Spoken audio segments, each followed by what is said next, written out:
Am I wasting time? 'Cause I'm already gone. So long, can you stay the night? 'Cause you're the thing I want. I know you're feeling different when you're stressed out, but even with no makeup you still stand out. 'Cause no one makes me feel the way you do now, like you do now. The way that you move your body, you make it look like a hobby. Every time that you touch me, it's electricity. Things we discovered underneath last night's covers. Everything came so easy. It's electricity. Electricity. Whoa. It's electricity. Electricity. It's electricity. When it's late at night, I feel you on my skin. My skin. You're all that's on my mind. It's finally sinking in. You're it. I know you're feeling different when you're stressed out, but even with no makeup you still stand out. 'Cause no one makes me feel the way you do now, like you do now. The way that you move your body, you make it look like a hobby. Every time that you touch me, it's electricity. Things we discovered underneath last night's covers. Everything came so easy. It's electricity.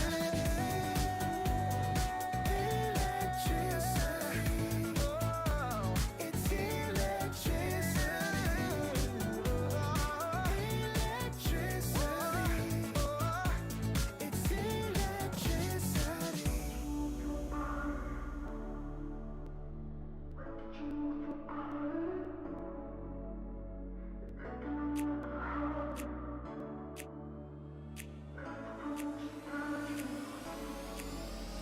The way that you move your body, you make it look like a hobby. Every time that you touch me, it's electricity. Things we discovered underneath last night's covers. Everything came so easy. It's electricity. Electricity. It's electricity. You move your body. Electricity. You move your body. It's electricity.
you still stand out.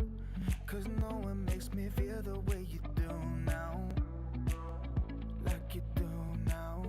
The way that you move your body, you make it look like a hobby. Every time that you touch me, it's electricity. Things we discovered underneath last night's covers. Everything came so easy. It's electricity. Electricity. Whoa. It's electricity. Electricity. It's electricity. When it's late at night, I feel you on my skin. My skin. You're all that's on my mind. It's finally sinking in. You're it. I know you're feeling different when you're stressed out. But even with no makeup, you still stand out. Cause no one makes me feel the way you do now. Like you do now. The way that you move your body, you make it look like a hobby. Every time that you touch me, it's electricity. Things we discovered underneath last night's covers. Everything came so easy. It's electricity. Electricity. Oh, it's electricity. Electricity. It's electricity.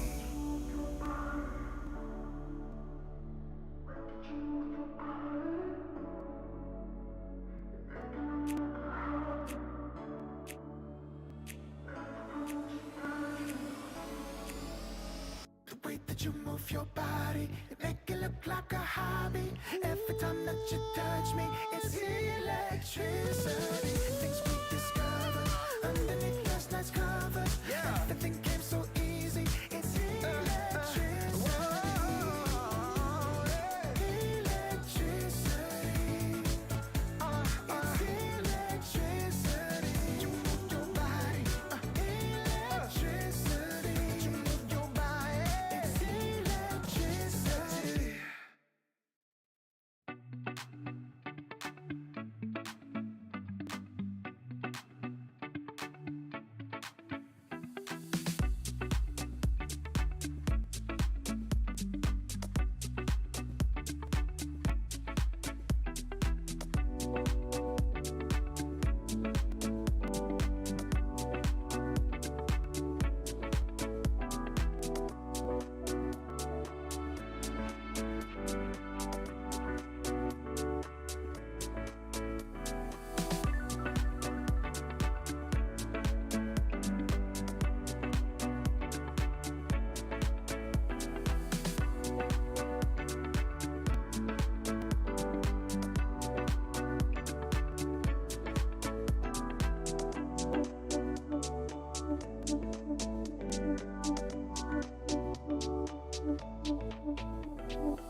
It's time for some Eastern European qualifier action. That's right. Who can make it to Kuala Lumpur to compete in the ESL 1 tournament? We are going to find out. At least one of those teams today. And we're going to start things off with BetBoom versus Na'Vi, T, Governor.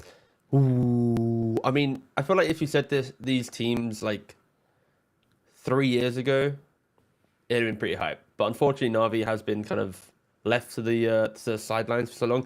And when I say BetBoom, I mean, like, imagine, like, the players Did they taking a time capsule 3 years ago versus a time capsule you meant if this was Na'Vi. Na'Vi from 3 years ago? I mean, maybe even longer. I think it was maybe longer, yeah. Yeah, It was like, Na'Vi, like... I think the last time Na'Vi were, like, Tier 1 competing was probably 2019, I want to say. Which was the Senekio era. So, yeah, this team is not that team. But, you know, they're trying to find their jazz for this new season. They're trying to find their flow.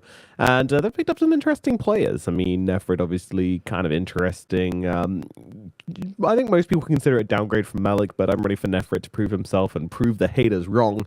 And we also have Days coming in as well, who is a Na'Vi junior player who they're trialing on their main roster for the time being. Not a permanent placement yet, but who knows? Who knows? I think so far, at least, right? I mean, everyone who knows who BetBoom are, right? They are this Eastern European powerhouse team of star players that is yet to really find the success that they want to find, right, as an org and as a group of players. They've made deep runs at tournaments, but correct me if I'm wrong, I believe they're yet to win any of the big prestigious ones. So yeah, that's BetBoom. And then for Na'Vi, like you were saying, I think they are this kind of a little, Ukrainian / Kazakhstan mix stack that is trying to find their footing right now in the kind of the new post TI space. But their series against Team Klee was extremely close. Like, just to remind you, Na'Vi are in this position of this playing BetBoom because they went and backdoored an Ancient with full backdoor protection against an Arc Warden who left the base for like 25 seconds and just didn't have a way to get back to the base. Like, just the fact that they backdoored against Arc Warden is crazy. Yeah. Super easy win. And it's also a testament to how strong Team Klee was, right? Like, this unsponsored organization stack that is now in the lower bracket, going to try and make their run. Like, they were insane. And then Na'Vi, of course, making this like insane call that you need. I don't know. Like, I feel like I wish we had an interview yesterday because I want to be like, who made that call? Like, who is like the Giga Chad on your team right now? Like, we need. Who says we go through backdoor? And everyone's just like, yes, sir. One guy says no. It's like, quiet, go. It's like, oh damn. But no. Draft wise, of course, Spirit Breaker's picked up. Nothing too crazy. Wait, why isn't he Team Spirit Breaker anymore? Because the compendium ain't a thing. Sorry. So you know the talent stickers, right? You know, like when we work TI, you get your announcement, your voice line in the game and stuff. Yep. I never got mine, right? Like, given by Valve because my account was bugged. The compendium ended. I just got mine. Oh, cool. There you go. So I just got ganked by, here's your T-Governor sticker. My ugly Mugazlina just appeared on my screen. Sorry, that's very relevant. But what a jump scare. Shame it wasn't the Observer. I'll gift it to him. Yeah, there you go. Draft. Oh, all right. So we got Spirit Breaker coming out for Na'Vi and a new unbranded Spirit Breaker. And we have BetBoom, and they're going to be playing Centaur Warrunner as their first pickup here. Nothing kind of super interesting to mention about these two heroes, I would say. We all know and love Spirit Breaker at this point. The only thing I'd say is like Centaur kind of gives you a much faster tempo than Spirit Breaker does. Yeah, so I think the way that, just to expand on the concept of the tempo there, I think it's about at what time you want to present it. Spirit Breaker naturally needs to farm, with the current concept of Spirit Breaker, nearly 8,000 gold to be a hero, if not 10,000. You're going phase, you're going Octarine. You still can fight prior, but like your statement timings are kind of after the Octarine once you start getting the BKB or a Shadowblade or an Axe. And then there are variations where I think new from not PSG, LGD, was going for Phase Shadowblade Midas to increase that tempo rather than wait for a later time. And of course, Centaur with Vanguard Blink at nearly 6,000 net worth, you are making big pickoffs. I was about to say Grimstroke is a reason why that it feels even better, because you know that by the time you have Vanguard Blink, Grim will be level 7 probably, have some near max points in Inkswell, so it just activates. And then of course Spirit Breaker is much scarier down the line. But yeah, entry to the game, Centaur is very scary, and that was really convoluted. But good morning, Nomad. Yes, good morning to you too. Please finish your coffee as we have Grimstroke coming down as the second pick. Of course, very strong combination. And a Muerta making it all the way through to the second phase. That's pretty fun. Combo that up with a Tusk and you got yourself a good time. Of course, not really going to be landing together so much, but nevertheless, a nice little combination of heroes between these two. Now, Muerta versus Centaur, you know, it's fine. It's not like anybody particularly loves or hates this lane. If you do go for the early points in Gunslinger like you usually do on level 4, then you can find yourself taking some return damage, but of course that's not really the popular build for Centaurs at the moment anymore, so you're probably safe in that regard. The thing is, Centaur does give you good disengage, which I think is one of the strongest tools against Muerta. If you can somehow get out of her ulti and then re-engage further down the line, then you've got yourself a really good time. So it's really important for Na'Vi, in my opinion, that they're able to get a bit of lockdown, a little bit of control in these team fights. I think about the laning setup, I'd love to see Tusk Muerta actually in the same lane. I think this is kind of what you want against a Centaur, cool, doesn't it? Yeah, especially because of like the Maposhko effect at TI, like this maxing tag team phase boot blink position 5, where you know that your initiations, as long as you get the correct jump, you're gonna be able to like kite it out with snowball, even if you die, whatever, right? Like you're doing the role of a position 4, but without the fear of if your death occurs, the team might need to think about what they're doing, right? Because again, position 5, once you do like one action in the fight, as long as it's like impactful, your death is kind of negligible to the grand scheme of it, right? So, and also laning phase is very potent. BetBoom looks like they are doing the I think we've seen this kind of a lot actually across Western Europe and Eastern Europe now, which is this: you start with a really strong offlane duo as your draft, and then you just go for like immense scaling team fight, be it either through some Kunkka, some Void, the Phoenix. Like these heroes, just once you pair them with any active combos, the draft looks so scary, because at the early game, Centaur Grim can make every move. The late game is now secured by Phoenix and Void, but they're all very skirmishing heroes, because Void with a couple items can play around not having chrono if the draft allows him to. And this now last pick for mid, GPK, he's going to have 5 heroes seen from Na'Vi and then pick that active hero. For example, Invoker, of course, looks good. Zeus would be fine.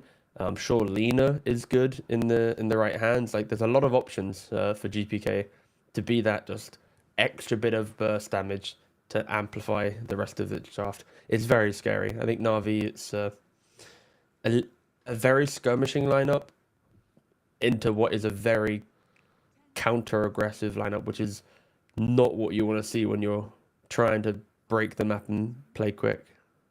Yeah. That said, I do love the Shadow Demon response, though. I think this is exactly what they needed. Some sort of hero which is going to make the Faceless Void a little bit uncomfortable. You know, he's staring at him across a crowded room, ready to get that disruption off inside the chrono, like either disrupting the Void or disrupting his target. And he has BKB. It's always going to be very annoying for the Faceless Void to play into, and someone he kind of just has to catch inside that chrono. Tusk, you know, sure, he's got the snowball, but that one's very hard to pull off as a snowball counter to the chronosphere. So that one's not really that big of a deal. But they've got one more pick to come each side, both teams needing their mid laners, and as you say, we're going to want to see some big damage hero coming out from BetBoom, because that is something they are sorely lacking at the moment and will need to fill up on. Meanwhile, Na'Vi, what are they looking for? Well, ooh, I feel like there's a bit more open. Just some brawly boy, I feel like, kind of fits the bill. Yeah, pretty much. Especially from the mid lane, I think you kind of want to have another hero that starts the fight. Like if it was a... I'm looking at Earth Spirit, yeah. Yeah, I was going to say that along those lines of... let me just get 1 or 2 items and then I sync up with Tusk. But there is a bit of a disparity because Muerta's very much a scaling carry, right? You need to buy some like Mjolnir, Silver Edge, BKB. Like you need a lot of items. And then Spearbreaker, we've already mentioned how he needs a lot of items. So this mid laner, if he's too active a mid laner, he might be left on an island where he's ganking by himself, but no core wants to join him too well. Shadow Demon's like a low damage support, and Tusk can fight. So I'm thinking like these early smoke moves from Na'Vi, it's going to be Tusk plus a mid laner, and then SD kind of there to help like keep the fight going with a disruption. It's a little bit awkward. They're an aggressive lineup that can't really be the most aggressive yet. BetBoom actually bans out Storm Spirit themselves.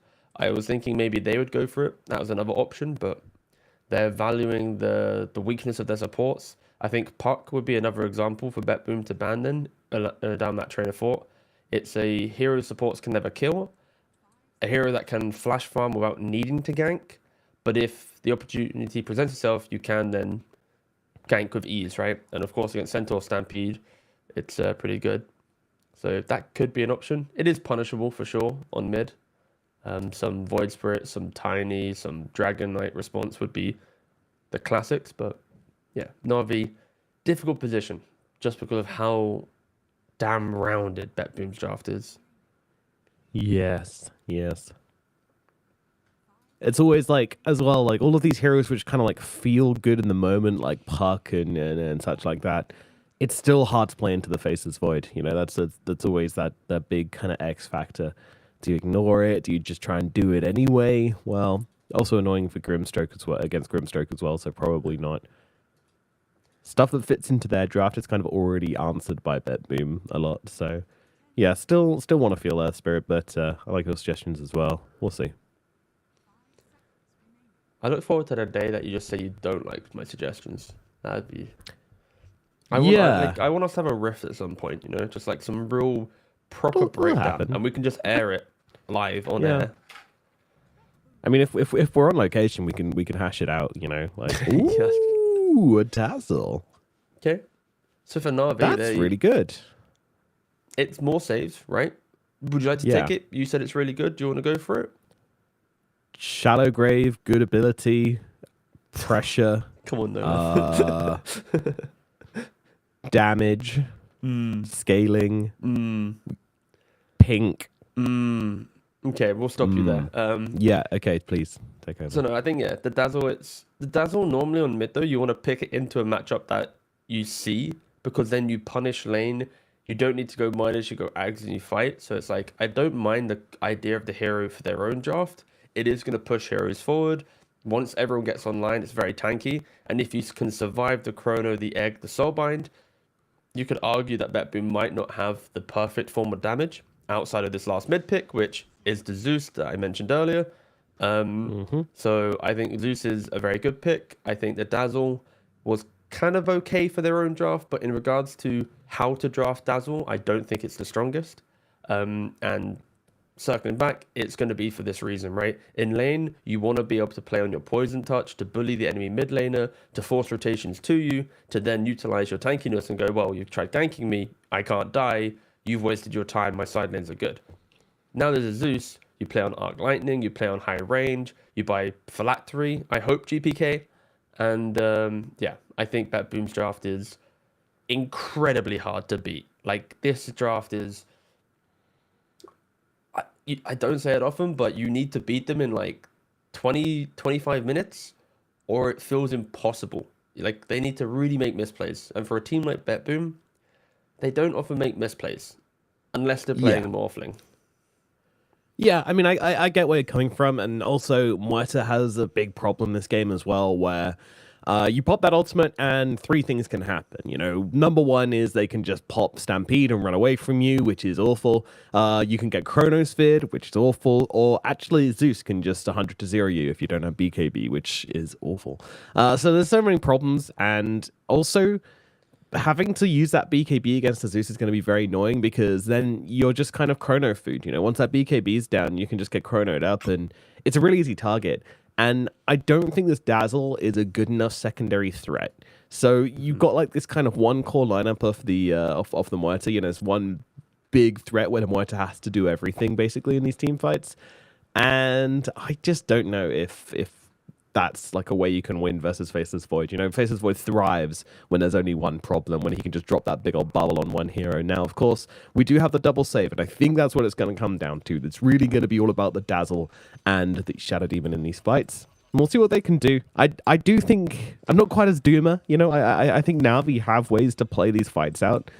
And in the late game, I think they have options as well. They've got a Spirit Breaker. This hero scales ridiculous. They've got Dazzle. This hero scales ridiculously. Like, Dazzle just does ridiculous damage. He's basically becomes a Tinker at some point in the game with right clicks. It's very scary. However, that is going to be like, we're talking like 45 minutes plus, you know, and definitely from the 20 to like the 45-minute mark, which is a long window. It's BetBoom looking scary if they come out of these lanes well. We started the game already with quite a deep smoke. So Na'Vi, they wrapped around the northern side. We're seeing it pointed out here, and then they now wrap back around. So I think that was the joy of like the last 6 months of the meta, right? It was how did teams approach the bounty runes? Like it started off with just everyone going for 2 for 2, then teams grouped up as 5, and then you had the 5 smokes, and we've kind of hit like a stagnant point where everyone does the same thing now, but this time no. Yeah, it's a little bit of trading on the runes and such. Every now and again someone gets caught, but not very often. It feels like every game you just start with you have a 50-50 chance of either going top side of the map or bottom side of the map, finding the other 5 heroes and brawling. That's basically the start of every game. There's like a small, like a decent chance of just a full team fight before the creeps meet. Which conceptually, if you said that like 3 years ago, people would be laughing at you like, wait, what? What are you doing? But no, it's good. Good way to start the game. It is indeed. It is indeed. It's looking at these lanes, it's kind of boring. I don't think we're gonna have much happening in this laning phase. Yeah, no, but okay. Let's bring up the energy, all right? Sorry. We're not supposed to say it. Very how great are these lanes, Nomad? Oh, these lanes, they are insane. There we go. I can't believe how much fun we're gonna have in this laning phase. That's it. What's your favorite hero? I can't pick a favorite. They're Bro, also you amazing. know Muerta. You've done like a Muerta guide. Just say Muerta. We're looking at Muerta right now. Yeah, Muerta is. There we go. Muerta is my bag. That's our segue. This is true. I also play a lot of Tusk as well, so this top lane is my shit. There we go. And right now they are not doing shit because they're utilizing that tag team plus the right clicks, keeping save to half HP. Yeah, this is what we wanted to see. This is a very cool little combination. Yeah, maybe you do have kill threat here. Ooh, I really wanted to see Shigetsu go for the early point in Gunslinger, you know? I feel like if you have an excuse to skip calling, then you should take it. Oof. Missed shots in top lane. Rush shots at top, yeah. We're looking at bot for a second, and it does feel this is going to be the most static lane of the two. I think if SD steps up too far, there is potential kill threat with the Ink Swell, with the Time Walk from the Void. You're going to be able to like jump on top of him and get that pressure. And for Nifra, it's just farm as much as you can. You don't really see pulling occurring as much because of blocking up camps, the easily ability to contest them. So so far, Spirit Breaker, very happy with his farm. And I think all of Na'Vi are actually doing pretty well with SCS. First team to get 3 digits in all their cores. Wowie. Oh, GPK's got Phylactery in his quick buy. Thank the Lord. Thank the heavens. Oh, you like this?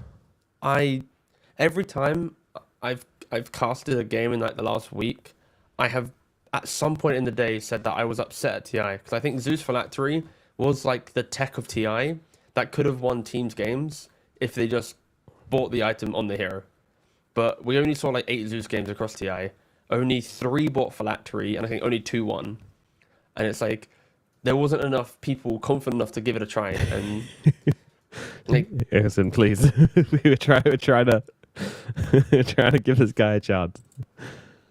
Oh, we didn't want to point it out, but yeah, it is an absolutely abysmal ward in the middle lane. I've not seen it. So I just got there. Sorry, I was looking at Zoo. I was looking at Radiant side of mid, not Dire side. So now I just clocked. Oh god. Ah well. It's less than ideal. It's less than ideal. I'm sure we'll swing across it a little bit later. I mean, he's denying it now. The real question... Oh, he just denied it. There's no more evidence anymore. As it fades into the ground.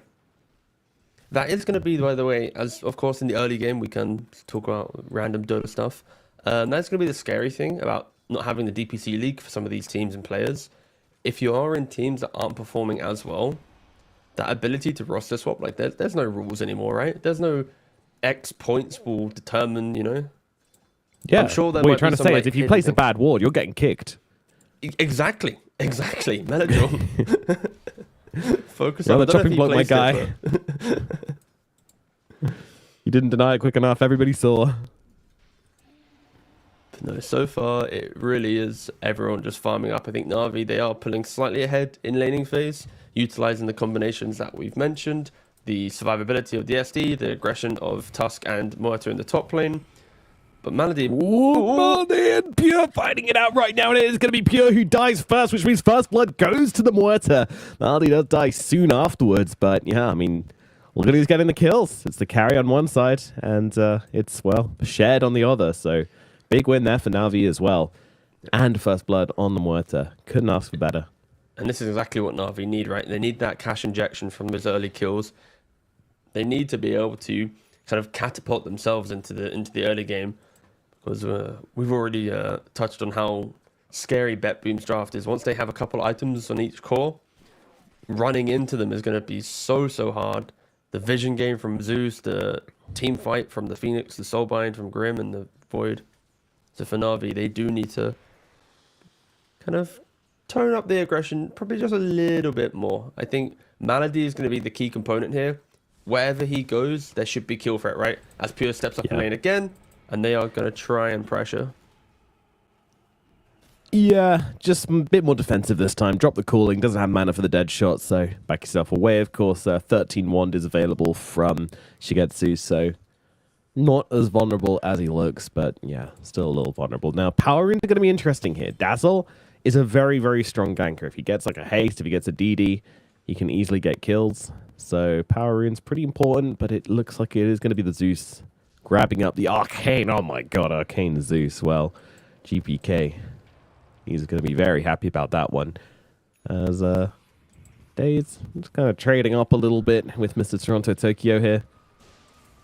Ooh. Damn! Aggression! Days? Whoa, he's going to survive on 8 HP, my god! Alright. I mean, you know, it was an arcane rune, Thunder God's Wrath, but all the same, putting that spell on cooldown and surviving through it, on a supportable things as well, that feels pretty damn good. That's very good. To survive like the first Zeus ult, that's often the Zeus ult where you're like telling your sidelanes, guys, I have it, go kill, go find, like, just provide me that free gold. Because for Zeus, the whole game is about kind of how you utilize your mana in laning phase, because you need to go for bottle, ship clarity, sage mask, mana boots, get to that phylactery around about like a minute 11 or 12, and then from there break open the map, and we're going to see a bit of a wisdom rune contest. Wisdom rune fight. Malady wasn't able to get it in his aggression. Ooh. Nor the shards, and he yeah, has an 8 didn't wand. quite manage the bum shards. I didn't get the deny. Nice try. But yeah, got to work on that bum shards tech, my friend. Of course, Tusk not the most popular hero in the game at the moment, but making a little bit of resurgence in this late patch situation. So, yeah.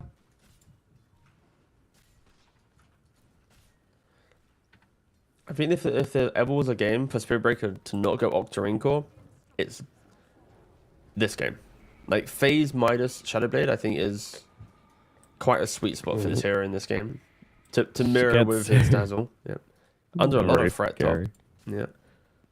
Dude, these situations where you have to land the dead shot can be so scary. Like when you're playing against like a Centaur or like a Primal or something, Primal's the worst. When he's charging at you, you have to land that dead shot, otherwise you're just dead. It's like, ooh, it's scary. It's sweaty times. I mean, it's Valve's favorite new mechanic, right? Vector targeting. Oh yeah, they love it. Yeah, I love it too. When you have it on quick cast, it's like the most satisfying thing. Ooh. Yeah, this top lane seems to be soon unplayable for Na'Vi due to the numbers advantage from BetBoom, right? Tusk shows himself for a second, and he's to go down. The tower just... Oh. Give him a second. He'll go down in a second. Make him sweat for it. There we go. Yeah, take his raindrop. That's right. Hashtag worth. Whoa, Melodule. He's in the house. I don't think he's going to be getting any kills here. Stampede's available, so they'll back themselves away. I mean, sure, you keep the tower alive at 119 HP. Good for now, but I don't think that tower is staying alive much longer. But Melodule'll stay around here. And Pure knows it. Didn't expect the solo Dazzle to be able to protect the tower, but of course, with the threat of Spearbreaker and potential +1s coming in, then yeah, it seems to be the case. So, unexpected tower defense. It will inevitably fall relatively soon. There's no fortification, and as you mentioned, it's already very low, but yeah. Yeah, just a tiny little pink dude rocking up and scaring them all away, but... I think they do have the damage. It depends on if Dazzle wants to... Oh, no, the second attempt of killing SD with ult. No way he lives again. No way he lives again. Oh, days. The young prodigy from Na'Vi. He's having good times this game, that's for sure. I mean, Raindrops kids. Yeah. Buy them. I was about to say, like, this, if there ever was a time to buy Raindrop, it's against Zeus. 1, 2, 3, 4 raindrop holders. Melody, sort it out. Whole team's got raindrops except for you. Come on. Save, just gonna sunray his way over some trees here.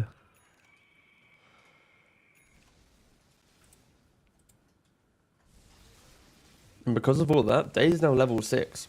He didn't die from the first Zeus ult. He got to farm mid whilst Dazzle was fighting top, and we'll see how he's able to utilize that. 3 points in poison. Kind of like mirroring Zeus gameplay right now. Zeus farms jungle, SD farms jungle. Oh, Chronosphere in the bottom lane. Looking for the kill on to... Oh, it is enough. Toronto Tokyo kills him with the Phantom's Embrace. And a right click. They'll bring down Nefrit. Day's had a 50-50 there, right? It's disrupt his Spearbreaker to time out the bug and then maybe go. But he opted to go for the kind of offensively defensive play. And yeah, does go down. It is the result of Day's kind of positioning. He is very much in the jungle on this SD rather than playing in the lane. But at the 10-11 minute mark, you can somewhat expect that from your supports. Naturally want to make stacks around this time anyway. Also, quick shout out to my cat as well, who's just taken the nastiest dump, which I now have to sit through for the rest of this cast. So thank you for that. As in the top lane, looking to set up onto the Muerta here. It could be tricky, though. Do they have Stampede? They do have it. They also have an egg.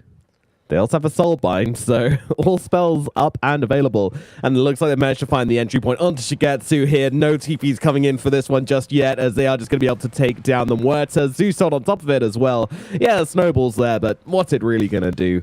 Delay the inevitable. Punches the courier. Oh, the butt shots. Melody, he's been practicing, but it isn't going to make a difference. He is still going to end up going down here, but still, cute plays, but not going to make much of a difference. Nice rotation out from BetBoom.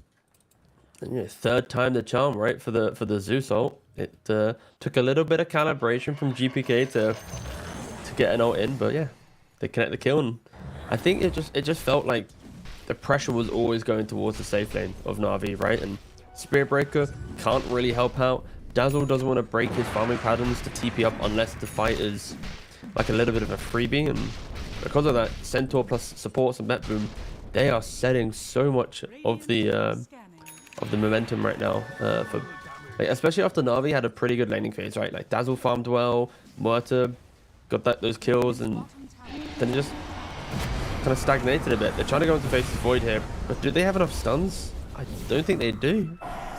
None. The double damage Dazzle just wasn't interested in that either. He's just dealing with the tower. Melodule has different plans. They are good plans, to be fair. Taking towers are very good. Yep, true. Love taking towers. Stopping the TPs coming on through. He's also going for the Axe build as well, which I like. I really dislike Dazzles who rush for the Midas when you need tempo coming out from this hero. Like, obviously Midas has got on Dazzle because of bad juju. I get that. But some games you just can't be that greedy. And Axe is so good. So to help Shadow Wave, so the Axe, it buffs up your heal, so that it also targets on the allies as well. It also increases the amount it does, and it also applies a right click from Dazzle. So there's like a lot of little bits and bobs within the Axe, but once you stack it all up with a couple melee heroes being aggressive, if BetBoom are clumped up, like it becomes a lot to have to manage with in a team fight. And yeah, because of it, rushing it is very, very powerful. It does so much as well, and on the icing on the cake as well is that this guy's a universal hero. So Aghanims also gives you a ton of damage to work with, which obviously when you're firing out right clicks with those shadow waves is just added to it. Nigel, he's in some trouble here. Egg, Chronosphere coming down onto the Dazzle. Shadow Demon though, he's in the neighborhood. He's going to go for the save here. Has he timed it correctly? Looks like he has, but Dazzle doesn't get off the grave in time. Goes down to GPK's Thunder God's Wrath, and now Maldi's also going to meet the same fate. Shigetsu trying to find some aggression in the side here, but can't commit to the fight, and it is just going to be a kill going the way of BetBoom. And they get the return kill onto save at the very least. Nefrit rotates in and grabs that one, but it looked like the Dazzle had a chance to drop the Shallow Grave there, but to be honest with you, it's level 1 still even, so even if he does throw it down, he's probably still dead, but still GPK very, very quick off the mark with the Thunder Gods. Yeah, it's worse that he had to, like, in animation of Graves, like, oh no, he's dead now. I think for BetBoom, after the first 5 minutes, all of Navi's cores were top net worth, and then as the kind of games progressed, they're just a little bit more efficient on farm, right? Void's been able to just AFK bot lane with no pressure. Pure's been able to have assistance stop with supports to find kills. Zeus found a couple ult kills, right? And they are trying to dive. They're trying to increase the pace of the game on the side of Na'Vi. Yeah, they're trying to make some plays, but unfortunately it's on to Toronto Tokyo, which just doesn't feel that value. So Maldi is going to be traded for this. Already a neutral trade going the way of BetBoom, but the damage coming through onto Pure is pretty significant. They need a bit more, though. They're not going to find it. Melodule is just taking so much damage from that Blade Mail at the moment, and Daze just getting blasted by Zeus on the sidelines. That Phylactery going to work. There comes a Grave out onto Daze, but how much is it really going to matter? The answer is not at all. GPK brings him down and even looking for more here, just pumping them bottle charges, pumping out that magic damage. Lightning Bolt even landing on Shigetsu there, but not finishing the job. The Muerta will get away, but yeah, I mean, that's the thing. Like, that's the difference between these teams as well. BetBoom go for plays, and they're looking for a core every time. They know exactly the target they want to bring down. They have a plan on how to do it, and, you know, they don't always achieve it, but when they do, it looks great. Na'Vi, meanwhile, they're just kind of running it the side of BetBoom. I'm not sure they were even trying to get anyone in particular there. And down the bottom side, they're going to be able to pick up a kill onto Nefrit. He charged in and died to... He was half HP in charge. Okay, sure, he's dead. Yeah, it does feel like Na'Vi are victim to their draft right now and how they are playing, right? Like, there isn't that simple multi-hero kill ability, right? Like, Spiritbreaker needs to charge in, Muerta needs to click that single hero, Tusk can punch that single hero, SD can ult that single hero, right? Like, everyone's very single targeted. So when you see something, it's more how quickly can we kill him, and then hope that BetBoom don't react quick enough. And of course, at the 15-minute mark, when your mid-tier 1's tower's still alive, it's quite an accessible area of the map for BetBoom to make these plays. And also Stampede, we haven't mentioned how valued this is. Even if you initiate, unless you use like all your control lockdown in order, the Stampede will be able to just disjoint that aggression once again. Like, what you got: Snowball, Punch, Charge, Never Strike, and Deadshot. They're like the big spells to contain a fight, right? And yeah, I think the value of Centaur is shining through. Na'Vi down 4k, 18 minutes. The ones that need to be the aggressors are the ones who are slowly falling behind in both kills and net worth.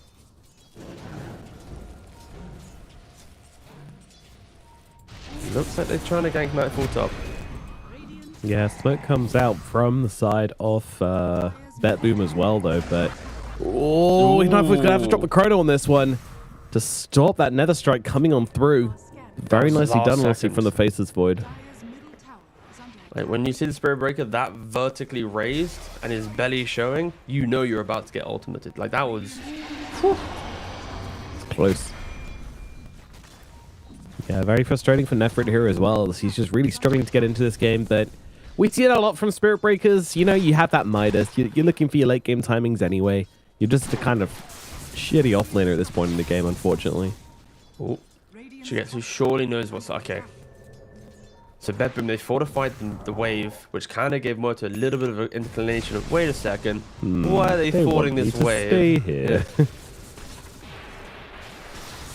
Yeah, we haven't really mentioned it. Zeus, after the flat, we went for the 8th lens.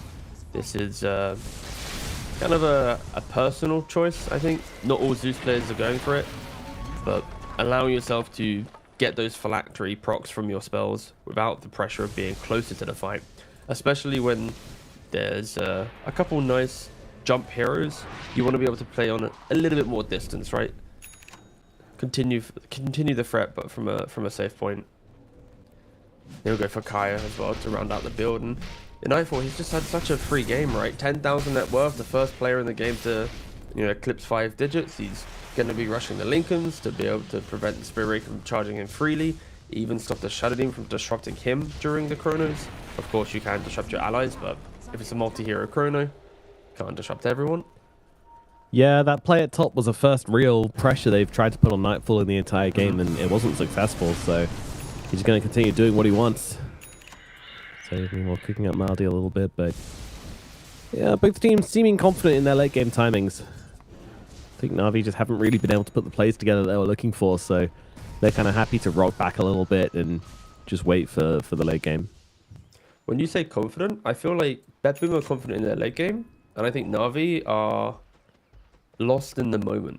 It looks like they're confident because like they're farming, they're not making big moves, but I think like subconsciously they're like, wait a second, the game isn't hitting in our stride, and it feels like they are going to be farming for like that one team fight. If they win the team fight, then they can play around the cooldowns, right? But if they miss it, I think this game just slowly slips away from them, and we'll see what time Na'Vi want to try and make that single moment. They are double blinks in the supports, BKBs down the line for Dazzle. I would argue, yeah, those are really BKBs important. on all cores. Yeah, like if you look at Morta, Dazzle, Spirit Breaker right now, all 3 have BKB in their quick buy.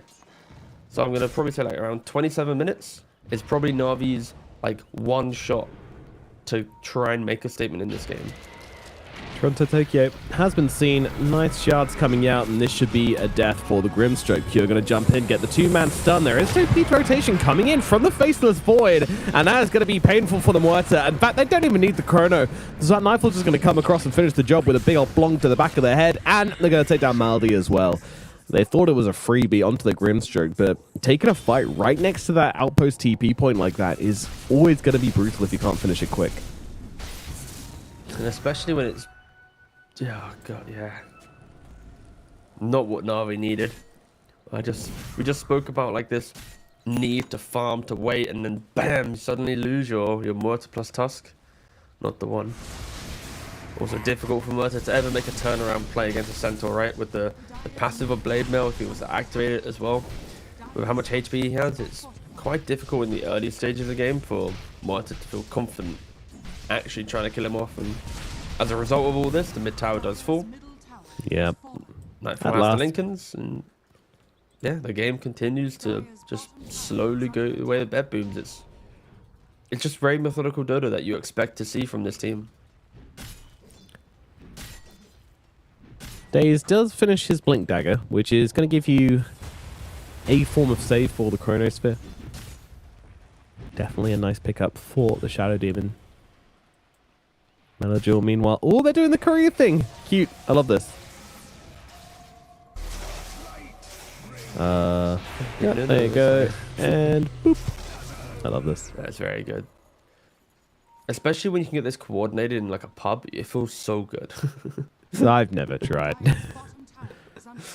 I tried once, and people were like, why? And I'm like, because Shadow Wave bounces between it. They're like, oh, but is that going to work? You're going to die. No, but I've got Shallow Grave. Oh, but it's going to take you ages. No, it's pretty quick. It's just like, I can't be bothered. Like, I've got better things to do with my time. But no, I love the fact that Shadow Wave still hits couriers. Like, I remember seeing like super old VODs of like Dazzle players who would have their couriers jungling with them and stuff like this. Yeah, Like, there's been like the evolution of like, what does Dazzle do with the courier? It's like a friendship that goes back so many years, and No, I do like that they haven't removed that from the game yet. You never know. Again, congratulations, guys. We do have a patch announcement. It will be on the 20th of this month. It will be a letter patch. 3 days time. 7.34E, guys. Okay, so stop thinking there's going to be Arcanas. It's a literal letter patch. That means tweaks and buffs and fun things in the current state. They're not ready for this. On the side of BetBoom, they were going for the Tormentor. Navi make a fantastic read here, and now they get themselves an Aegis on the Muerta. This is pretty significant. I mean, playing into the Void, having that Aegis in your pocket is a huge boon for Shigetsu. Yeah, especially timing it around the moment that BetBoom are doing their Tormentor, right? Like, it is probably like the one opportunity for them to get it with peace, and instantly BetBoom are like, wait a second, you can't get an Aegis on farm. Instantly jumping onto Nefra top. Yeah, he has the BKB coming out. For Na'Vi, I think they should be very happy they got this Aegis, but don't get too excited and throw yourself into a vulnerable position right now.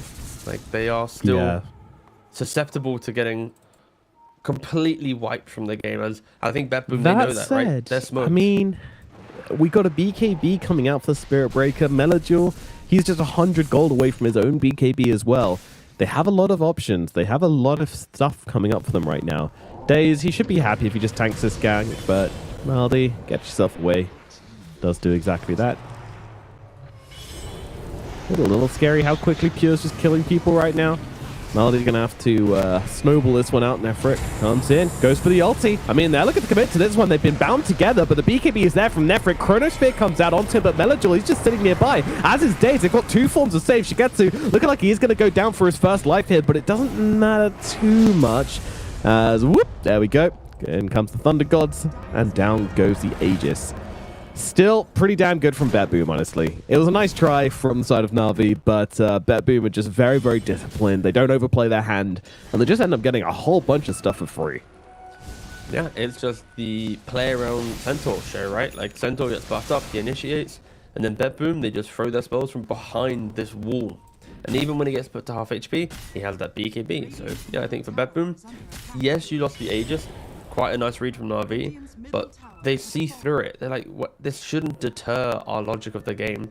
And yeah, it's these type of calls that allow them just to further their lead. And they have an 8,000 gold lead.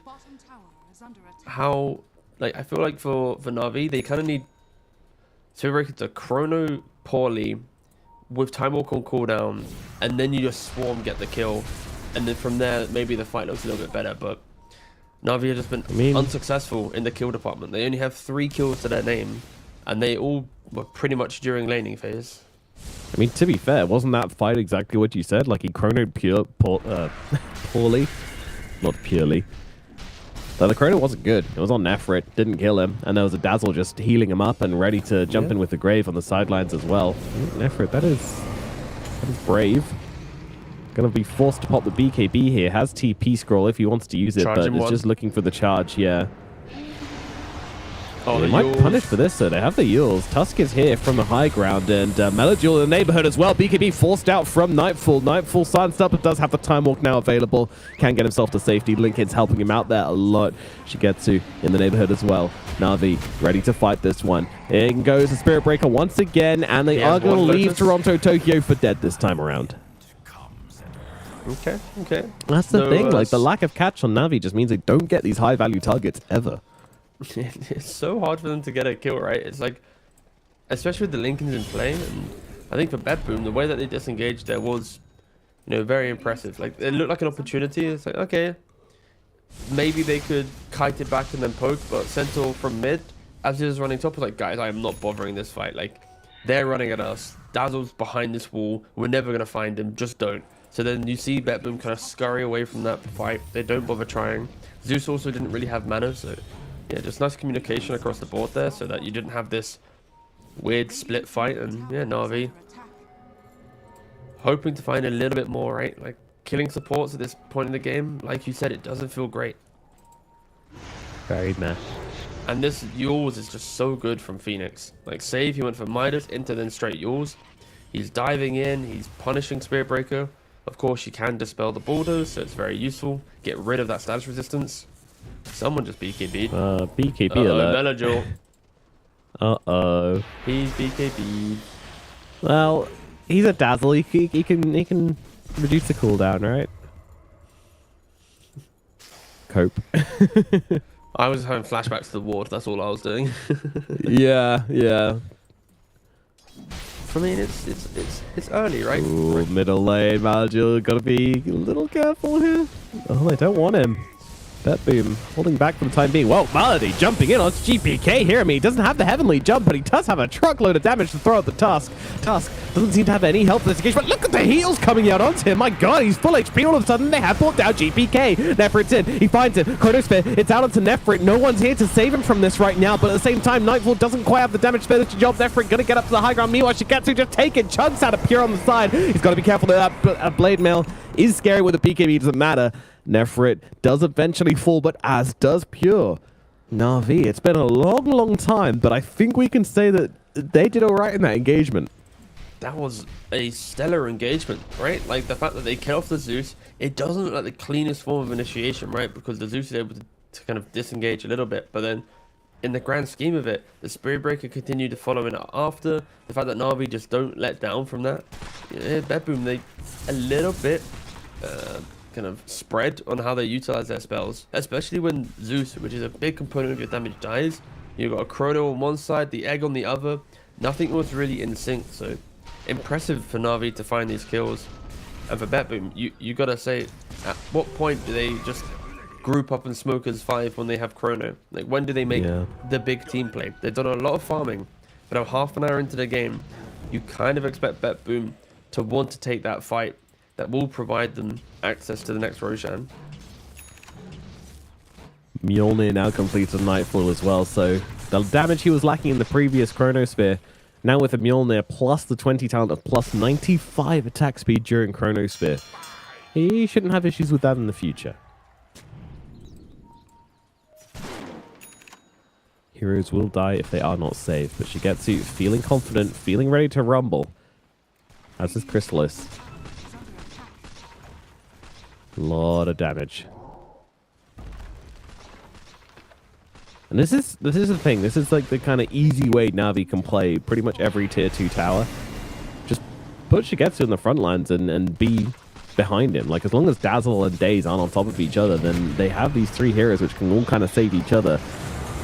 Breaker jumps in, BKB out. They're going to be able to blow up Toronto Tokyo straight off the bat. He does buy back into this one. The Egg very defensively on the high ground. Malady just trying to get out of this. Mergil's going to keep on throwing heals his way, and that'll keep him nice and safe. Shigetsu, though, taking some pretty heavy hits there. In comes the cleanse out from Daze. Daze very far forward on the front lines. Has the Blink Dagger, doesn't use it, though. Gets stunned up by Pure, and looking like he might drop the Mergil's there once again. And there comes the Chronosphere just as the BKB Pierce the Veil comes out from the Muerta. That's not what you want to see. Shigetsu won't be able to get up his damage in this fight. And oh my God, just getting absolutely popped. His snowball save going to come through, but it's dragging Muerta out of position into the Zeus, and down they will both go.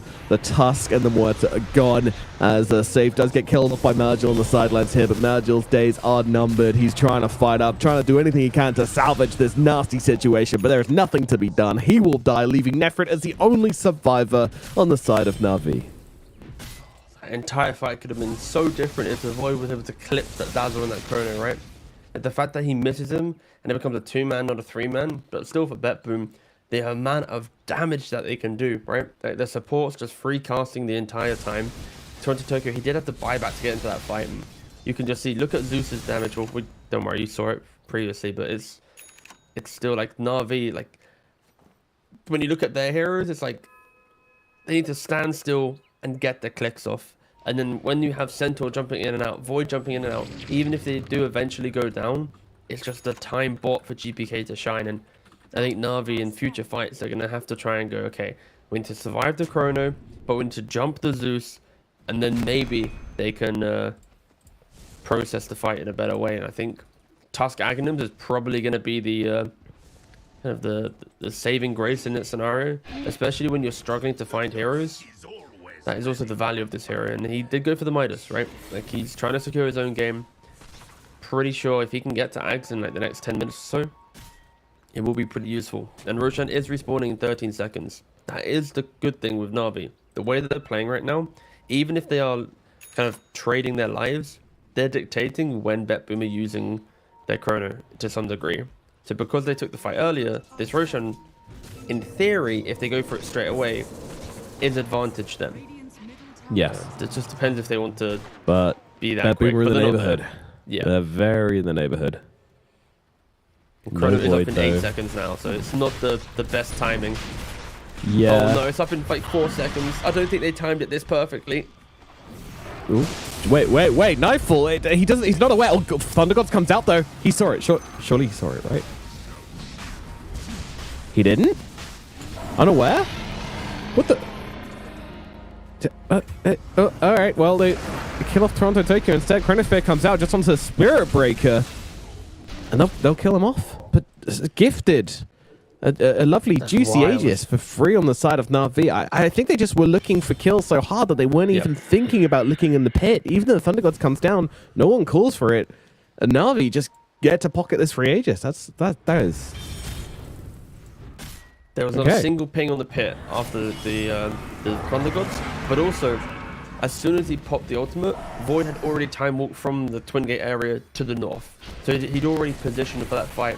So you'd assume that his camera was looking kind of down the lane. So yeah, very much a weird scenario of free Roshan. Yeah, I mean... Like, do you think Na'Vi knew that Chrono was that close to being off cooldown? Because normally in a game, right, like you time roughly, right? Chrono, of course, is a very visual spell. So if you have that player who's very quick on the ball and how they time things, you'd know within like 5 seconds or so, right? So Na'Vi should have known the window of Chrono was online, but they still go for it. That is, I gotta say, very gutsy and a little bit of luck. Like Dota is a combination of the two, right? And hey man, that's the communication. There's no way they're going for Roshan when we've got Chronosphere off cooldown. Yeah. Don't even bother checking it. Don't even look in that direction. And now Shigetsu has the Silver Edge. Of course, against Zeus, it's not going to be the best due to the true sight abilities of Zeus. But the positioning is key. If you can navigate your way through the fight, find that kind of perfect position to then get that Pierce of the Veil, it is going to give Na'Vi a little bit of confidence. Chrono is up in 30 seconds. And also, Nefrit hates being used so much that he actually built a Lincoln Sphere on the Spirit Breaker. That's funny. It's very good. I'm surprised he hasn't gone for the shard as well. Like, I understand the value of Lincolns and stuff, but just a casual shard with plain pocket. No, dude, 75% magic resistance? Against a Zeus? Yeah. Come on, guy. Okay, that was a nice attempt, by the way, from the Spirit Breaker. He was going to try and charge the creep wave to then get the AoE bash, which would then lay enough time to get Lincoln's pop into ultimate. It didn't occur because he jumped out. But I like the attempt. Yeah. Radiant's top tower is under attack. Radiant structures are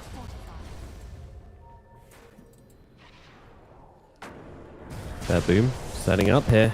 I mean, there's so much damage onto the Muerta. Like, you don't want to pop your BKB for just a Zeus firing an Ethereal Blade at you, but he's They've already found almost the back dead lane. just because of this. And yeah, Daze has to blink himself away. Meanwhile, Spirit Breaker not going for the jump yet, but he's managed to pick himself up a shield rune, so it's going to feel pretty invincible if he does find a way into the fight. But it doesn't look like any fight is brewing here. Not with your Muerta this low. But that's the thing, like, now there's only 1 minute 40 left on the Aegis. Yeah, it does feel like Na'Vi, every time they get an Aegis, it's like they just prolong their own game. Like, they're not ever able to end the game, but it's like, congrats. You're still in it, lads. And I think the first, like, both Aegises from Na'Vi have been pretty incredible calls, right? Like, the first one to smoke and do it during Tormentor at 24 minutes. The second one to do it during Chrono, like, literally refreshing. It was... some of the shot calling from Na'Vi is very, very on the line, right? Backdooring Ancients, Roshanning under the threat of Chrono. Woo! Nightfall and Nefrit were literally just walking right next to each other, both invisible. They were just hugging. They had no idea. Ooh, Toronto, Tokyo. Once again, always happy just kind of be that frontliner and throws out the sides here onto the Tusk. Shigetsu trying to come around the sidelines. First goes for the D-Warp, but won't find any heroes to fight. Tusk, he gets the snowball off, but likely will be dead here regardless as Nefrit jumps in deep to finish the kill on Toronto, Tokyo. Now the egg comes down. Shigetsu reason with BKB for this, so it's just going to take the death on the Aegis instead. Now, when he comes back, he's going to need some help. Daze looks like he's going to get run down here, and there's a Chrono coming down onto the Muerta. Bye-bye, Muerta. Shigetsu is gone, and it's a clean fight from the side of BetBoom. So yeah, the fact that Muerta was no Pierce to the Veil, no BKB, no damage, Dazzle, What no happened to damage. Dazzle? Oh my god, he just got toasted by the Centaur. That is insane.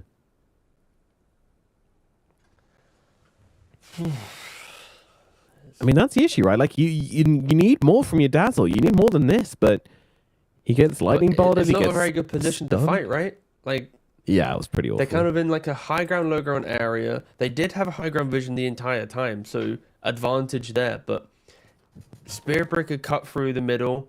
BetBoom was already kind of clustered enough to be able to cover each other. And at that point, Muerta with her Aegis, if she presses her ult, she'll get chronoed and they'll just ignore her. If she doesn't press her ult, she does no damage. Her Aegis goes down, chrono's still up. The same debates in play. Like, it's a really hard game for Muerta to actually want to do anything, because at any minute she's just gonna flop, right?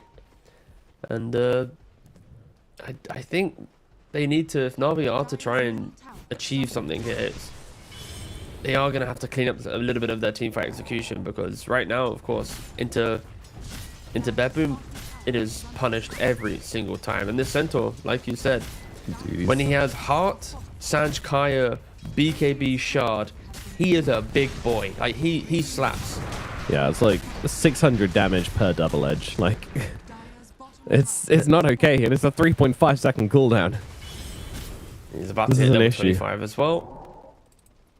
Which most likely will be the hoof stomp duration. But maybe there's some memes to be had. I want to see an Ags. He is pondering. Just grab your 25 Zeus. talent Centaur. What is it? Come on. I want to see Zeus in a cart just being wheeled around the fights, free casting. Sounds great. It's annoying. Pure is teasing us right now. Come on. Pick your talent now. It's got to be Who's Tom Stop duration, trying right? to, There's no stop way. trying to it's- convince. I Trying to mean- convince your team about the aura. Don't worry, guys. Myrtle will Well, click us all. you are I playing mean, against Muerta. It's a that's lot what I of was clicks. thinking. It's a If lot there of ever was a uncontrollable time- damage. if there ever was a time to do it, maybe it's now. When you get the Retaliate Aura, is it Centaur strength or is it each hero's individual strength? I believe it's each hero's. That's not as good. Some people do it. Like against Murta, some people do the right talent. You teased us for so long. Yep. Trying to make What us... can you do? I mean, that's the joy of the talent. I mean, he was probably convincing it. He was like, they had like a little formal meeting, right? Dear Toronto, Tokyo, I, Pure, would like to put in my formal request to go for I Retaliate object. Aura. Just pick who But stomp you please, for. I'm allowed my one Oh. objection as well. You know, like I'm pretty sure Indeed. this was the debate. But Meanwhile, no such shenanigans going on with Nefrit. It's a simple, just take the barrier, move on with life. Life is good. you say that, but 20% bass chance. I think that's kind of sometimes a bit better. I think in this game, when you're behind, the left one feels nice because it's like a little bit of a cushioning. You know, it's that warm blanket on a winter's day to help you out. But I think the right talent in a successful game, going for 20% chance, like I just said, is very useful. And we just saw here, Faces Void does have the refresher. So if team fighting for Na'Vi was hard, it only just got harder. So Yep, throwing backtrack onto that as well, and all of a sudden Nightfall has just this natural inbuilt form of evasion, which Muerta can't really do much about, so that's annoying. Actually, she has a Silver Edge. That certainly helps. Radiant's middle tower is under attack. Now, BetBoom setting up in the bottom side of the map. It will be a Radiant Roshan coming up, and it will have an Ags as well, so they've got that one to play with if they can secure it. Na'Vi very, very defensive at this point in the game. They realize how far behind they have fallen, and they realize that the only way they can really fight BetBoom is if they know the lay of the land. And unfortunately, they don't know much outside of their own base at the moment. Yeah, because Na'Vi got the last 2 Aegises, right? Like, it's the reason why we're at this 42-minute mark. I think this game easily could have been a slightly quicker game if at any point BetBoom got a single Aegis, and Roshan is respawning in 42 seconds. Like, can something very win important to mention before the next fight is that Maldi did pick up the Aghanim Scepter on the Tusk, so if he finds Zeus, it could be good, but they immediately find him jumping onto the Tusk. There's a disruption coming out from Daze. He's very far away. Need to be careful. Make sure you can see where this Void is coming in from. Beautiful charge. Going to stun up the Void, but isn't going to matter. They'll throw everything down, but Moitz is just being absolutely blasted. And there's another Chrono Sphere coming out from Nightfall. Oh, it's poetic. It's beautiful. Catches just about everyone. Shigetsu and Melodure just taken out. And now they move over towards Daze as well. Oh, Nightfall, that refresher orb doing absolute bits, and they don't want Roshan. They want to smash Navi into the ground. It's been nearly, 33 minutes of Navi not being able to take a team fight, right? Like, even the fights that they go poorly, the best thing they got from it was a Roshan, and after that, it's then back to hope, pray, and that's not enough to win a game of Dota. BetBoom, they are methodical, they are decisive, and they just cleanly walk their way through this game, and the refresher, like you said, crushes that fight. They're going to be able to get 2, if not 3 lanes of racks here. The top tier 2 might protect them just a little bit, but Pure is already there. And Spirit Breaker, he's having a bad time. Just died as well, yeah. No buyback. All right. Ooh, okay, that was over. Like, the fact that if he didn't die, there were relatively short respawns for Na'Vi. Yeah, the game would have continued. That death actually just ends the game. It's kind of sad. Yeah. And Sage wow, the Desolator Phoenix. All right, guess the hero. All right, it's gonna be G. Yeah, I mean, Melodur's a believer, you know? Yeah. Ancient is falling, though, Nightfall so... doesn't care, yeah, it's over. There we go. Wait, Shallow Grave it. Oh, what a shame. Someone's going to believe you and be like, what? Yeah, that'd be a twist. That would be a twist. But yes, indeed, it is BetBoom taking game number 1 here in a relatively clean fashion. I mean, it's a pretty basic way to do it, isn't it? Just play around your chronospheres, you know, trusting your team's damage, and it was much harder for Navi to actually respond to this team. Yeah, I mean, it felt a little bit of a mismatch between the 2 teams, right? BetBoom always knew what they wanted to do. They were always in position. I think Pure has shown why he is a very strong player on his Centaur, backed up by the supports. And yeah, for Na'Vi, very good at taking Roshan. Like, they knew when to do it two times in a row. But everything else was pretty underwhelming. So I hope Na'Vi doesn't draft so one-dimensional in the next game. Like, high skirmish, high pick-off, momentum-based draft. Because especially against these disciplined teams, they are just going to outscale you. And there's just going to be this like aura of 1-2 mistakes and we win the game. And it's exactly what happened. Yeah, it absolutely was. Well, we'll see if Na'Vi can bring different ideas to game number 2 and if they can come back into this one or if it's going to be a clean win for the side of BetBoom. We're going to throw it over a break, after which we'll be back with the second game in the series.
am I wasting time? 'Cause I'm already gone. So long, can you stay the night? 'Cause you're the thing I want. I know you're feeling different when you're stressed out, but even with no makeup you still stand out. 'Cause no one makes me feel the way you do now. Like you do now. The way that you move your body, you make it look like a hobby.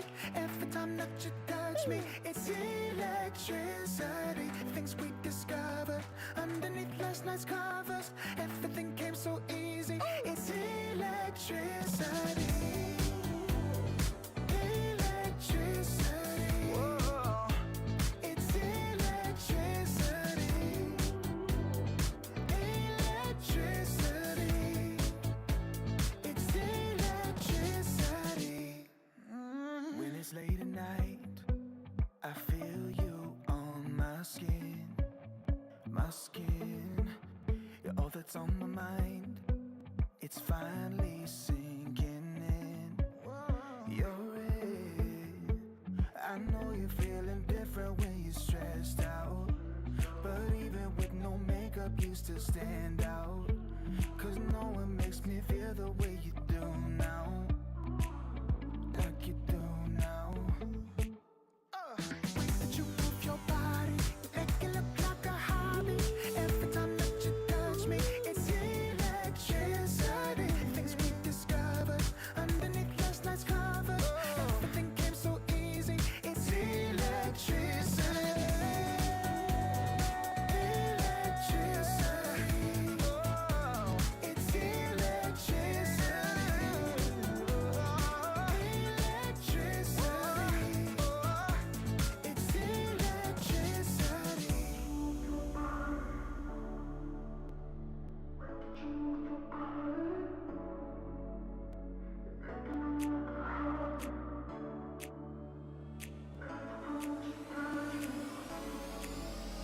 The way that you move your body, you make it look like a hobby. Every time that you touch me, it's electricity. Things we discovered underneath last night's covers. Everything came so easy. It's electricity. Electricity. It's electricity. You move your body. Electricity. You move your body. It's electricity.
Hello and welcome back to the qualifiers for the Lumpy Koala ESL 1 event. My name is Noah and I'm joined by T Governor as we get ready to go for the EEU qualifiers. You alright, T?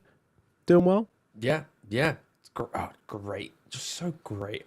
I would like... No, I'm not doing great. Because that last game, one-sided. I don't like watching one-sided games. I like seeing two teams, punch each other in the face relentlessly. Didn't see that at all. So, hoping that the second game, we have a little bit more, va-va-voom from Na'Vi. Because a little bit more panache. A little bit of panache, yeah, a little bit of science. Because right now, BetBoom are just showing they are a very, very strong team within the region. Yeah, I mean... As expected. Yes, as expected. I don't think anybody was expecting Na'Vi to pull a game off BetBoom, and honestly, their performance last game, I'm not mad about it. I think they did some nice stuff. They got a couple of Roshans, they took a fight here and there, but sure, BetBoom's ideas were just a little bit better. But, I'm excited to see what Na'Vi can do in game number 2, and hey, maybe they can take a game off the storied success of BetBoom. Yeah, for me, it's like, I love the post-TI season when we get to the roster shuffles, because it's like the best time for upsets to occur. But then you look at like teams like BetBoom, Spirit, etc., who haven't made any shuffle. Spirit, of course, aren't playing; they're taking a break. But the idea is like the teams that don't make changes, okay, they're going to be a constant. So when you have all the changing going around them, okay, maybe this new type of team has the idea to beat them. Oh, okay, no, so it's like I'm still in the kind of the honeymoon phase where I'm like, every time I look at a new stack, I'm like, maybe they're the new stack. Yeah. And of course, they need time, right? Like, they will, of course, like in 6 months' time, a stack from today will be much better, right? But there's that kind of like the innocence and the pure joy where I'm like, please, come on, just have a spark straight off the bat, like completely put the region in its head, There'd be nothing better than just seeing, like, for example, imagine Team Klee has qualified to the Kuala. Like, what? Who? I believe. Like, I want that from a region. We're still yet to get it, I think. I think most of the regions are kind of like settling down to be relatively expected in regards to like org names. But yeah, I'm still hoping for that one new roster to shine.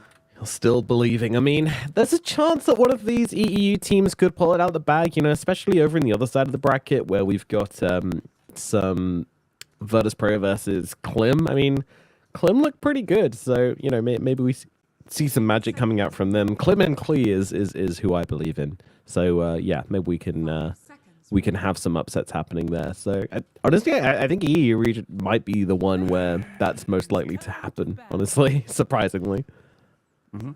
Yeah, no, it's relatively cool to see. I think that's only because I think people still don't give VP as much credit as their TI run was. Like, they were still quite a formidable opponent, but when you come back to the region, they don't shine as strong. So I feel like it's quite easy to go, well, if the top two teams in this bracket are BetBoom and VP, the likelihood of VP reliably putting together, 3 series of perfect Dota isn't as strong as BetBoom. So yeah, I think that is the team to potentially fall short. But in regards to draft, we have seen 2 heroes picked up. We see the Trident Protector for BetBoom, the Kunkka for Na'Vi.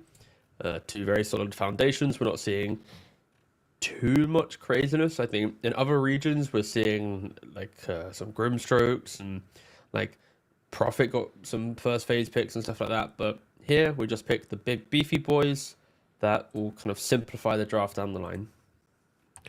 Actually, sorry, just to go quickly about upsets. There is one big upset which happened in China where Team Bright, which is the old Team Meteor, was able to 2-0 Team Aster in the upper brackets. That's pretty insane. Very unexpected. But yes, anyway. It's unexpected. Sure. Oh yeah, I was about to talk about China for a second, but I'll quickly emphasize the fact that Aster, the new roster, yeah, not as star-studded as before. So I think the org will now carry more weight than the players until the players shine. But I look forward to that day. Anyway, we're in Eastern Europe. Yep, let's get back into it. The bans are a bit slow, I'll be honest. They're taking their time. We'll see where Na'Vi do go with it.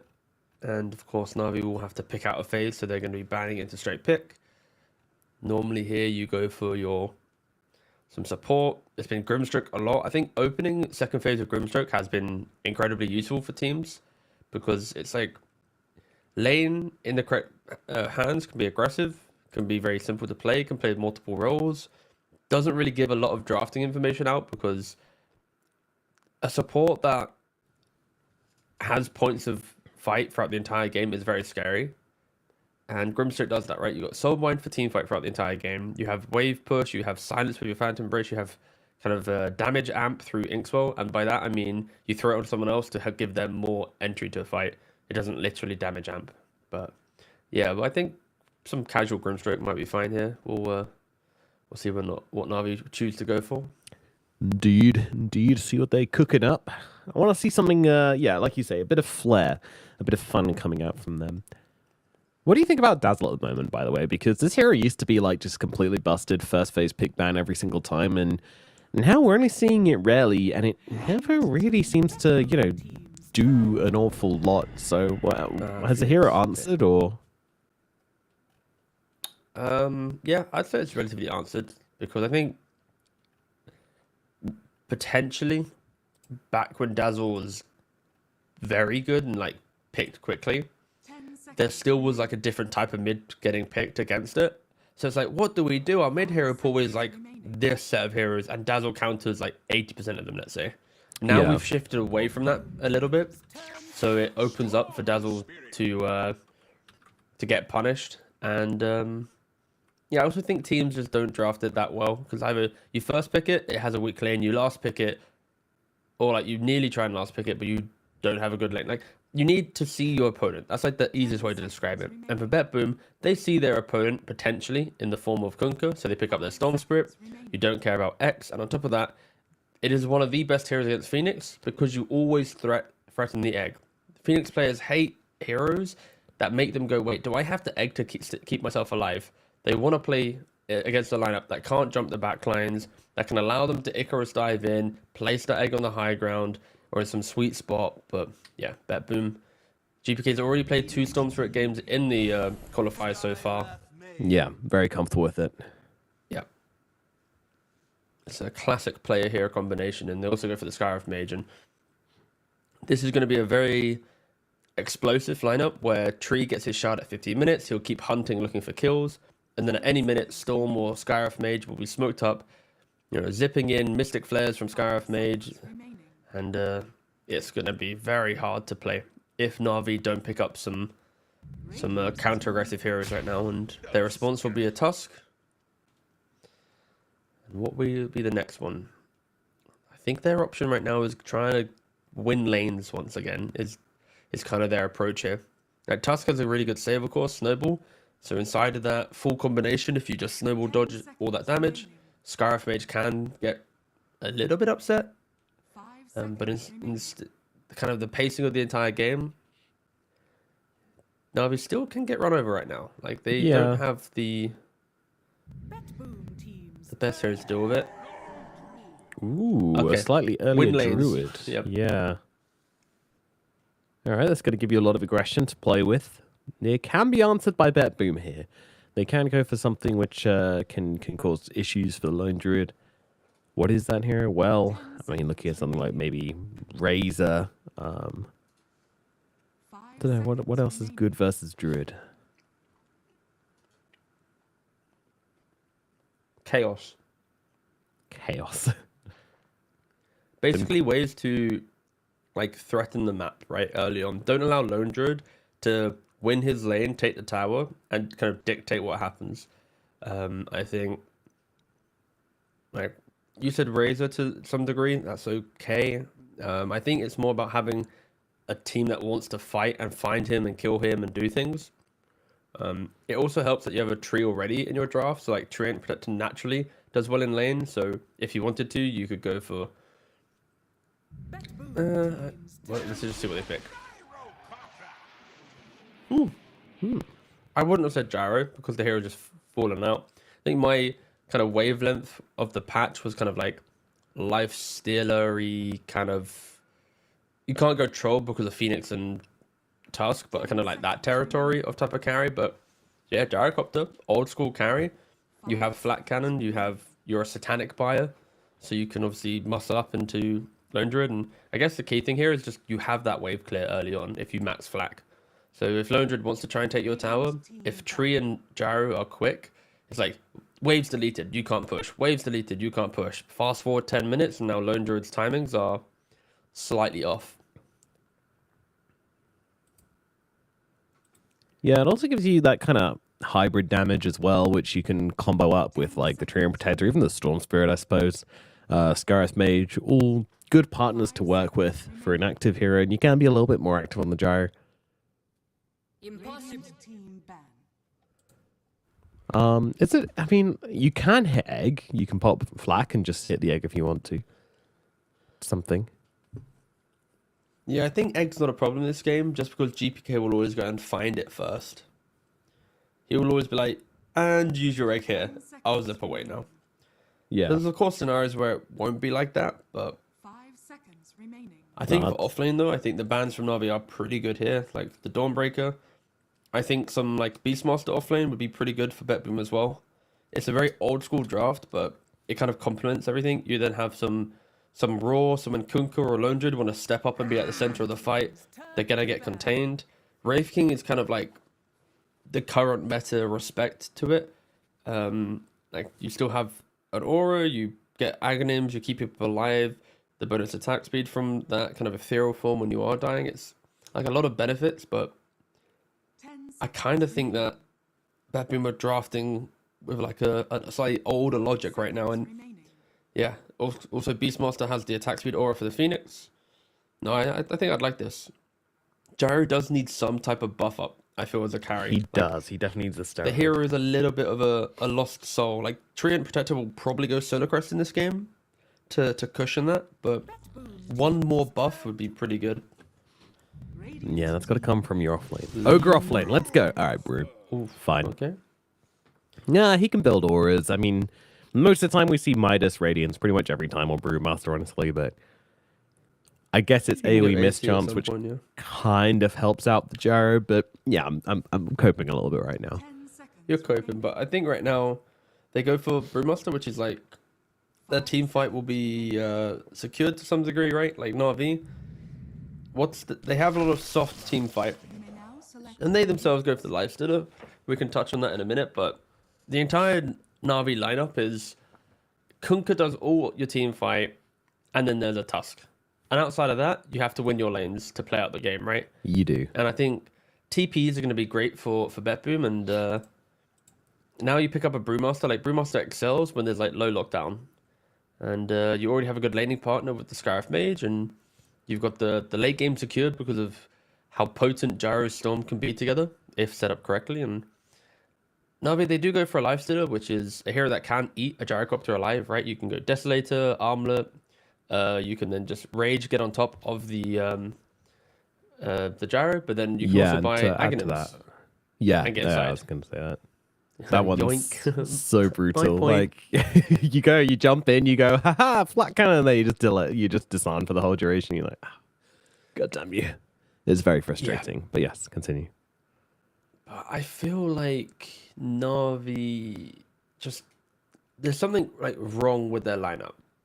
Like, not in like it feels like something missing. Like, when I look at BetBoom's drafts in the last 2 games, there was like this aura of confidence where I know that if the game gets hard, they can still make plays, right? They can Storm Zip in, they can Mystic Flare Smoke Gank, or they can Brew Split Rat. You know, there's always points of like comeback potential. When I look at Na'Vi's lineup, there's a Lone Druid who needs to win his lane, there's a Kunkka who needs to control everything, and then there's a Lifestealer who's just there. You know, like everything just feels like kind of, yeah.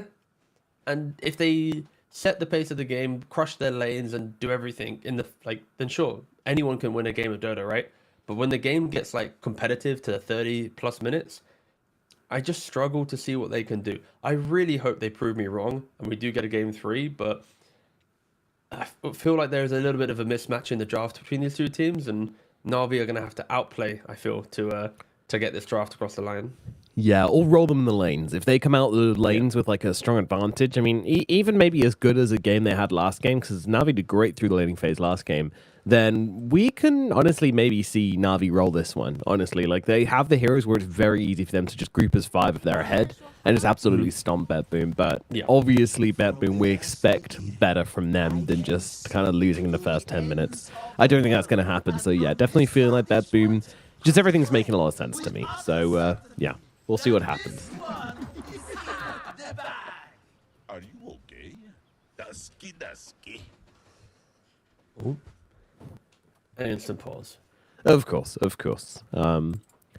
So yeah, mid lane matchup. It's going to be the Storm Spirit laning up versus the Conquer, of course. Pretty straightforward matchup. We have seen the Storm actually do pretty well in this matchup in the last time around.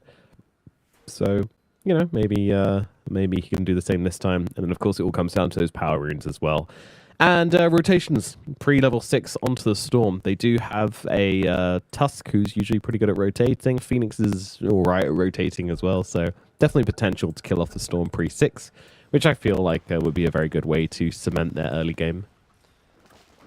Yeah, the thing for me is, can Lone Druid get left alone in a lane against Tree Gyro?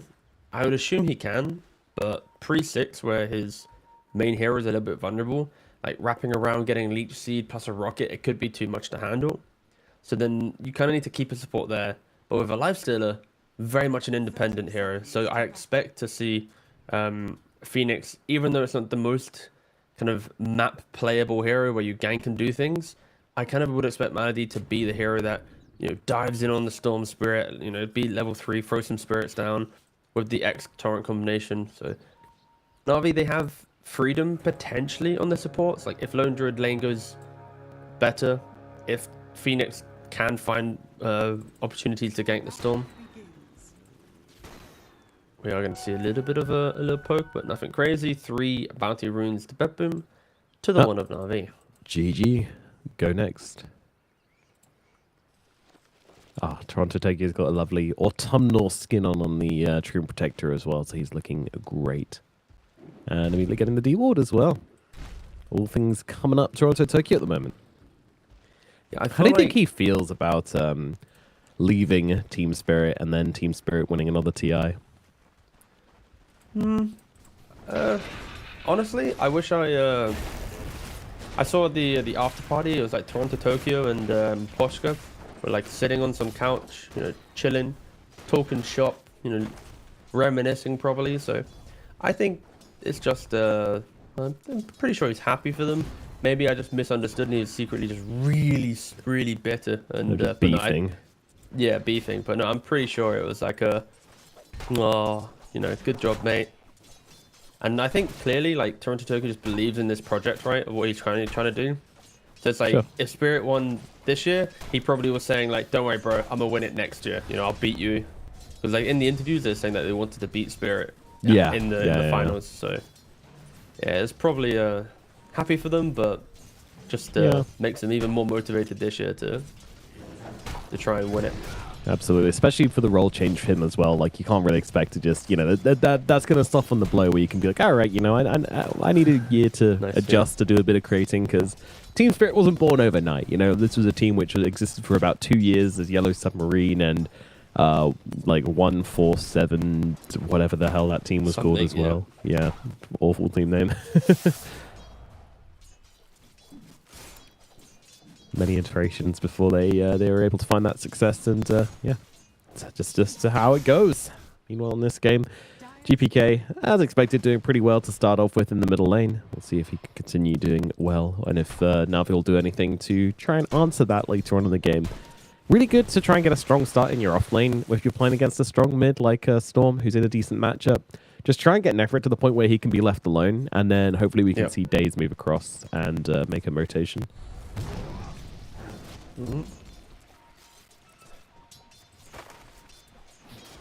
Yeah, this bot lane for BetBoom isn't the most killer lane. Like when you see a Sky, you expect, okay, they're gonna have opportunities to kill, but with the Lifestealer, especially when he hits either 3 or 4, depends when he wants to level it, having that rage completely removes Scarif Mage from the lane pretty much. And Malady as a Phoenix, you naturally kind of pump out a lot of higher regen, and I think it's just a lot of fun going across all the lanes. it feels like poor positioning will be the result of the first kill. So I'm trying to like look at all lanes at all points, just making sure. Like, yeah. I mean, lane's pushing into the bottom side. Nefrit already losing a lot of health on his bear, though. And, yeah, Jared, Toronto, Tokyo just kind of following this massive wave under tower, looking to put as much pressure onto these guys as possible. Even fortification. Yeah, I think this was actually for the top lane. They're just really being obnoxious here. Daze, he's going to be stunned up, but has a snowball to dodge that one. And actually, it's Toronto Tokyo taking a ton of damage here from the bear, from Daze, but trapped inside the thorns will be Daze going down. Nightfall trading with Nefrit still. Nefrit, he needs to start getting some of these creeps. I mean, this is ridiculous. These creep waves under the tier 2 tower. Meanwhile, there's another creep wave under the tier 1 tower up on the top side. He's missing out on a lot here on the Lone Druid. Yeah, Nightfall's are going back to Paul. He's like, okay, this is too many memes. Gonna have to reset, get that hard camp, pull it back. And do you really expect a Jari to be diving a tower, like you said? Like, it's crazy talk. Meanwhile, GPK trying to find the water rune here. Immediately turning on to Melodule. I mean, Toronto Tokyo, he's here as well. Melodule needs to leave, and I'm not sure he's going to be able to. Oh, can't navigate around it. Plug grenade catches him out. 6 HP, 0 HP. He's gone. Got it. They tried to rotate upon the Storm Spirit, but it's just gone so wrong. And now on the bottom side as well. Well, Navi will find something. Shigetsu gets a kill onto Pure. It's not... it's a good kill. It's a good kill into your offlaner. Gives your life stealer a bit more of a game as well. Honestly, despite everything, Nefrit's still the CS leader at the moment. So this creep wave shenanigans just didn't really pay off. It was a lot of messing around, which ultimately just ended up in the gyrocopter missing well, no one really missed any CS. Everybody's fine. Yeah. The key thing is just that Nightfall is going for the max flak build, and Toronto Tokyo already has points in Nature's Grasp, so it's a lot of push, and you're just keeping the wave underneath Lone Druid. So you're not ever starving him, you're not holding out your tower, you're not trying to play for denies. It really is just a you farm, I farm type lane. Yeah. And when you mentioned the idea of like the movement of Tusk, it's like that is going to occur, right? That is going to already be did, a thing, because as long as Lone Druid doesn't die to the flak combo, his wave's always going to be at his doorstep. And Toronto Tokyo actually already preventing Daze from rotating. Like, he sees the movement, he walks over, it's like, all right, I'm gonna just follow you. So if you go, I go, and now your gank won't have as much value. And GPK, he's 2 creeps away from 6. So the ability to actually gank a storm is, you know, seconds away from just not being a thing. Vanishing into the night.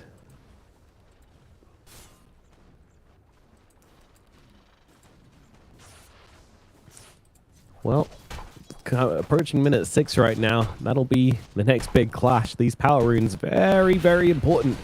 Storm's able to hit 6 pre-minute 6, then you got to make sure that you are stopping him where possible. Is up in the top line. Gyrocopter taking a ton of damage here. Nightfall is going to be falling to the rotation from Na'Vi. They bring a ton of heroes up to the top side, and they do get the big kill in response. That was pretty switched on, I think. I mean, maybe the call was that... I mean, they just saw the opportunity and went for it, but there could have been a call that Toronto Tokyo is going to move for the power rune, so just go and fight for it.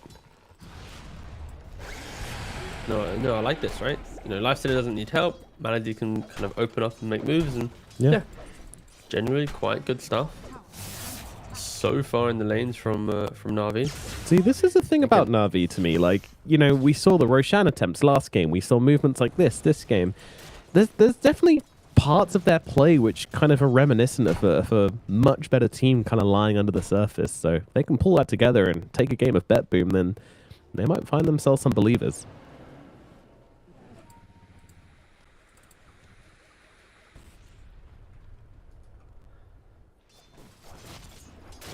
We're kind of hanging around with very low HP against this lifestealer. It's pretty scary. He's not even close to 6 either, so he's just choosing to be in a vulnerable position. No wand, no lotus, so there's no like burst region counterplays. No. I mean, Skilty by himself can't really do anything. Oh, GPK is going to get X marks back into this. Melodiel needs to time it perfectly. Won't be able to do so. The Storm dodges it out with the ball lightning and actually makes a play on Shigetsu down to the bottom side. GPK. Oh, it's beautiful as his movements across the map whilst dodging the X and finding a kill. But up in the top side, Nightfall's in some trouble. There's a boat on his face. And that's not an easy one to recover from. The sports can't do much about that, so the gyrocopter will be falling once again as Nefrit gets even more up in this top side. Yeah, and Nefrit, because of how much farm he's got, he's only 100 gold away from a diffusal blade. And this is the reason why Lone Druid is so good right now, right? Universal hero, you buy diffusal blade, you use all that for additional damage, and on top of it, it gives your bear just access to the fight. And we've got a bit of a scuffle in the mid lane. Menador should be going down. GBK doesn't really have enough mana to continue the chase, but I think for Na'Vi, their main points of success will be playing around the Lone Druid.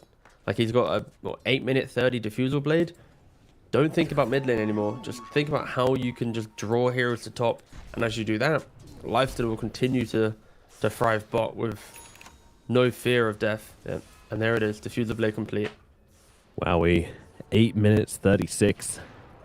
That is a terrifying timing. Na'Vi setting up for this fight in the middle lane. Melodiel going to be the target right now as Toronto Tokyo comes in through the trees. GPK jump forward as well. The damage is clean onto the Conquer, and they will be able to bring him down. No save coming out from the Tusk either, as he was thrown up into the air by Pure for this entire duration. Tries to snowball across, but he'll be the next one on the kill list for BetBoom. And there is no negotiating this time around. 2 heroes dead straight off the bat. Middle tower being absolutely pummeled here as well. Yeah, and the speed in which they make the moves, right? They identify the fact that Lone Druid's hitting some timing, so BetBoom, they collapse on mid. They kill Menador in the river, they kill him again at the tower. Even Pure rotates on in to secure the kill. And that's going to be the value of Brewmaster in these fights. If he can get his Wind Panda near a Tusk or a Phoenix, cyclone them up, you'll delay the Tusk, the snowball save, you'll delay the egg. You'll basically delay the supports from doing their primary role within the fight. And that is just a devastating thought, especially in the earlier skirmishes.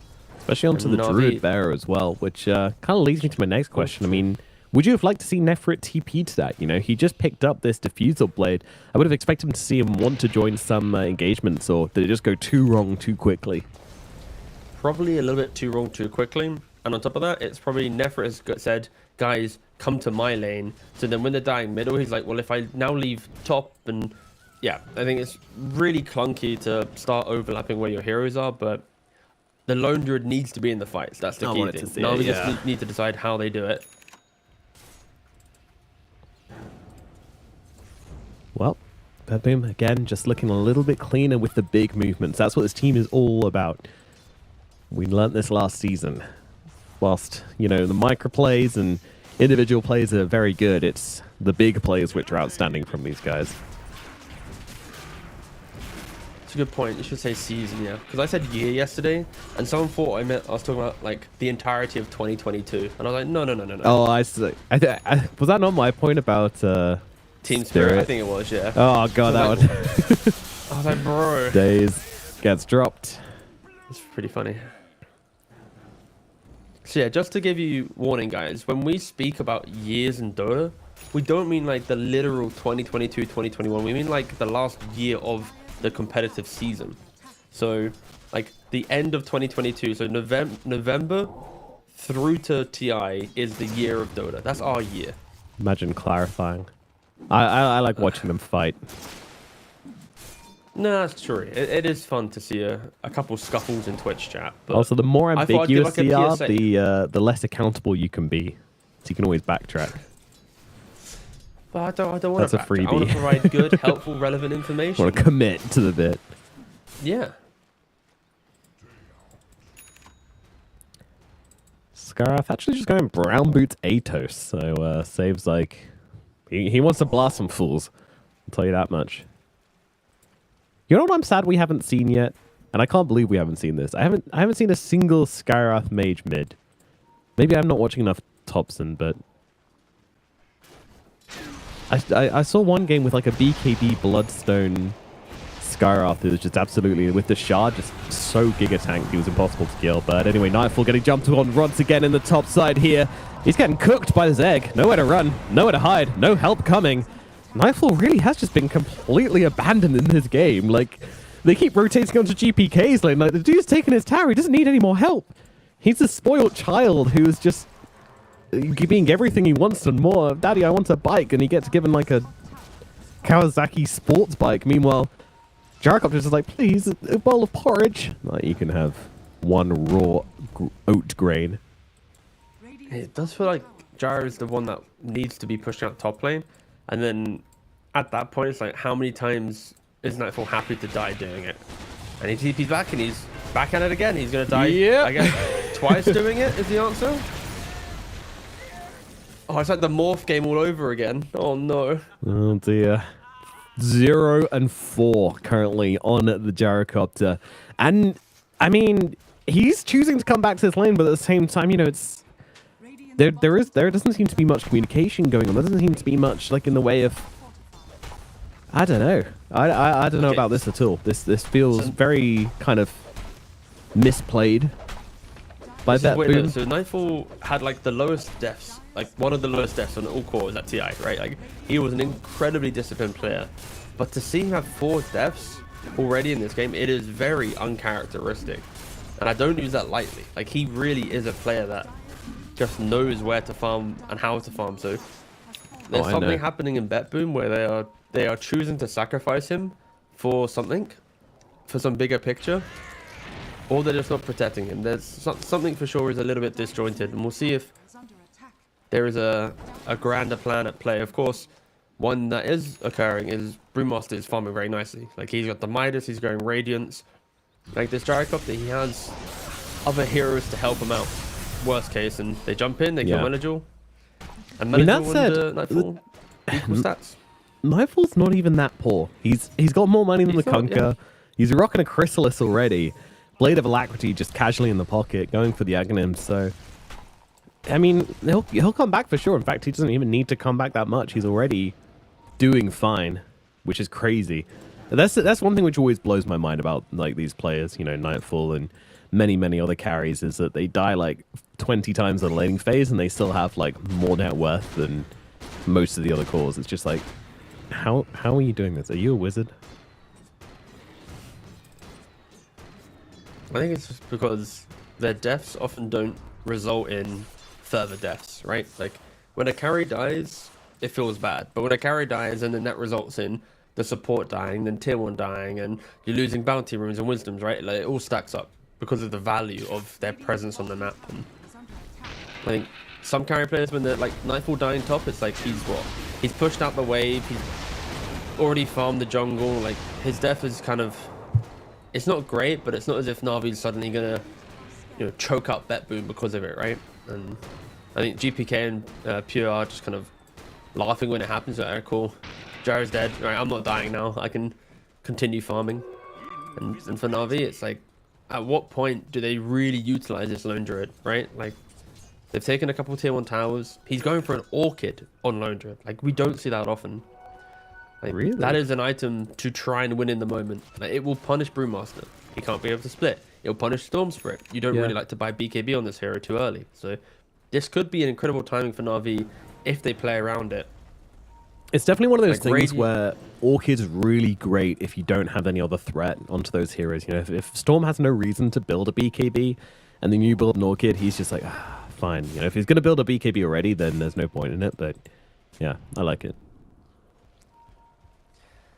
Quite unconventional, as Toronto Tokyo just completely breaks the smoke here. Probably not who they wanted to get, but never a bad thing to kill a Treant Protector. There's some supports where you're like, oh, why do we find this guy? But killing a tree is always just like, all right, you know what? Get this guy off my map. Yeah. But for Na'Vi to group everyone up and to look for the kill, it's... Sure, you got the kills on the support, right? But it might feel nice for a moment, but then you realize, we did need something more, didn't we? Yeah, but at the same time, like, what were they really hoping for? I think they know the Brew's not in this area. GPK, I mean, what are you going to do to GPK? You have nothing. Well, you got Orchid now. There we go. Yes, now they have something. Na'Vi, they're going to be hitting a pretty cool timing, right? Like, you got the Radiance on the Lifestealer. He's already got the Armlet. You got the Orchid. And Gyro, the reason why it kind of fell out of popularity was, one, your Tory did an interview and all the carry players listened, and two, the hero does need a lot of scaling, right? It's like 4 or 5 items for the hero to feel very good. You need a Crystallis, you need an Ags, the Ags allows you to farm. Then you need a BKB. After BKB, you need to either go Satanic or Butterfly or Crystallis, right? There's like, we're always talking about big ticket items for this hero, unlike other heroes. So the Na'Vi, even though they're down 2k gold, I'd say in the next minute or two, it's a pretty good time for them to group up and try and get a little bit of a death pool going whilst BetBoom are in a relative farming state. Toronto Tokyo has been seen, will be killed once again. The consolation prize being given to Na'Vi. They go for these dives, they go and look for the gyrocopter, they find the tree, they're like, okay, fine, get off my map, that old shtick. But meanwhile, BetBoom are kind of just replicating their movements here, and Pure has finished off his Radiance, so this Panda, I mean, and a 17-minute Radiance will be considered good by any stretch. You just got a Midas as well, like, Midas Radiance at 18 minutes is absolutely ridiculous, to be perfectly honest. It's very, very good farm. Crazy stuff. Pure is absolutely juiced this game and only going to get thicker as time goes on. Going for the Boots of Travel, in fact, is the first pickup after Radiance. So really not looking for these auras just yet, to be honest. Like, we're expecting, but we're thinking we're an option. But when you're this farmed, like, you might as well just become a bigger threat. Get more map presence. Be annoying. Nightfall just continues to farm up. Realize the ancient camp is blocked. Toronto Tokyo says, don't worry, son. I'll deal with it. But Na'Vi, they're coming up in the top lane right now. They're looking for the big target. They're going to use that Orchid onto the Brewmaster. They need to bring him down now. The Ultimate's about to run up, but they've got the stuns available to kill him off. And Pure is dead in the top lane. Na'Vi, I mean, it does hurt, but they bring him down. And now they look towards the tower as well. And yeah, with this bear, now level 12, you get that Demolish all the way up, and you can just absolutely rip through that tower. Things are looking very nice for them. Like, they've itemized for this moment, and they're playing on it. They're taking the map, they're taking the towers, they're getting the kills. Melajor should be careful. He has just TP'd down to what has recently been BetBoom territory for a little bit. Okay, and yes, the guy connects, so they will be aware of the Skyr's positioning. Yeah. I mean, it's really hard to go onto a Conqueror under a TP point, right? Because he just boats and blade mails, and you're like, okay. Oh. Run away. Yeah. So Phoenix has the Yule, so he'll be able to get rid of the Ancient Seal from Scarif Mage and then secure his egg. But that will be the main story of the big fights, right? The way that Phoenix had to egg there is what will happen in a big team fight. Like, Storm will find the Phoenix, force the egg, which will give BetBoom kind of easier team fighting when they have items. Right now, Na'Vi is in that window of the game that, like, you don't want to run into a Lifestealer or a Lone Druid, right? Like, these two heroes are insane for, like, this portion of the game. It's like the unkillable free BKB of a Lifestealer with the damage of Armlet Radiance, Lone Druid with his ability to demolish buildings, and also with True Form very tanky himself. They are jumping Phoenix now the second time around, and death does occur. Indeed it does. Another death for the Phoenix. Well, the first one wasn't a death, it was a supernova, but this one will be his demise. It's just a pretty sad situation. The rest of the team were in the top side doing the Tormentor and kind of getting back their resources after that, so his consolation prize is the shard, so he can throw out these sun rays during the egg, which is always nice. Up the top side, Silence coming down as they'll just blow up save. No response there. Blade Mail on Melagil also going to reflect that Mystic Flare back at him.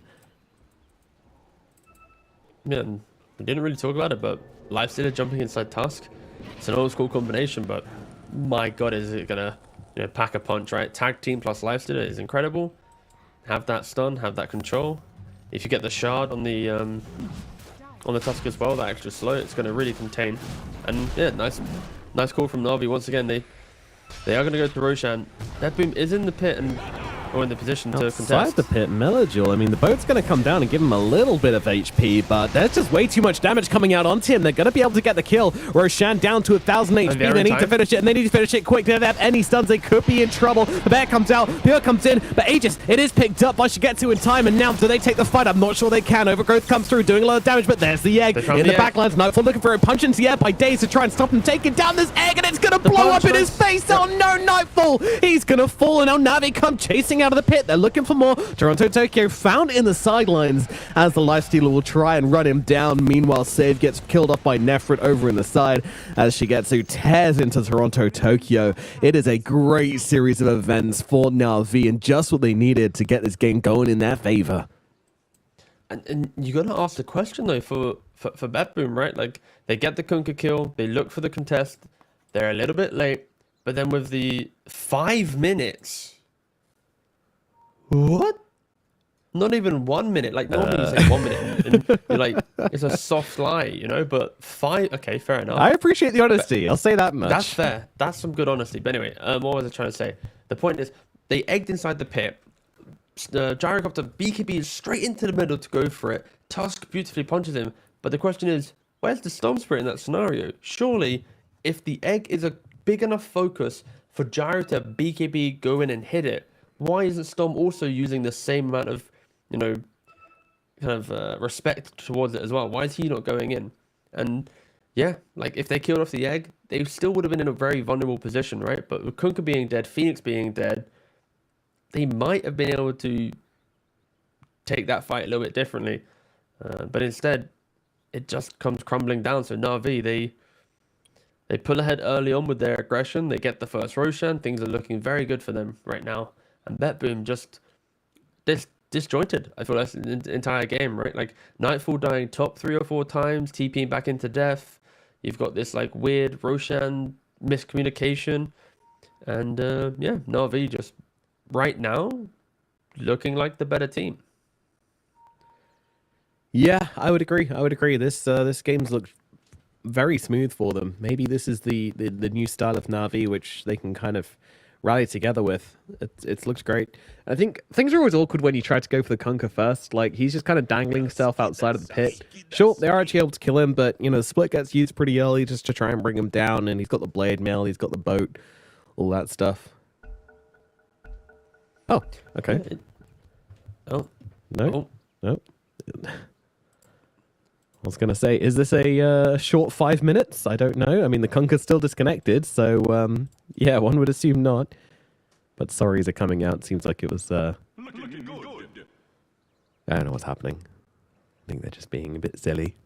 So yeah. oh Oh my god. translate it. You know what this pause what's has let us happened? do, though? Yeah, what? Eosin, show me the Brewmaster right now. Wrong. Get on What that do you wanna brew. see? Click Brewmaster. What about him? He had 2 charges on the hand of Midas. Ooh. Tower is under attack. Okay. Absolutely illegal. Ooh. He's fine. I was like looking at. I'm trying to see something cool. I think Pure might want to go for Manta in this game, just to get rid of the Orchid. Under attack. It's currently looking at Octarine. The other scenario is just don't be the one at the first entry to the fight. Like, don't be greedy, right? Don't try and thunderclap to start. Just press split. It's probably why he bought the shard so early on as well, right? It's because it increases the duration, and then just press ult and run in and use the 2 or 3 seconds to get into a good position. So I don't think this 100 Orchid should be too devastating for the Brewmaster, and it's probably why he's not overreacting with itemization, at least. But yeah, for Na'Vi, with this Aegis, they need to continue moving around as this kind of bundle of unkillable mass, and GPK trying to be a little bit cute, trying to go for that snipe. Always worth just giving it a go, you know, it's likelihood of you getting caught is pretty damn low, so give it a try. But yeah, Torment is stolen by Na'Vi. They have an extra hero to spread that damage between, so pretty easy for them to do so. And now they start wailing on this tower. I mean, that's the thing about Brewmaster as well, like, sure, he got like crazy insane farm with this Midas, wow, Radiance, wow, Boots of Travel, wow, but like, how much does it really do? How oppressive, how much punch can a Brewmaster really pack? And well, the answer is just not really that much. And now Mystic Flare gets dropped on a Lifestealer for some reason. Alright, I guess. In comes damage onto the Storm Spirit. No real attempt here. Just telling him to get away. And let's deal with these barracks and Navi. They're breaking the high ground, T-Gov. I expected them to do stuff with his Aegis. I didn't expect them to do this, though. This is just an insane read from them, but it's working. They found Toronto Tokyo on the sidelines. Hello. Moving across towards Save as well. On the steps of the fountain, they're killing off the supports. Have they taken a step too far forward, though? Well, not really. Dave's just running his Lifestealer out of there. Infest bomb out onto the barracks. Egg is down to cover them as well. They take the melee barracks, and now they're going to try and get themselves away, but Shigetsu, he's also threatening here. They're not really just full out running. They're still ready to threaten. Druid zapped up for the time being. Fritz Bear is getting a reload. GPK! He's got to be careful. He's got a BKB, though. He can get himself back up to the high ground. Oh, my God. Na'Vi, they don't want to lose anyone on the retreat here. Shigetsu just bodyguarding his whole team. You want to get in there? You better bring some ID. They better say Na'Vi on it, but they will get themselves out. What a play. Na'Vi just have one mindset right now, and it's to punish the fact that Gyro is still in this recovery mode. Like, how much net worth? 14,400 net worth on Gyrocopter. Yet still not a single way to kill a hero right now. Like, there's like, even if he was to press flak and A click, it's just like, sure, good job, bro. What are you doing? Like, Lone Druid, Lifestealer, Kunkka are all very tanky heroes. So to get through them, you either need multiple rounds of flak or just an abundance of damage and item advantage, and they just don't have that right now. So for Na'Vi, this first Aegis, it could be the first and only Aegis they need to break BetBoom. If they can just reset here, get a second Rax, like it's going to be such an uphill battle for BetBoom to play into. Yeah, they just don't have a knife sharp enough to penetrate the beefcake of Na'Vi just yet. And Na'Vi know it, and they are just doing everything they can to rub their faces in that fact. Bear and Lifestealer. Man and Beast. Silence the creep. Good job, that creep's not going to be casting any spells on you. Infest in, get away, and another tower gone. Dude, I've never seen this much value coming out from a first Aegis. This is crazy, but it is about to run out. 20 seconds, and they will not be existing anymore. Is this the cue for Na'Vi to maybe not pump the brakes, but definitely ease off the accelerator a bit, maybe? I don't think so. I think even without Aegis, they maybe not right now, but I think they can smoke, find a kill, and still be aggressive. I think realistically, they don't want to leave the dire side of the map, right? Like if they give room, then Gyrocopter suddenly gets his way to a butterfly. Storm will in about 10 minutes have a hex. Like it doesn't give BetBoom an ability just to win the game outright. Like there aren't crazy items coming for like Bruise buying an Octarine, so that's a greedy item. Sky and Tree aren't scaling. So the only one who can buy items is either... Oh, and this is what I mean. Yeah. Caught sleeping a little bit. Dying. Can't get off the split, and it's a kill onto Pure. And that's going to be another Rax now. Easily mid should be falling, and bottom as well.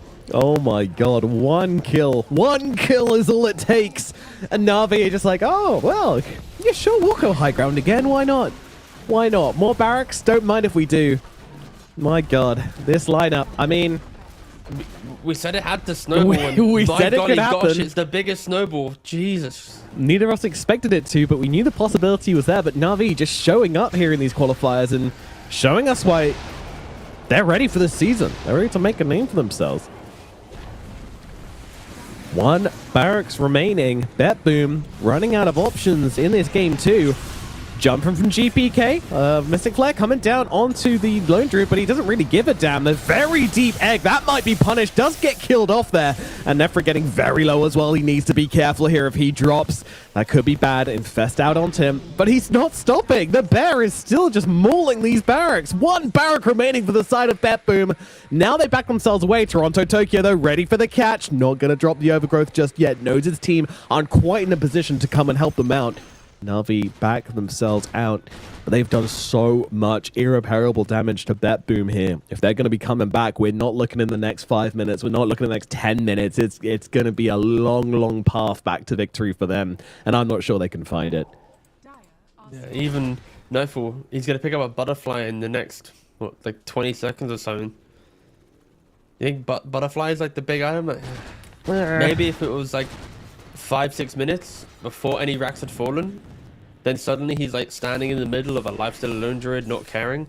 Like that could have been an incredible moment for BetBoom, but it's just a little bit too late. It is. It is. With 2.5 barracks down, a butterfly is not going to make me believe.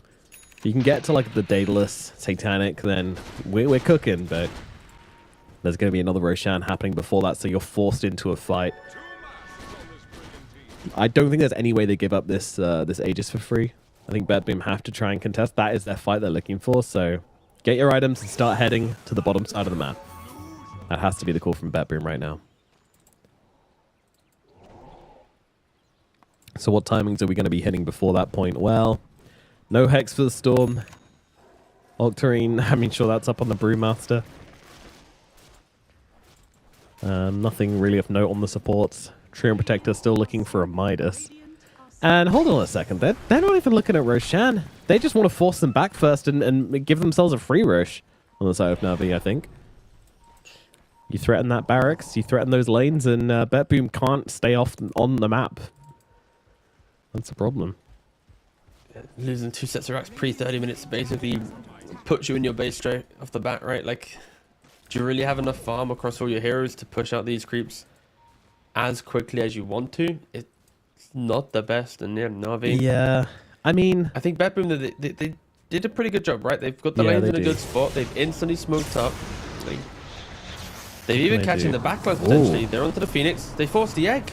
Yeah, they should be able to kill it. They need a little bit more. A little bit more. They will bring down that egg. All right, Na'Vi, they're fighting with 4. But immediate buyback coming out from the Phoenix. They will have the egg available for the 5. Meanwhile, in the middle of everything, Pure just getting blown up. But he does manage to get the split off in time. Fighting up into them. Nightfall dealing the damage. But the BKB, it's running out soon. But the Butterfly really going to work. They just can't hit him. And now Nefrit's in some trouble. He's getting zapped up by GPK. He brings him down. See you later, Nefrit. Na'Vi on the defensive for the first time in this game, just trying to get themselves away. But Pure keeps on chasing. But I'm not sure BetBoom can go further than this.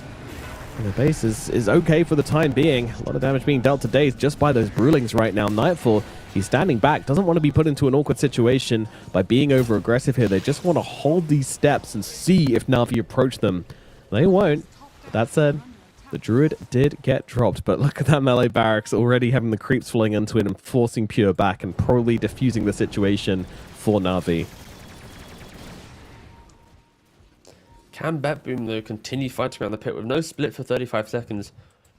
It would be quite a bold play, but they do have one of the best Aegis snatchers in the game, which is Storm Spirit. No rush. So if GPK wants to play for it, it's respawning in 20 seconds.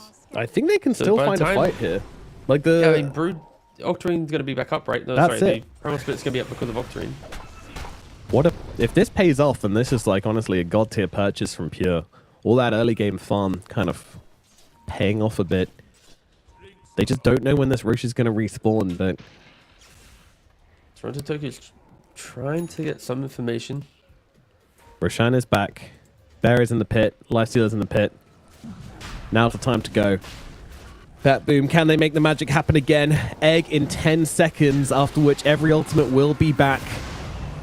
Cooldown comes out. That's going to give BetBoom the vision they need. GPK happy to stand on the front lines here. He's still got that BKB available should he need it. They're playing the slow game.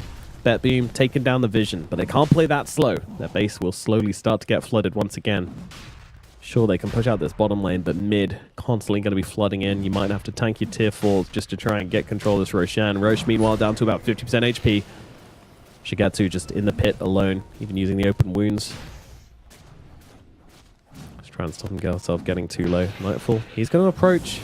BKB and Butterfly makes him pretty tanky. Pretty tanky! Not tanky enough, he's gone! Okay! BetBoom not really backing him up there. Save's going to go down as well. They didn't see the opening. They don't commit to the fight, and they will lose their Gyrocops because of it. GPK jumping in on the back, just trying to find the Phoenix, trying to stop that egg coming on off, but it's not going to work. BKB sure, but the punch comes through. GPK zip, zip, zip. TP out. He's gone. But Na'Vi, they're just going to get straight back into the pit, and they are going to be claiming this Aegis. Now, I'm not sure there's much hope left for the side of BetBoom. You got to defend this single barrack from an onslaught of damage coming out from this Lifestealer and this Druid. Yeah, and with the buyback on Jarry because he bought out for the Butterfly, then it should just be Na'Vi getting a Mega Creep to for free. We'll see if BetBoom have some magic left in the tank, but I don't expect it to be the case. This has been a very strange game from BetBoom, from the farm to the fight to how they contest Roshans. The first time felt a bit weird. The second time, Nightfall just running in by himself. That'll be quite the game. Here we go. They have to make a strong defense here. They have to just stop them getting the ground and being able to hit the barrack. Unfortunately, that's just not happening. They'll use everything. Mystic Flare coming out onto the bear. The bear, he's kind of tickled by it. Pure trying to stop him, pops the split, but they're just ignoring them. They know what they want. They want the barracks. I mean, Shigetsu sure is getting low, but the rage is there. The barrack will be taken. It costs them health and a bear. That is it. Mega creeps gained by the side of Na'Vi. BetBoom pushed to the very limits here, and maybe to the breaking point in game 2. It's 35 minutes in. How well do these guys actually defend versus Megas?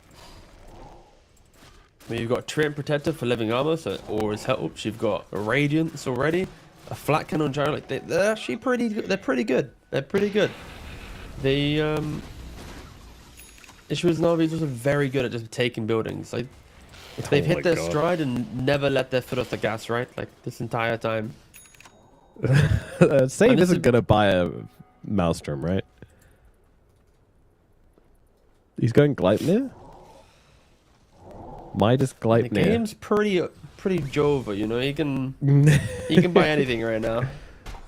But if there was an item to buy to keep the game going, it would technically be any form of wave clear, right? That is like the default response. But they're jumping in onto we it. go for the Brewmaster, trying to catch him before he can get off the split. It's on cooldown anyway, so they're just going to be able to take him down regardless. Meanwhile, saving the backline, just being beaten up by Daze with the water park coming through as well. There's no way BetBoom can really approach them. Nightfall now is going to be X-Marked. He's got the BKB, going to have to use it here. Shigetsu just starts taking chunks out of him. In comes the egg. They might be able to take it down though. Nightfall and GPK, they can't fight into this. It's too much damage. The G's are thrown in game 2. It goes to Na'Vi here in the upper bracket. This is an upset already.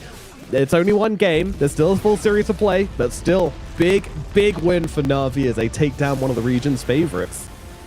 Yeah, a really impressive victory, and honestly, a little bit surprising, right? Like when you look at the drafts, the way that Na'Vi have been executing, it's like, do you think that they could be able to cleanly play this the entire time without making mistakes and giving BetBoom entry to the game?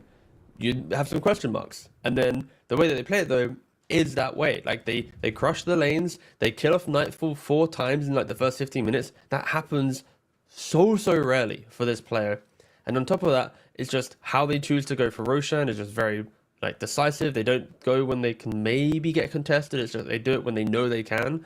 And the first stage just got them 2 racks pre 30 minutes. Like it is like the perfect game for them. And we'll see if they can replicate it in game 3. And yeah, I didn't expect I'd be saying that.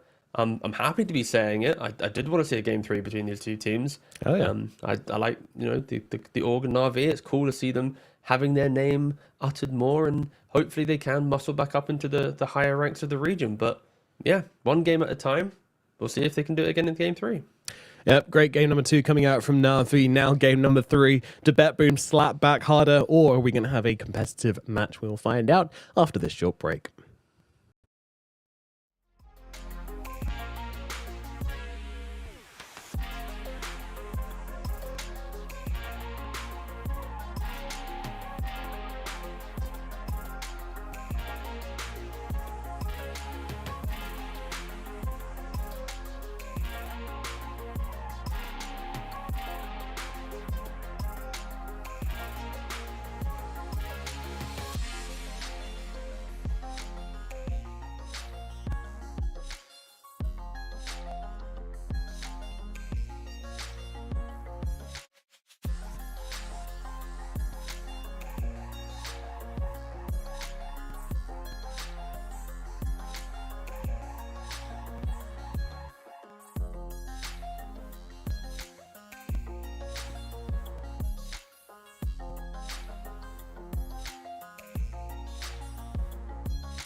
'cause I'm already gone.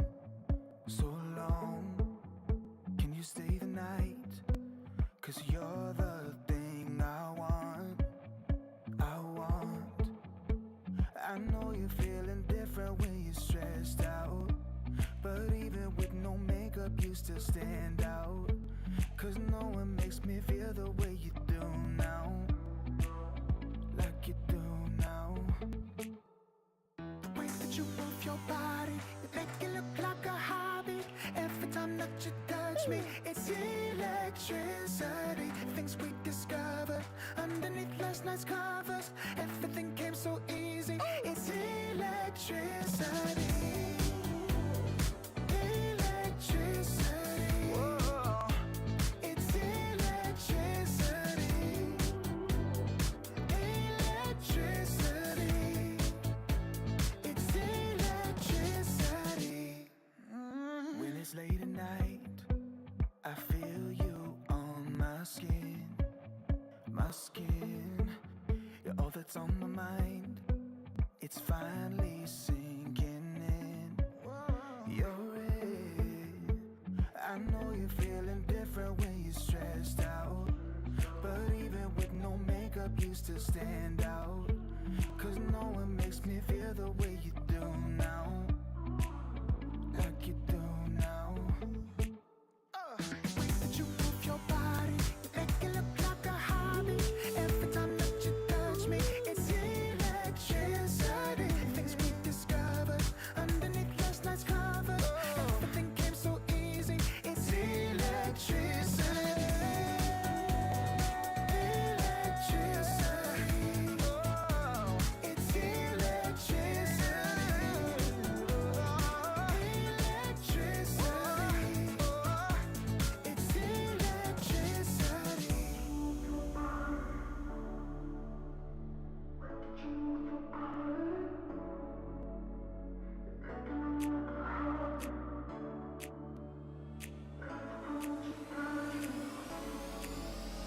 The way that you move your body, you make it look like a hobby. Every time that you touch me, it's electricity. Things we discovered underneath last night's covers. Everything came so easy. It's electricity. Electricity. It's electricity. You move your body. Electricity. You move your body. It's electricity.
Navi have settled the score against BetBoom, leading us to a 1-1 situation here in the EEU qualifiers for the Kuala Lumpur ESL 1 event.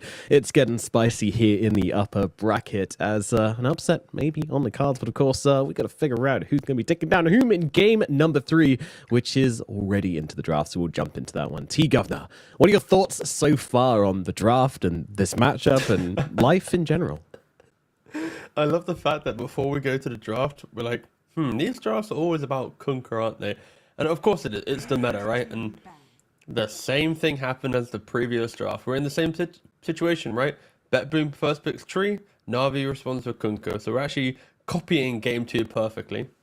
And how am I doing? I'm pretty good. Didn't get a lot of sleep. That's on me. I take the L there. But other than that, it was pretty good today. So no complaints.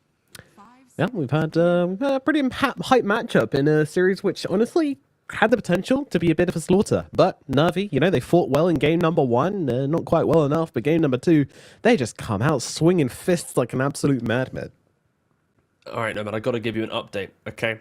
Not going to give you any spoilers at all, but all I can say is the other series right now in Eastern Europe, game 1 lasted 84 minutes and 33 seconds. Yeah, not only that, but they also had like a 20-minute pause or something in there as well. So, yeah. I'm not going to complain about any of the games we had yesterday now. The fact that, like, when I scroll back through the games, so we had a 79-minute game that we covered yesterday, a 59-minute game, a 72-minute game, and then we just had an 84-minute game on the other stream. So we've had just already an immense amount of late game Dota. Fun. The annoying thing is, I think late game Dota is like the best Dota to watch, but to get there is so unreliable. Yeah. It's the journey, but journey before destination, T. Journey before destination. Alrighty, we got some spice coming out in this game number 3. We got a Conca Muerta being flexed out from Navi, so just grabbing their cores. They have no cares about what BetBoom are going to answer it with. They will grab a Dazzle for themselves, and next up's going to be the Willow. So two kind of pinky purpley dudes hanging out together, very color-coded, very nice. But the Dazzle making another return, this time even earlier on in the draft. Is there any particular reason why we're seeing this Dazzle picked up second in this engagement? 10 seconds. You sound like a Honestly, Minecraft villager. I am, actually. That was what I was role-playing. Yeah. Trade me some wheat and I'll provide you a diamond. Good deal. Honestly, no. I don't see like the major value of it being early picked because we've seen the exploitable nature of this hero to some degree. But I guess the argument is the Dazzle is somewhat flexed at the moment, right? Between like offlane and mid. So it keeps it a little bit more life, and potentially Dazzle could be an answer to Kunka, because if the fight's super chaotic, if Dazzle just positions away from the Torrent Storm and enters the fight later, one grave will keep you alive the entire time of that Torrent Storm, basically. And that could be like maybe some simple reasoning, but enough to give BetBoom a desire to pick it. Or they're tired of losing momentum against Navi. It's kind of happened. It happened a lot in game 2. It happened in Navi in a different series where they crushed from lanes. So maybe BetBoom's read is Navi can only win games if they crush and hit the game in their stride. So they just pick up these heroes that will stop that from happening. Could also be the reason. Yeah. They're just looking to kind of brick wall it up a little bit. We'll see how the draft kind of develops in that regards as well. But we're going to get the profit coming out from Navi. Again, like nothing kind of out of the ordinary for them. They're picking these very meta heroes, but it's heroes which they seem to be comfortable as well with. And, we're at the point where the patch is pretty old. So pretty much everyone plays everything that's meta at the moment. The hero pool is definitely PSA, wide guys, as well. The hero pool is wide. Like this patch, for all its imperfections that any patch will have, there are so many variables in Dota that there will always be things that are better than what you expect they should be. But this patch has been pretty good, I feel, for just general playability for a lot of heroes. And again, I was going to say PSA 20th of November, 3 days time. Once all the qualifiers have concluded, guys, there will be a patch. It will be a letter patch though, so not a number patch, not major big, but tweaks and buffs and small little fun things Huge patch, will be guys. coming in. Total rework to every hero. I mean, it's the easiest way I've ever had to do, right? I have the physical date. So all I'm going to have to do is just in the morning, wake up, 12 hours later. Just think of something stupid to do and you're good. Yeah, exactly. You should pluck your beard one hair at a time until the patch releases. Wait, how many hairs are in like the average man's beard? It's like that's many a great thousands, question. Right? I would say 4,000 hairs in the average man's beard. There are about 30,000 beard heads on the face of the average That's man. Lies. That's lies. That's cap. That's too many. And the average man's face contains anywhere from 5,000 to 25,000. Oh, okay. That's from real men style. That's a big variation. I love how it says it starts with about 30,000, and then a sentence later, well, it's anywhere from 5. Like, what? Your average is 30. Oh, okay, sure. Yeah. But either way, many. There's enough. Probably, There's enough. But that would You'll be fine. Yeah, there's enough. We can do it. Cool. Good to know. In regards to draft, though, BetBoom basically steals Navi's concept of the Lifestealer, right? It's you pick Brew, I pick Lifestealer. And I think the main reasoning behind it is just Brew offlane naturally lanes quite well to be aggressive. But that first split, if your carry can't protect themselves from the first split, it's so hard to play the map because you need to drag your offlaner down there. Suddenly your carry's now displaced. Your mid can't gank the Brew. Like, everything gets really weird. So I think Lifestealer is like the simple response to Brewmaster because he can't die to Brew split. He can't get pressured in the laning phase. You know your tower is going to be protected because the Lifestealer can infest, kill the catapult, can keep killing the creeps and chilling in front of the tower. So it does prevent Brewmaster from hitting his big motions. And it also, I guess, forces Dazzle. Yeah, I'm assuming they're still kind of flexing it, but realistically, it should just be the mid. I expect Pure to get last pick on the offlane and have some initiation. Because if you have Dazzle in the mid, you got Lifesteal in your safe lane, you kind of need someone who's like a point-and-click stun, right? And Na'Vi are banning that out with the Legion and the Primal Beast. And Centaur's already banned in first phase, so yeah, a lot of these big T-fight initiators have been removed. Yeah, and I think that's really important as well. I mean, I can still see them going for something like a Tide just to really hammer that one home. And BetBoom, they're going to go back for that Storm Spirit again, and the Dazzle will be moved to the off, yeah. Okay, so their initiation... Okay, the key thing is, at least they picked initiation, right? Like this flex, if they flex Dazzle to offlane and pick like another kind of carry-type mid laner, it'd have an issue, but... Na'Vi also has a little bit of flex up their sleeve because they push them more to support and they go for a last pick Slark, and that lane looks... Yeah, this top lane is either... Give me a second. Let me process. Work through it. I'm working through it. You'd think that a last pick would have high value in laning phase, but I feel like this top lane is very volatile. Where either Dazzle gets some like Shadow Wave, Hill Bombs, double range right click Slark, he can't lane, or Dazzle walks to lane, dies first blood, walks back to lane, dies again, lane's over. It's really awkward. So I'm really excited to see how the Dazzle Willow lanes fares into the Slark lane. Does Daze potentially like not start top, but at least get a kill and then twin gate to bottom? It's I think laning phase is gonna be super exciting in this like Slark versus Dazzle lane. I hope we see a lot of kills in it.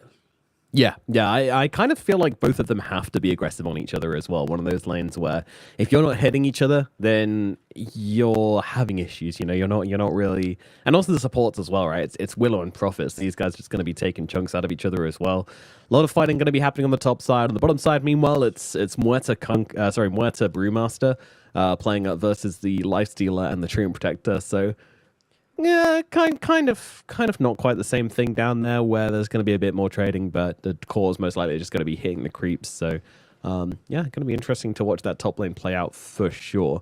Bottom lane play out as, Shigetsu on the Slux will be playing in the safe lane.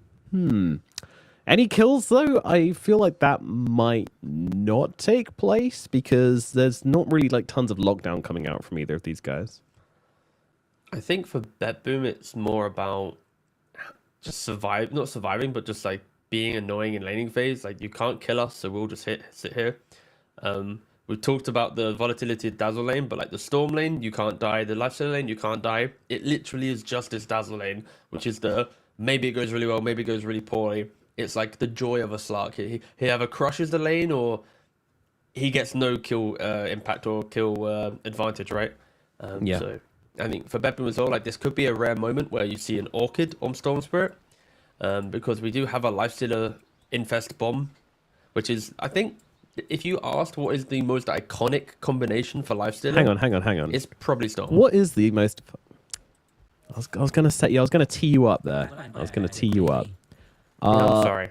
You just ruined everything. It's fine. Okay, okay. In your eyes, what's the most iconic Storm Lifestealer Infest Bomb? Is it Storm Spirit? I think it's Storm Spirit, Tigo. Wow. Wow. Yeah, that was so natural and good. Look at this ward, by the We way. just finished each other. Look at this ward, by the way. Yeah. In the middle lane, behind the tower. I mean, it's the Nature's Prophet ward, right? Like, he can TP in, place it. Super cool. Is he going to be killing couriers with this ward? This feels like a ward courier killing type shenanigans. I feel like it'd be placed Or he's slightly using it to see the further ward plays. back, but yeah. Well, I guess it gives you vision on the high GPK ground is here. It's good. smoked. What?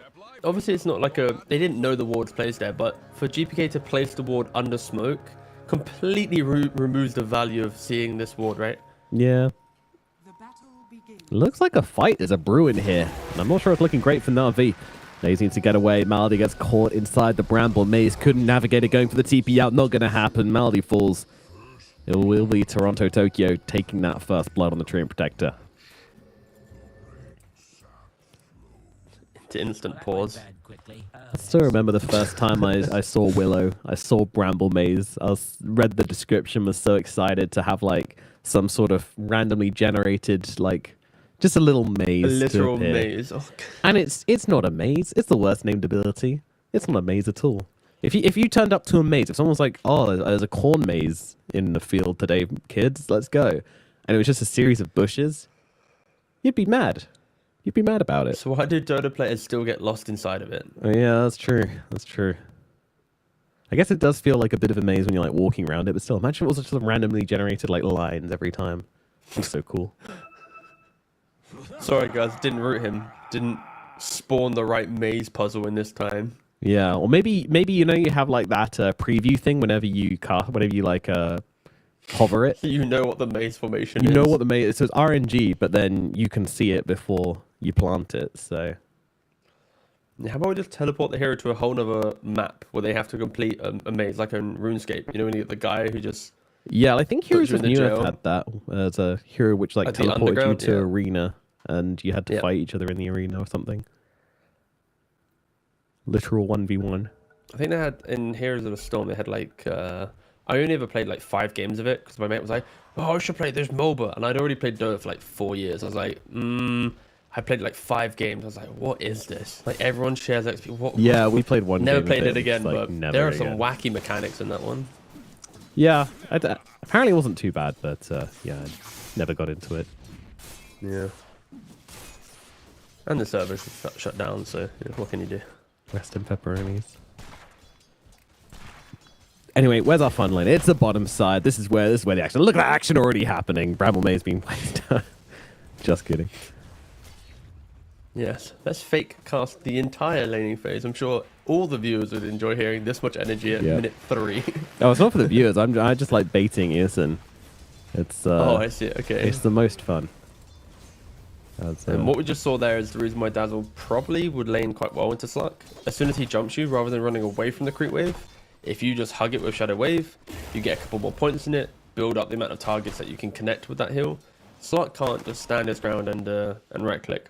Slark prefers to play up against, you know, beefier heroes that he can just build up shift stacks over time. And you can see Slark hasn't even put a point in any spell right now. Like, he just knows that there's not a kill opportunity. He's like, they have level 2 advantage. So I think this is actually going to be very very difficult, especially because it was a last pick Slark. Not the best hero for the lane, it seems. Oh, Melagil really kind of rubbing GPK the wrong way here. He's playing it beautifully. I've just been watching him kind of outplay GPK for the last couple of minutes. It's been really nice. And look at this. Curry snipes coming out from Milady. Ooh, does manage to catch him in the front. Just gets a kill and the courier. Oh my god. The Nature's Prophet rotation doing absolute work in the middle lane. I mean, all from Melodule kind of just dancing around the storm in the early points. But nevertheless, the ward paying off, the kill coming through. And yeah, luckily he did get his bottle from the courier before he died, before the courier died. But nevertheless, it's down on the bottom side. They will call off Pure. Shigetsu pretty low safe, looking for a bit of revenge, and yeah, couldn't navigate that complicated maze in time, so it does get caught out and save. Oh, might be able to finish it. Does double kill for the Willow. All right, save. Congratulations, you are now the core in the lane. Get yourself that Midas, get that, that cash flowing. And going back to the Prophet on the mid, if only he killed the bottle before I got to GPK, that would have been like the icing on the cake, right, for that. Yeah. For that move, but Slug? Navi. Slug? Ouch! Ouch! Oh no. Oh god. You know what? Sometimes you fuck up. Sometimes you do. Sometimes you pounce through 3 brambles, you know? It happens. He pounced through 3 brambles. It's just, we're going to call it as it is, I'm afraid. You got your angle. The angle of your dangle is all wrong. And now you have to make a real walk of shame. Yeah. Oh, yes. Nice. Eoson's a sadist. He's going to watch this. This should be documented. I think every time you do the walk of shame, like, it needs to be in its entirety. Just, this is what you've become. This is who you are. Yeah. Question is, did he buy his own smoke, or did someone buy a smoke for him? Oh no, he bought his own. Oh no. You don't want to ask your team for the walk of shame. You just need to do it quietly. You hope no one notices. Yeah, that's why you get the smoke. Oh god. Oh my god. These aren't infinity stones. You're not supposed to catch them all. Running to the trees. Toronto Tokyo continuing to chase him down. Luckily, the Dark Pack will take off the leech seed, but yeah, Shigetsu doesn't have a game. That is what's happening here. Is in the middle lane, TP in from Malady, looking to bring down GPK, and they will be able to do that. All right, well, sack the Slok and kill the Storm. That seems to be what's happening here. So we'll see if Melodule can make the space in the later parts of the game to help the Slok recover his non-existent game, because he's pulling for himself. He's just trying to scrape some sort of game off the floor, but he has 5 CS now, man. And now 6, but one of them, yeah, he's about to get 3 CS from a small camp to like fake his how healthy his CS looks. Ooh, nice dead shot up on the top side. Catched out Nightfall a little bit, but does still just rage himself away.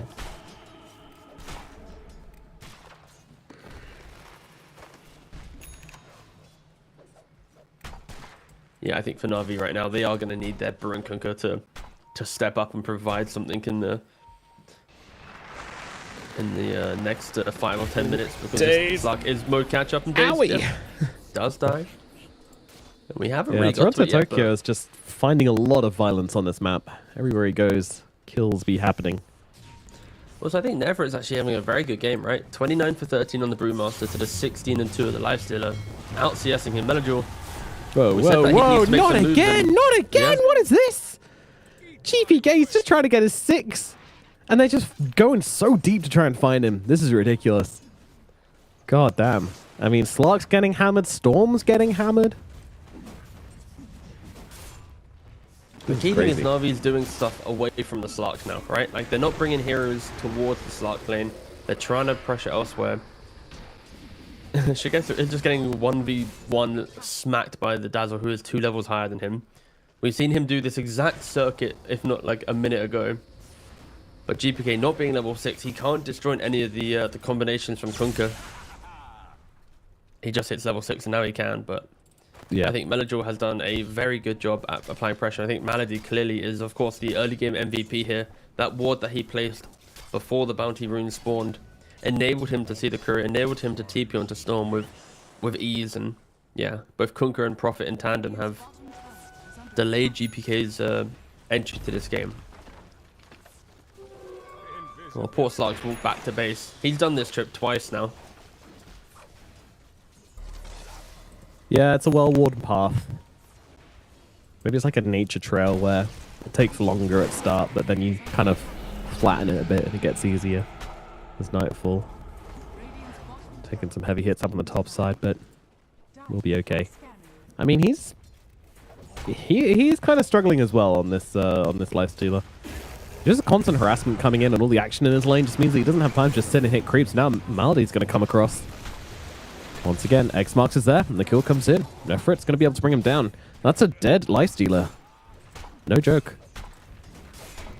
And now, well, with Melgil here on the top side, they're going to hit themselves a tower. And this tier 1, honestly, is not long for this world. No fortification available for the Dire, so this is just going to straight up be a tower going the way of Na'Vi. But of course, Na'Vi's own bottom tier 1 tower died long ago to Pure.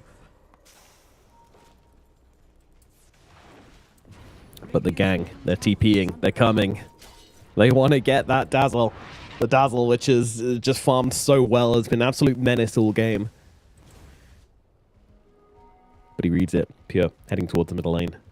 Once again, these X-carry offlaners, always very good at reading rotations and having that little edge of self-preservation, which many hardcore offlaners lack.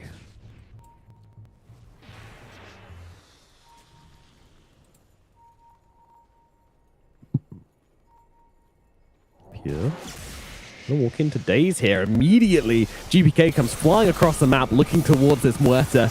No, can't bring her down in time though. Actually, Na'Vi are mounting a defense here. Boat's gonna come through to give her the health as well. They will just make sure that this Muerta is nice and safe.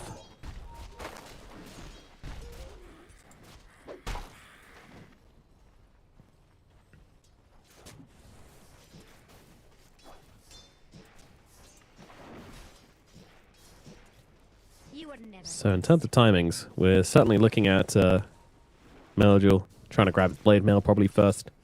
Definitely feels like that kind of game for him. I'll make a confession, Nomad. I was coughing, so I pressed mute, and I didn't unmute. Yeah, I figured something was going wrong. No, it's me. I actually just started speaking. I was like, wait a second, why is he not listening to me? Oh, my bad. No, yeah, so it's... Now, what I was saying was, I think like the fact that Lifestealer is relatively unfarmed is going to be a little bit of an issue for BetBoom because they do want to rely on that potential early Infest on Storm, find a kill. But of course, it's not as devastating because Slark has 0 game. Like if Slark had, normally in Slark games around now, you're already entertaining the idea of like Tread's Echo Saber being completed relatively soon, like Tread's Diffuser on the horizon, but it's a bit of a farm game, and I think Kunkka, of course, we've praised him a lot in his early moves, so that is going to be the key theme right now for Na'Vi. How do they utilize Kunkka? Because he is having the best game for them. Best game out of anyone, yeah. GPK, you know, he struggled a little bit. Still able to mess up with this Kunkka's combo, though. Never really going to be able to catch him out, as Daze is the one to pick up this double damage room, but may die for it. The damage coming out from the Storm Spirit is severe. Daze has to try and stand his ground here, but a zip out from Storm drops a Remnant and leaves, and that will finish off Daze and get him out of danger.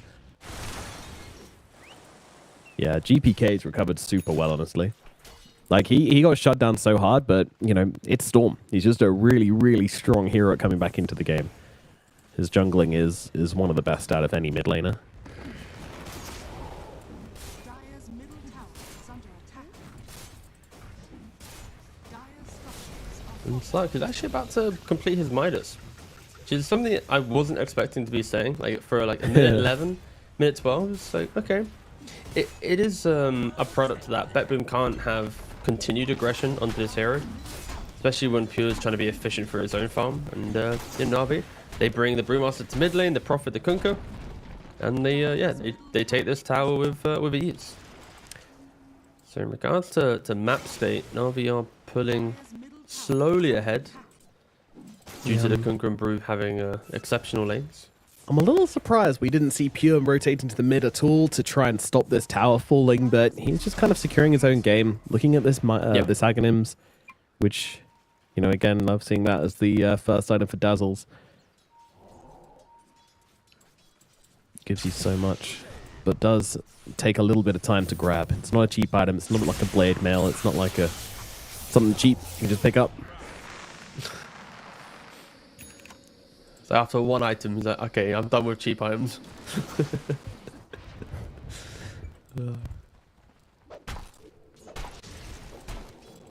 Yeah, things just kind of slowing down a lot. Nightfall on the last deal, he's being given a bit of a chance to catch up on the top side, but honestly, he's just as poor as the Slark. He didn't have a good time up in this top lane. Just constant harassment from the Muerta and the Brewmaster, spamming their spells. It was kind of difficult. The Slark will pull ahead though, right? Because like one hero buys a Midas, you have Dark Pact to farm, and then Lifestealer, what he's got an Armlet. That's all he's got. So Nightfall, he's going to need to join his team to find kills. And Storm and Willow are walking towards top lane. Shigetsu might be in a spot of bother here. He does have ult, Pounce, and TP available. Slark can farm faster, but the Lifestealer can join fights sooner, so he makes his team stronger, while Slark kind of secures the late game a bit better. It'll be interesting to see how that one plays out and how both teams react to it. Because it's still, for all intents, a good Lifestealer game. Very hard for Maladiel to bring him down as they find the Dazzle on the sidelines here. They need to keep him locked out the stun. Oh, it doesn't come out, but it doesn't matter. The silence is there from the cooling, and they'll keep the Dazzle silenced up and unable to respond to this. And they're going to be able to get Toronto, Tokyo as well, making it 2 clean kills in the enemy triangle. Mellow looking for kill number 3 here as a Dark Willow gets thrown up into the air. Has Shadow Realm available. Very annoying ability, which is going to stop them being able to really follow up from this one. Really nice moves from Na'Vi. And not only that, but with the calling, you know, Malady, he throws down the Sprout to kind of push back the Dazzle. Dazzle just hit level 10, put a point in Grave, and if he was able to get to the center of that calling, dodging those spirits would have been able to, you know, keep himself alive a little bit longer. It did look like BetBoom weren't entertaining, even helping them. So it would have been a Grave for buying time rather than anything else. GPK is trying to get his way to an Orchid, and Lifestealer is trying to just get anything that he can because he is so underfarmed. I think for BetBoom, yeah, realistically, like the Orchid timing plus Ags on Dazzle, that's gonna be your big moments, like the Orchid for Storm Spirit, the Ags for Dazzle. We'll see if they do look to smoke off of that, or if they continue to farm, especially because Lifestealer will make the guys, I'm not that strong. Like, he doesn't really want to be dragged into a fight, lose the fight, and then still be in a weird position. This is going to be a very dangerous part of the game here for BetBoom. Especially when Melajor is already halfway to an Axe if he wants it. Yeah, he might just get the shard straight away, but it is insane to farm. Like, this is, if there ever was a time like you need your off lane and mid to pop off, it's when your Slark was having the lane that he had, right? Like, the comfort that the Slark player got when he looked towards other lanes and they're like, don't worry, man, we got you. Like, it just gives Na'Vi so much more confidence. Yeah, and this was a product of planning as well. It's not just some chance that, oh, he did really badly and he did really well. Like, no, they dropped Nature's Prophet. He came mid a lot and was always helping out with the movements and with the rotations onto GPK to make sure they secured Melajor's lane. So they're ready for this Kunkka to kind of be the focal point of this mid game for Na'Vi. Now I want to see them really make that plan come to action. What can you do? When are you going to do it? What are your timings? And how much can you get done? Meanwhile, it's the only issue is that he doesn't have anyone to play with when it comes to cores. Nefrit, he's the Brewmaster. He's just going to go for the Midas, go for the Radiance. Like, yeah, sure, Split's always going to be a nice thing to play around, but we shall see. Yeah, everyone's just waiting for their timings. No one feels strong enough to go and make a decisive play on the map. Also, I'm looking at this Nature's Prophet, and for some reason it's an Eastern European thing because oh god, this is a Na'Vi thing. No, because like Yamachon Secret did it in Western Europe. I can't remember, someone else did it in another Eastern European team, and then Na'Vi have done it on both Malady and Days. Like, going for this Dagon Prophet, like Vessel Dagon, like, it's an interesting idea. I'll give him that, but it does feel lackluster compared to the value of an Ags where you can root everyone in maybe like double the cost. But when you think of Dagon, it's... Yeah, Solar Crest would be nice to amp up a Bruling or a Slark, but We'll see who should be getting jumped around Orchid's here. out onto him, but they don't have nearly enough damage to bring him down in this duration. However, the fear is there, but yeah, still not enough. Might get a chance to get off the split. Vortex comes in. Nefrit, he's holding it though, being very, very disciplined not to pop this one. Storm Spirit with the shield ring feels very confident, jump in and out, but Maldi is able to finish off save on the backlines. That Spirit Vessel and Blood Grenade taking him down. 3 times kill spree as well. Oh, hello. Curse of the Old Growth. Catching out the Stream Protector, and they're going to be able to kill off Toronto Tokyo. Maldi, double kill. That's a lot of Dagon money right there. There's a lot of Dagon money, and when you think about level 1 Dagon, right, it's 120 mana to do 400 damage. You get 11% lifesteal and then 7 all stats. Like, And it heals you. conceptually, it sounds kind of value, but then it's a Dagon, and it's like, eh. Like the window in which Dagon's useful, especially in a meta of tankiness, you've got a very brief window for Dagon to feel great. And the Jumping Brewmaster, once again, of course, with the Orchid, Yeah, this time it'll be he can take him successful. down this time, yeah. Maldi immediately looking for the +1, the revenge kill. Will find it and save, but can he get himself out? He's got no TP available, so he is just going to get brought down. Well, that's going to be a 5 times kill streak actually going to GPK. That is not a good trade going for that Willow there. Might be looking back at that one and feeling a tinge of regret. It does hurt when supports are the ones getting the streaks, because it's not as if they're going to have flawless games. They're always going to die at some point, right? And on a Absolutely. Profit, when you're always hunting for the next kill, like the reason why he's on a streak is because of this playstyle, and he's not going to change his playstyle because it's been successful. And the punishment is GPK got it, and Na'Vi, though, they do smoke up as 2. Muerta and Kunkka are together here. The Aghanims is available for the Kunkka. Yep. Ideally, they don't want to find Toronto Tokyo. Like, the Tree Shard is one of the best in the game at breaking every single smoke. They want it's to find crazy. something. Oh, they Ooh, got a smoke. smoke on smoke action. If they can get to a good position here, it could be huge, and they will.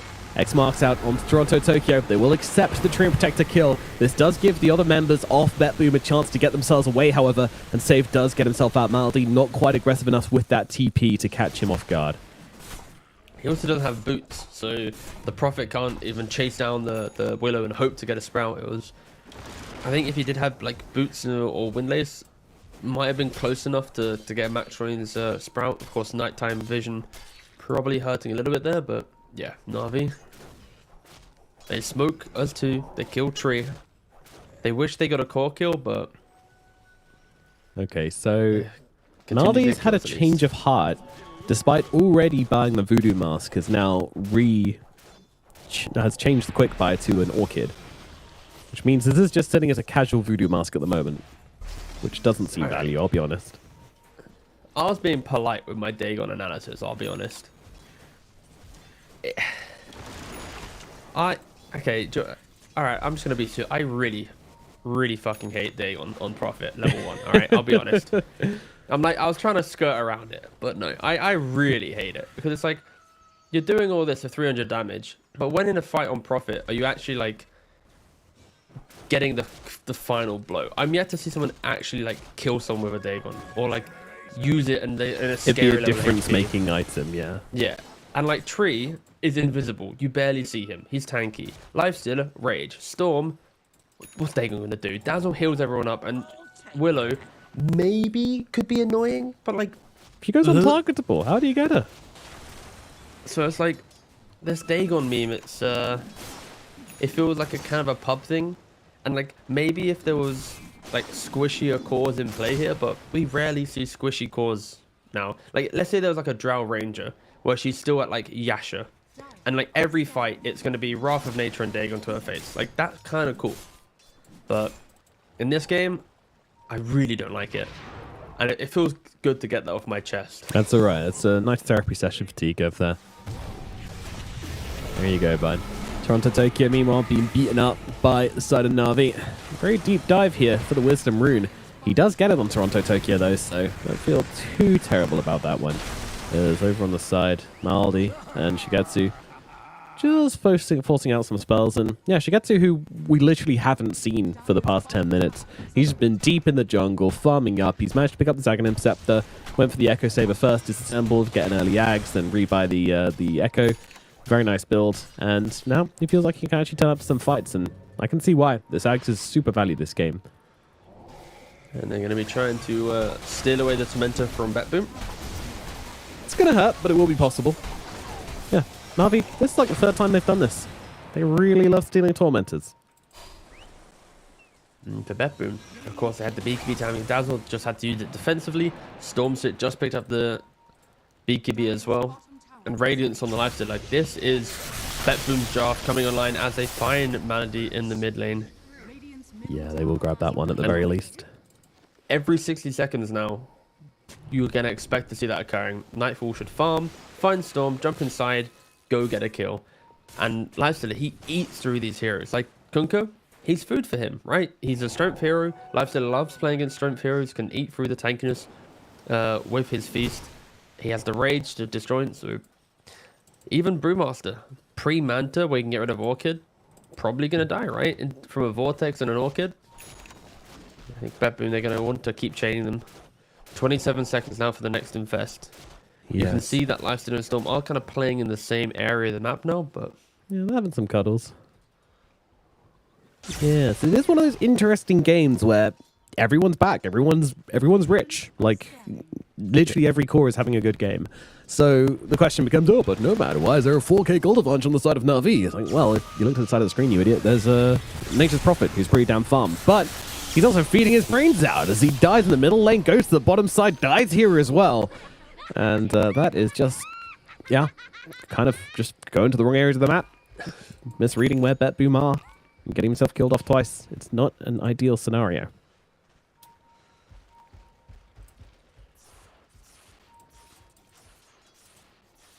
And what's next, though, for BetBoom? Like, the thing is, neither team really takes towers immensely quickly. So it's like, that's why you see them keep farming, right? There is no innate way to take a tier 1 with confidence, right? Or a tier 2, especially as you were mentioning with the fact that all cores are having a good game. BetBoom, Mass use the twin gate to top. Yeah. They do have a smoke available, but not using it as of yet. The lanes aren't really in a great spot. They do need to push out mid with the Lifestealer first, and I am surprised we haven't seen another gank from Lifestealer Storm. It does look like kind of somewhat posturing to make a team move on BetBoom. They're kind of clumping their heroes together. Like Dazzle, he's had BKB, hasn't really used it aggressively, and since then now picked up a Blink Dagger. So now we need to be careful. BetBoom are in a little bit of a power spike right now. They have all but one shards on the side of Na'Vi, and genuinely, it's the shard they want the least. they managed to dodge the Muerta shard, which is kind of just a bit poo on the pulse for Muerta. Doesn't really give you a whole lot. So yeah, very lucky with the 50/50s on both Tormentors. Going to the richer hero, which means a core got it from the stolen Tormentor, and then a core got it from their own Tormentor. So it's super value for Na'Vi, and it's honestly a significant spike. Na'Vi smoked up. Whoa. Hoping to find someone. If they can force the Dazzle BKB straight away, that could be pretty good. He's looking around. He's found Pure on the backlines. That's going to be his target. Start this one off. GPK, meanwhile, just unleashing on to the Nature's Prophet. Nature's Prophet probably going to go down here. Meanwhile, Pure just BKB TP out from this one. He's out. Toronto Tokyo has dropped as well, but Nightfall in the middle of everybody, who's the one who's going to get beaten up from all directions. And Nefrit not even bothering to pop the Primal Split in this engagement. Just never felt the need to. What a Giga Chad as they run into the Roshan pit right now. And I don't think BetBoom have any way to contest this. They've still got 40 seconds dead on their Lifestealer. It was such an awkward go from BetBoom, right? Like, the Lifestealer jumps inside the Storm Spirit. He then jumps out instantly, but he's like wedged up next to the trees, body blocked in. Late to use Rage, who gets hit by the Torrent Storm. Like, everything that could have gone wrong for that Lifestealer went wrong for the Lifestealer. And Na'Vi, they relish this. Yeah. It's nighttime, it's straight outside the Rosh pit. They get themselves an Aegis on the Slark. They're only a recipe away from BKB for him as well. The issue is that the Lifestealer actually popped out of Infest. Oh, as Marley dies again. He actually popped out of Infest the moment pretty much that the Conquer A popped Blade Mail and B was using Torrent and Torrent Storm. So he jumps out, takes a ton of damage from the Blade Mail, and then gets thrown up into the air, can't rage, and dies. Yep, exactly. It was so awkward. That's just plain unfortunate. Are they going to find anyone with the split? Lift up the Willow. Shigatsu just trying to run down the storm. Could TP out on the Willow? No TP available. Yeah, that's too much. There's no way of TPing out, even inside Shadow Realm. Dead shot with torrents, etc., etc. Even though Pounce on cooldown, but yeah. Na'Vi got to feel very free now. I mean, Shigetsu, he's well and truly back in the game. He's got an Aegis, he's got Nags, he's got a Echo Saber. I mean, even the attack speed from the Midas is super value on the Slark, so he's having a happy old time. Ooh, Vindicator's axe as well. Love this one on Slark. Not just the attack speed, but honestly, 20% slow resistance isn't bad. And this is where I think the lifesteal is going to fall off a little bit, because when you talk about the Slark's items and his ability to move around the fight... Oh, what a catch. As he jumps in and kills off the tree. Yep. I think the entire BetBoom fight has to start with a big pick. I think if you find the Kunkka at the start of the fight and lifestealer can lock onto him, then Na'Vi probably could do pretty well. But if the lifestealer is off trying to kill a Brewmaster pre-split or a Slark pre-Shadow Dance, it's going to be a whole nother story. And that type of fight execution does get hard as the game progresses. So I think the Na'Vi, it's only a 4k lead, but it feels a lot more, especially because we've seen multiple fights now where Nefrit on his Brewmaster, he hasn't had to use split straight off the bat. He's played off of his right clicks and Radiance. Like, it's been one of those rare Brewmaster games that he just feels very much unkillable.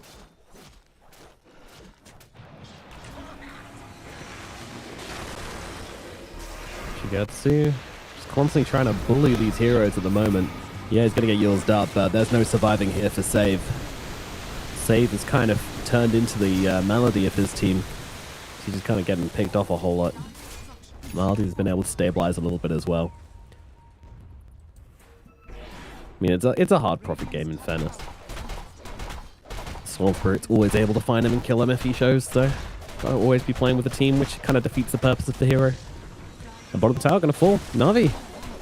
Man, I mean, just reflect for a minute here. They are pretty damn far ahead, running up the high ground on Team BetBoom here in these qualifiers.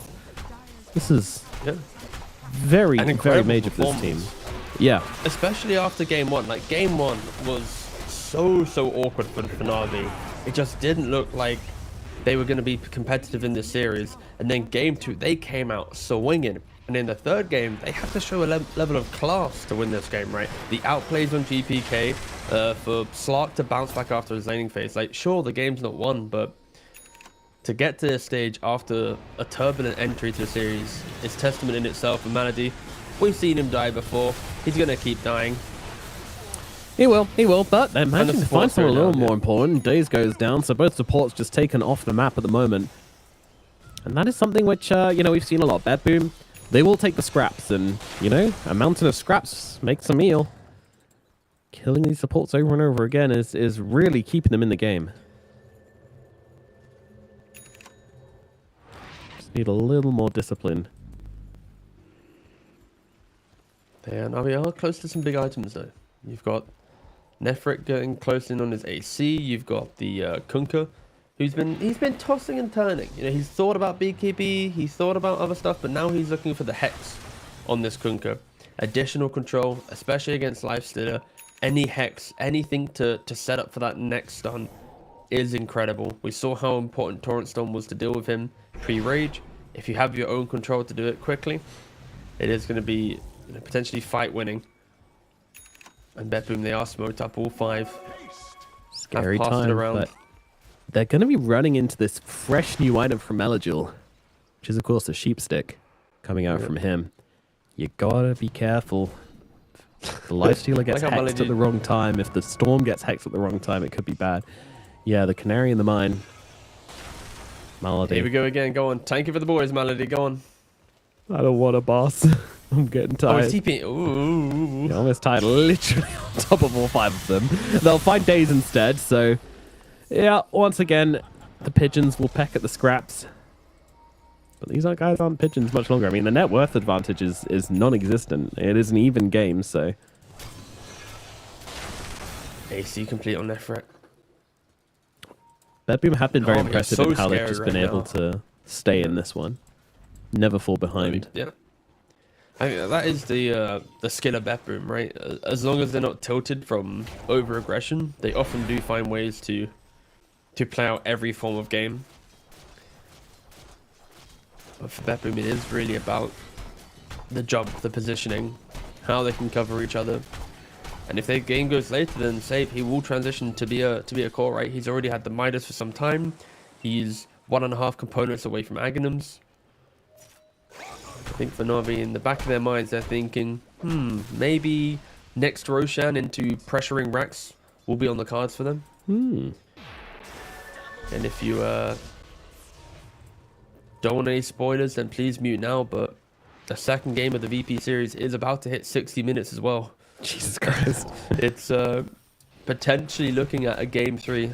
This region, some of the favorites are getting taken all the way to the end by some of these new stacks. And at the start of the day, I was saying I want to see new stacks punching up, but either way, Na'Vi, they're smoked up. They're trying to find this Willow, and they did. Yep. And again, it's been such a long time since like a major hero died. Save gets sliced up by the Kunkka. Let me look at the graph. Let me examine the blips. It doesn't look too crazy. It's pretty much like Na'Vi has a slight lead, and then BetBoom just being a little bit more efficient on the map right now. Because Na'Vi is making some bigger team moves, BetBoom's able to be a little bit greedier in how they farm, right? You've got Manta on the Lifestealer Radiance, you've got Boots of Travel and Dazzle, Storm Spirit, like a lot of quick, cheap wave clear to be able to kind of pressure the wider map. But Na'Vi, they are looking to hit this tier 2. There's a tier 2 top as well. I wouldn't be surprised if they move from mid to top. The last major core death we had, by the way, was at 25 minutes when the Lifestealer died. Since then, a major core has not died on either team. In fact, core hasn't died on either team. Oh, Hexed up. Dazzle, hello. Castle's Curse might be working out, but nope. Pure Magic BKB get himself away. And they don't have any follow-up for that.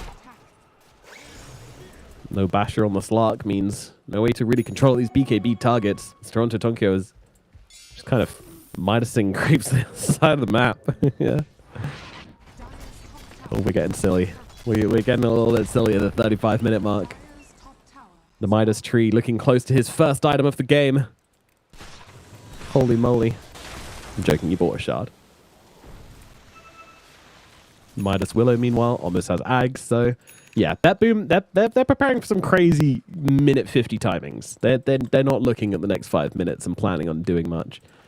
You say that, but I think they are. Roche I think contest. they have. Lifestealer just got a BKB. I'm gonna completely go against your point and raise you and say they're gonna try and break the game right now. Like this Lifestealer, he's struggled to be able to fight. His rage, it feels like it's not been enough, but now with like 15 seconds of debuff immunity, that should be enough for him to run free in the fights. Can they find the jump though? They are smoked up. I mean, Na'Vi aren't really in position right now. Brewmaster is still running over to the fight. who do they want to find? Like, I feel like Brewmaster can Kunkka kill him all off the day. pre-split. I would always say Kunkka in this scenario. Yeah. Yeah, I guess he's got no heart. He is killable. He's a mortal pirate. Lifestealer showing on lane with his fresh new BKB, and now they go on the Brewmaster. Can they keep him locked down for the full duration, though? Is the question. The answer seems to be no. They're not trying. BetBoom aren't overcommitting to this fight. They haven't found the target they wanted. Just fighting into this Primal Split and the Torrent Storm. Way too difficult. But in they go again. I mean, he doesn't have that much health left. They might actually be able to do it this time. Nefrit getting away. Fizz about to run out. He's got a chance to use the split and will take it. Just as the poison came through as well, so almost got looked down. Meanwhile, Malady just getting mauled to death by Nightfall here. Nightfall under the cover of BKB. Happy just stand his ground and fight Shigetsu. He's going to have to chop his own ultimate here, but he's just not doing any damage. He's not getting the stacks really in this fight just yet. And he's losing his health. He needs to run away. It's too much damage, but there comes a Kunkka from the sideline. Daze as well, doing a decent amount of damage on this support Muerta, but Pure Pure, save, GPK, they're all still alive and they can take her down. Still no calls dead in this fight, but that might change shortly as Nefert's running away. Pure trying to chase him down. Has a BKB, has a blink dagger. Look at this guy go, but Nice Manta comes out. Hex out onto Pure. Pure gets off the grave though. Melojul's in trouble. Nightfall and GPK are upon him and they take him down. Melojul drops and the tips come out onto Pure as he just keeps on chasing and keeps on living. What a fight from this Dazzle, right? The free casting from the side to keep them alive. The Lifestealer, he got kind of kited for both the BKB and then the Rage. The Mortar was doing plenty of damage, but they just didn't have enough to kill him off. Infest to disengage, and Pure, he nearly died as well. When he blinked in, he was X'd into a Torrent, and as the Torrent Storm went through, the one that was about to proc on him, he then X'd, dragged him back to the center of the Torrent Storm where there wasn't any Torrents, which allowed him to get the Grave off. So a matter of like milliseconds could have killed off the Dazzle in that form of aggression, but still, Na'Vi, at this stage of the game, they are lacking a little bit of that Damagios, and that is always going to be the downfall of a Slark. If he can't lock onto a hero, build up the Essence Shift stacks, and then fight, it is relatively difficult. And he went for a Moonshot. Like, he knows that he needs to build up these stacks, but he was kind of a non-factor in that previous engagement. When you compare it to the damage soak of Nightfall, or the free casting of the Dazzle, it really was quite a one-sided fight. I was thinking he was just trying to beat into Nightfall, and I mean, sure, he was hitting him a bit, but he was actually missing quite a lot through the Radiance, got a bit unlucky there. And also just like Nightfall was just doing way too much damage back. You force out that ultimate early from the Slark and his fight gets very awkward very quickly. I want to try and keep hold of it as long as possible. Underestimating the Lifestealer's damage though. And now BetBoom, they found their way back into this. Never super far out, but definitely on the back foot for a long time. This is the first time we've seen them really become dominant, and they don't really feel pressured to go and make too many plays, I don't think. Again, like they have these kind of late game assurances in their supports. I'm sure we're looking for out towers. Yeah. Well, there's 1900 gold away from a Moonshot, and that is going to be just major artillery coming from behind. And Ag's already up. They have such a formidable front line. It is not easy for Na'Vi to get around it. Abyssal Blade complete on Lifestealer as well. They have scaled to the point where it is, they see a hero, they're going to be deleted in a matter of seconds. And you kind of need Mortar to get like maybe like a Hurricane Pipe BKB start transitioning to be a core. I think if she sticks down the line of being a support, it's gonna maybe hurt Na'Vi. Yeah, I'd like to see it, but you know, at the moment, no real efforts being made from the Na'Vi players supports to really kind of transition much. I mean, Prophet at least has the Orchid Dagon going for BKB next. Yeah, just imagine if the Prophet had gone for like, I don't know, Maelstrom or something instead of this Dagon. They're looking pretty good right now, but they were trying to end the game a little earlier. They weren't looking for this. They didn't want to be in this situation where they're 40 minutes at a gold disadvantage.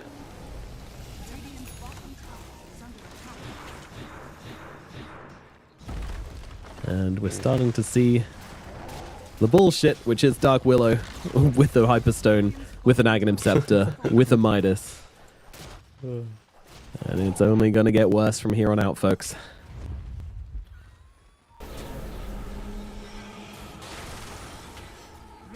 Middle tower going to be the next target. BetBoom happy to just roam from building to building. And actually, this one they're setting up a trap. See if someone wants to come and defend this. Seeing if anyone wants to come and hit some creeps, but only the Kunker's really going to be brave enough to do such a play. Actually, immediately sees a GPK with the most likely Lifestealer Infest inside of him. He goes, nah, we ain't doing that. This is like the scariest form, right, of this combo. Like when you just click on the Lifestealer inside, you're like, uh-oh. Like, he's going to pop out at any minute on top of you. Yep. Like, mobility is such a great resource in Dota, right? You know, Magnus wins TIs because he can drag heroes away. But then to be able to deliver a hero for you, like, Spectre needs an ultimate for it. No. Here we just got a whole hero doing it for Lifestealer, and it goes back so many years. And Marty TP's away from the Willow. That's the thing as well, right? Like, even in the supports versus supports, like, this Prophet can't fight the Willow anymore. Willow's going to turn him inside out. It's But also, BetBoom can't really go high ground, because if Lifestealer walks up to the high ground, instant Hex into control, he could die. Willow can siege with her Realm Ags plus Moonshard.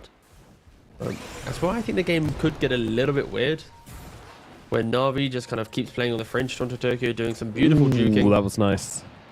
Really good force stuff to get off the map. Nice, good. But that's my only one concern with BetBoom, is like, on the open map, their fight is insane. The positioning of Pure is exceptional. The target selection from GPK and Nightfall is, game winning. Tower damage is not really their friend. And if you rewind like 20 minutes, Na'Vi were the ones that were trying to take this bottom tier 3. They were the ones to try and go high ground first. And we'll see what Na'Vi's route is back into this game. They are going to smoke up. Since we last spoke, there was a Basher complete on Slark. He's nearly got an entire MKB. There's a refresh now on Brewmaster. Kunkka also has a refresher, so this is some big, beefy team fight coming out for Na'Vi now. They just need to find the positioning to get all these spells into it. On to the Tormentor we go. Well, not take them long to tear through that one, and it will be for the Willow. Getting that shard. MKB now complete for the Slark. Yeah, Willow shard, it's a nice addition. You don't really need to rush it, but getting down the extra roots after her stun is pretty useful. Yeah, it's more crap in the fights to deal with. But yeah, MKB on the Slark, very important. I mean, this is going to allow him to just kind of stand there and hit the Lifestealer, as you're saying, and get the stacks up, which he needs so badly. And you need them the fast. Fact that they've whipped out 2 refreshes and an MKB, like, that is, to sync up all of these items to be at the same time is very spooky. And we'll see if BetBoom are gonna, of course they're gonna be aware all the heroes are showing on waves. It's not as if they're hiding these items, right?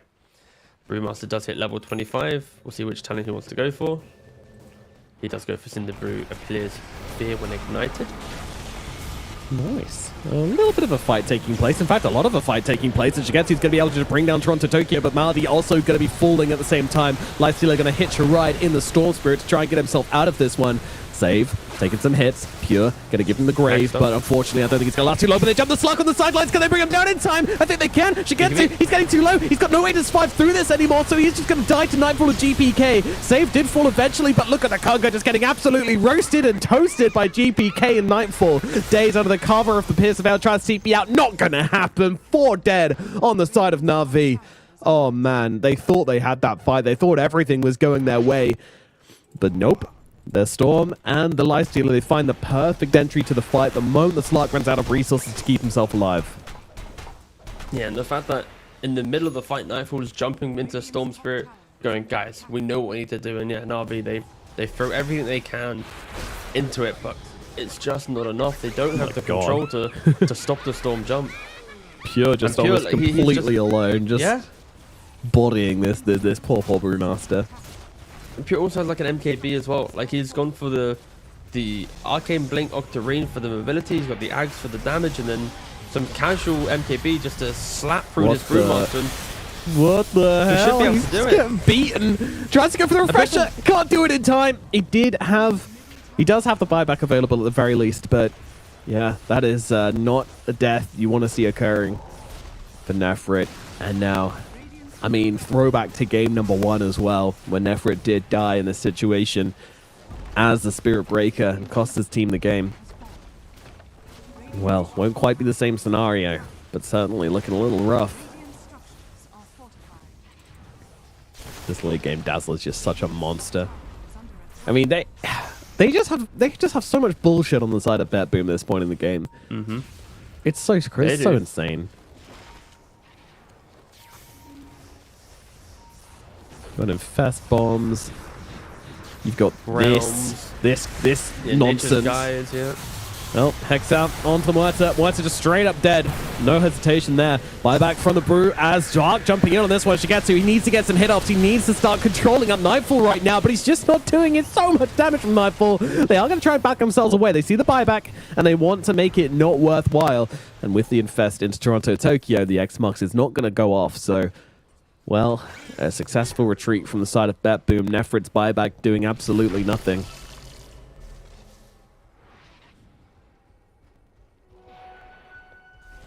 Feeling like there's no way Na'Vi can fight into BetBoom anymore, honestly. It does feel like it's a insurmountable lead. Like Na'Vi, where is the damage? I think for Slark, it is one of those heroes that you're meant to have a good lane. You're meant to break the map early. You're meant to play the vision. And then through that, you propel your team to kind of secure the objectives for you. And it was always a game of catch-up for Slark, and I think Na'Vi, they had an exceptional mid-game in how they approached that aggression Milledgel, just leading the charge, but unfortunately, it just doesn't scale as well as this Lifestealer Storm Willow. I'm gonna throw Willow into the core mix now, like this tri-core, plus the Dazzle quad core. Fair. You know what? Quad core scaling. Yep. It's 4 cores in a Toronto Tokyo, who used to be a core player. He's just a Giga support now. He's got the Aghanims. He's lighting up the map for them. He's bullshitting in his own way as well, honestly, with this Aghanim Scepter. And the Shard. Just wandering around doing whatever he needs to do. And a Dire Scan might just catch onto Na'Vi here. Or they're going to set it off. Yeah, it will be. I mean, if it goes to BetBoom, then it'll be the final fight. And I think that's what we're anticipating, unless they can find a big way to just blow a hero up. Only one buyback not wasting anything. I mean, Lifestealer could be a good kill, but they don't really have the Hex available onto him just yet, but that's what they need. Oh, there we go. Aggressive Infest comes out onto the Slark, and now the Storm joining up in the backline. Shigetsu, he needs help, but he doesn't get any. The rest of the team are just looking for targets, and they forget to protect their own teammates. Toronto, Tokyo, I mean, sure, he's going to die. Does he give a damn? Or actually, he's not even going to die as the Grave comes out in time from the Dazzle. Day's trying to stand his ground, but with the Conquer dead as well, it is all over for the side of Na'Vi as BetBoom just clear up the mess that's left of this team. Sure, you got some buybacks available on some non-vital heroes, but with the Slark not having any way back into the game, it's looking like this might be all. The Slark and the Conquer just didn't save for buyback in the final moments of this one. And in fairness, they were feeling so weak in these engagements that I'm not even surprised. They fell so quickly. So I was ready for like quite a team fight, and it was just, and they initiated, and they're dead. Yep, the Aghanim's Lifestealer just jumping inside the Slark. There's nothing you can do about that. All he needed was GPK to help out, and that's exactly what he got. Nightfall absolutely demolishing him. Alright. Crits now out from Pure. What a Dazzle is going to be absolutely chunking fools. Final into Barrack's going to fall. Na'Vi not calling it just yet, but man, it's looking tough as Nefrid's getting beaten on down with the buyback, trying to keep him alive. But Nefrid, he might just lose his life here. Up to the high ground he goes, will live. No split available though. Mega creeps have been gained. Nightfall pops the BKB. They just want to get themselves out. All right. Na'Vi get to hold on a little bit longer. BetBoom will settle for Megas. See a little bit of discipline there from BetBoom. They know that with the Mega Creeps, the game is pretty much theirs. We look at the items and my god, does BetBoom look scary. And I think whilst we have this open, I think one thing for Na'Vi is the support duo for Malady and Daze. Their items just didn't really scale into the game, right? You know, got Malady who went for part of a Dagon, but then an Orchid, but the Orchid was late, and then the Dagon's a Dagon. Daze had an Atos, but then he went back to the Midas, and with the Midas he then took another half hour, 20 minutes to get to the Hurricane Pike. Like, when you compare that to BetBoom, of course, factor in the amount of buildings they've taken, but you've got Aghanims, Moonshot on Willow, you've got the Blink, a 4-star on Ags on Tree and Protector. Like, the disparity in how the supports entered the game, BetBoom entered with just decisiveness, and then Na'Vi, it still feels like they're trying to find what their heroes want to do. And in this type of game, when you needed to kind of crush it in the mid game, can't have your supports still kind of walking the path of what items they need. And, you know, Kunkka Brew, they were doing exceptionally well, but yeah, just unable to get everyone in Na'Vi on the same page. And BetBoom, they walk up through the high ground. 47,000 gold lead, 51 minutes into the game. Aegis still very fresh, 4 minutes left on it. How can Na'Vi stop this? Answer, probably not, but getting a free axe from Roche from Storm is so insane. Like, what an ability, and that's a dead slot. I mean, he just got... Oh, okay. All right, bro. Ending it in style. GG, well played. Come out. Oh, man. GPK, getting everybody. I mean, the slide just kind of falls over and dies to start the fight off. Doesn't even do anything. So we know it's over from that point onwards. But then a nice stylish finish from GPK. Well deserved as well. BetBoom, they will be continuing here in the upper bracket. Na'Vi looked so good for so long, but they didn't quite finish it all off. So there we go. That'll do it for this series, T. One ending. 3-3-2-2. Very nice. And unfortunately for Slark, right? Like, he had the last pick in the draft. He picked up the Slark, and he ended the game with only 9,800 hero damage. The Tree and Protector did 10,479. The Tree did more hero damage than the Slark in this game, and he had last pick. The lane wasn't great. The catch-up farm was good, but he never really got into it. So for Na'Vi, I still think that this team is very volatile in regards to their draft. Their play and their calling is very cool to see, but the drafts seem to be the thing holding them back right now, because in game they are pretty good. Just we'll see if they can improve that as they enter the low bracket. Yeah, a bit of sharpening up, you know, maybe a little bit of extra coaching, and we've got ourselves a serious contender for the top 4 slots here in this new, improved Na'Vi team. But we'll see what they can bring in the future. But yeah, it is BetBoom taking the series, and as expected, you know, they did look good once they hit their timings. You know, they looked very calm and in control, never really too worried about dropping out of this one. So good job from BetBoom. But yeah, commiserations Na'Vi, but it's not over for them yet. They still stand a chance of qualifying to Kuala Lumpur if they can make it through the lower bracket, but much scarier now. Going to take some very strong mental resolve to make it, and that's going to do it for this series. But guys, stick around, there's plenty more Dota to come up here as we continue our journey through the qualifiers here for the ESL 1 Kuala Lumpur tournament. We'll see you soon.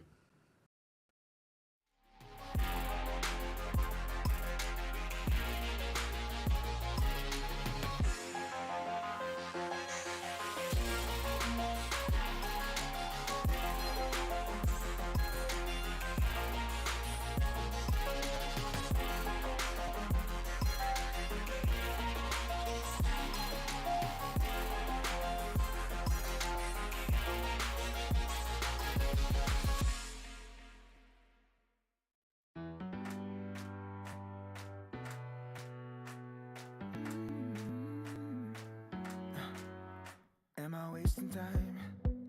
'Cause I'm already gone. So long. Can you stay the night? 'Cause you're the thing I want.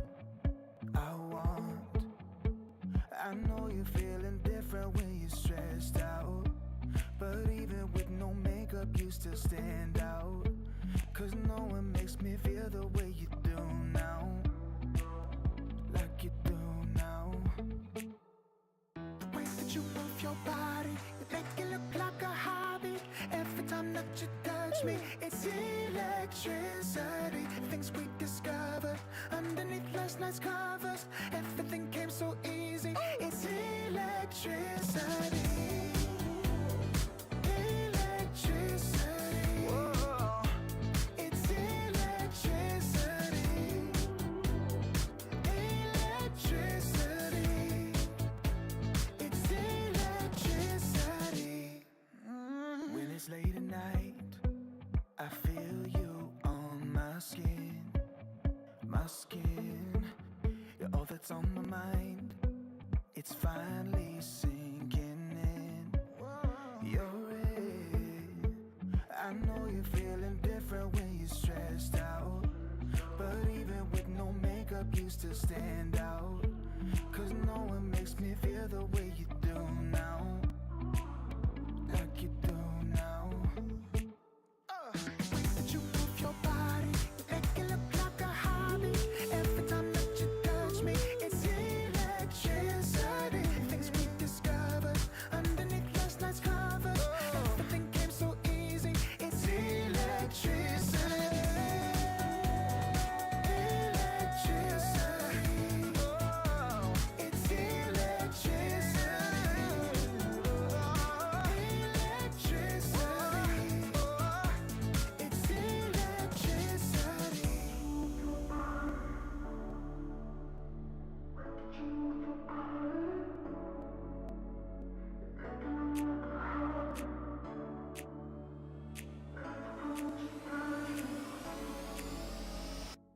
you move your body, make it look like a hobby. Every time that you touch me, it's electricity. Things we discovered underneath last night's covers. Everything came so easy. It's electricity. Electricity. It's electricity. You move your body. Electricity. You move your body. It's electricity.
wasting time, 'cause I'm already gone.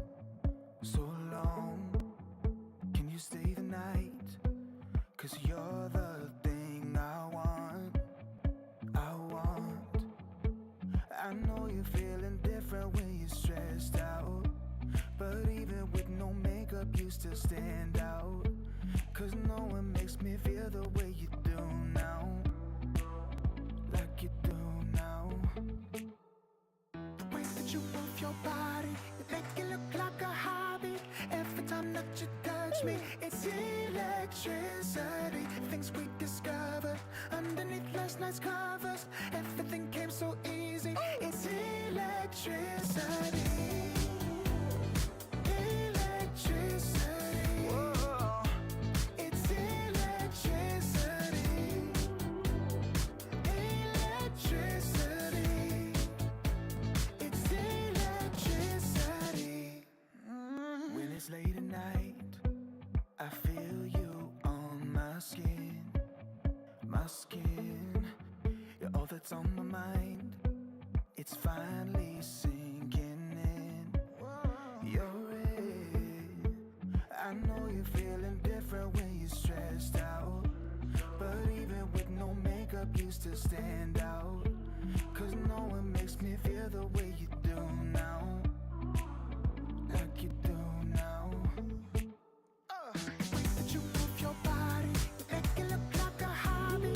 Every time that you touch me, it's electricity. Things we discovered underneath last night's covers. Everything came so easy. It's electricity. Electricity. It's electricity. Electricity. It's electricity.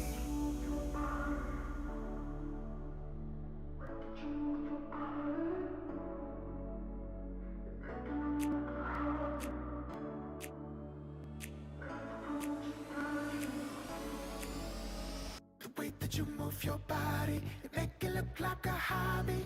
Every time that you touch me, it's electricity. Things we discovered underneath last night's covers. Everything came so easy. It's electricity.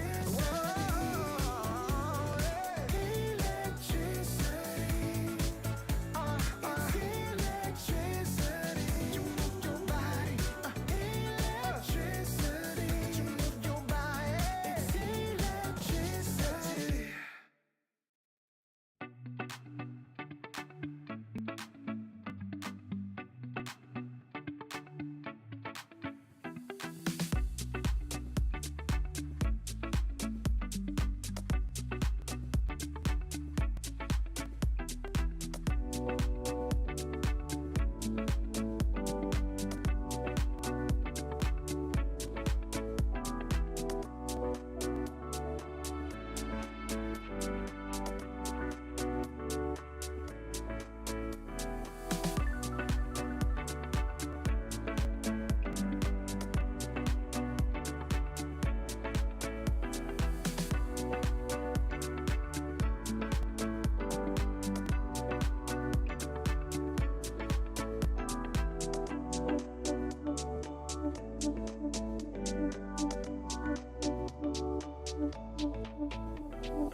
wasting time, 'cause I'm already gone.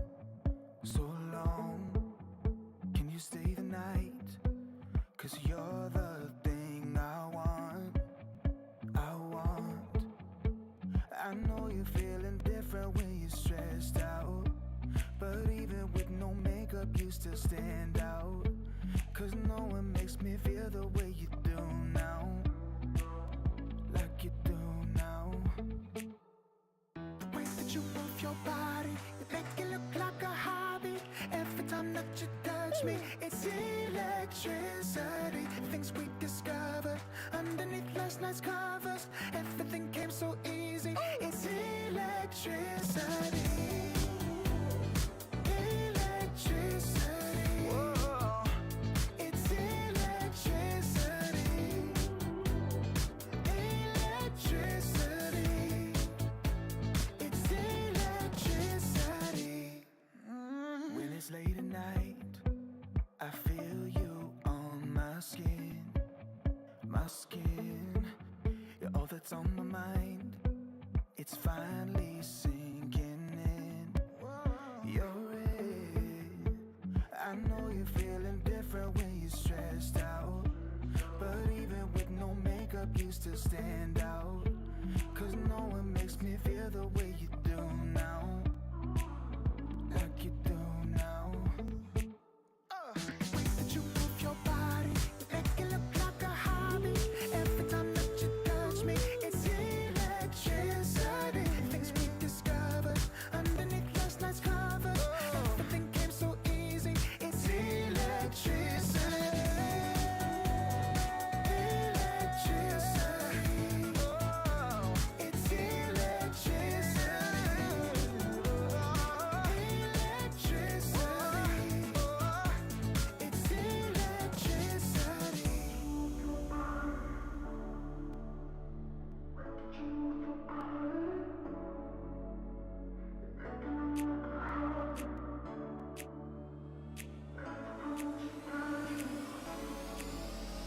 The way that you move your body, you make it look like a hobby. Every time that you touch me, it's electricity. Things we discovered underneath last night's covers. Everything came so easy. It's electricity. Electricity. It's electricity. You move your body. Electricity. You move your body. It's electricity.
Nine pandas are now fighting for their lives versus Na'Vi here in the lower bracket. That's right, this is a lower bracket match with Na'Vi and nine pandas in it. This is a craziness, which is the EEU region, the qualifiers for Kuala Lumpur. And I'm, of course, joined by the lovely, bold T-Governor as we jump into this game. T-Gov, what are your headlines for this series? You know, what are you looking at?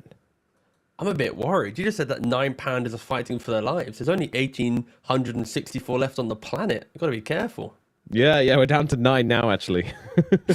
Oh, no. And we've taken the last 9 pandas and we're making them fight it out. Who will be the last panda alive? 9 pandas and I in a Dota lobby. But, this series is like, I think not many people would have expected 9 pandas to be in this position, right? They are the only team out of the big names to be upset in the upper bracket, losing to Klim Sunny 4. Then they quite easily put Team aside in the lower bracket. And I think there's a little bit of redemption needed for this team because the way that they lost against Klim Sunny was just... It was a bit devastating, right? That game too. They had mega creeps. They were doing so well, and then they lost 4 or 5 fights in a row and just called GG before they even walked down mid and got to their base. So sad, it was a but true. really sad and miserable way to go to the lower bracket, and it either breaks a team or it forges their lower bracket run. Yeah, got to break themselves out of that daze for sure. It's important to do so as well, especially like, you know, new season starting. It's kind of worrying if you're not kind of firing all cylinders, you know, like you just need to kind of get up and play Dota and forget about the past. Are 9 pandas capable of doing that? You know, we'll find out. Hopefully the vibes aren't bad and they can just kind of put it down to new stack forming and try and find the magic, because I think it must feel really bad. Like if you just start out, you've got new players, you're like, let's new season, new me, let's go, let's make this happen. This is a roster. We're gonna have a great season and go to TI together.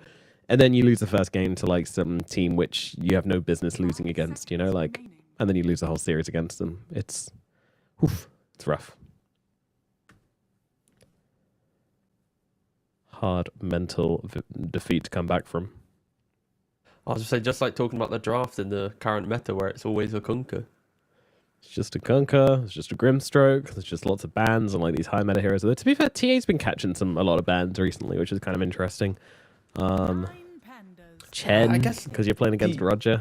Yeah, that was going to be my one thing. It's like, normally with the bans, it's like CK, Spirit Breaker, Weaver, Tree, Phoenix. There's some Mortar sometimes. Kunkka can get there. But against 9 pandas, they are in a very unique position because, like we said in their first series, you do need to ban Chen against this team. Roger is an exceptional Chen. And that is why we are going to see heroes like Kunkka get through the draft, because for Na'Vi, they have to ban it out themselves, and 9 pandas, it's like, well, we now get to kind of... I guess it's an interesting situation, because like, normally for a team, let's say there's like 7 meta heroes, 7 can get banned, and then you move to just creative ideas.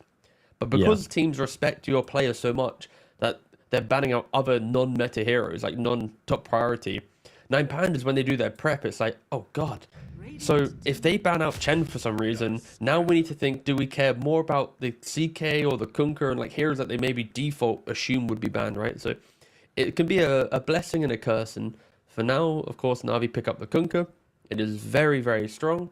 And for 9 pandas, I think this is a really kind of nice way to enter the draft, right? You've just a casual Grimstroke. It doesn't really reveal much. You pair it with a Tusk, so now you have your gank partnership online. And I think that's the key thing that I want to see when I see a Tusk or a Grimstroke. Like, you need to have the other support want to play with them, right? They want to run around the map together. If you pick a Grim and then you have a defensive up support, the whole combination feels off. If you pick a Tusk and then your 4 position can't fight, you're like, what am I doing on the map, right? So whenever you pick these heroes, it is crucial that they can play together. So yeah, really love seeing when these heroes picked up. Yeah, for sure. It's nice to cover each other's weaknesses and relieves a lot of pressure from what you can draft later down the line. Like if you want to, not go super hard on brawlers in your middle and your off lane, then you can do that on 9 pandas now. This is a patch, I would say, particularly which doesn't force you into picking like an active support. You can double backline your support and be absolutely fine, but it's always nice to just have this option available. And yeah, we've seen Tusk rising in popularity exactly for that reason. Na'Vi, meanwhile, they've gone for this Ancient Apparition, which I find very surprising. AA has been successful, but usually when you see it with some sort of AoE lockdown and against some sort of high regen hero, we really don't have that yet from Nine Pandas, so they can answer AA and not do something which is going to be answered by it. And yeah, there we go. We see the Zeus, always a nice answer to the Muerta as well. And now Spectre coming out as well. Jesus Christ. So for Na'Vi, they were trying to be creative with the draft, right? Hold this Muerta flex, conclude the second phase with a closing pick, but Nine Pandas just said, please, please put this Muerta into the carry role. Watch it feed into our Zeus Spectre, right? And now Na'Vi are going to have to think of a carry here. I think Lifestealer, to be fair, is actually pretty good here, right? You can rage off and don't care about Spectre too much. You can deal with Zeus to some degree. I think it's the BKB Rage Lifestealer that can buy so much time with debuff immunity. Of course, there's a Soulbind and a Tusk Punch to deal with, but you got to accept that the hero isn't always perfect. But for Nine Pandas, this draft is filthy. They have a nice front line in the form of Tusk always looking for fights. I think they are lacking that one primary absorption style hero that can give initiation, i.e. like hero walks up high ground, Tusk sees hero, punch. They don't have that hero that wants to walk up the high ground. They got a lot of heroes that want to wait for someone else to do something. And Na'Vi, they go for an Ursa. We don't see this hero often, but it can be a unkillable hero once you get to like Ags if you go Volctarine and you're spamming those ults, but it can also just get torn apart because it's too slow of a hero. Are we expecting that kind of cheesy like Ags Wind Waker build, or is that just a thing for pubs? I kind of think that in this type of game you just need right click damage, right? Like if you see a Spectre, you need to be able to kill him in the moment. You can't be going, ooh, look at me, I'm flying in the air, you can't kill me. No, like I need to see like death, destruction, like absolute big plays happening. Reaping. Yes. And already they're banning out some big lane matchups as well, right? Like banning out the Razor. What else would you want to ban out here? The things that, because you've got Tusk that can become the 4-role, like you can pick up any of these ranged offlaners if you want to. And I think that's potentially a good option, a good route to take. Is Dazzle available? I mean, yeah, you could just... I think at this point for Nine Pandas, the rest of the draft's so good that if you don't care about not having an initiator, you could just pick up any lane dominating offlaner, delay Ursa's timings, and then he never comes online, right? Oh wow! Okay, you can't pick Dazzle anymore. Yeah, it's a nice response to Spectre. Like you pick Night Stalker often to play into Spectre, right? It's like the lane's so free for Night Stalker that his biggest weakness is now not a problem anymore because you will always farm. Yeah. Hey. Remember earlier on when I said you can pick 2 backline supports and just pick a bunch of brawly dudes in the front line and be fine? And hey, look what Na'Vi did. 2 backline supports, 3 big brawly dudes in the front line. Let's go. The only issue is they're playing against Spectre Zeus, so their backlines are not safe. The concept kind of falls apart if you're playing against some giga jumpers. And that's the thing, like Dota has different levels of catch, or not even catch, but just like jump. You have like the kind of dudes who can kind of get on the backlines, kind of blink dagger buyers or heroes with like some long cooldown and initiation ability.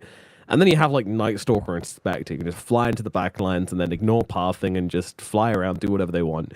Just completely ridiculously overpowered in terms of mobility. Naga Siren. Ramsey's offlane Naga Siren. Of course, yes, obviously. We should have expected. No, what the hell are they doing? What is this?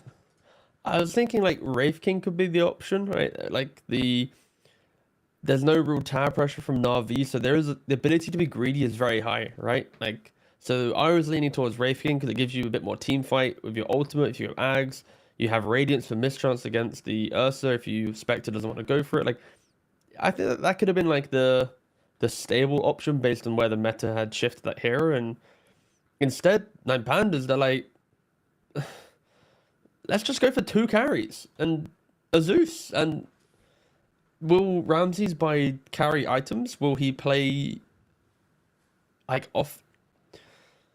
Lot of greed, but again, Na'Vi, they have no tower damage, so it really doesn't matter. Like, I think I would be scared for 9 Pandas if Na'Vi had like 2 elements of tower siege, but not a single one of their cores wants to hit a tower.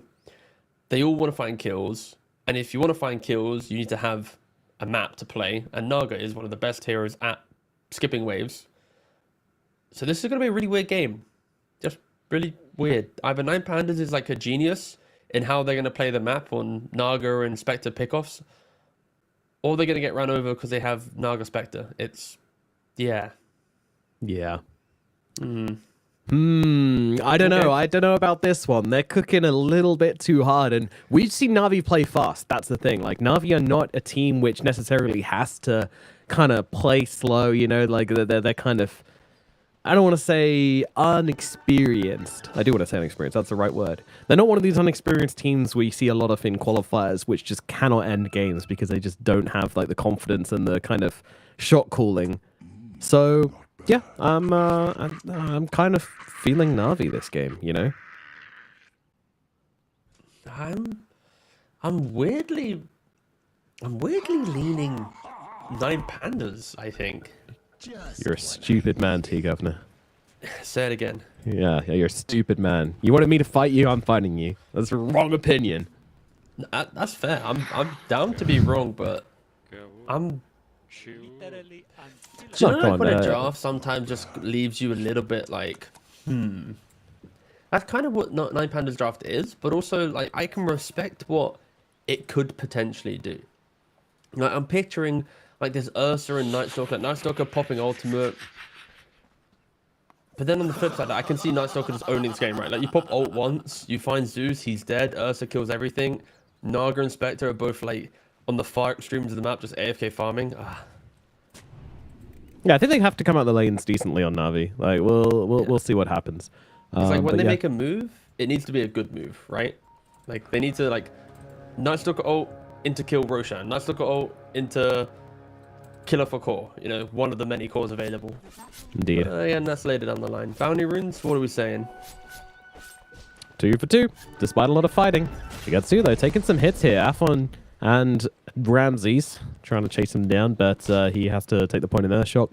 Not a crying shame. Definitely don't hate the lane with Earthshock in it. Ooh, they did the thing, T-Gov. Were you watching? T-Gov? Hello? Hello. Did you see it? Was it? I didn't see it. Was it the ward No, thing? they did the ward trick, yeah. Okay, cool. And then I blocked was like looking a absolute little bit top, madmen I'll be as well, honest. so Shigetsu is very sad. He also just he doesn't have a laning partner. Yeah, he's Anavi very just lonely. tri-laning? What's happening in this game? Okay, man, it's I mean, thank God. He got like every CS under tower, so all but one. Yeah, He's kind of gaming. I was scared that Na'Vi was about to put Ursa solo safe lane. I thought they were going to do some weird tri-lane whilst Ramses is playing off-lane carry Naga. I was like, this is the opposite of what I expected from a game one of a lower bracket. But we're No, back. they're We've stabilized. Roger, though, getting clicked up a little bit. Blood grenade. Couple clicks. Under the tower with the fairy fire. Will not be okay though. Daze finds him, shoots him down, and that'll be the first blood going to the Muerta. When you asked about the AA and like what it provides, like I think AA outside of lane is like an incredibly high skirmishing hero, right? Like if you max your ice vortex, if you play on the kind of damage amp that you can get, especially when you're paired with some Night Stalker or Murta that likes using that to help get their spells over the line. It will be exciting to see how Na'Vi breaks some lanes. And so far, lanes, 1 kill to Na'Vi, and everything else is quite a trade. Yes, sir. Everything's just kind of chillaxing at the moment. No massive advantage gained from either team, despite the blocking shenanigans coming out. I mean, that's the thing. Like, you block the creeps under tower, but these players are just more than good enough to be able to last hit, like, most of the creeps under tower regardless. Oh, wait, they have their own voice line in the game? All right, that's huge, actually. Milady is going to drop on the bottom side. Sorry, my inner neckbeard comes out when I'm commentating on Melody sometimes and I end up saying Milady. Ignore that. I'll get the fedora Milady, on why did soon. you die so much? Indeed. He's defending from me, a good white knight. But no, he's good. Just a bit of trading, a bit of support's going down. Daze and Roger just taking punches at each other as well. Ooh, a mid-courier miss micro from V-Tune. There's going to be a South taken out, which he kind of would have liked, because now he's about to take some punches. Oh, beautiful dead shot bouncing off the nearby tree. V-Tune tries to dodge it out, fails to do so. Might be dead here. Day is just going to keep on shooting, keep firing away, and that's going to get them the kill onto the Spectre. Pretty big death there for V-Tune.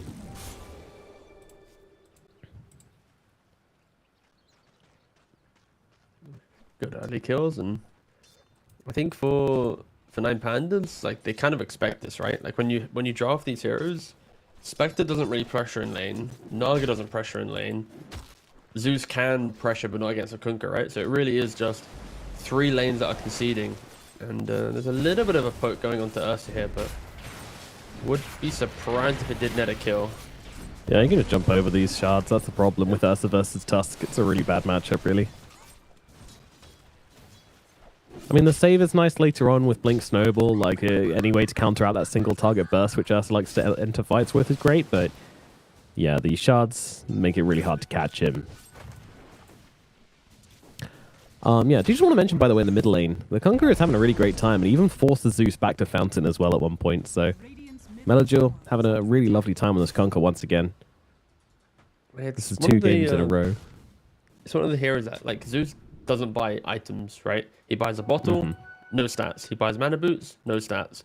Meanwhile, Kunkka is like, I buy bracer, I buy phase boots, I keep tie bringing you. Like, it's somewhat hard for Zeus to deal with the Kunkka threat, just because of how you have to play Zeus. There is no way you can do a different build. You're so mana dependent. And half HP once again. Yeah, fortifying to keep him in lane, but down to the bottom side, they managed to catch out the Ursa. Ooh, dear. Yeah, the route into the snowball, just constant damage with the tag team coming through as well. It is way too much for him to deal with. Like, tag team plus Riptide, it's so much physical damage. And, well, we're going to see the same thing happening here. Tag team available. There you go. The Nagas, they just absolutely tear anybody who comes near them apart. This is a brutal combination. I'm not sure Na'Vi are ready for this. This is crazy. I didn't think they were. The Riptide into tag team, it's clearly a lot more damage than anticipated. And oh my god, and a rotation in from Roger. No, wait, they're going to get him just straight back again. Shigetsu trying to run away, but he has no way out of this one. The Ursa goes down for a second time in a row. No TP available when he respawns even. The aggression is way too much. Roger moving in as well just to help out. They were low on mana, but with the stroke of fate, that's all they needed. That's all they needed. So in the bottom lane, sorry, in the top side, they're trying to get it. Oh no, V-Tune gets a TP out. Malady down to the bottom side, also goes down. Yikes. This is the opposite of what you want to see when you're against an off-lane Naga, right? Like, she's 3.4k net worth. Top of all the cores, she's got an unhealthy amount of kill participation, 1, 0, and 4. She's been part of every kill. Like, a safe lane Naga barely joins 2 kills in an entire game sometimes. He's been part of all of them. 5, 6 minutes. This is getting ridiculous. Ramsey's just getting way too much out of his bottom side. I mean, at this rate, you're going to have 2 carries. And it's not like Naga Siren is like some big fighting, like, you know, you can come out with 15 minutes if you win the lane and just start hitting heroes, but you can take over the map. You can absolutely take over the map, and as an offlaner, that's still very valuable. You know, it's what we see Wraith Kings doing when they just sit in the enemy jungle and flood the bottom lane with skeletons. Nag will do the exact same thing with illusions, so yeah. Considering how good the lane's gone, this seems to be a very, very good pick for the side of Nine Pandas. It is going to make the mid-game super difficult for Na'Vi to play, because they want to fight. They have no intention of sitting around, clearing out illusions. Oh, man. Milady dead once again. Right-click lands from Roger. The damage of this tag team and the illusions from Mirror Image is just way too much for anybody to deal with. I think they just need to leave. This bottom lane's done. The lane of the game, just to confirm. It's open to interpretation. fair enough. And yeah, I think Ramses, with this type of start, I don't think there's any world where he doesn't buy Manta, right? Like, it's just Kitaka, the standard, and they're trying to go into Zeus mid. Yeah, he manages But to they can't get get the off the cold feet. heavenly jump just in time, so he'll survive and Maldi will die instead. Malady's 0-5 at the minute 8. 5 of the 7 kills have just been Malady. I think that is kind of... I was about to say Malady's playstyle, but I can get to that point in a second. Melajul is getting punched up. Great rotation across once again. Alpha just doing so much work on this Tusk. Oh my god. 9 Pandas are kind of laying a bit of a smackdown here on Na'Vi in the early game. The tip. All right, just to confirm my point, like, to reiterate my point, sorry. Malady always goes aggressive in like where he wants to ward, where he wants to play. This laning phase is separate to that, but he isn't opposed to dying a lot in games compared to other POS 5s that kind of play a little bit more reserved, I'd say. And either way, right now you've got Naga Siren looking to buy that Manta. With such a great start, it's going to be like, probably Manta Orchid. Like, why wouldn't you just play carry at this point? There's no reason. And even if the game was difficult, I'm pretty sure Ramses still goes for Manta Orchid. Like, there's nothing stopping him. And the support duo, Alpha Ninja and Roger, walking up the high ground, looking to see if they can start any fights. Unable to find anyone as of yet. We're also yet to see Spectre. Only level 5, so can't join the fight. Nice look at the TPing in. Ursa gets off the ultimate at least. A little bit of time, but he needs to get out of here. He's on so low HP, he can't stand and fight, and without his damage, they might struggle to bring heroes down. Melajul can take out Roger at the very least. He's looking for more Nefrit. He's ready to fight. He's got the blades, the phase boots and the quarter staff, and that's all he needs in the nighttime. Alpha gonna be the next target. Snowball's gonna buy him some time, but likely will die afterwards. No Zeus coming to help out with this, so it will just be the 2 supports going down. Not a massive loss for the side of 9 Pandas, but they would have really liked that Ursa kill on top of it. It was a nice attempt, but only having 1 point in the Phantom's Embrace, you need to get to level 3 to force the Ursa to have to hit it 3 times, not 2. The two hits on Bug is kind of easy in the early stages of the game. So yeah, nice attempt, but Night Stalker TP's down, realizes that it's like a really nice position, right? Like pre-10 minute tier 2 fight, you TP to those if you have the ability to catch the backlines. And Zeus didn't have ult, and Spectre wasn't level 6, so... Nice read from Na'Vi to punish a very over-aggressive 9 Pandas. But here's where the problems begin. Yes. Here is level 6 on V-Tune. Malady. Yeah, it's a tough old time. Looks like they will get the return kill onto the Tusk, though. Oof, a lot of damage being dealt to Roger there with that Tidebringer. Ooh, Days. He's going to be the next one to fall. Kiyotaka able to free cast from the backlines. Now the net comes through. Everybody turning up to this fight to bring down Melajul, and they'll be successful. 3 times kill streak going to Roger. Maybe not the target they wanted to be getting that money, but all the same, 3 dead in the middle lane. Celebration on the side of 9 Pandas, as they can now look to put some pressure onto this tier 1 as well. It's crazy to think, if Ramses can play Naga Siren off lane, but be active in killing heroes, why can't carry Nagas do the same thing? Why does he have to be the off-laner to do such moves? I think he's kind of breaking the map right now, right? Like, he hurt the Ursa, he moves mid, he ganks mid. Of course, Inksor helps a lot. As soon as he gets in his position, he can start skipping all these waves. This might be the most farmed Naga Siren I've ever seen at like 10 minutes into the game. This is completely insane how much money he has. He's 107, so it could have even been worse if he was actually getting the kills, but... Imagine if it was 7-0-1. Yeah, right. But nevertheless, still completely uncontested. Getting loads of farm. Going to hit 10k net worth at like 15 minutes or something stupid like that. Yeah, you don't have 2 carries. You've got a carry and then a giga carry. You got to be worried if you're Na'Vi. And moves like this will help. Plus. Literally unkillable. I love how it's Days spamming the Roger line. And Roger spamming the other Roger line. I don't know how I feel about spamming your own voice line. I mean, you got to be the GOAT somehow, right? Am I right? Nah. I hate you. Melajul, Maldi and Days. Gathering in the middle lane, but 9 Pandas can fight this. I mean, they've got Spectre to just jump in whenever they want. Ramses could loop around if he so desires. Kind of just free to do whatever he feels like. He's got this deep observer ward to protect him in the jungle as well, so even if they do try and kill him, they'll have to do it under the cover of smoke, which would be fairly obvious.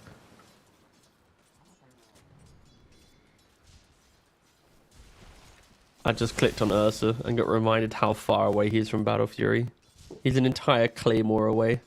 And it's like coming up to minute 13. Yeah, don't click on Ursa. Unless you really hate Na'Vi, Shigetsu, or bears. Are scanning. Unless your mother was eaten by a bear, don't click on Oh no, Ursa. he isn't showing his true colors right now. Click away, click away! We're safe. There we go. Here's some He then biases clicks back remain seconds later, undiscovered. yeah. I can't believe how I just shocked. Like, I know Ramsey's a carrier player, so I shouldn't be that surprised. But he's literally going to hit 10k net worth at like 15 minutes, 14 maybe. No, I think 15. it's less about the The days up on the top side, it's going to get blown up pretty damn quickly. Nefrit kind of just needs to leave, which is awkward because it's nighttime. He pops the ultimate and just gets the hell out. I mean, it's first ultimate with the Echo Saber, so you really expect Nefrit to be making some plays happening, but they're just so far behind. It's difficult. looking for more. Yeah, he's kind of toying with the idea of going for Roger, toying with the idea of kind of catching Arthur. Arthur turns around with a punch. Little lane on the blade mail there, but nevertheless gonna stop them going on him for now. Ice Blast comes ripping on through, lands onto 2. Doesn't catch the Tusk, who's happy just continue on the front lines there. Nice shots coming out, blocks out Melody. He's taking some lightning bolts on the sidelines, but it's the Hey might be dead. Hot call here. But I think he's dead, and Kiyotaka's going to take that one. Now 4-0-3 on the Zeus, having a fantastic time. It's down in the bottom lane. Yes, just getting bodied out by illusions. He can't even stand against the fake Naga Sirens. What do you do? So hard to watch, and I think in the end of this game, right, if 9 Pound is hard to win, it's very easy for people to talk about the Ramses, this, that, but it really is just after Ninja and Roger, the Tusk and the Grimstroke. They are providing all of the damage and setup to actually find these kills.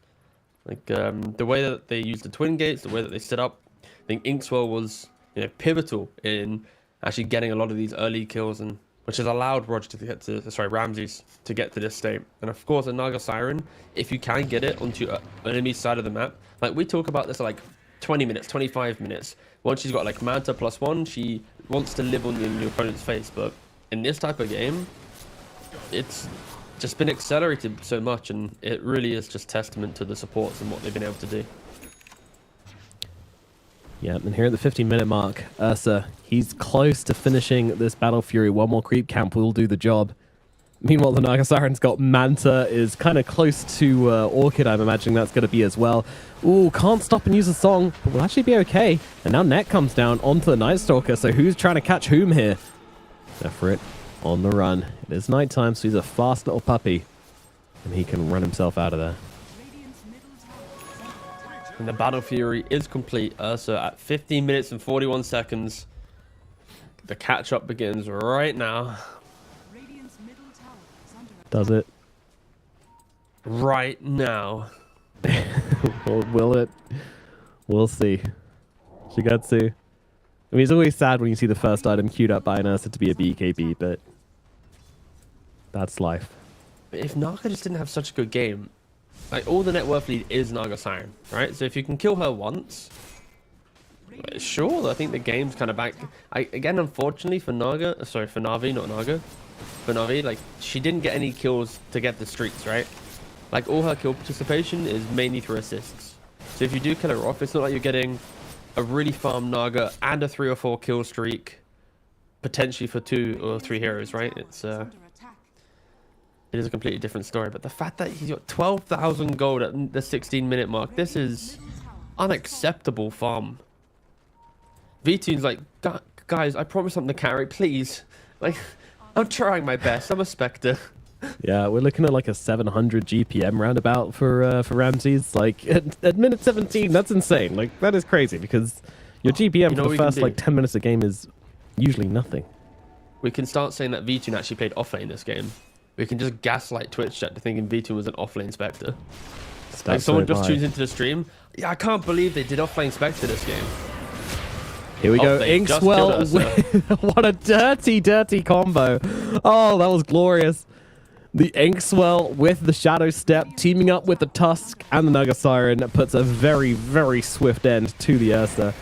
doesn't get a chance to use anything now. And now they'll come back in, take their freebie onto Maldi, who's basically just another creep at this point. Sure, Afo does get caught out, but Kiyotaka casting spells from the sideline, just blasting away and forcing back the forces of Na'Vi. He could potentially song if he really wants to catch him.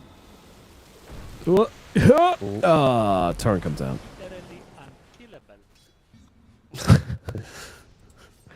Pretty good use of the line, yeah. Good job, Roger. Can't anymore. It's over, isn't it? Expired last night. Yep. If you wanna own your very own Roger voice line, then tough. It's Roger's fault for performing well today, not yesterday.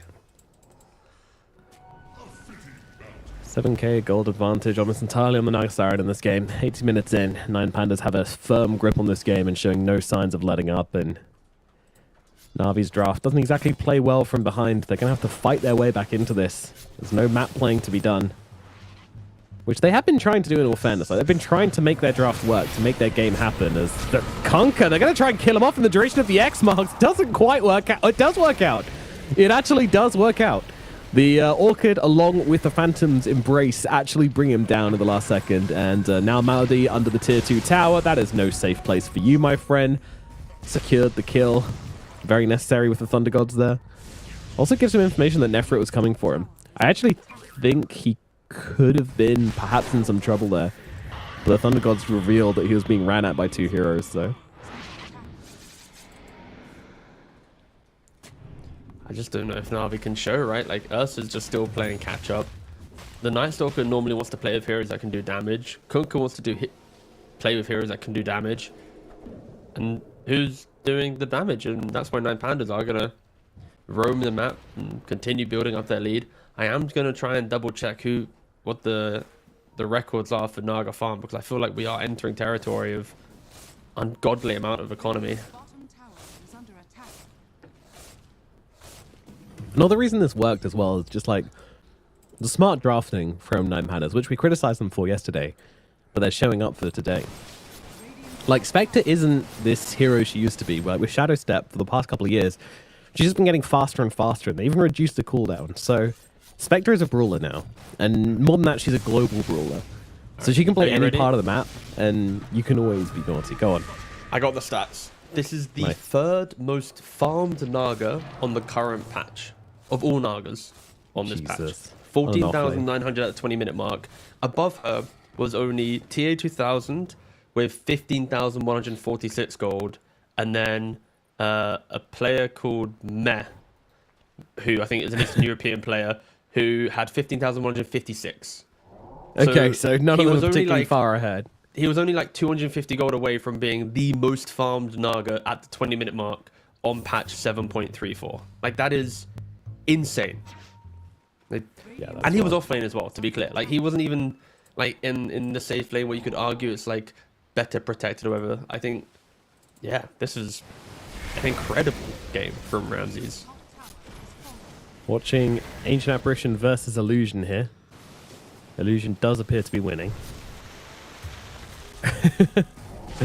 The bottom side, Nefrit versus Real Heroes, and yeah, there's certainly no match. Everything being used on Kiyotaka here. They actually have a chance to bring him down. Tidal Wave coming on through with Days and Maldi in the neighborhood as well, and they will get this kill. Kiyotaka painfully out of position here and will be aptly punished for it. A rare mistake coming out from 9 Pandas in this game. How much is it going to do for the side of Na'Vi? Well, yeah, probably not a whole lot. If that was Ramses dying, then maybe, but now we've got a heart at 21 minutes. Cool. Very nice. Orchid, Manta, Heart. Well, I'm happy that I sided with 9 Pandas, because if you believe the Na'Vi, then quite the fool you'd be, am I right, Nomad? Oh yeah, no, that'd be pie on the face. That would, it really would. As I said, 9 Pandas are clearly going to take this game. This offlane Naga makes total sense. Very smart pick. And if there ever was a team though to be able to come back, then get your copium tanks out, because Na'Vi they've come back from worse so far in this tournament. Yeah, well, We're they've come back reaching. We're from reaching. difficult. Yeah, it's just the fact that it's a double carry as well. It's just like, okay, well, they'd be waiting for the late game anyway, so it's just such a fun game for them to play. They can do what they want. Zero pressure gameplay, pretty much. Like, for Na'Vi to mount a comeback, 9 Pandas just have to go for an awful fight. Like, that's all that can happen. They have to just take the most ungodly dive. Which, you know, this is the EEU region. It could happen. I'm not putting it out. Oh dear. Oh, my Malady. Goodbye, Malady. Okay, By I checked 10 the stats times now. for... Yeah. I'll check the stats for most deaths at 20 minutes. Give me a minute. Yeah. I feel like I've seen more than 9, but maybe I'll I'm go for smoking. 25 minutes just so it looks better for the stats. Sure. We'll make it until we find Meanwhile, the one jumping that onto the doesn't look Ursa once again, the Orchid is out alone. Ramses doesn't really have the damage to bring him down though, so he will be able to get off this Enrage. BKB now available as well, so he's perfectly safe. But still forced out of the area. The safest farm in the map is now denied from the Ursa, so... Desperate times become desperater. It's 23 minutes and all of Na'Vi are hugging their tier 3s. Like, that is just quite the statement. And they're going to be leaving their base. They pop the ultimate. They see Roger. Oh, get him! Instant song, though. Yep. Great response. AA Blast gonna come through. Kinda catch to the side. Doesn't quite catch Roger, though. Now, Roger doing what he can to survive. Won't be able to do so. Both supports brought down Na'Vi. There's a chance. Ramses getting low. They take him out. Oh my goodness. They actually found a fight out of this. The battle draft. It actually works out. Despite being 8k gold behind, they get themselves 3 kills, one of which is very, very big indeed. The Age of Spectre just didn't turn up. Nor the She just Zeus, wants to kill right? Malady instead. Okay. Oh, man. All right, so Malady is 1 death away from having the most deaths at 25 minutes of any hero, of any We'd player. have to buy back and TP onto Yeah. June's face for that to happen. But he still. is now joint second at least. That's pretty impressive as Oh, well. congratulations. Congratulations. Sure, accolade all support players want to hold.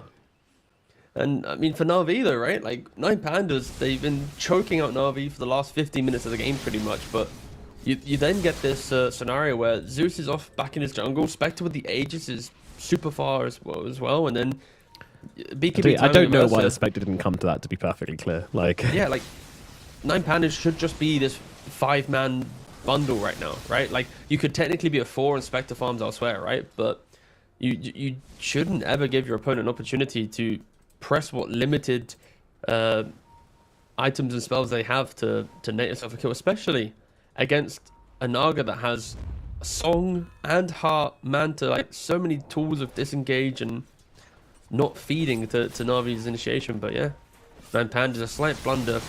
I wouldn't say it's a comeback, but it is a start of the motions for sure.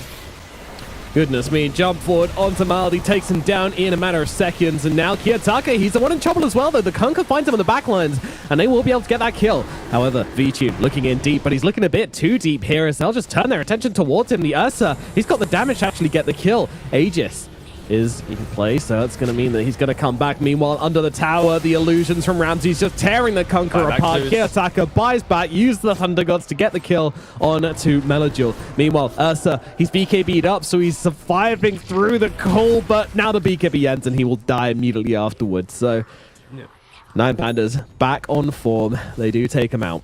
Radiant structures are fortified. Still, it's not the most comfortable fight from 9 Pandas, right? Like, they have to buy back on the Zeus. They start the fight with Grimstroke in mid lane running in. Like, we got to a little bit of a sloppy state, and I think luckily for Dire, though, they had such a good beginning that they can be a bit poor, I guess, in how they enter engagements, but it still is 9 Pandas momentum for sure. Game is in their hands still. Certainly is. I mean, even with that one fight, we weren't being like, oh my god, they're back. No, that's very true. It's like, that fight is like a 5% shift in win probability, right? It's like, cool, they can fight, but it's a lot of wrongs on Nine Panda's front to give Na'Vi that. And even this bottom fight, the only reason Zeus has to buy back is like Grimstroke isn't there, the song's still on cooldown, like everything's just from Nine Pandas. And then Na'Vi are able to get a little bit of something from it. Although I still believe Na'Vi are going to win in my heart of hearts. Because they've got the heart of hearts. They've got the heart of a champion inside of them. And both supports have Midases. Melody's it would be hysterical though if they win. Like, I want them to win where they go to like 70 minutes. Melody's Midas gets him like a Hyperstone Ags and like, I don't know, Revenant's Brooch or something. And he just like solo kills like 3 heroes and wins the game. That would be my nothing better than beating a Naga though. Like, you want this jacked up AA, that's fine. I just want the storyline of a Naga Siren that had nearly the most farm of any Naga Siren at 20 minutes to then lose the game like an hour later. It would just be iconic. Like, they lost when they had mega creeps. They lost when they had like the world's most farmed Naga potentially. It's just an awkward omen lingering on this team potentially if they can't close it out. Yeah, absolutely. Mental damage would be severe as well. And there has to be a bit of that kind of like lurking in the background here, just like, okay, you know, shouldn't we be doing better? Shouldn't this have just been free? How did we lose a fight? How have we not broken high ground? But hopefully they're not asking those questions. There's always that risk. Hex now complete on Ramses as well. So a couple questions that might be asked are now answered.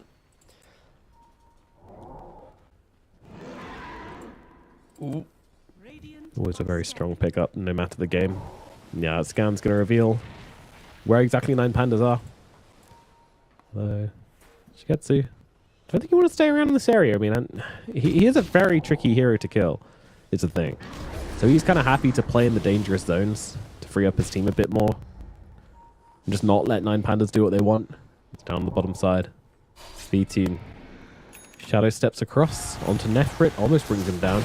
It's over on the back. Oh, Melojor. He's trying to bring down Kiyotaka here. He needs to get a little lucky with the Torrent Storm. Does do so. Daze comes in, and they will be able to finish the job together. Atos helping out there just to finish the job. Melojor, very nicely done. He's just getting revenge on this Zeus from the laning phase, even now.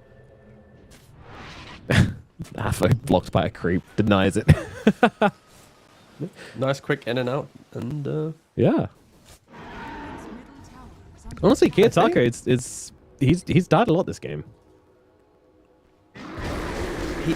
He's only got 3 deaths, but like they're 3 deaths when you've already farmed enough items that it feels a lot worse, right? Like significant, yeah. Like he's now got some BKB, so the next time he gets jumped, it could be okay. But the BKB is going to stop him from getting silenced from Night Stalker or torrented from Kunkka. He's still going to die to like the Ice Blast plus right clicks from an Ursa, and now Na'Vi. Crazy to think that they're smoking up as 5. Like the tail of this game, it really was that they had nothing, but now they've got the confidence to cross the river. They've got blink daggers, BKBs, everything in their hands to find a kill. They are going to run past some Naga illusions. They have a scan available, only one, if they do want to use it to try and locate the positioning of Nine Pandas. But bot wave is pushing in, so shortly it's going to be a little bit obvious that Na'Vi are smoked up. And Zeus Ult helps as well. That'll do it. Joe's going to clear the wave and get out. Maldi almost dying just to Zeus Ult and some illusions. And maybe Shadow Step as well, actually, by the looks of it. Nefrit.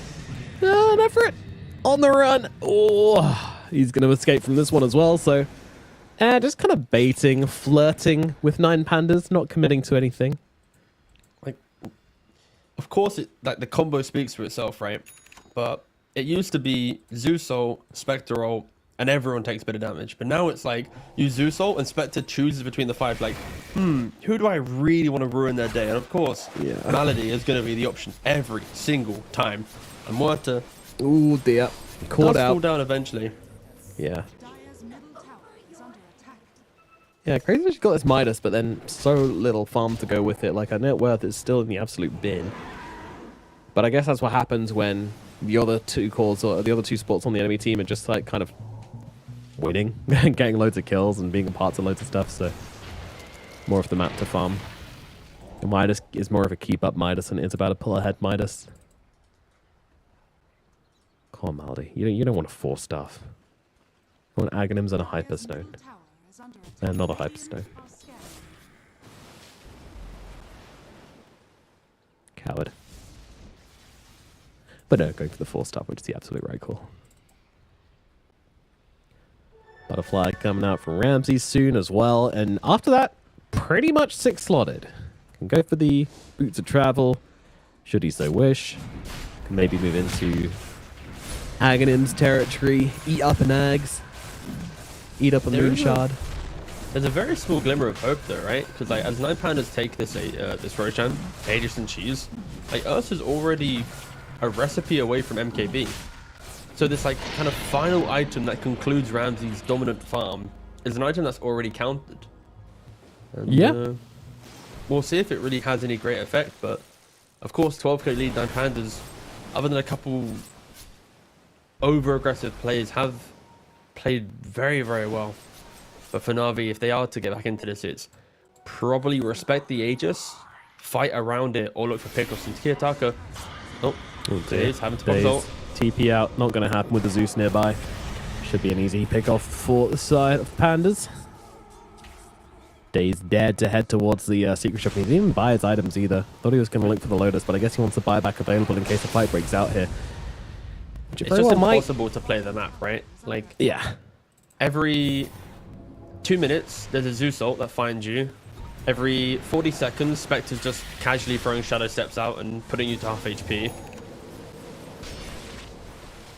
And MKB the map is now just complete flooded on with Ursa. Naga illusions as well, shoving lanes in, forcing you to respond. No, yeah, playing this map feels honestly atrocious. But Na'Vi, they smoke up Mortars alive in 10 seconds. Don't forget that Ursa has the MKB. If they're able to locate this Naga with double BKB, actually only double BKB, they will be able to eat through her. Even if she songs, Yeah. BKB will prevent that. Question is, can they find her? Siren, not invincible. Ooh, that's so close to Kiyotaka. Also a good target, honestly. There he is. Has BKB, though. He's going to have to use it here. There you go. Heavenly jump away. Kiyotaka running towards his team. Running to Mummy and Daddy. Help! Help! They're bullying me, but Nefrit still chasing. Can't finish the job. Cheese eaten by Kiyotaka as well. Healing him up to full. As on the backlines, they're trying to deal with B-Tune, and they might just be able to do so. First life's gone. Alpho, he's going to throw himself up to the edge with the Yules, but Shinji will be ready for him on the other side. Doesn't finish the job, though. There we go. Turns around, finishes his starters, and now looks for a main course, but EKB is used. Ultimate used as well. They're just going to time this one out on the side of 9 Pandas. Now come back in, finish the job, kill off the bear, kill off Malady, and the fight goes to 9 Pandas. Again, like, these guys, Na'Vi, they're so good at brawling. Their drafters and the players are as well, but that's why this game is able to still somehow look competitive at this point. But yeah, 9 Pandas are just too big to fail. But also, like, the fact that Zeus got the cheese, I don't know if he had it on his own inventory or if someone passed it to him. I didn't click him earlier. But on top of that, if Ursa had a basher there, it's probably a different story, right? Like, one bash is all it takes to stop Zeus from dying. Zeus, with his level 15 talent, the additional 30 move speed after Heavenly Jump, whilst also having the Yasha, Kaya, he is so quick. You know, like this build, he is deceptively very quick, very tanky, and he was able to get back to his team. And sure, Ursa gets to eat the Aegis of Spectre, but it doesn't matter. There's still a Naga Siren you have to deal with. Ursa respawning in 20 seconds. Most likely they'll lose a range Rax mid, but that's about it if 9 Pandas want to commit for it.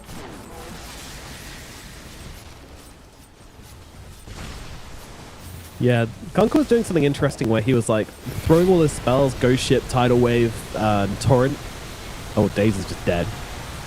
At the top line, where they still had the tier 2, because he wanted to keep the opportunity of keeping the tier 2 alive so that Mega Creeps weren't an option in the future, rather than hold the middle lane, where he could have maybe held off this mid push, but they got it all. Yeah. Just an interesting shot call from Mergil.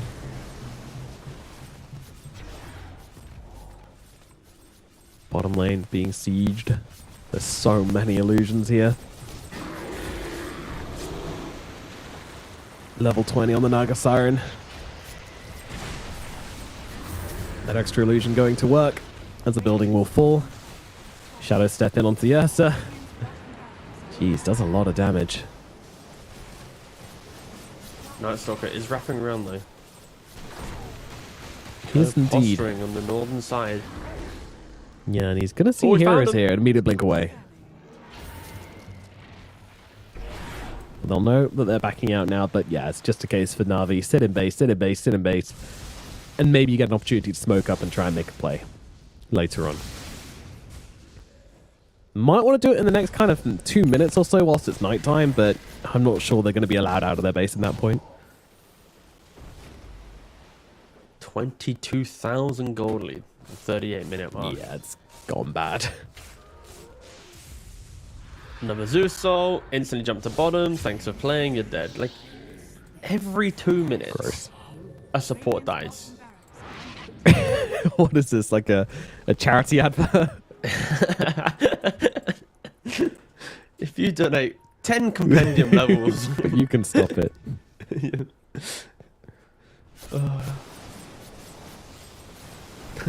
my lady. Milady. Go for a D-word.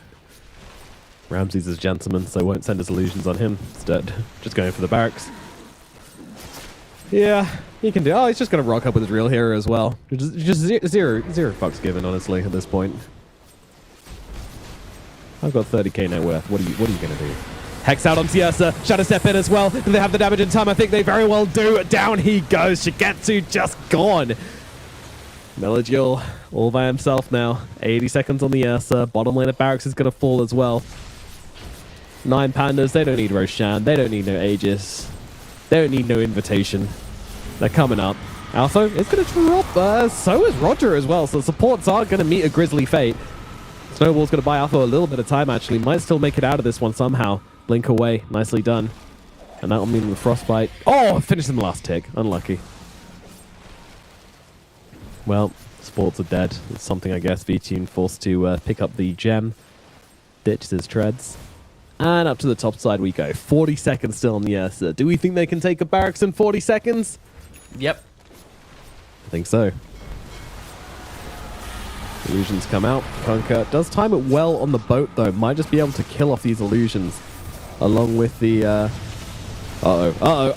Daze is gone again. Immediate buyback coming out from him. They want to fight, and they want to fight with everybody. 13 seconds, though, still until the Night Stalker, and 20 on the Ursa. If they can wait until then, it would be ideal, but their barracks can't wait until then. Kiyotaka just BKB, butting them all back, all by himself.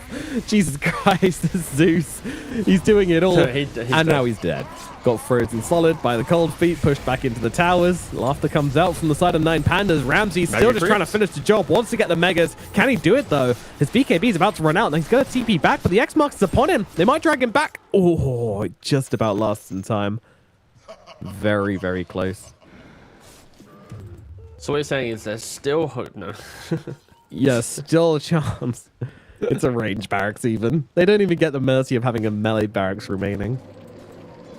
Oh, it's so, like, I just clicked on Ursa and it's like he wanted a basher after he didn't kill Zeus, and then he died, and he's like, okay, I can't buy basher. He wanted nullifier. Then he's like, why am I buying nullifier? He wants a satanic. Like, I don't think there's a single item Ursa can buy to feel good right now. And unfortunately, Ursa, he's good in games where you're in a 1v1 duel. You know, it's like you versus the enemy carry.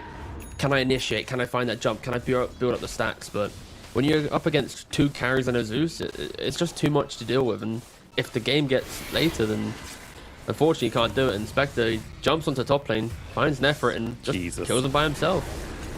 All right, bro. VTune could be out of position from this, though, but they've got nothing to penetrate through that BKB. Bye-bye. I think I don't know why the Ursa stopped. could have killed the Spectre. Like, but okay. yeah, I think maybe. But Bit awkward, we'll mate. leave that speculation to... Speculation. Oh, no. Shigetsu does get caught out. Oh, actually pops a BKB. Could turn this around onto Kiyotaka. He's running away. I don't think you could run away. The damage to the BKB just takes him out. And there you go. Yeah, Mega Creeps gained. Buybacks are available, but... I mean, at this point, why bother? That's not a good attitude to have, no, man. I mean, I'm expecting a GG any second now. The fact they're going for one more fight is kind of insane, but Sure. Yeah, get blinded Caster once wants again. team to give up. I'm seeing 0% right chance now. of winning this fight. Hex out onto the Ursa. Ursa pops the ultimate, trying to take down Roger. Now looking over towards the Naga Siren. Naga Siren getting taken out. What the hell? 0%, huh? Yeah? 0%. I was, Speak up, I no was man. memeing, Go guys, on. I swear. Arfo gets stunned up in the middle of everything. He's going to be the next target. Snowball out. Can he make it away? Rolling across over towards Melagil. Roger. Oh, he's brought back. Uh-oh. Somebody give him a literally unkillable line. Wait. 3 heroes dead without... I mean, they can't get anything for it. They can't. Oh, some more chat. Wait. Hold, I'm Lens. translating. Google Lens, where are you? Also, just to confirm, they didn't have a 0% chance, they had a 1% chance. And Navi took that 1% chance. Did they actually? Yeah, they had a Oh, 1% wow, chance. the 1% chance. That's for winning, it- not for winning the team fight. So Ramses, it translates to I'm tearing, which probably means like I'm crying. Probably. Yeah. Oh, this game is so stupid. Vichi's just killing Nefrit every time he even thinks about him. He has a dream about Nefrit, and Nefrit just drops dead wherever he is. Alright, the real question is, has a team ever lost 2 games in the same qualifier when they had mega creeps? I feel like that's a no. I'm You mean pretty sure 1, that's 2 a games no. when they had mega creeps, or? No, I mean because like Oh, Pandas lost when they megas had. and I lost. see. Yeah. Yeah. Again, to be clear, chat, I'm not thinking Navi's winning this. Okay, I'm all 9 Pandas have won the game, right? Like they got mega creeps, fights are super easy clap, you know. But let's just entertain the idea for the comedy of the show. It would be bloody hilarious. if Oh, Ramses... Conquer Rapier, let's go. The comeback It's the starts same as the here. previous Woo! game.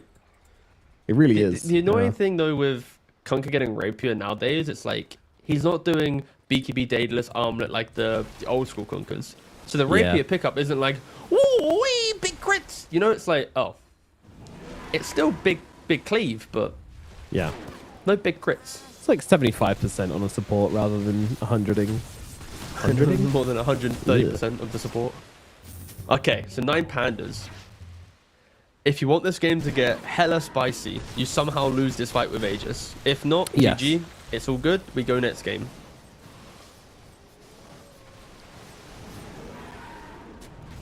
Can Navi do it? Can they hold on? Hey, Caster's Curse has been working for them. 0% chance they win the next fight. For real this time. Minos is losing to illusions right Uh-oh, now. Melagil, he's just gonna get killed off. Okay, No buyback it's done. available on the Conquer. Rapier down the hands of Pichu. I forgot he had it. He just did nothing. Now the agent getting destroyed. Kick out from Alpha as well. Dives in the fountain. Pichu desperately trying to end this shit. Ramses as well takes him down. Game number 1. It doesn't go to 9 Pandas. I mean, you gotta give it to Navi. They fought well. You know, the game looked super over from like 10 minutes onwards, but they just kept fighting back. You know, they had this fighting draft and they made it work. They managed to pull out some fights out of somewhere, which, you know, should be commended. But overall, 9 Pandas, just never really a doubt for them. Yeah, I think the fact they picked up this Naga offlane, they punished quite heavily, and for me, MVP have to be Tusk and Grim in tandem, right? Like the fact that these 2 supports pretty much broke the map, right? You have Inkswells going to Spectres who can then step into the fight. You've then got just the utilization of Twin Gates to pressure the Ursa early on. And because of that, you then have Naga, who's already on the Radiant side of the map, taking over even more farm, forcing Ursa backwards. It was like a 14-minute battle fury. It was just kind of despair all around the board. And when you have heroes like Nightstalker and Kunkka, you want a carry that can lead from the front. And he just was never there because of how bad his lanes went. So yeah, 9 Pandas. Yeah. Funky little draft, and Zeus salts with it was just really nice draft in that regard, and maybe a little bit of a weird mid game where 9 Pandas blundered a little bit, but like their lead was so big that their blunders didn't really mean anything. It's just made the game a little bit more entertaining.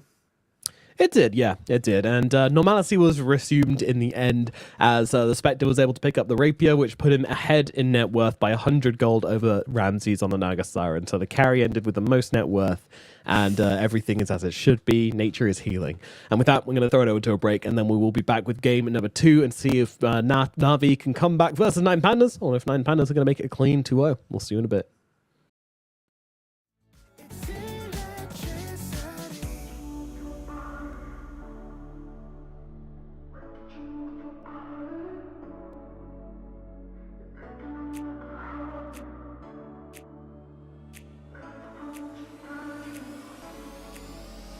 The way that you move your body, it make it look like a hobby.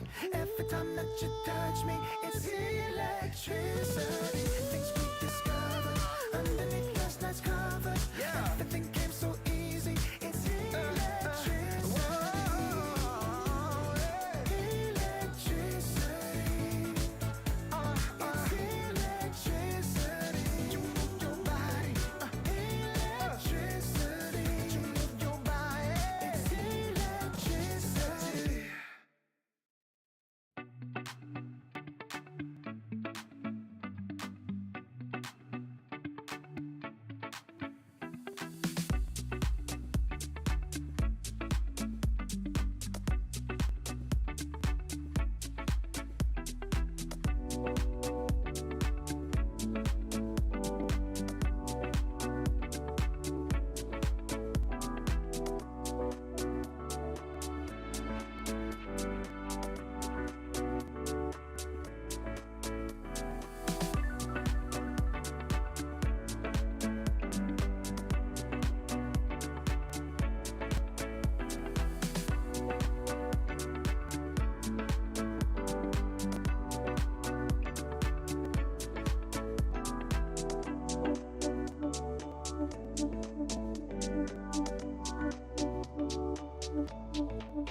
'cause I'm already gone. So long, can you stay the night? 'Cause you're the thing I want. I know you're feeling different when you're stressed out, but even with no makeup you still stand out. 'Cause no one makes me feel the way you do now, like you do now. The way that you move your body, you make it look like a hobby. Every time that you touch me, it's electricity. Things we discovered underneath last night's covers. Everything came so easy. It's electricity. Electricity. Whoa. It's electricity. Electricity. It's electricity. When it's late at night, I feel you on my skin. My skin. You're all the It is that time once again. Nine Pandas are leading one game over Na'Vi in this series here in the lower bracket of the EEU qualifiers for Kuala Lumpur, put together, of course, by the lovely ESL folks as we jump into the next game of the series. T-Gov, Na'Vi, Hello. do you want to see them getting at least one game? Radiant team ban. I mean, I'm never a fan of a team just getting beat 2-0, right? Because when you get to the later stages of a tournament, you'd like to see a little bit of competitiveness, and so yes, technically the answer is yes, but not because of any team affiliation. But 10 you know, seconds remaining. but if you are looking for a streamer, Navi, then you know, hit me up. Smart play, getting the deets. No, Na'Vi, they've put together some strong performances, and you know, and it would be no shame going down to 9 Pandas, but I just want to see them put up another good fight. Last game, obviously, things got out of hand a little too early. They showed some moments of magic, but it just wasn't enough. But now they're going to start things off with a Bristleback. Bristle gets through the opening phase, and we're going to get to see him for the first time here, at least for us in EEU. I don't know if he hasn't been picked at all, but it's the first time we're seeing him. Yeah, I mean, what are your notes on this hero, just to give everyone a quick refresher? Notes is, of course, in case you didn't see any of TI, Bristleback Ags allows you to not instantly, but in very short succession, get 6 quills off behind you. You can select where they go, all in one big area. So it prevents Bristle being kind of handicapped to, if broken, doesn't do any damage. Because before, Bristle would always be, the more damage he takes, the more procs of his Bristleback will occur. Therefore, over time, it's like, oh god, the quills are stacking up, it hurts. So now, because you can basically just decide, hey, you already have 6 quills on you, let me now start taking damage whilst pressing quill as well. It's an obnoxious amount of damage, paired with the fact that Bloodstone provides you with both spell lifesteal and amplified Seconds remaining. amplified spell lifesteal plus mana increase on your active. So you never have mana issues, you never have life issues. This hero is bonkers, but to beat it, you need to have layers of control, break, and punishment. So Dire team pick. 9 Panda's way of dealing with it is kind of along those lines, right? You've got the Phantom's Embrace from the Grimstroke to prevent him from pressing the quill temporarily. You have the Calling from Werta for some AoE silences. You have Flesh Golem Undying for damage amp. So as he runs forward, you can amp up any damage he takes, plus Tombstone Slow to try and kite him out. And then Invoker is a Vessel Buyer, plus Tornado and EMP, great ways to either remove his mana pool or, again, prevent his aggression and stall it out. So I think Radiant actually have a very good anti-Bristle lineup so far. Yeah, I can kind of get behind that as well, but and even anti-Bristle lineups can still just get blasted by Bristleback anyway. Yeah, I think I'd like to see this Muerta be in the carry position, even though, I mean, it could do well in either, to be perfectly honest. I wouldn't mind either one. I like the support because you can do the, obviously, dead shot to turn him around. And then I like him on carry because you can actually go for the Silver Edge build. Something which is very popular in pubs on Muerta, in pro pubs, was going for a much more kill-centric build. Sometimes even going as hardcore as like Maelstrom into Silver Edge, into just straight up Ags or something, and just running around and killing heroes. So that's always a possibility if that's the direction they want to go in. Meanwhile, the side of Na'Vi, they're going to grab a Shadow Demon, a Nature's Prophet, and a Pangolier. So a lot of mobility, a lot of fighting potential, as we've learned to expect from this team. Yeah, and this is where you got to ask, has Nine Pandas... I mean, you can never overreact to a Bristle. I think it's always safe to have a lot of layers, but now when Na'Vi gets to close the second phase of a Pangolier, they already have Nature's Prophet, who historically is a very good laner against Undying. You play on range, you can sprout him away. You used to be able to spawn the trees in, but now people don't care about that. It's just like, I think Na'Vi have such tempo timings that if Nine Pandas, who aren't tagged up as Nine Pandas, which is really confusing, want to actually kill off this Bristle, are they going to be able to like perfectly layer every single spell whilst there's an SD to save him, there's Rolling Thunder cutting through the backlines and causing a rift in that aggression? I think I like the bans of Nine Pandas because I think it's like some Spectre who just jumps on in at the tail end of a fight could be disastrous. Some type of Lycan that overwhelms you. I think Nine Pandas are really vulnerable to being run over here. Due to the scaling required to apply the punishment.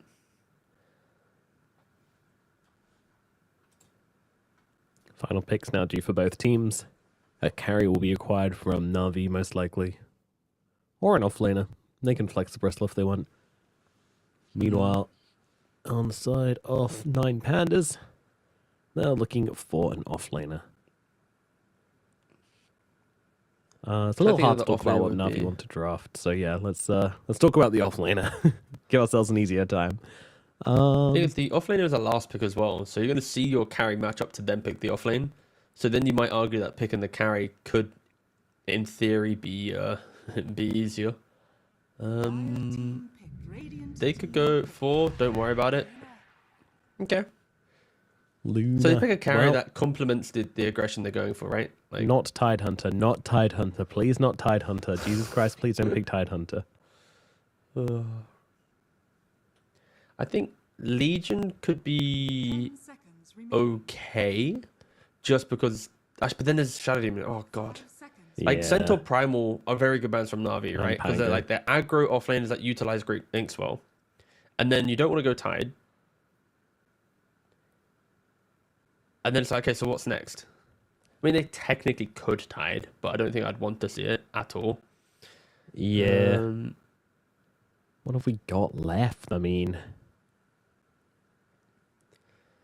I don't want to see Brew. We saw Night Stalker last game. I don't really think that fits in. You want a bit more stun, a bit more brawlingness. Yeah. Maybe Axe, but then again, SD. The SD works really well. I think like Axe and Legion are really good because you can like turn the Bristle back. You can buy Blade Mail to deal with the Luna at some points of the game, but... I think Ramsey's DK works well enough for me. That for sure could get run over because he's going to go like Midas, Ags, Man. Like he's going to buy a lot of him items, right? So yeah, for sure I could see them picking it, but I'm just... Or Dawnbreaker actually would be really nice. That's cool. Thank you. I'm scared though. Like yeah. I mean, you already mentioned the reasons why, and I completely agree. It could come down to the fact that they just play a bit too greedy on this team. You know, Invoker, he's a little slow, not in the head, just struggles to get into the game. Dragon Knight, a little slow as well. Muerta, you know, she's not the fastest carry either. So, yeah, this Luna could have a really, really good time. And with the Shadow Demon already down, it's a nice combination. I mean, I've already cast my vote in for Na'Vi before, but I think I'm going to do it again, T, because I do like what they've got here. I think the big difference between this game to last is the greed from Nine Pandas isn't matched with this potential laning advantage, right? Like the Nugget to Ursa lane plus having the Inkswell, Tusk, etc., that isn't going to come into play here. So Na'Vi, their lanes should be very good. Their early game should be very good. But of course, if you fast forward to like 35, 40 minutes, then yes, there's going to be some like Ags, Manta DK, some Miona, Silver Edge, Muerta who can 100 to 0 the Bristle in 2 seconds. It's like, the real question is, can Nine Pandas get to that point? Can the supports make enough moves to give the cause the time to farm? Because even Invoker, sure, you might buy a Vessel, but you're still like relatively greedy in that regard. And we'll see if greed is good, but we've seen Na'Vi just crush these type of games, right? And yeah, I think Na'Vi, I do side with them a little bit, but like 3 or 4 mistakes and game gets rough. Yeah, exactly. I was about to say, it's the mistakes where it comes through. This is a real test for them. It might even come as late as, when you're going high ground. I think this is one of those games which is never going to be over until that throne falls. There will always be comeback potential coming out from the side of 9 Pandas. So, let's see how this second game goes and whether Na'Vi can fight back against 9 Pandas, which just did so well against them last game. How are our side lanes looking today? We got ourselves a Luna and a Shadow Demon, a tale as old as time. Or maybe with the Nature's Prophet. Maldi is on the Prophet, so maybe he's going to hang out. Please don't buy Dagon. Please. Nah. Just in case you're just tuning in and have no idea what I'm saying, Na'Vi has this fixation of buying Dagon on Nature's Prophet. And it's like, every time. There's not been a single time where me and Nunn have been like... It's poo. It's rubbish. Okay, fine. Yeah. It's never done anything. But I'm pretty sure when you go into demo mode and like you press Vessel, Sprout, and Dagon on someone, you're like, wow, I've done like 850 damage, bro. But it's like in a competitive game where like things move fast and yeah, either way, I hope they don't go for it. They probably will. If we had interviews, it would be great to understand like the reasoning. Is it just because of that damage burst? Is it something to do with the lifesteal or the stats? Like, is there something else around it? But for now, we just have to accept that Na'Vi enjoy buying this item. They do indeed. Nefrit, meanwhile, posturing here, but can't really fight for this rune. Not against an Undying Vitino, so pretty strong Muerta in the early points. And interesting build on Muerta as well. I've seen this one a couple of times with the Magic Wand, Iron Branch, and Quelling Blade. You get your tangos brought out to you quickly. And then you just got tons of stats. And also the last hitting power the Quelling Blade gives you as well.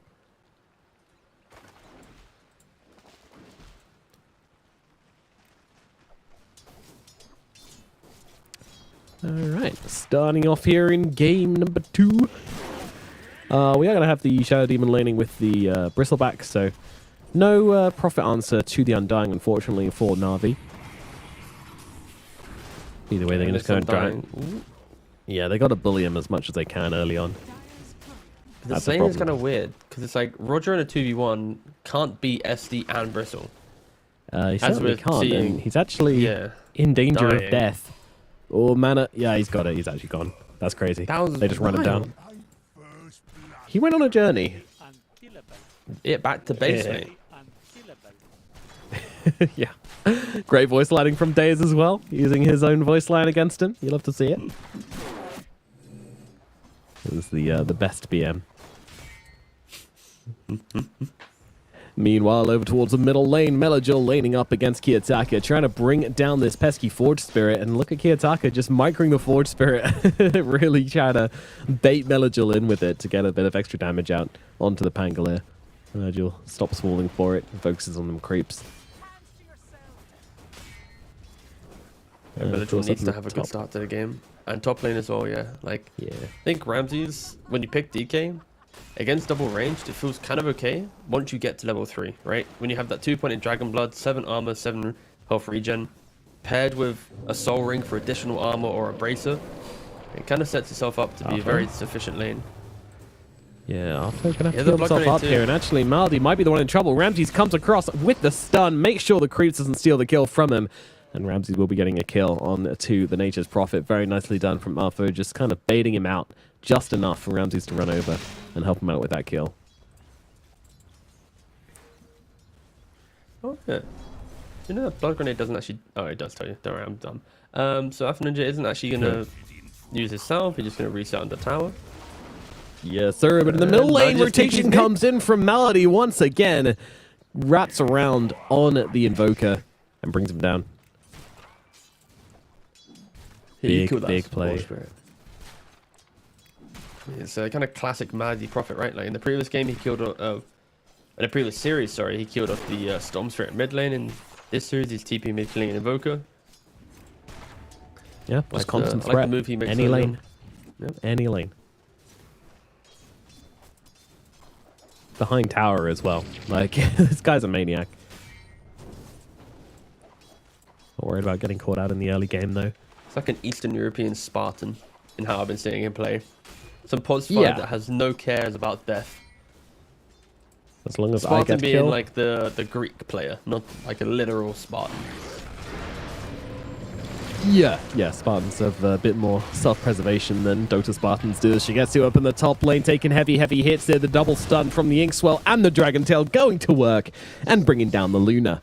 A nice extra little bounty coming in the way of Ramses, who is having a wonderful time up in this top side. In fact, already angling towards that early Midas, which is going to be very early indeed. Nope, never mind. Just buys out the Bower Treads. Wants to really hammer down on this lane, which I respect. I'd prefer the stats for sure. I think we've seen Ramses on his DK combos be able to find kills against like Weaver lanes and stuff, and now he's playing up against Luna, which you'd expect Luna to do pretty well, but with the Grimstrike, I think Grimstrike really is just the key that unlocks. And once again, Inkswell back again. They have a Quelling Blade to get out of the Sunstrike Sprout. coming down as well. It is enough. Shigetsu. Oh my goodness. I mean, this is like the third game in a row where he's had to walk back to lane. That is less than ideal. Need to be a Don't little bring up the careful. slot game so quickly. Yeah, I'm not forgetting that one. That was tough. Roger, getting low, getting hammered, needs to get away, cannot do so. Days and Malady, going to be able to bring him down. Can they leave it for Melagil? Yes, they can. Very polite supports. Here you go, Melagil. Luna, guys. We need to look at Luna. We know the rules. When a carry dies twice and has to... There we go. One day it will be a stride of pride, but this day it's a walk of shame. I think so far 9 Pandas are going to be very happy with how the lanes are unfolding. Like Sean dying a couple of times, but V-Tune's free farming, DK's free farming. Invoker is very much starved though to the 30 CS and 14 denies of Pango to the 16 and 4 in Invoker. Like Melagil is destroying Kiyotaka in the mid lane. Every game so far, Melagil's managed to have the upper hand. An entire level advantage. Oh, yeah, the that's been ganking days. That shot off the mark doesn't really matter though. I'll bring him down regardless. Some situations, you just want to see if you can style it out. Even if casting it on them would always be, sometimes be the better move. You just want to practice your skill shots.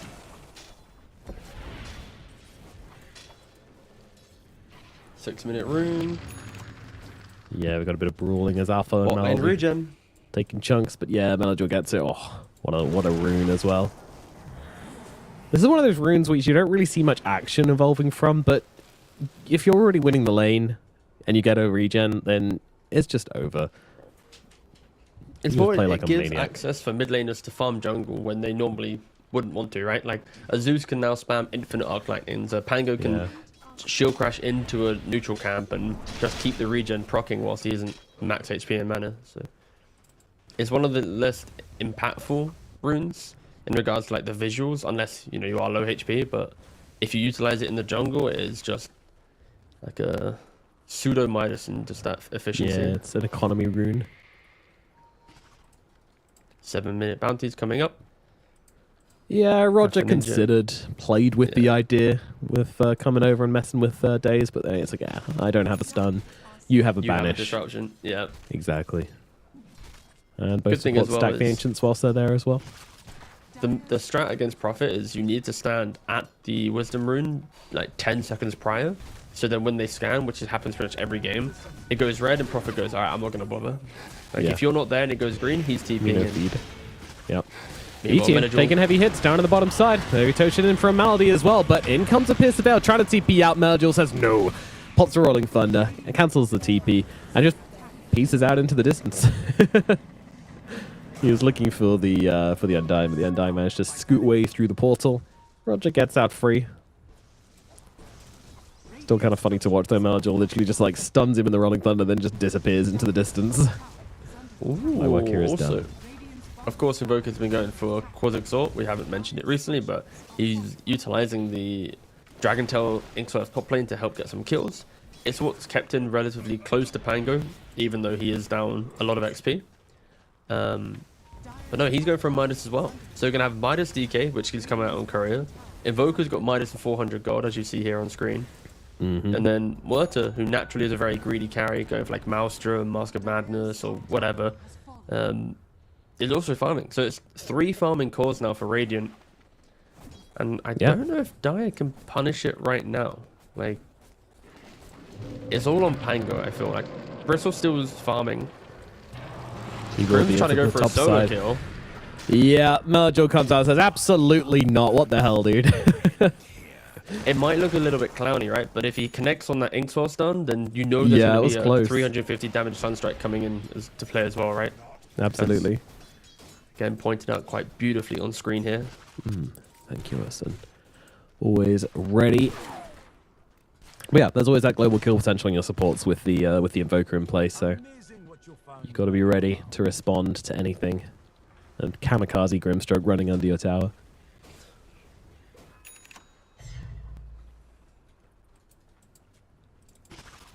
Yeah, nice heads up from the Pangolier as well. Just TPing deep. So, Kiyotaka, I mean, it really is like a challenge for Na'Vi. You know, you gotta make plays. You gotta make high value plays. You gotta run this map. And you gotta stay ahead. As Nefrit indeed just getting the farm. Roger's nearby, but I don't think he has any idea this kind of farming is going on. Go and farm him too. Oh. Yeah. One of these ancient creeps looks a little weird, but whatever. It's moving. No, I think for Na'Vi, as much as they have this like tempo, it's on Pango to find pickoffs, whilst Luna and Bristle are trying to find their efficiencies. Meljo, he doesn't have the Diffusal Blade, but he's already rolling in right onto V2, a little bit of damage amp with that Disseminate. Yeah, he needs to try and dodge this one. Won't be able to do so. Pierce the Veil used, but doesn't really stand his ground. He's trying to run away. No chance of that happening, though. Especially with the Swashbuckles coming on through. And Deus will pop him with the Shadow Poison. There'll be another death for the Muerta. As, I mean, he's being shut down a bit, that's for sure. And at least they're hammering down one of these heroes. Because Ramses, over on the other side of the map, is absolutely untouched. He's just having a great game at the moment, just like last game. He's basically the carry for the team at this point. Like, he's dewarding his own blocked camps. He's like, guys, I'm farming so much, we shouldn't block any of the jungle here. And on top of that, it's like, who really wants to go play bottom? DK is living rent-free top lane. Invoker's living for free in mid. So unfortunately for Vtoon, he is going to be the sacrificial lamb. But Ramses, has he overstayed his welcome? SD's walking in. They missed the Sprout. Maldi is hit. Quick stun as the Sprout. Yeah, kind of a bit awkward, but Maldi says, no worries, I'll be the Sprout myself. And between all these heroes, I think they have enough damage to bring him down. Even could have left the kill there, perhaps, but it's not even a high-value kill, so Deus will just take it. No streaks or anything. It felt like that needed to happen at some point, and at the 11-minute mark, Na'Vi do finally punish off Ramses after killing V2 a couple of times. They're making stacks as well, but it is going to segue very nicely into Melojil getting this Diffusal, so they need to keep an eye on where this DK goes, where he moves out to, because you can kind of counter-rotate on a different lane. Wow, look at this aggression coming in from the side of Nine Pandas.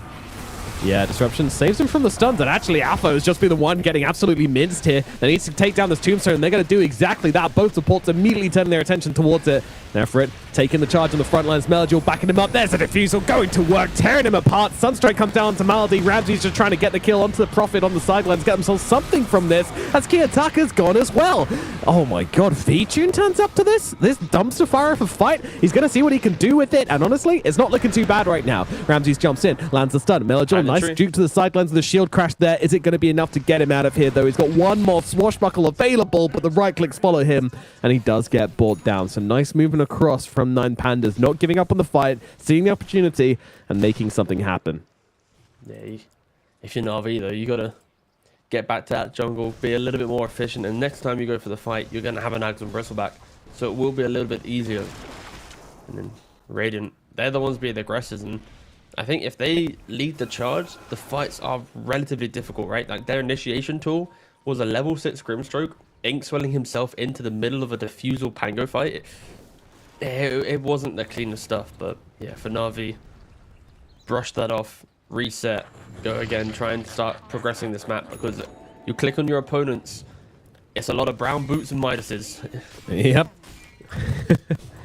Sounds like the name of a Dota-related band. Ah, it is. It's it's our announcement. It's our Yep. just Duo. me and you. Our duo. No musical talent between us, I don't think, but... I used to play the clarinet, but I don't think it's Oh, I very used to good play the for a flute. band. We're a woodwind band. We're a woodwind Perfect. band. Just what everybody wants. Twitch chat goes wild. Guys, calm down, calm down. We got a game to watch. Don't be so excited about the woodwind band. Buy our EP. You can see us All right, perform on the Melody, streets I'm of, watching you. Coventry. We have the Spirit Vessel completed. Shard, okay, that's fine. Now, what is that voodoo mask Voodoo doing is there? looking real Melody? sneaky. That's a suspect voodoo mask. Yeah, there we go. Yeah. What are you up to, Melody? We'll keep an eye on that one. Okay. Meanwhile, Nefer just slamming down the bottom lane. This is going to get him his Ags, and another huge timing for Navi to work with. Into these kind of useless items on the side. Kiyotaka going to get stunned up by Melodule.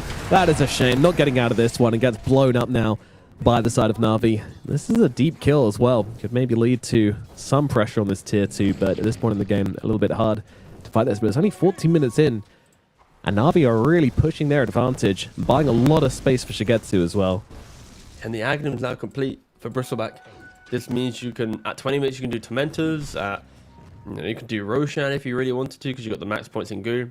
Bristlebacks now, they don't put more points in their passive because... Oh, wait, hold on. Let's just watch Alpha Ninja potentially die here.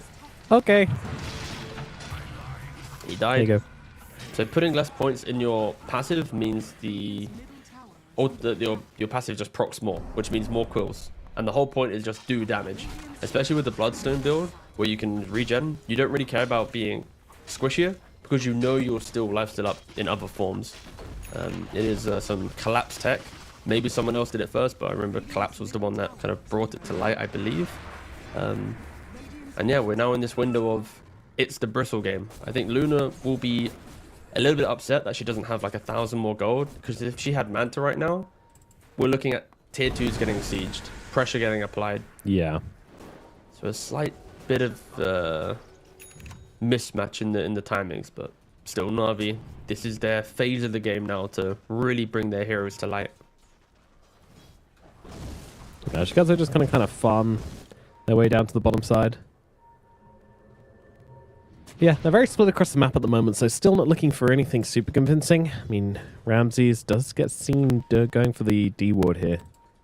Midas, Blink Dagger. BKB not too far away. Honestly, if you're going to kill him, now's probably the time. Whoa, Malady! That is a TP and a half right onto their faces, but I mean, they just don't have the damage right now. The Sunstrike might be enough to bring him down, killing off the Tombstone. Yes. Malady alive for now. Roger running on in. The disruption's there from Daze. Oh my god, they're keeping him alive. Dead? No way, no way. Alpha comes in from the sidelines here. Will it be enough He's to still finish not off? They dead? just No, turn he's out. dead. Melodul's gone instead, and Malady will go down as well. Now look over in towards, my god, Daze, who just gets shot dead by V-Tune.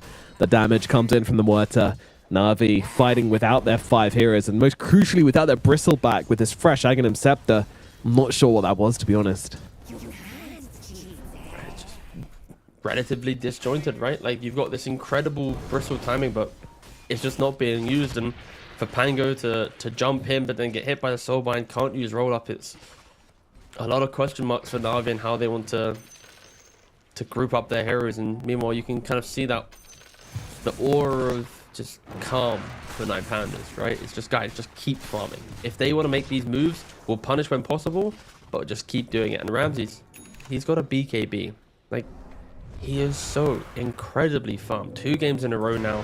Inkswell, Blink, Dragontail, Pangolier has been deleted Ouch. from the mid lane. That one hurts. That is a lot of damage, and this is the combo they've been looking for. And my god, does it sting. That's the thing, like, this safe lane from Na'Vi really needs to be sorted out, because sure, against other teams, it's not going to cost you too much. Against teams like 9 Pandas, against teams like BetBoom, they are going to punish you for it, and they're going to punish you hard. These offlaners is going to get so much money from the lane and completely overtake the game. But another thing Na'Vi are good at is sneaking Roshans in, and it looks like that's exactly what they're doing now.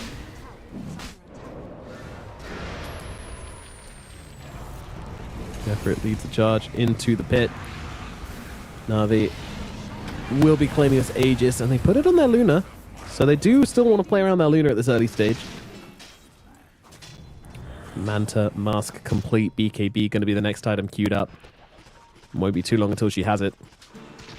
Just also, how under-leveled is Menador? Like, only level... maybe not on that under-level, to be fair. I guess it's the Midases. Like, I've been so spoiled by looking at the levels of 9 Pandas for the last couple minutes that I look at Pangolier and go, oh, what's happened? And it's like, his game's fine. He's died a couple times, right? But this is the reason why, you know, Midases aren't getting punished too much, because at 20 minutes we're not seeing teams fully break the game. I think 9 Pandas did it in the last game as a kind of a rare showing, but we are seeing the greed paying off. It takes a lot of time to get your lineup into a kind of gaming position, and even with a sub 20-minute Aegis, that's not going to inspire Na'Vi to barrel down for a tier 3. I'd like to see them use this Bristleback though. Sitting at 2-0-4, he has the Bloodstone complete. Like, Jesus, this combo. Yeah, it is filthy. It's as annoying as Zeus Spectre, right? Like ult into Shadow Step. It's now just Dragon Tail into Sunstrike Inkswell. It's a lot. And there's no 9 Vessel Pandas on always Radiant seem as to well, give right? themselves some little combo to play with on the map. Some sort of aggression to pull out, Yeah, which will it's just good. drag them through the game to the late game. Radiant's bottom tower is under attack. Surely in a 5-on-5 they should be losing it, right? Like the fact that there is no Vessel to deal with the Bristleback lifesteal. Yes, you've got, you know, ethereal form for your Muerta, and you've got high armor and your DK, so Bristleback isn't the most instantly crazy killing hero, but Undying Grim and Invoker, they can instantly feed, and I feel like Na'Vi should be trying to do something. They are smoked up now. Menador leading the charge, but yeah, Ramses just blinks out, and that's it. Another failed Bye-bye. move by Na'Vi. Indeed. So, 20 minutes in. Slight gold advantage for Na'Vi.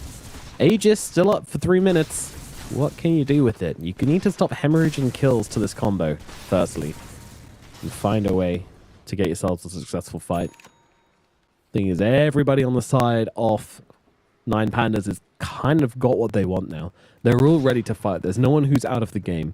Muerta, she's got the BKB and the Mask of Madness. You know, throw in a Dragon Lance and a Maelstrom, sure, but those are the 2 big fighting items which will give you the damage you want inside of the team fight. Invoker, he's got 4-star Blink Dagger. Oh dear, Hey. Roger. Oh dear. I mean, Roger gets a Tormentor shard, but Alpha dies for it. It's not the longest respawn, but still a bit clumsy. I'm definitely going to open things up a little bit now for the side of Na'Vi.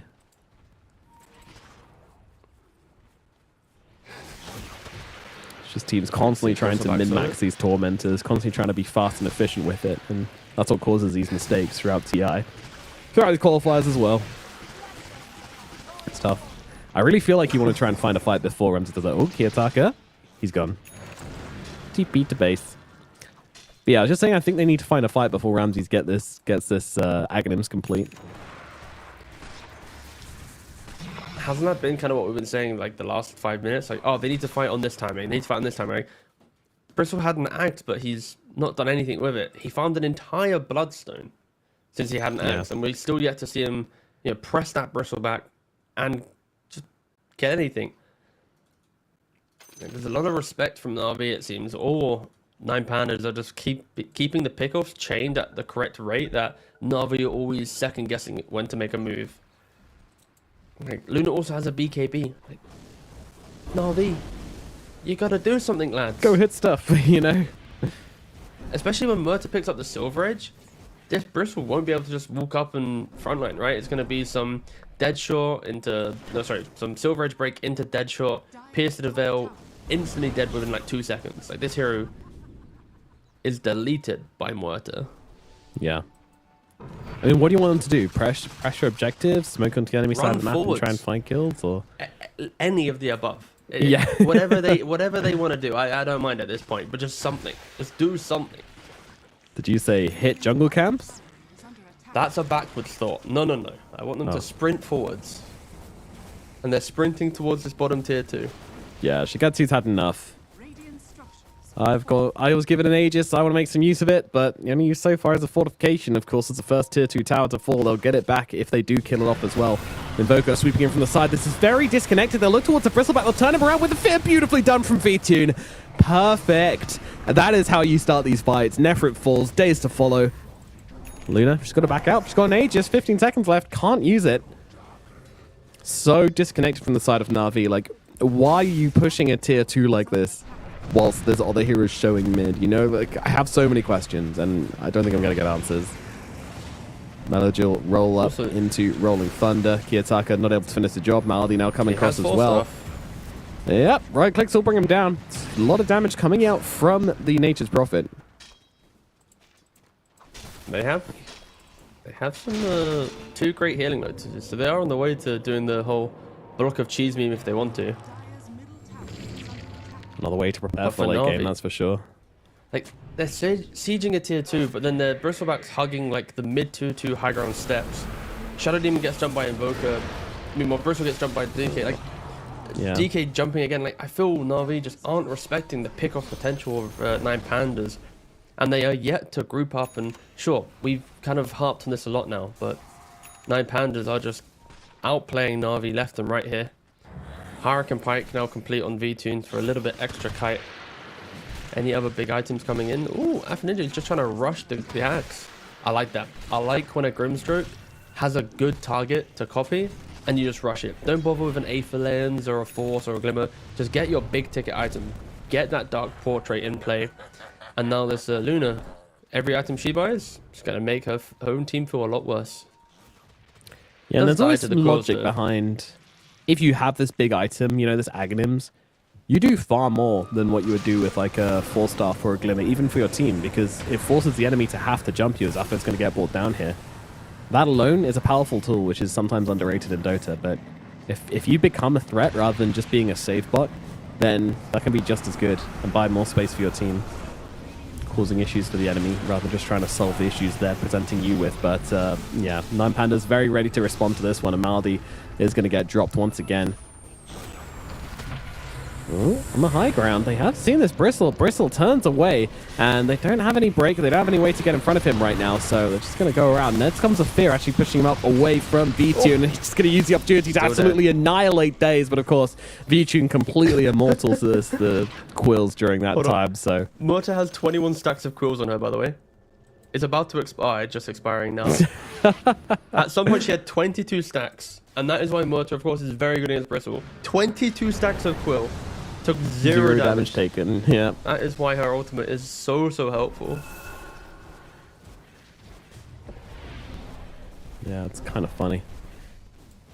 Very well, not for Roger, who did just get completely blended by 11 stacks of Bristle, doing 2,000 damage to him. It was for the greater good, you know. He got that Flesh Golem amp. He, you know, salutes his Murta. Yeah, I died for you. Kiyotaka though? No detection. Yeah, Melody thinks twice about it. Ghost walks and then walks back in. Yeah, it's like, if you got no detection, then I'm going to get a bit more information from you. Yeah. Very aggressive lad he is. Meanwhile, V-Tune finished off the Shadow Blade. Very close now to finishing the full Silver Edge. And if you thought Muerta was good against Bristle before, then you're about to see some shit. When did you turn American? Yeah, I visited for a week. Picked up some phrases. Picked up a gun. Nice. You know how it goes. Yeehaw. Yeah. Sorry, Mary. Ooh. Ramsey's looking for the sidelines, doesn't quite find it. They have stunned out Kiyotaka during all of this as well. He doesn't have a BKB, it doesn't seem to matter. Got the damage on the sidelines. Shigetsu really struggling to get involved in this fight as V-Tune just blending everyone right now. Nefrit keeping himself alive with the Bloodstone. It's doing work. Is it doing enough though? The answer is no. V-Tune finishes off regardless, and they'll just have to back themselves away on the side of Na'Vi, but Ramsey says no, comes in with that Inkswell upon and gets on top of the Luna. The disruption is there from Daze, but he's got to do more than this, and I don't think he's going to be able to. Shigetsu gets brought down. Ramsey's just taking out everybody inside this greater dragon form. Na'Vi, they just didn't do enough when the ball was in their court, and now 9 Pandas are on your high ground. Na'Vi have missed so many timings, and fair play. I think DK has had an exceptional game. The way that Ramses initiates, he found Shadow Demon instantly. They had the vision to be able to support that aggression. And then V-Tune, he has just farmed immensely to be able to stand his ground with that Pierce of the Veil. Top ranks is to fall at the 27-minute mark. It's weird to say, but this Bristleback is just not that tanky. Nine Pandas are doing a very good job. But every time they see him, it's like they send enough heroes to kill or kite, but not enough that he has the Quill and the Bloodstone lifesteal. You know, because if you overwhelm him, there's always turnaround. But if you send like 1 or 2 heroes, there's never enough bodies to really, you know, maximize that lifesteal or spell lifesteal efficiency. So Nine Pandas are just playing a very split fight, and Ramses has Manta now as well. It is, and Grimstroke only 800 gold away from his Aghanims. Really, really big items coming out for Nine Pandas, whilst they're still winning the fights as well. It's just so devastating. Second Roshan has spawned top. Aegis and Cheese. Radiant are scanning. Yeah. They're very well set up for it on the side of Nine Pandas as well. What can you do? Absolutely nothing is the answer from Navi. They are resigned to probably a high ground life from now on. Oh.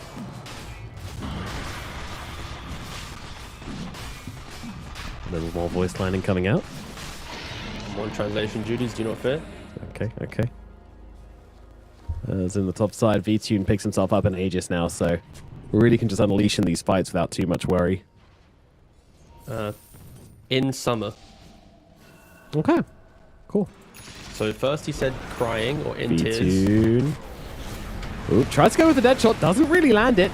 A little bit of damage being dealt here. V-Tune hasn't really unleashed yet. Doesn't actually have Pierce of Veil available just at the moment, so can't really unleash the full amount of damage, but just going to stand here and deliver, and it's enough. Melodul has gone Nephrid. He's being threatened as well. Fear comes out. BKB's out, though, so it's all right. V-Tune still chasing for more, but doesn't really have any mobility or catch left. Ramses looks, but goes the wrong direction. Shigetsu thinks about the Ancients and thinks better off it. It continues the run. He's still looking at Ramses. Ooh. Yeah, will get away, but yeah, this Dragon Knight's just too strong at this point. He's just sitting on top of your heroes, not letting you play the game. DK can't kill him. Like none of the cores on Navi can actually kill him. Yeah, Luna just hits this wall, literally unkillable. Thank you, Days. Thank you. Yeah, thanks, mate. That's the thing. Luna always just hits this brick wall where her damage is just not enough. You know, unless you go for like Daedalus plus Butterfly, something like that, then you're just never doing enough. You need your team to fill in the gaps, or you just need to end the game quicker and push the enemy team down. Also, it's one of those things where, like, when you play against Murta and she pops that ultimate, your job is to either kite away from her or just jump on top of her with stuns. So when you have a DK with Manta Ags, that's a lot of just passive slows getting thrown around once they the dragons just proc their clicks. Then you have Tombstone slow as well. You have Inkswell bonus move speed for Murta. And then you have, like, Invoker, just all his skills. Like, there's no point naming them. There's too many. But, like, there's so many ways to slow the opponent or buff up your Muerta that it's very easy for her to always position. Like, we've not seen a single fight yet where we've gone V-Tune out of position, unable to ult. Like, this has been a near flawless mid-game on how to just slay with this hero. Absolutely. Exemplary. Unfortunately for Na'Vi, 9 Pandas have come and they are just firing all cylinders now. The threat of elimination has really woken this team up, and yeah, they are not giving Na'Vi a chance in their second game. X up on Bristle. Sure is. Melodul trying to help out here. Daze trying to get away. Does just about survive through the damage of V-Tune, but that means no one is left to defend these barracks. And V-Tune with that solo crest upon him, with the alacrity as well. My god. Those guns be firing. Ramses, I mean, they're going to try and just go for the dragon, but it's just not working out at all. It is absolutely not working out. Now the Bloodstone gets used from Nephrid with no target. That's just going to be put on cooldown with no response available. Malady jumps on the back lines, gets killed off because of it. I mean, his Dagon did numbers, mate. You had to get one in there, didn't you? I had to get that one in there. To the high ground we go. Final tier 3 being shot down. V2 looking completely unstoppable at this point. Solar Crest drums, Alacrity. Firing shot after shot after shot. What can you do about it? Oh my god, you could do that! It's a bit late. Your final barracks is sitting on 400 HP, but yeah, apparently they do have the damage when they need it. Oh my god, but they also have the damage on the Werther as well, just forcing back everybody. Disruption comes out. Disruption is scary. She can shoot herself with this. But in comes a tombstone. Roger's there to save the day. Doesn't let her go down. Ramsey jumps in once again, trying to find Daze, trying to find that Shadow Demon, trying to finish the job. With the tornado, it is going to do it. Everett staying in the front lines. Bloodstone not going to do enough. Not going to go nearly enough with the break. And now the GG gets called. Game number 2. It goes to 9 Pandas, making it a smooth, crispy, clean 2-0 from this team. I think 9 Pandas, they entered this closed qualifier with a little bit of a different perspective to where they're at now. I think today they are showing us that if Ramses gets last pick in the draft, can see his lane, can see a little bit of crucial information, be it DK, be it Naga, it's just going to crush the game. And it's scary. It's scary to think that you have like 2 carry players in your team where one can either be an actual carry or one can be a semi-carry, but then they're both interchangeably very good. And yeah, that's pretty scary. If they can find this rhythm and find more consistency in the draft, they are easily contenders to be top 2 in this region for this qualifier. And yeah, we'll see if they can continue their run. We'll see indeed if they can pull it off and keep making this formula work, or whether a better team might have something else to say about it. But that is the end of the road for Na'Vi. They are now eliminated. They did show us some cool stuff and a little bit of promise here, but not enough to bring it to the big boys. Therefore, they will finish their qualifier run right now. But guys, we're going to throw it over to a break, and this one will be a bit of a long one, as this series was actually relatively quick compared to the rest. So we'll see you in a just under 2 hours, I believe, for the next series. But it's going to be a banger. We're going to need that time to prepare for it, because it is the upper bracket finals here. By the end of that, we are going to know the first team which is attending the Kuala Lumpur tournament, which is going to be very exciting indeed. ESL 1 will have its second EEU attendant by the end of the day. So we're going to throw it over to that break, and then after which we will see you on the other side. So go do some things, go spend some time with family, touch some grass, I don't know, or maybe just play some Dota. But either way, we'll see you on the other side.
I wasting time?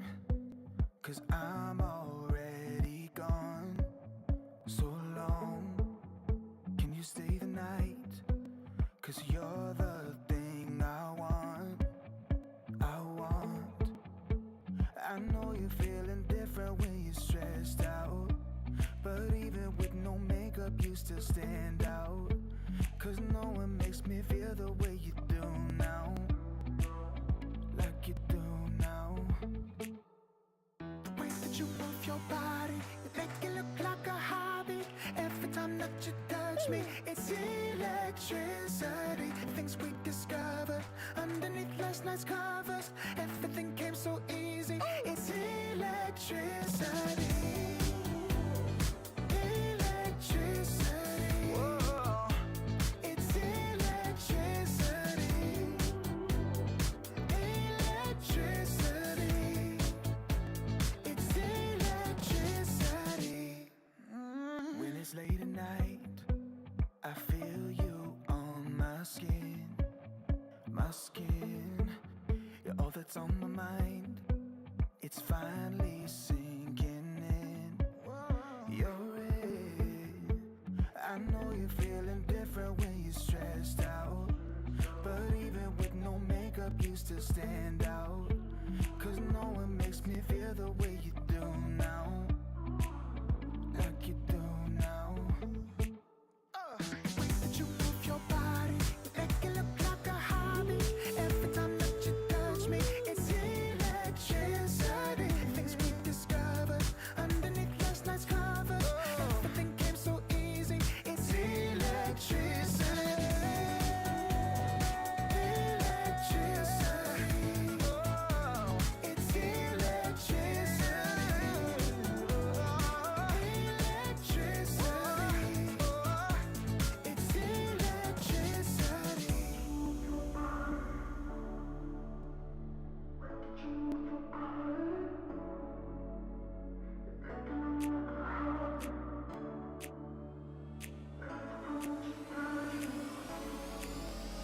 The way that you move your body, you make it look like a hobby. Every time that you touch me, it's electricity. Things we discovered underneath last night's covers. Everything came so easy. It's electricity. Electricity. It's electricity. You move your body. Electricity. You move your body. It's electricity.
Am I wasting time?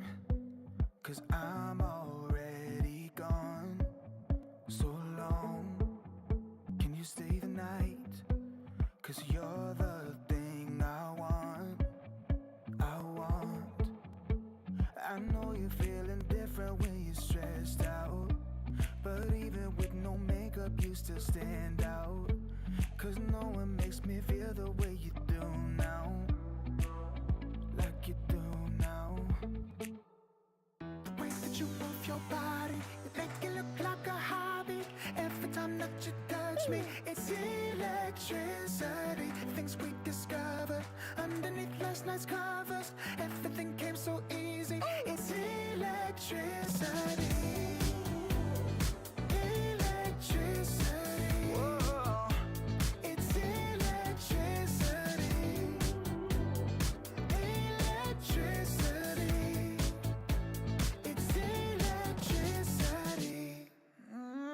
it's late at night, I feel you on my skin. My skin, you're all that's on my mind. It's finally sinking in. You're it. I know you're feeling different when you're stressed out, but even with no makeup you still stand out. Cause no one makes me feel the way you do now. Like you do now. Way that you move your body, you make it look like a hobby. Every time that you touch me, it's electricity. Things we discovered underneath last night's covers. Everything came so easy, it's electricity. Electricity. It's electricity. Electricity. It's electricity.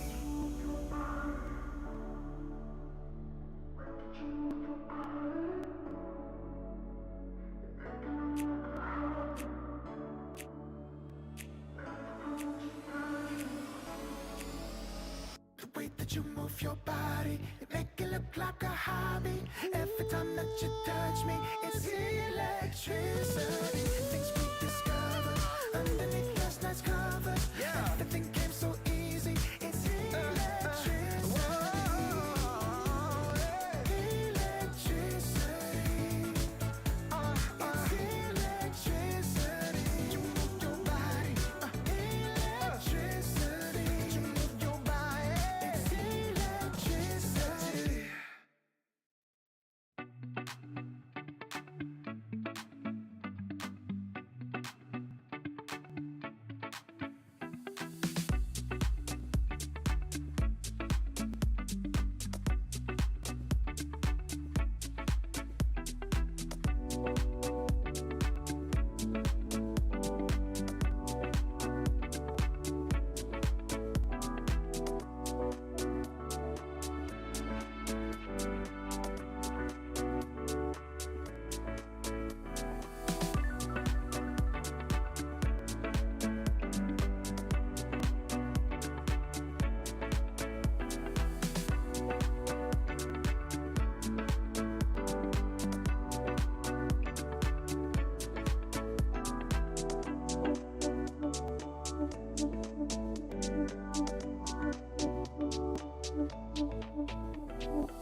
'cause I'm already gone.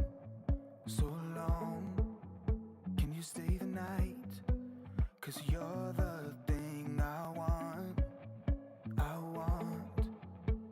I know you're feeling different when you're stressed out, but even with no makeup you still stand out. 'Cause no one makes me feel the way you do now, like you do now. The way that you move your body, you make it look like a hobby. Every time that you touch me, it's electricity. Things we discovered underneath last night's covers. Everything came so easy. It's electricity. Electricity. Whoa. It's electricity. Electricity. It's electricity. When it's late at night, I feel you on my skin. My skin. You're all that's on my mind. It's finally sinking in. You're it. I know you're feeling different when you're stressed out, but even with no makeup you still stand out. 'Cause no one makes me feel the way you do now, like you do now. The way that you move your body, you make it look like a hobby.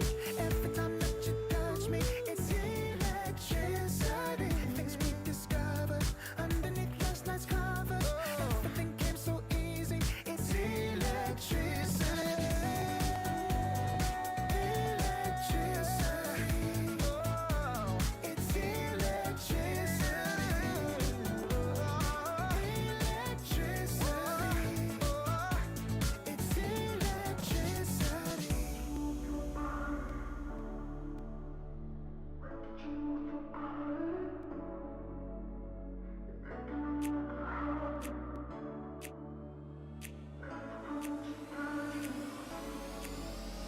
The way that you move your body, you make it look like a hobby. Every time that you touch me, it's electricity. Things we discovered underneath last night's covers. Everything came so easy. It's electricity. Electricity. It's electricity. You move your body. Electricity. You move your body. It's electricity.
wasting time, 'cause I'm already gone. So long, can you stay the night? 'Cause you're the thing I want.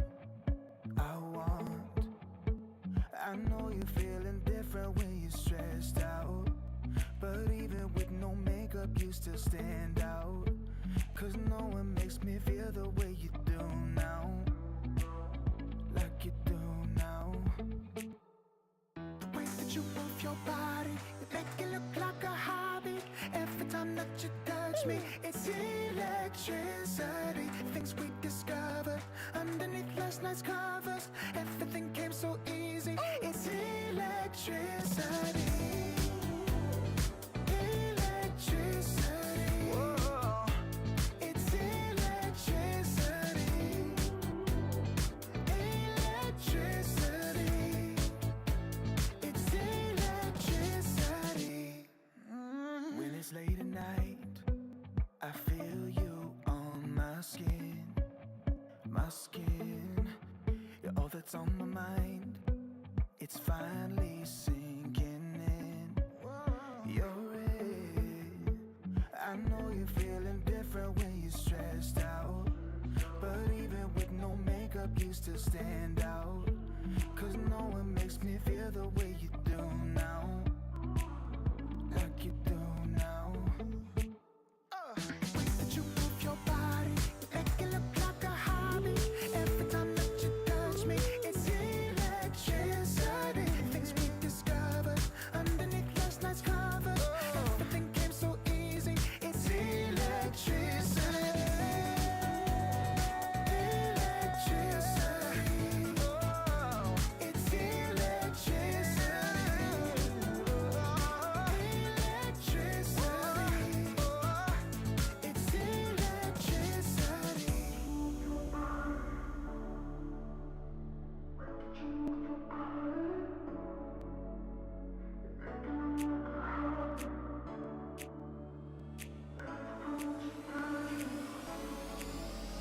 The way that you move your body, you make it look like a hobby.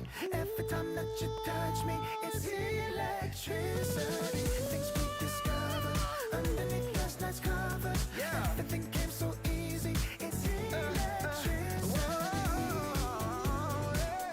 Electricity.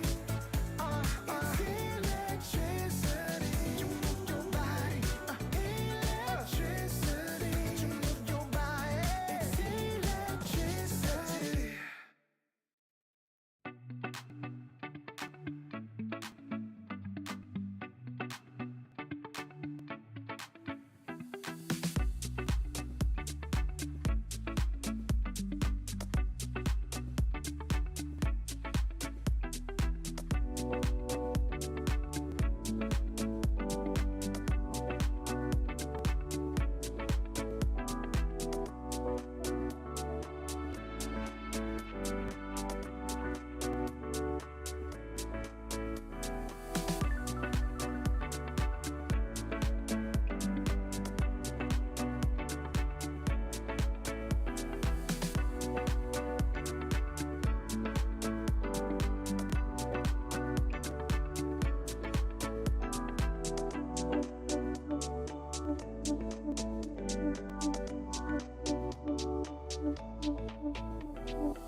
not wasting time, 'cause I'm already gone. So long, can you stay the night? 'Cause you're the thing I want. I know you're feeling different when you're stressed out, but even with no makeup you still stand out. 'Cause no one makes me feel the way you do now, like you do now. The way that you move your body, you make it look like a hobby. Every time that you touch me, it's electricity. Things we discovered underneath last night's covers. Everything came so easy. It's electricity. Electricity. Whoa. It's electricity. Electricity. It's electricity. When it's late at night, I feel you on my skin. My skin. You're all that's on my mind. It's finally sinking in. You're it. I know you're feeling different when you're stressed out, but even with no makeup you still stand out. 'Cause no one makes me feel the way you do now, like you do now. The way that you move your body, you make it look like a hobby. Every time that you touch me, it's electricity. Things we discovered underneath last night's covers. Everything came so easy. It's electricity. Electricity.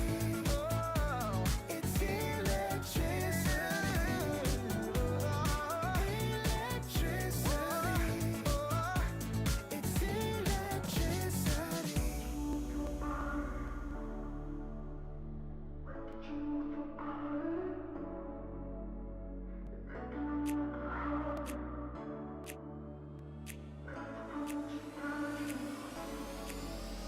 The way that you move your body, you make it look like a hobby. Every time that you touch me, it's electricity. Things we discovered underneath last night's covers. Everything came so easy. It's electricity. Electricity. It's electricity. You move your body. Electricity. You move your body. It's electricity.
Am I wasting time?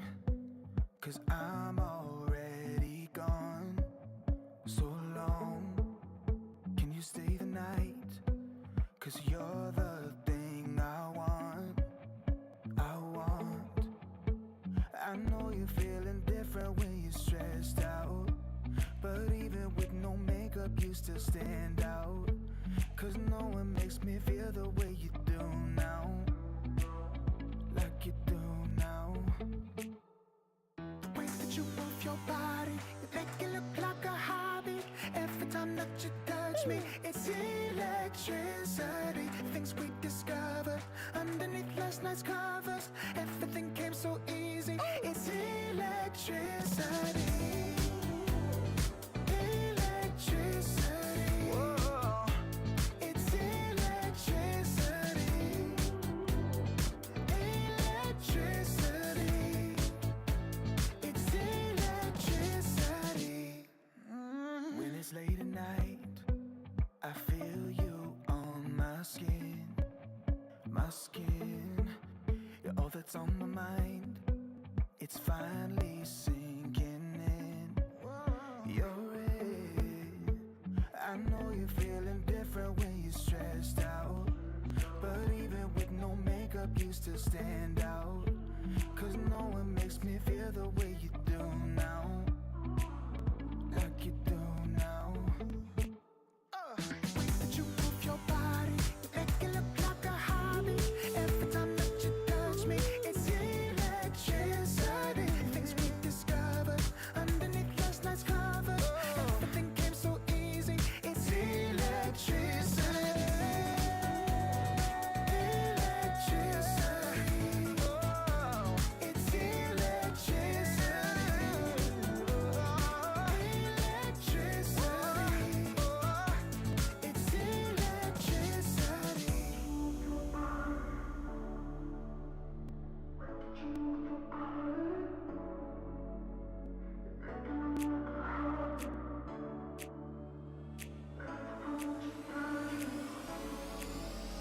The way that you move your body, you make it look like a hobby.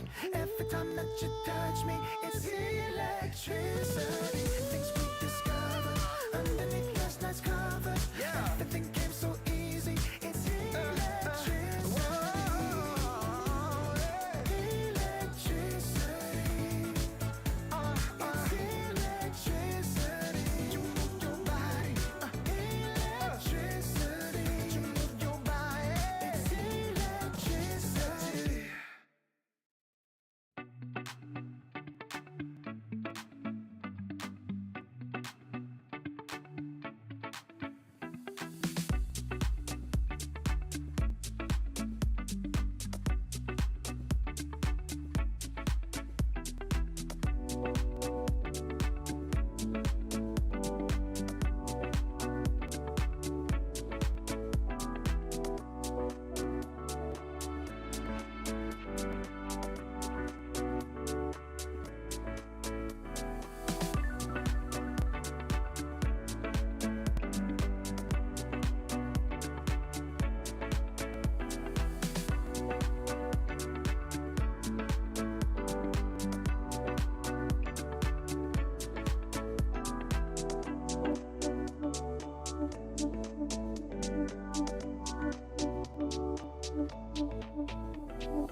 Am I wasting time? 'Cause I'm already gone. So long, can you stay the night? 'Cause you're the thing I want. I know you're feeling different when you're stressed out, but even with no makeup you still stand out. 'Cause no one makes me feel the way you do now, like you do now. The way that you move your body, you make it look like a hobby. Every time that you touch me, it's electricity. Things we discovered underneath last night's covers. Everything came so easy. It's electricity. Electricity. Whoa. It's electricity. Electricity. It's electricity. When it's late at night, I feel you on my skin. My skin. You're all that's on my mind. It's finally sinking in. You're it. I know you're feeling different when you're stressed out, but even with no makeup you still stand out. 'Cause no one makes me feel the way you do now, like you do now. The way that you move your body, you make it look like a hobby. Every time that you touch me, it's electricity. Things we discovered underneath last night's covers. Everything came so easy. It's electricity. Electricity. It's electricity. Electricity. It's electricity.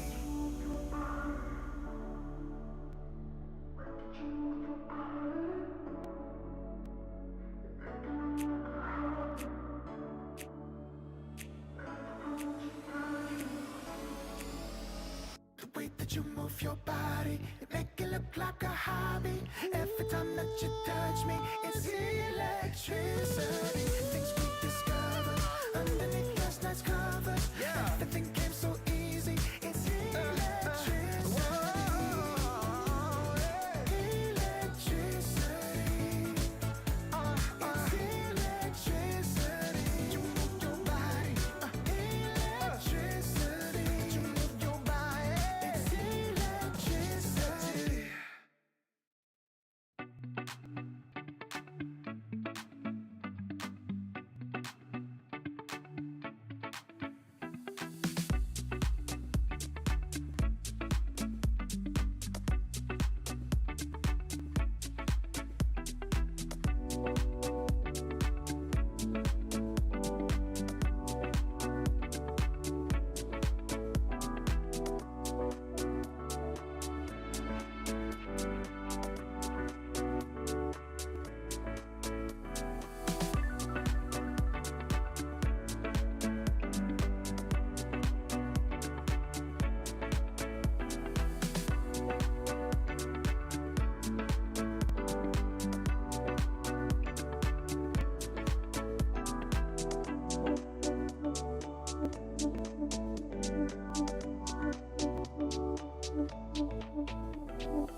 'cause I'm already gone.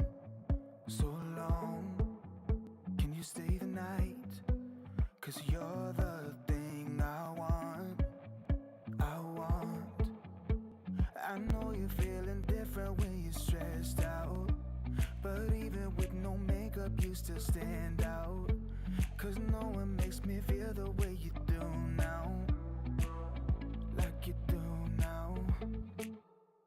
The way that you move your body, you make it look like a hobby. Every time that you touch me, it's electricity. Things we discovered underneath last night's covers. Everything came so easy. It's electricity. Electricity. Whoa. It's electricity. Electricity. It's electricity. When it's late at night, I feel you on my skin. My skin. You're all that's on my mind. It's finally sinking in. You're it. I know you're feeling different when you're stressed out, but even with no makeup you still stand out. 'Cause no one makes me feel the way you do now, like you do now. The way that you move your body, you make it look like a hobby. Every time that you touch me, it's electricity. Things we discovered underneath last night's covers. Everything came so easy. It's electricity. Electricity. Oh, it's electricity. Electricity. It's electricity.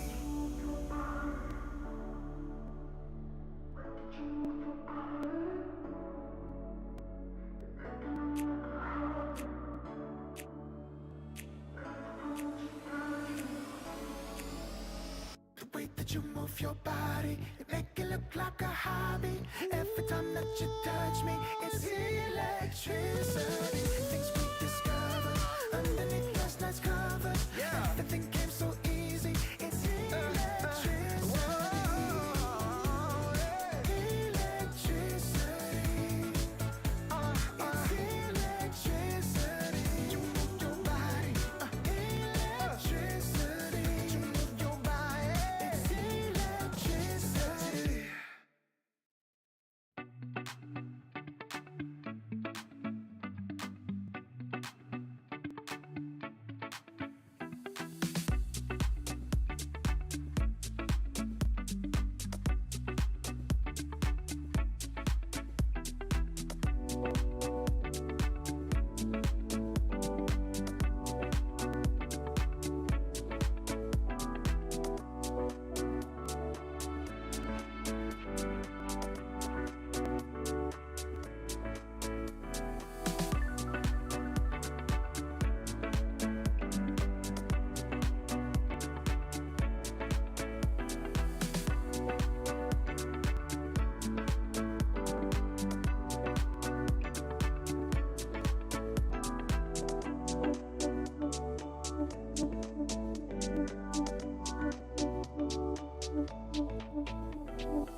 'cause I'm already gone. So long, can you stay the night? 'Cause you're the thing I want. I know you're feeling different when you're stressed out, but even with no makeup you still stand out. 'Cause no one makes me feel the way you do now, like you do now. The way that you move your body, you make it look like a hobby. Every time that you touch me, it's electricity. Things we discovered underneath last night's covers. Everything came so easy. It's electricity. Electricity. Whoa. It's electricity. Electricity. It's electricity. When it's late at night, I feel you on my skin. My skin, you're all that's on my mind. It's finally sinking in. You're it.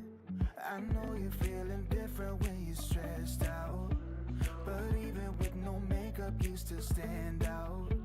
'Cause no one makes me feel the way you do now, like you do now. The way that you move your body, you make it look like a hobby. Every time that you touch me, it's electricity. Things we discovered underneath last night's covers. Everything came so easy. It's electricity. Electricity. It's electricity. Electricity. It's electricity.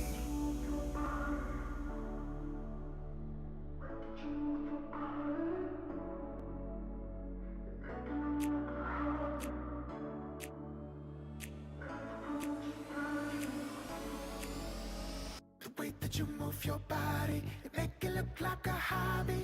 Every time that you touch me, it's electricity. Things we discovered underneath last night's covers. Everything came so easy. It's electricity. Electricity. It's electricity. You move your body. Electricity. You move your body. It's electricity.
It's qualification time here at the ESL 1 qualifiers. Which team is going to make it to Kuala Lumpur? Which team is going to be knocked down to the lower bracket? We're going to find out. It is Virtus Pro versus BetBoom. I'm Nomad. He's T Governor. T, who's making it? Tell me now.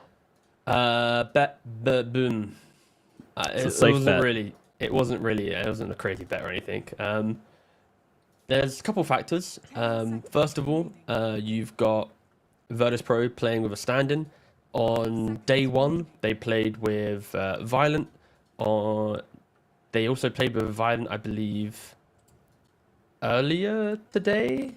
But now they're playing with Smiling Knight, who took a little brief stint last year with Thunder Awaken, which was a South American team, which, to be honest, was actually kind of a crazy change. I did not expect a Belarusian player to go all the way to, like, Peru, which was, again, kind of hyped to see international Dota, the regions blending a little bit. But yeah, he's been off in a whole other region, and now he's just been thrown in at the last minute to come play some best of 3 for Kuala Lumpur, which is also kind of crazy. But yeah, we'll see how it goes with a stand-in. Yes, we don't know for sure what the situation is, whether Kiritich is just busy or how it's going to go, but yeah, we will find out. But nevertheless, it's still a very important qualification game for Virtus Pro. Of course, if they can make it with a stand-in, they're going to feel pretty damn good about themselves, but BetBoom are not going to give them an easy time off it. They beat Na'Vi on their way here 2-1, which is a pretty exciting series. Now they're looking to finish things up by beating a Virtus Pro. Then they haven't really changed a whole lot. In regards to BetBoom, or yep, which one? Yeah, I mean they stayed the same, mate. They're same old team, but I think what BetBoom has shown us that their drafts are very powerful. Their play is very good, but sometimes they can get lost a little bit in the moment. I feel like in game 2 of Na'Vi, they left their Gyro on some island. He died like 3 times in a row, had 4 deaths by 10 minutes, which was super uncharacteristic. And then in the next game, it was just about like methodical scaling, right? So I think there might be a little bit of like post-TI rough around the edges where they maybe haven't been as polished, but they still are the same team that has an incredible foundation, incredible play, incredible draft. It's just they're not as titans of the region, it seems, because if you had this matchup like pre-TI, BetBoom just would never drop a game, right? To stacked like Na'Vi. Of course, Na'Vi had a different roster back then, but it does give hope a little bit to VP, who have never beaten BetBoom. So in the last 2 years, so since BetBoom's inception, actually, VP has never won a single series. They have played 5 series. Yes. The scorelines is 10 games BetBoom, 1 game VP. Yikes. All right, let's get game number 2. Let's go VP. It's like 5 series BetBoom. It's insane. Like when I think these guys, they met at TI as well. I brought up the same stat on TI panel, and game 2, it was like an 87-minute game between the two of them. Like VP had all the hope, but they weren't able to claw that victory, and of course then BetBoom proceeded further. But yeah, it's a bit of a regional one-sided affair, but maybe with Smiling Knight as a stand-in, it could be their time. Just maybe. I mean, Smiling Knight, he's been around the block a long time, played in a lot of different teams across Western EU and Eastern EU. So, yeah, going to be fun to see what he can put out here as a stand-in for Virtus Pro. Now we're into the draft, however, and we have Virtus Pro starting off with their Squadix Invoker, always a fun one to watch, followed up by the Nature's Prophet. Meanwhile, on the side of BetBoom, we've got the Pugner coming out, we've got the Weaver, and we have the Tusk. So right now it's looking very fighty on the side of BetBoom. These are very aggressive heroes which can do a lot of work. Weaver, obviously, not the same kind of brawler like he's been in the past. He can farm up pretty hard these days and still bring it to a lot of the traditional hard carries in the late game, but overall still gives you a lot of flexibility in how you want to play it, which is very strong as a carry, and why we're seeing this hero kind of prioritized as of recent. Yeah, I think the cool thing with Weaver is his ability to just create damage out of nowhere. Like with his shard, people kind of slept on it a little bit, but you use Sakuchi, you go through the middle of multiple heroes, multiple creeps, and then you press Satanic, for example, down the line, and then all these right clicks just get fly out of you after Sakuchi ends, because you've marked them, all of them, and then you just instantly basically full HP. Or you're just one-shotting people because you like to buy Destilus. That's the combination of Deso and Crystalus in the new patch. I've leaked it, sorry. Damn But spoilers. But no, it creates so much pressure on the map because every cheap item you buy, you want to go find that next fight. And I think the only thing with Weaver that is punishable is you kind of like to dodge BKB until like third, fourth item. You don't really want to buy Lincolns. So you don't really want to buy like Manta, maybe from like really, really old school builds. So technically a very squishy hero, but you need to have continued lockdown. And VP doesn't really have that. They have a very like high-paced play the map style lineup. Invoker with Ghost Walk hunting, Prophet TPing in, Mag always ready to harpoon RP someone. So the Weaver is kind of in a good spot. Just don't get caught in RP and you're pretty much unkillable. Yeah, I think so. That's a pretty basic plan, right? I mean, how free can Magnus be about that RP though? How much can he stay on the sidelines? Because we see games where, especially when you're behind, you need that RP if you want to stand any chance of like getting kills or starting a fight. He is your only initiation in a lot of cases, and neither of these supports give you that kind of throwaway initiation, which I like to see with a hard initiation hero like a Magnus. Same thing for me with Acts as well. I always feel the same way about these two heroes. Is like, you want something else to go in to just cause shenanigans, to give you that vision.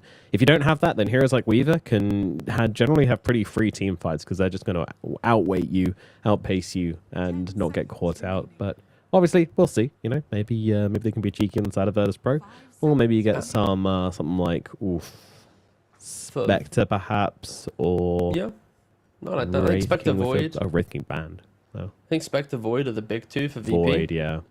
To close out the draft, because Spectre, it's you find a hero with any setup and then you're instantly there. Weaver can die. Void, Chrono speaks for itself, right? You can time walk off any Weaver damage as well, so you should be able to win that duel. Unless you're caught by some coil into Weaver, then it's a whole other story. But of course, BetBoom need to pick first, and they do need to pick up their offlaner most likely. Unless they want to do some like wild Weaver Tusk off lane and then pick up another kind of carried style hero in safe lane. If it was 9 Pandas, we might entertain that idea. But for BetBoom, with Pure, he likes to keep it a little bit more traditional.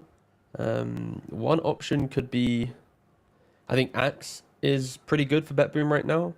They wouldn't have like a natural front line, but they would just swarm the map the entire time, right? Like, Puck's blinking in and out, Weaver's running around, Axe is just waddling up and like, oh, I see hero, boom, Axe cool. So I think Axe could be kind of nice, but VP currently banning out Tidehunter, kind of like the body offlaners, which would be the, I think, more reliable pick. I could just see BetBoom being a little bit more unconventional and just really subscribing to just skirmish fight and this, yeah. We don't care about having like that, a traditional hero.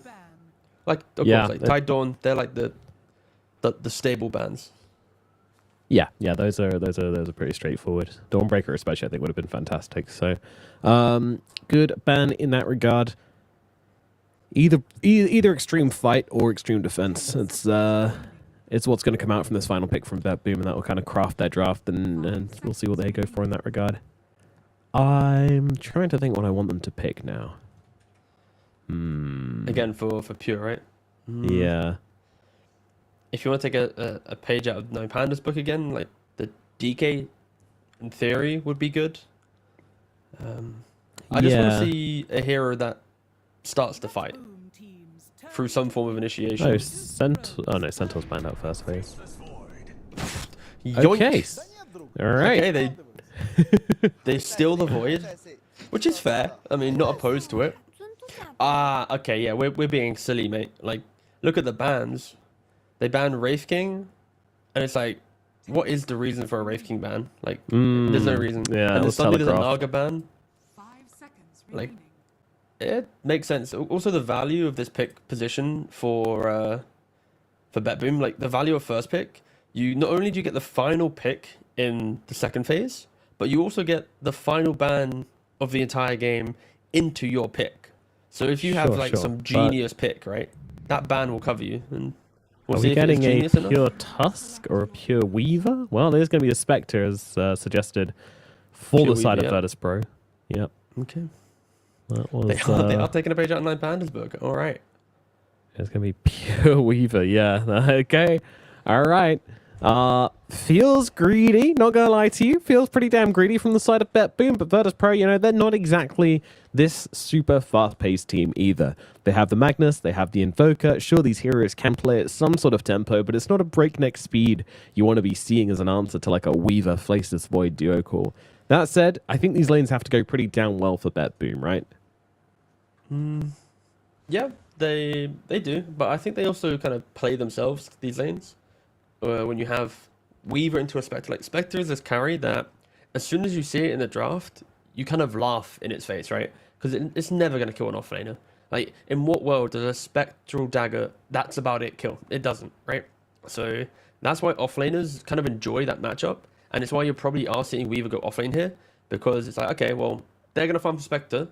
If we just farm another carry, then no way Spectre could beat 2 carries. And it could be the future of, like, the counter Spectre play. And we kind of see it a little bit with the Night Stalker into Spectre.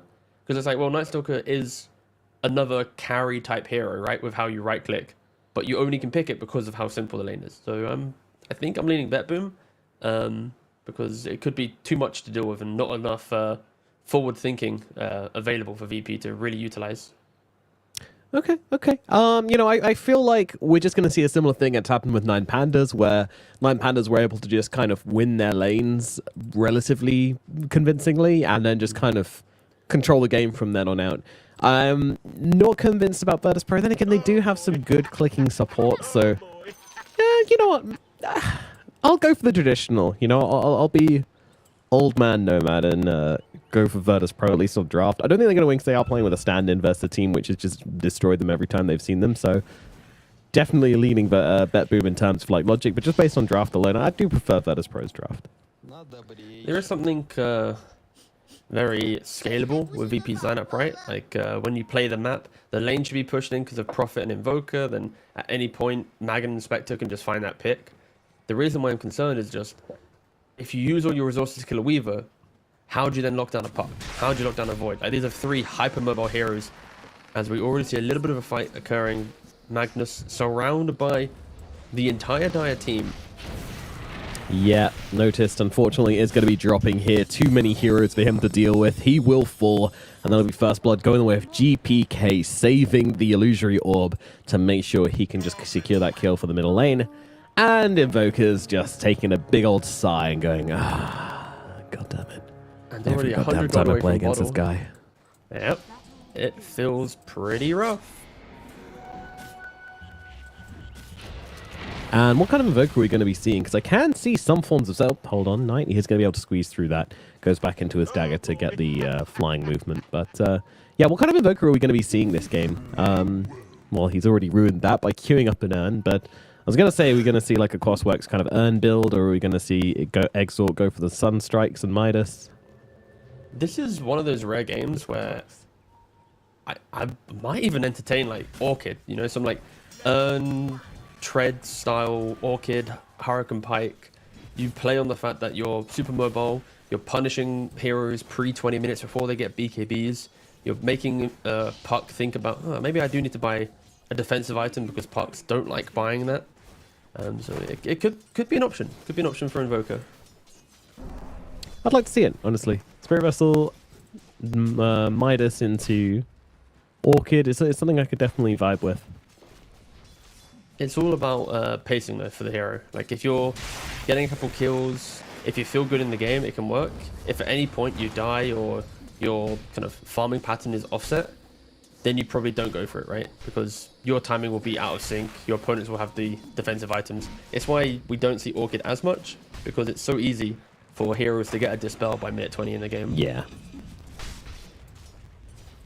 Yeah, absolutely. Sometimes it's necessary, but most of the time, yeah, we see usually just going, I'll get a Hex later on, and we don't see it straight away. Definitely not as popular as it's been previously in life. That's the thing, like, Manta just so good on so many heroes, especially if there's any universal heroes around, they'll always grab that one up, so plenty of options available. So far, when it comes to the side lanes, though, no one's really getting bullied, no one's really died yet. It's just that First Blood, as FNG has no setup. Did you just hiccup? You okay? Yeah, I did. That was... Oh my god. Imagine getting hiccups during. That's never happened. That'd be fun. That would be, yeah. What would I do? I mean, we're about to find out. Yeah. Now I'm nervous. I think that could be like the best potential cast possible. Like mid-team fight. It could be iconic. It could be a voice line. You know, Valve's always listening. Yeah, They're who always knows? waiting for that next voice line. Or maybe just get kicked off and replaced in like a matter of instances. That is true. We do have a standing section on Discord. I can see There's a pool. 6 play-by-plays just, you know, frothing at the mouth, ready to join. So don't Yeah, pick yeah, up they too heard long. the hiccup and were like, right, this is my chance. Oh boy. Well, BetBoom, though, already getting an early lead, right? The first blood on the puck, then getting a kill in bot lane. They are feeling pretty good about themselves here, and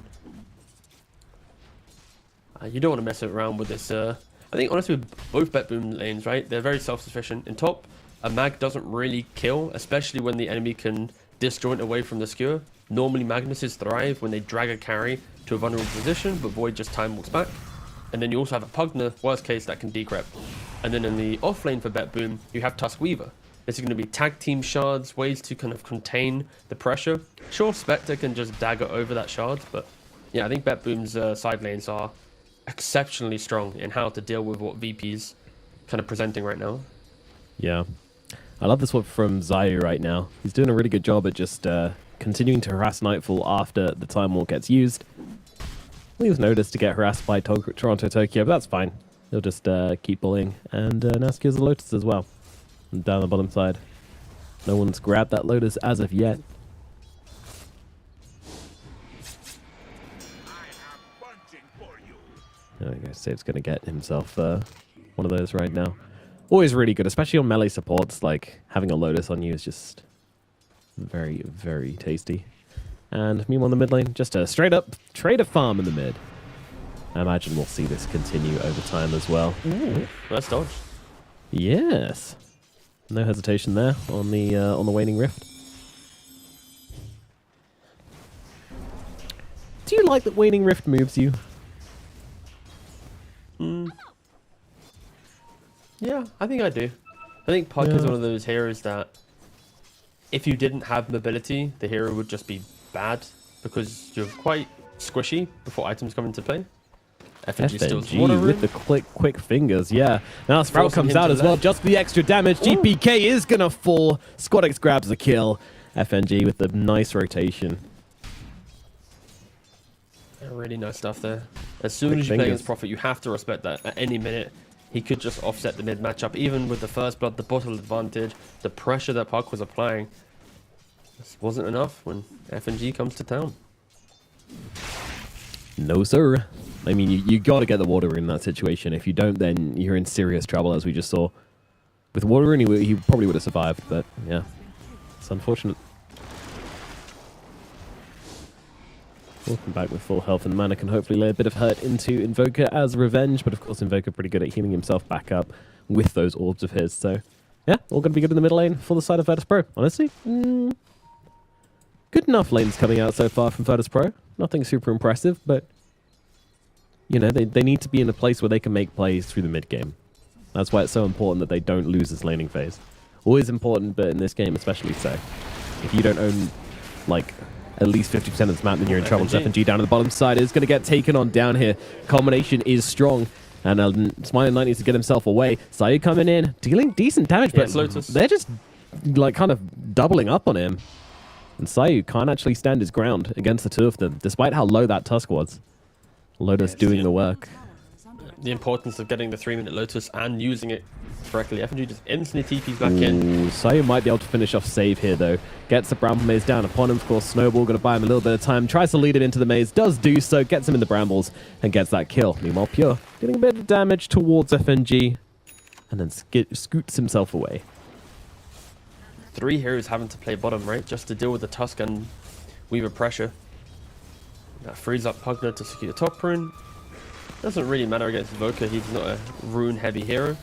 No, but he did still win the power rune traders. Down to the bottom side, they will lose Pure. Smiling Knight grabs that kill as well, which is very big lane. indeed. Magnus try to get away. Oh, they need a couple more clicks and they will find it. They've got the blood grenade there, so Pugner will be able to run him down. What a player as well. Like, how many carry players would actually just leave that, knowing the support's going to get the kill, right? Like, maybe he was scared of a rotation, but he identifies the need for Lotus, the fact that kill's already secured, so continue with your lane and don't waste time. Wisdom runes are spawning in 20 seconds. Prophet does have TP available. Scan in play too.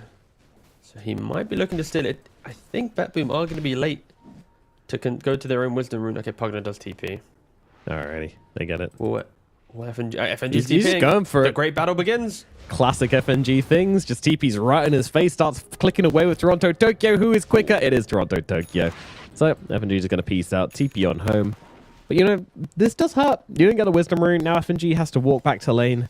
Toronto Tokyo obviously down in his safe lane. His hard lane, sorry. Not difficult to walk back to that one. It's the issue, you know, the big age diff between the two supports, right? FNG 28, Toronto Tokyo 26. 2 years helped him click a little bit quicker. Absolutely. And that is always the case. The younger player will always click faster. Yes. Written in the Faster code. fingers, better muscles. Not worn out from years of just click, click, click, click in Dota. It is cool to see that, you know, 28 is still competitive age. You know, there's still hope for me. No, there's not. I'll get back to ranked after this cast. By Christmas, I'll be 9k crapper, I Crapper. believe. Do you reckon in the Hold up. future Dota player? Oh, okay. Puck.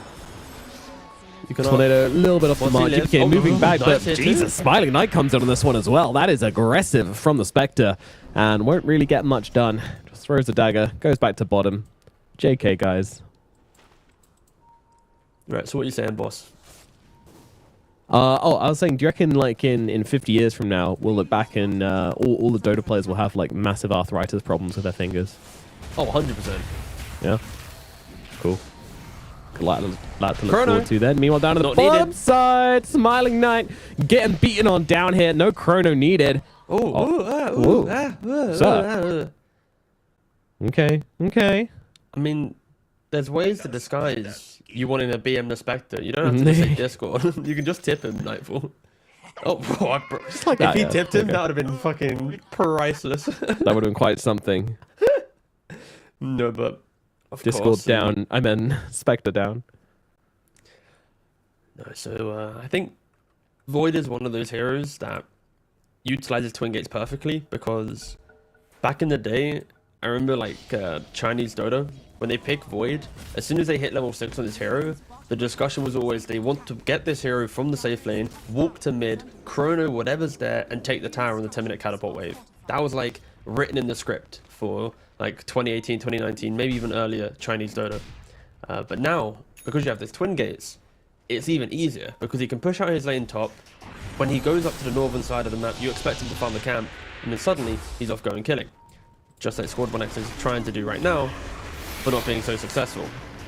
Ooh, GPK getting caught out. He's got the orb though to get himself away. The early points in Bramble aren't enough to finish the job, although maybe. Oh god, job. that is close. Shadow Realm not enough to finish the job. Save gets himself out, and it will just be the one hero going down, and that is FNG falling. Radiant's bottom tower. Jesus, that Park. Can't believe how close he came to death there, but... And a dagger. My god. Leave the guy alone. Jesus Christ. Yeah, it's been a little bit awkward though for Knight, right? The last 2 times he's used his Shadow Step. One was for like some random go mid. The second time, again, attempting to kill mid, but not really netting it. Now Nightfall connects with the Puck and the Pugna to kill off the Magnus. I feel like Yeah, BetBoom are just a little bit cleaner in how they're using their early game spells to net some free kills. Yeah, I feel like both teams have attempted the same amount of kills. Maybe even Virtus Pro attempting more kills, but they've just managed to make it work more on the side of BetBoom. You know, 8 kills. That one though, Squadix will get away from. Radiant's top tower. A rare miss from Save there. One of the best mechanically gifted position 4 players, but missing the shards there. It happens. We're all human. 3k lead now to BetBoom. Moving around the map, and yeah, like you were know. saying, I'm not they've kind convinced of made the Yatora's same human. amount of plays, but sorry, go on. You said we're all human. I'm not convinced Yatora is human. I think he might be part robot or something. I'm just saying. Has anybody Not checked? gonna complain. He gives us S tier Dota. He's a machine. So you wouldn't complain if wanna he was see Team half Spirit robot, play if he had over like there, a chip in his head. There's a reason why he has to go complain. bald, right, to win. But yeah, they need to implant these chips. Software's just overheating We figured when it he has out. all the hair. Yeah. Need to update the software. Shave him, get to the chip. Makes sense. Squadix trying to set up on Nightfall here, maybe, but Toronto Tokyo's in the neighborhood as well. It's really awkward trying to get in for the RP here. Yeah, pre-blink dagger. The RP kind of normally comes to you, right? Like they go on you, you turn it around, you screw them back to your team, but that is the reason why Void is so good in the safe lane against it. There is at no point should he really die. Middle tower getting blasted at the moment. Shield rune available on GPK as well, so they can easily commit to this tower if they want to. Meanwhile, a lot of heroes coming in towards this middle from both sides, and they will start the fight now, going on to Toronto Tokyo and just taking down the support. That'll be easy enough. GPK won't really try much to save him there, to be honest. Just too many heroes around.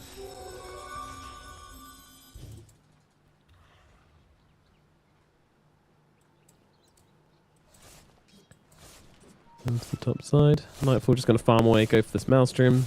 Mask of Madness, Maelstrom, classic build. Doesn't seem to enjoy going for the Midas on this Faceless Void compared to a lot of other Voids we've seen.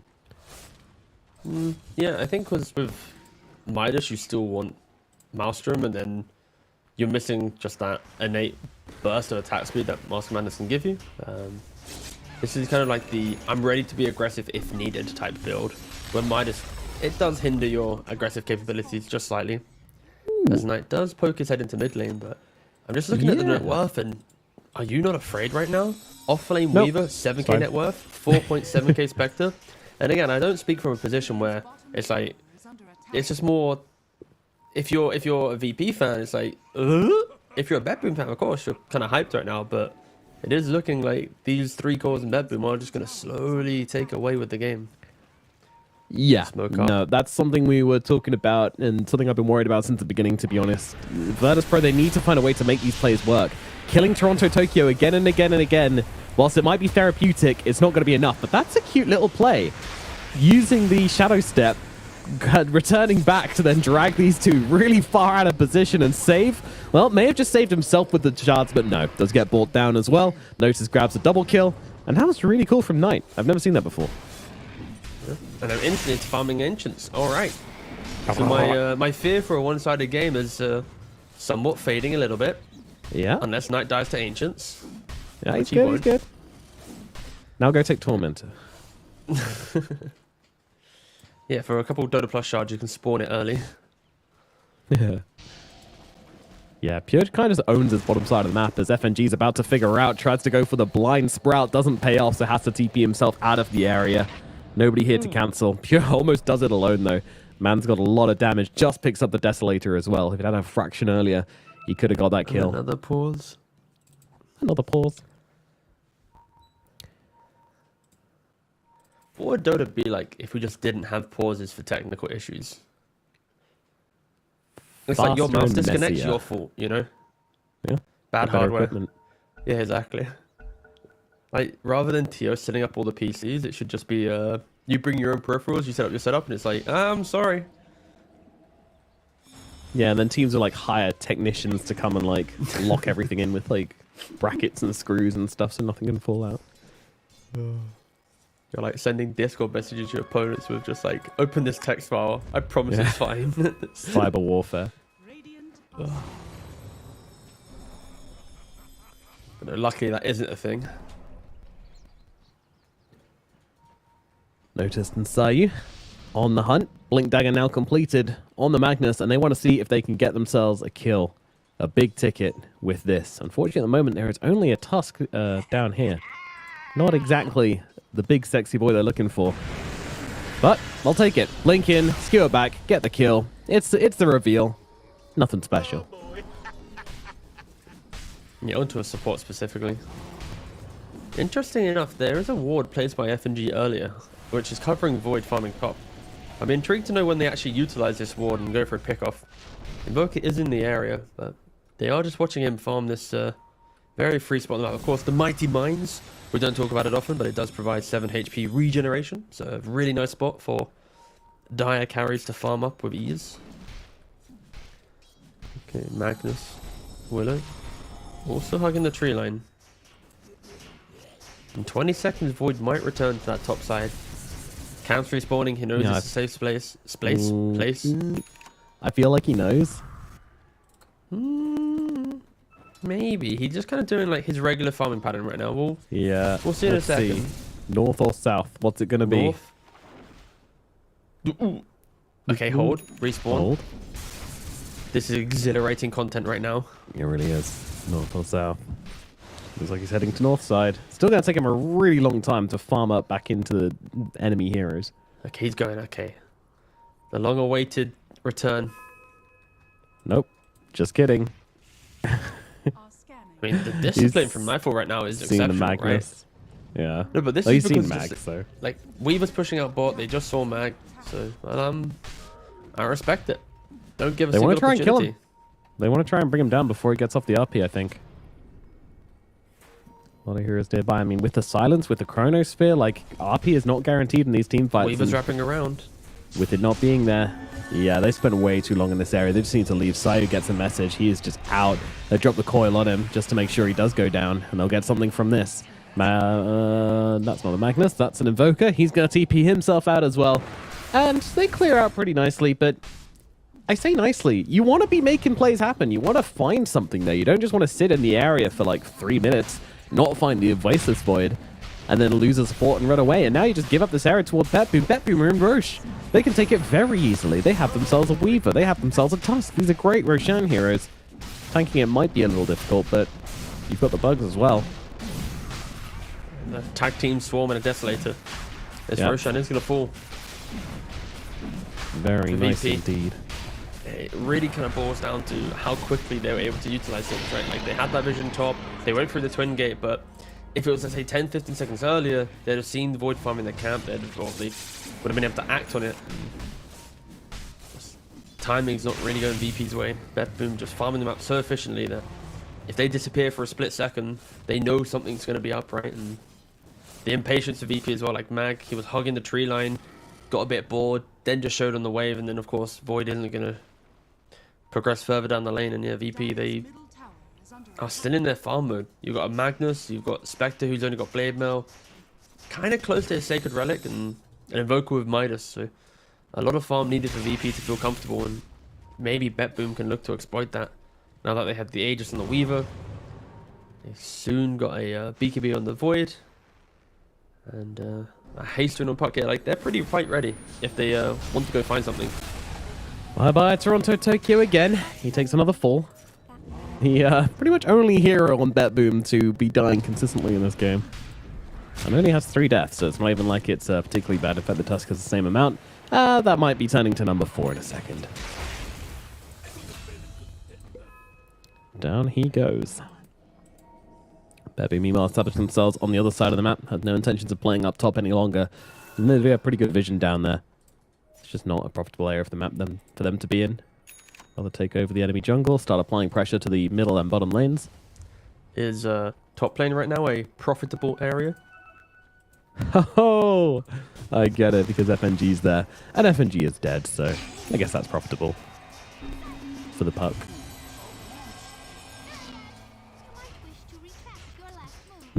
He's a little solo kill, and that's the issue, right? Like, they're just finding way too much on this map, BetBoom. They don't even have to run around as 5 and be inefficient like that.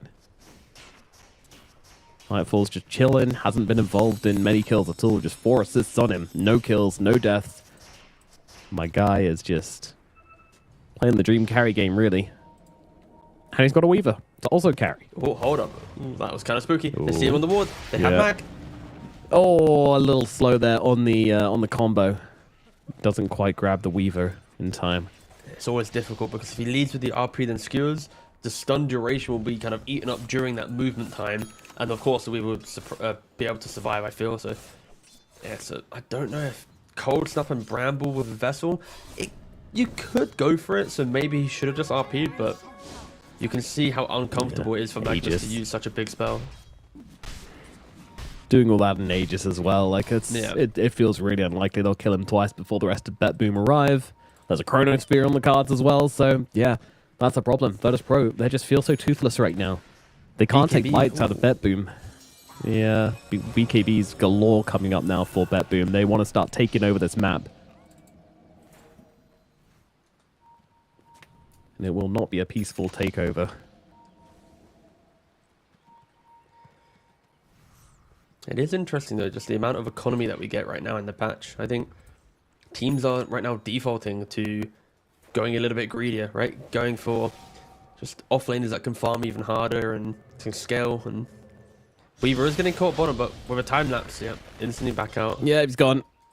They're smoked up, though. They're trying to go for Spectre. Spectre often plays the opposite side of the map, so a nice read from Nightfall. It goes. Oh, and the Chrono comes down. Night falls Nice, upon him, big tag immediately team. being followed up with the rest of the team as well. Yeah, he is gone. Look at the return damage coming on out. What the hell? They almost killed themselves off. Magnus comes in, has the RP, doesn't feel the need to use it. The Blood, Toronto, Tokyo, and Save. They really need to catch some cores here, though. Puck is on the run. Going down south, FNG doesn't have the capability to catch him by himself, but the Sunstrike, it's not enough. It's a 2 Exhort Sunstrike. If only. Oh, if only. Oh, that was so cute though from the Tusk, right? Pressing tag team and then blinking right on top of the Spectre to give Void additional damage inside the Chrono. But it was a Radiance timing for Spectre. He just picked it up, had the Blade Mail. It was super easy for him to just return as much damage as possible. Yes, he goes down, but I think he's going to be pretty happy that he took down two with him. Maybe, but still no cores dying. Still none of the big boys falling. It's got to start to feel frustrating at some point at Virtus Pro that they're just not able to secure these big pickoffs and slow down the momentum of BetBoom. And in the middle lane, they're just going for this Invoker. Invoker, he's got the invisibility. Save has the sentry down, though, and they will be able to finish the job here, I would imagine. The Disarm's going to buy him a little bit of time. Shield Rune. Okay, all right. Sometimes you just get a little bit lucky, and this is one of those times. That is a blessing. You say like I say skill. Very much calculated, Smile. Knowing the shield rune is there, baiting them in, and then running to grab it. Very impressive. Radiant's middle Kappa. tower is under attack.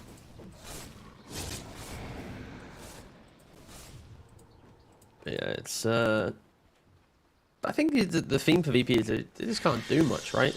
Like this Spectre isn't really a kill threat. We haven't seen an RP do immense amount of damage. We kind of expecting like Cataclysm from Invoker to help offset that, but he's still quite a way away from even entertaining that, especially because he's only got 2 points exhort. So VP, they might have a lot of gold, they might be able to stabilize the net worth, but it's not really translating into aggressive moves. It's just let's continue farming. And for BetBoom, every time they have Chrono, they probably can look to punish that. 800 gold away from Mjolnir and Void. Pot's going for the Maelstrom Axe build, so he can try and kill without needing to be there. Just coil, you can disengage, still get the clicks off due to the fact that it just procs on anyone hit by coil. And I think Greed is currently looking pretty good. Both supports from BetBoom are looking to buy a Midas. I mean, we've been saying it most of the day, right? But this like double Midas support meta, it's good when you get an early lead, you buy a couple items, you get levels, and then you go back for it because you become a core later down the line, right? So when you know the game's going to last 40 minutes plus, it's going to pay off, be it through gold return or XP. Just make sure you give yourself a foundation to play the game on, right? Like Tusk has a Blink Dagger, he can then go Midas. Pugna has Mana Boots and some good levels, he can go for a Midas, right? And what's this Pugna kind of going to evolve into if he does end up, you know, getting loads of farm and getting loads of money? What kind of items are we going to be seeing? I think it just furthers down for more utility. Like if it goes ultra late game, I could see like Wind Waker. Before then, it's like Glimmers and 4-staff. Like it's still going for the usual items, I feel, but just after you buy a Midas.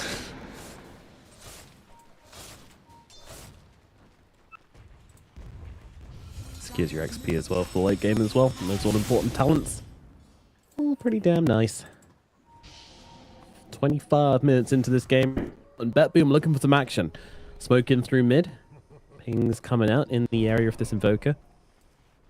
Squadix though. Does he know something is wrong? Don't do it. Don't come for the wave. He sees a Puck Orb and that's enough to deter him. Yeah, he sees GPK at mid and he doesn't trust it one bit. They're trying All to the go other for lanes Spenta. completely FNG messy. is getting low. Yeah, Tormentor looking a little bit suspect. Knight. Yeah, it's- no, he can't do it. No, he's Look, fine. I think. It's easy. Never doubt. Whew. Alrighty, Knight will be able to finish the job there and get that all-important shard for Invoker. Oh, that's a pretty nice one as well. Like it when a rich boy gets a shard. Honestly, that pull is so annoying from EMP. Bonus damage, annoying. The pull, just ridiculous. And this is did need to a get full nerfed, right? Wex, by the way. Yeah. Radiant are scanning. It's a fairly big deal. You're doing like 500-ish damage with EMP in some situations. Radiant's top tower has fallen. The net worth has been just a very stable 4K, right? As BetBoom progresses the map, taking towers, VP's kind of like scurrying away. Like, okay, if we don't see them, then maybe the threat isn't there anymore. And Spectre is slowly getting closer towards the heart. Radiant's top tower. Not the. I mean, it's going to be good just for innate tankiness and providing more return damage, especially against a Void. If you ever get hit by a Chrono, you like it, but they're going onto the Weaver top. They have RP. He does, commits it all Snowball as well. save. The rest of the team coming in. Beautiful snowball save coming out though from the Tusk. Is it going to be enough? Pure still surviving through this. Chronosphere comes down. The heals there from Toronto Tokyo as well. Chronosphere comes out and Noticed is gone. The mag dies. However, Nightfall, he's good. He's got himself the time walk to get out of that sprout. And it is just going to be once again BetBoom able to turn it around. Sure, they lose their Tusk, but more than worth it. What a sick save from BetBoom. And that's going to be every single fight. If VP don't make the fight a little bit messier, this Tusk is always going to have the positioning to be able to blink Snowball. At no point will Tusk ever put himself in a spot where he's going to get hit by a multi-man Chrono, right? And yeah, great stuff as always. I think Snowball saves used to be a thing of art, and now it's just like, if you don't do them, then just a bad Tusk player, right? And Yes, sir. be Okay, all right. Bye-bye, Pugner. really nice deep ward there, right? I think FNG, Yeah.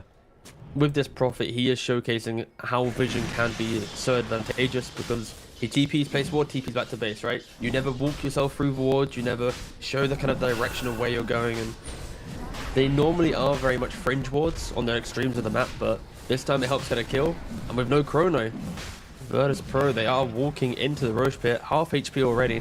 I say walking, they've already walked into the Roche Pit. Yes, they past tense. And either BetBoom don't know or don't care. Either way, there's nothing they can do about it. Roshan is going down, and Aegis is going to be in the hands of Virtus Pro, and that will be in Smiling Knight's claws. And a cheese, which will go over towards Squadix.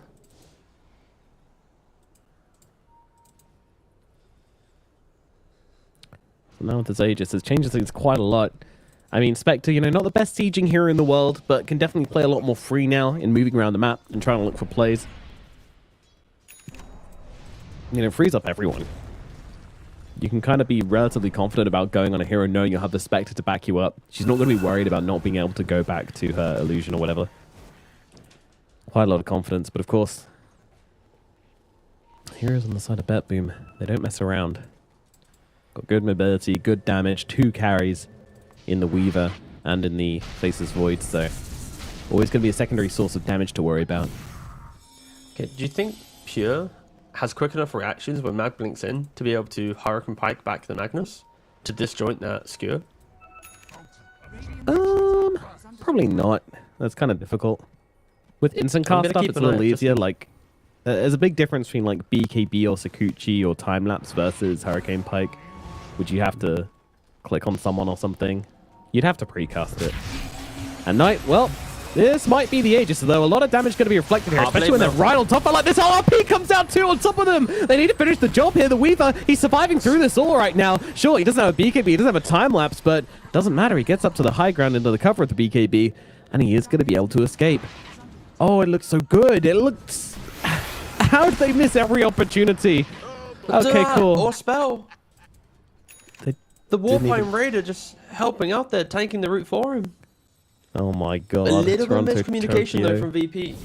They hit the RP, they go for the Sunstrike, but then he skewers away from the Sunstrike, and Invoker, he's got, you know, 5 points exhaust, plenty enough damage to get there, but still, BetBoom, they're not respecting how tanky this Spectre is.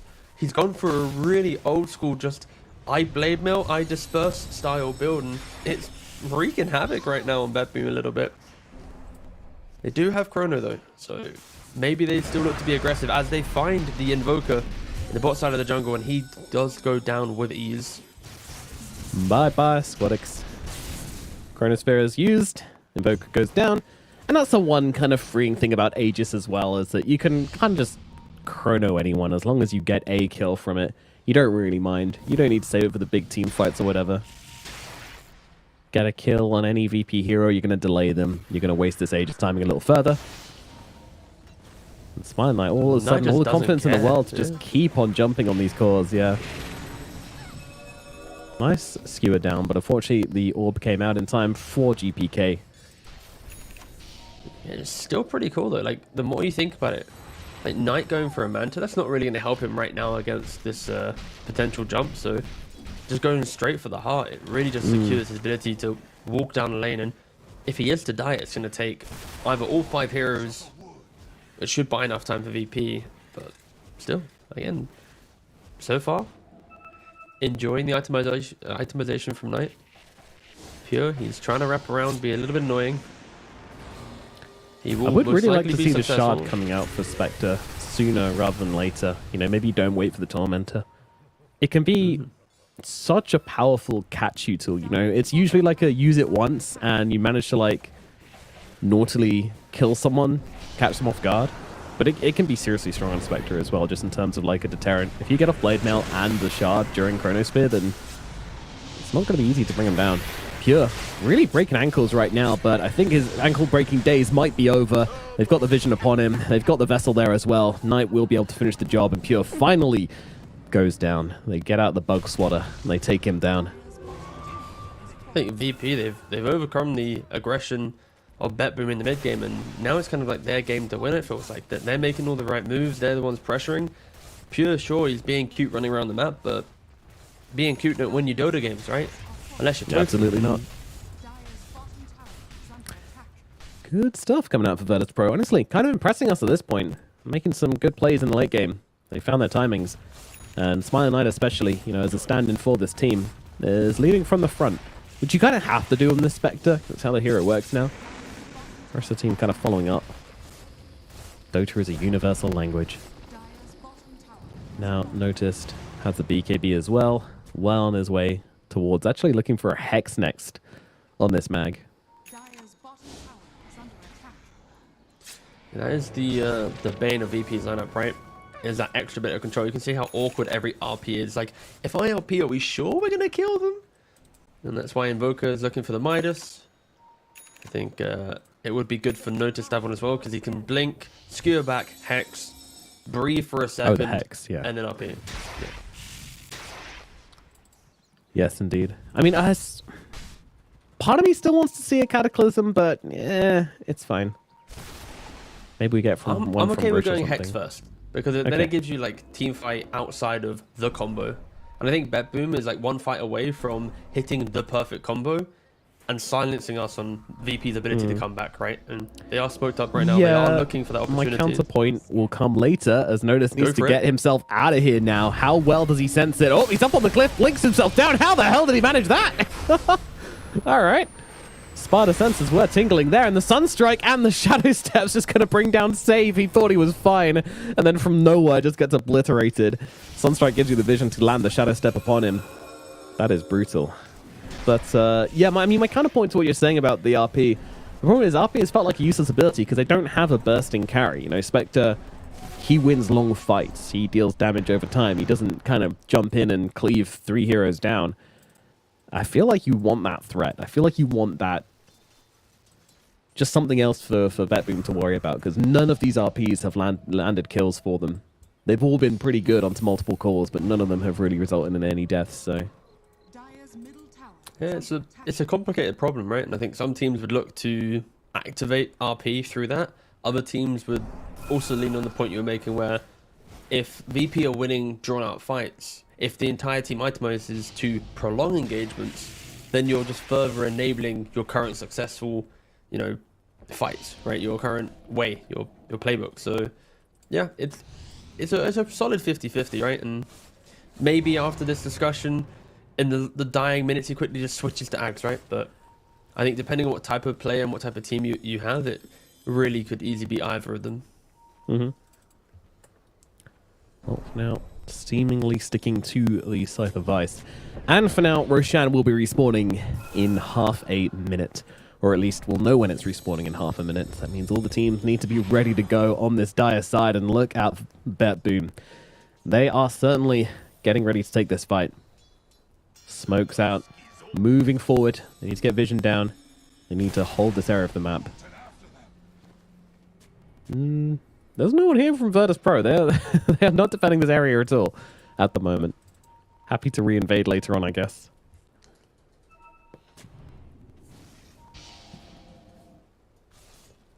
If we do end up in like a 60, 70-minute game, which way would you be leaning then?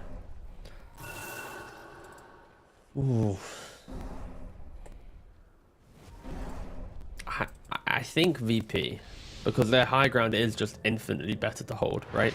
Yeah. Like if a Weaver walks up the steps, that's a full combo. If a Void walks up the steps, it's a full combo, right? It's the value of Magnus, it's the value of Invoker, Spectre. Like these heroes are just insane at just surprising you with burst damage as the game goes longer. Look at the Paired bottom with the lane. Prophet pushing the map, right? Look at bot wave. It's a chunky wave, right? It's Forward Spirits, it's Treants, it's a fortification already used. Catapult. Yeah, they're gonna fortify the fortify. Not something you see that often in pro games, but in this situation, I mean, that catapult is going to get so much damage off on that tier 3. All the while, BetBoom, they're just holding the top side of the map. They are not being subtle about it either. If you want to approach this Virtus Pro, you gotta have a good idea on how to do it. Squadix still holding the cheese, by the way. That might be notable in the fight. 1,000 gold away from Hex on Magnus, so it won't be ready for this fight. Invoker just completed his, so one Hex is going to be the big game-changing item potentially for Virtus Pro. Absolutely. Will mean that no buyback could be available, but definitely Roshan's worthwhile up. for the Hex. But yeah, They Rosh do is have up. Sunstrike to scout if they Prophet want to look. just TP'd down to the bottom side, so wants to keep putting pressure on this bottom tower, but all the while, Roshan, it's going down quick. You need to answer this. The Sunstrike is going to give them the vision. Nightfall comes out of the pit. They don't have all their heroes. I mean, obviously, Spectre can jump over whenever, but it's just really difficult to start this. It's really difficult to find the angle of engagement, and I think they may just end up leaving Roshan to BetBoom, which is kind of crazy, honestly. Sunstrike coming down, reveals how low it is, reveals how low Cure is. He's gonna actually just use the time lapse, and Roshan, it dies. They just grabs. I mean, okay, they'll kill Toronto Tokyo. That is a price they would happily pay. If they had a giant pit of lava they could push Toronto Tokyo in to get an Aegis for them, they would do it. Sorry, buddy. As a Chronosphere comes down onto the Magnus. Hello, sir. I mean, they have the damage to rip through him. He is going to fall. Buyback available should he really need it, but I'm not even sure there's a fight they should be taking. BKB used from Pure. He doesn't have that much health left, but has that Aegis in pocket ready to go. GPK Magnus jumps in, buyback. gonna get hexed. There's the reveal they were looking for, but they need to do the damage right now. And to do that, they need to stop Toronto Tokyo from just healing him up through it all, and they won't be able to do that. Meanwhile, Noda's running forward, trying to find the entry Magnus point going for onto the twin Knight. gate. They do get the first kill onto the Weaver. They're trying to find the second, but the time lapse is there in time. It's the root, He it's the gets root, himself it's the root. back, but he's so low, he's gonna die to illusions. What? Wait, Magnus just got killed again! That's a dieback! Chronosphere comes down onto Notice.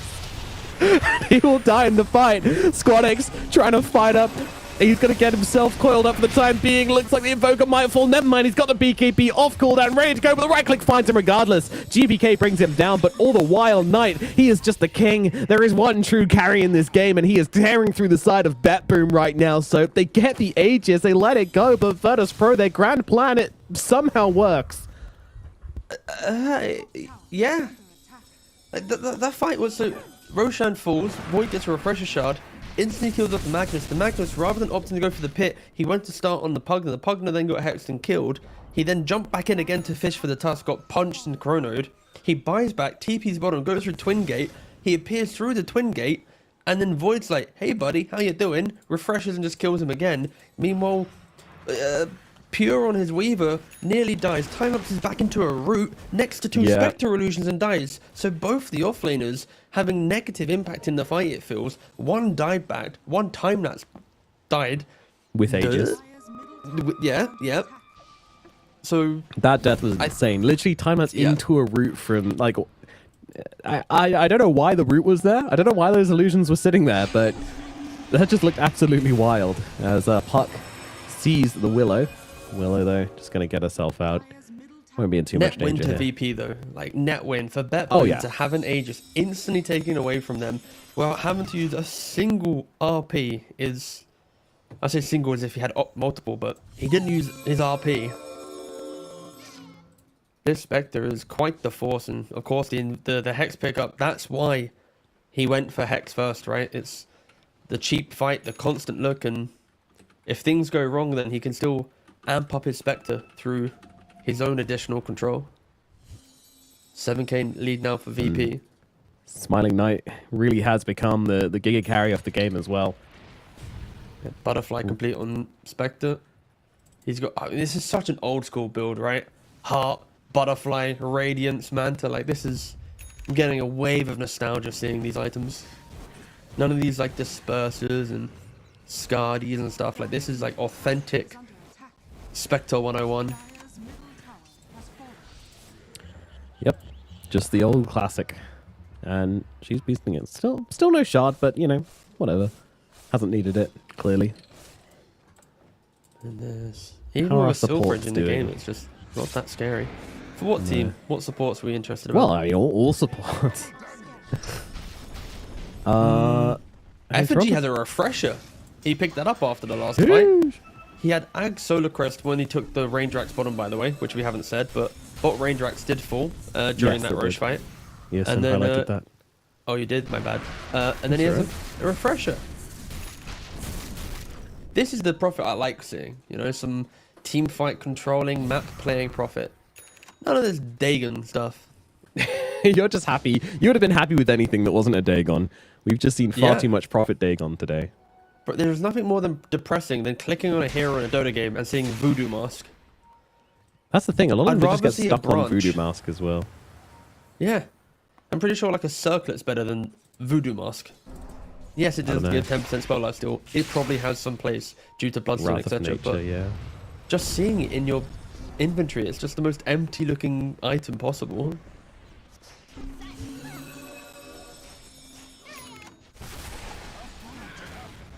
People are going to think I'm actually angry. It's kind of funny. I'm seething.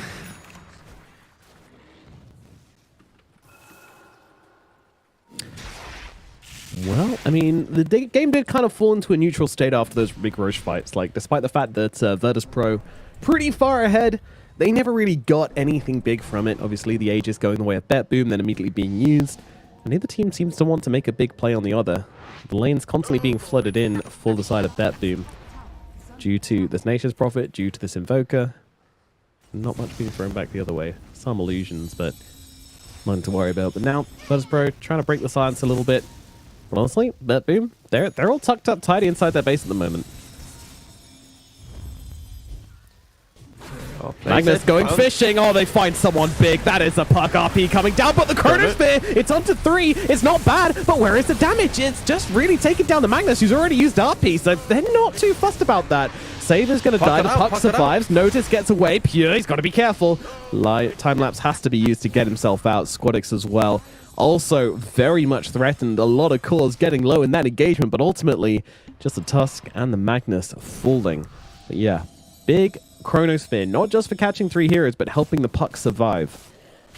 Yeah, it was quite the Chrono to save the Puck. It was potentially Puck dying as well, but on a sliver of HP was able to BKB phase shift and then blink out. And the reason why Tusk dies is Willow throws the Bedlam on top of the Spectre, which does an immense amount of damage. But yeah, it's weird. BetBoom, it's like, I think for VP, they are struggling to connect on some RPs into kills still. I think we are a cataclysm away on that regard, but it doesn't really bother, I think, Knight or Invoker. Like, they're still just going, alright, sure. No RP, but we still get some cleanup kill after. It's like you're 1 RP away from winning the game. and BetBoom was struggling to really kill inside Chrono on like the important heroes, right? Yeah. Either they can't find them or they just can't kill Spectre. Yeah, you can almost feel Nightfall like looking for that Invoker, but almost always having to drop it on the Magnus.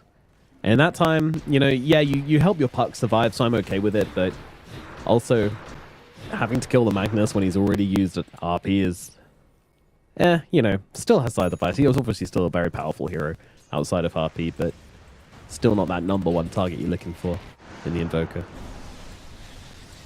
And it takes so long just to chunk through the mag.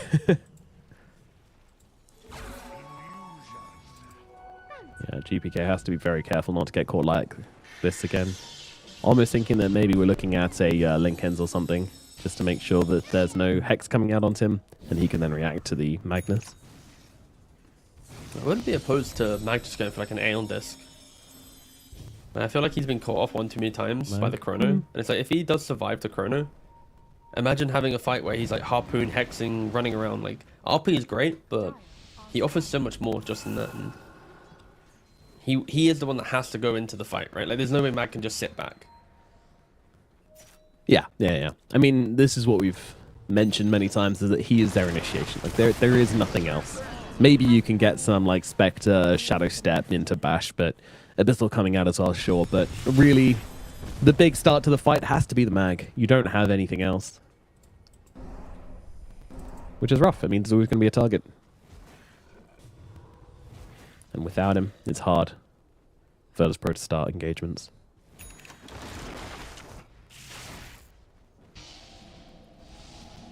"47 minutes in, still no major advantage on the board.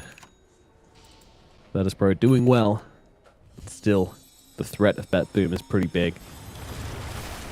Pure now with the Desolator, with the Daedalus. I didn't realize that Desolator only has 4 charges in it. Like, Jerome, we were like, oh my god, Pure's going to own this game. He's got more farm than anybody. Didn't own anything. He Owned didn't. himself. Just about. And just to set the stage, VP, they are technically in a winning position right now. They haven't beaten BetBoom since 2022 in a game. They haven't beaten BetBoom ever in a series. So we could break potentially a 1-year curse if they are to win this game.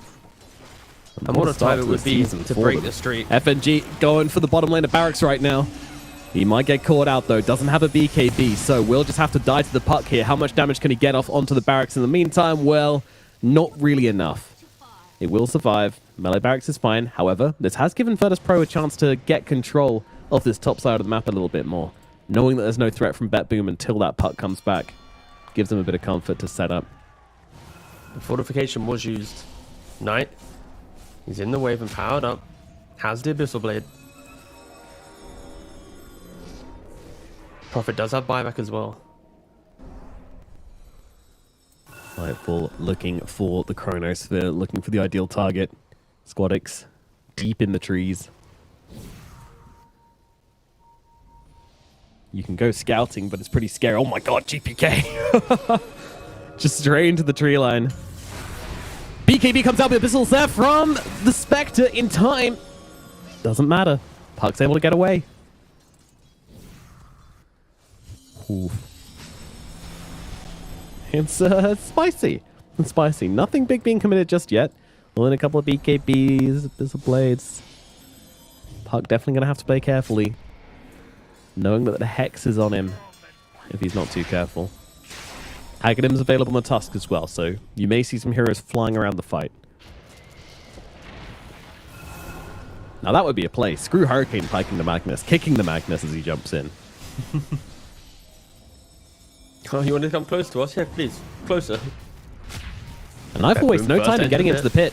Magnus, he is nearby. Shockwave's going to come through, but it's also going to alert them to where Notice really is. But he comes flying into the pit. RP comes down to 2 of the Cataclysm. Coming on through. It'll take them both. Bye-bye Nightfall. Bye-bye Save. And now they can start dealing with the rest of the heroes around the back of this pit. They'll find Toronto Tokyo hiding in the tree lands, shaking in the tree lands, sucking in the tree lands. That's illegal. Finish the guy off. Down he goes.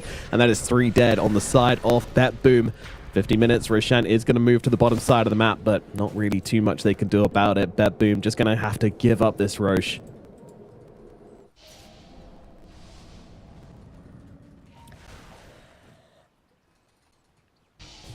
And that's what happens. You get the, oh, Weaver. This is no place for you, little bug.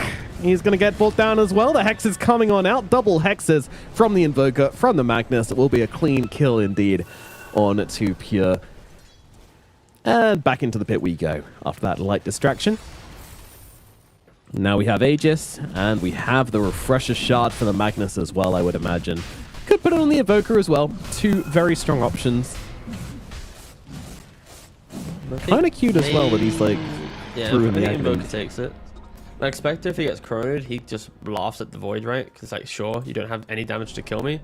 So Invoker kind of becomes the target, and I think the BetBoom, they just can't really connect anything, right? Like, even when they initiate a fight, it's like, where's your damage? Mag comes in, RP. Finally, we see the Cataclysm like we all saw, and it's just too much damage. Like, for the last half an hour, have you seen Puck use Coil with a Weaver right click or a Chrono with right clicks? Like, it just feels like three cores who are playing their own little mini game, whilst VP it's the Mag giving Spectre purpose, the Invoker hunting to then also give Spectre purpose. VP are just playing a much cleaner game of Dota, punishing BetBoom and the greed that they had within this draft. Maybe at the high ground it simplifies things for BetBoom and they can show us what they can do with these heroes, but for now on open map it really is just VP's place to win every fight, and Sayu, he's about to complete this Moonshard. If he wants to not have buyback and just have straight Moonshard Ags, also about to hit level 25 with the 100 attack speed. An insane power spike coming in from this Dark Widow. Yeah, it's got to be tempting.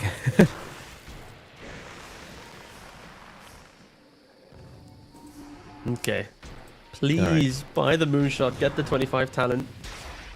Chrono is now back in play, by the way, so you always have that going. Oh, Spectre's in. Although, alright, Toronto Tokyo, once again, being caught out. 1-10 at the moment on Pugna. 3-11 on the Tusk. We're looking back at the kills that they've been able to get on the side of Virtus Pro. I mean, throughout the entire game, it has been those supports. And yeah, sure, you're not shutting down the big cores, but it was how they were able to kind of keep themselves in the game through that kind of scary early mid. And eventually come back into it with some decent team fights.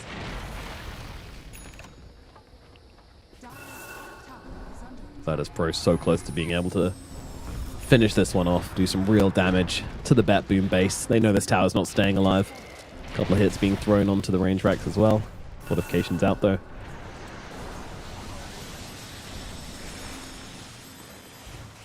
It's always so scary to defend this. If you're showing yourself to clear waves, you're showing yourself to the Magnus. And Alacrity. Oh my god. Oh yeah, why not? Alacrity. There's a Solar Crest too. Off you go. Your time to take Rex again. Yeah. Cool. Yeah, just casual, like maybe 350 attack speed he's managed to gain in the last couple of minutes just from 25 talent, Moonshard, and Alacrity. Alright. I didn't expect Willow to be the one racketing them, but, well, I guess I sort of did. When the game goes late enough, anyone can become a core.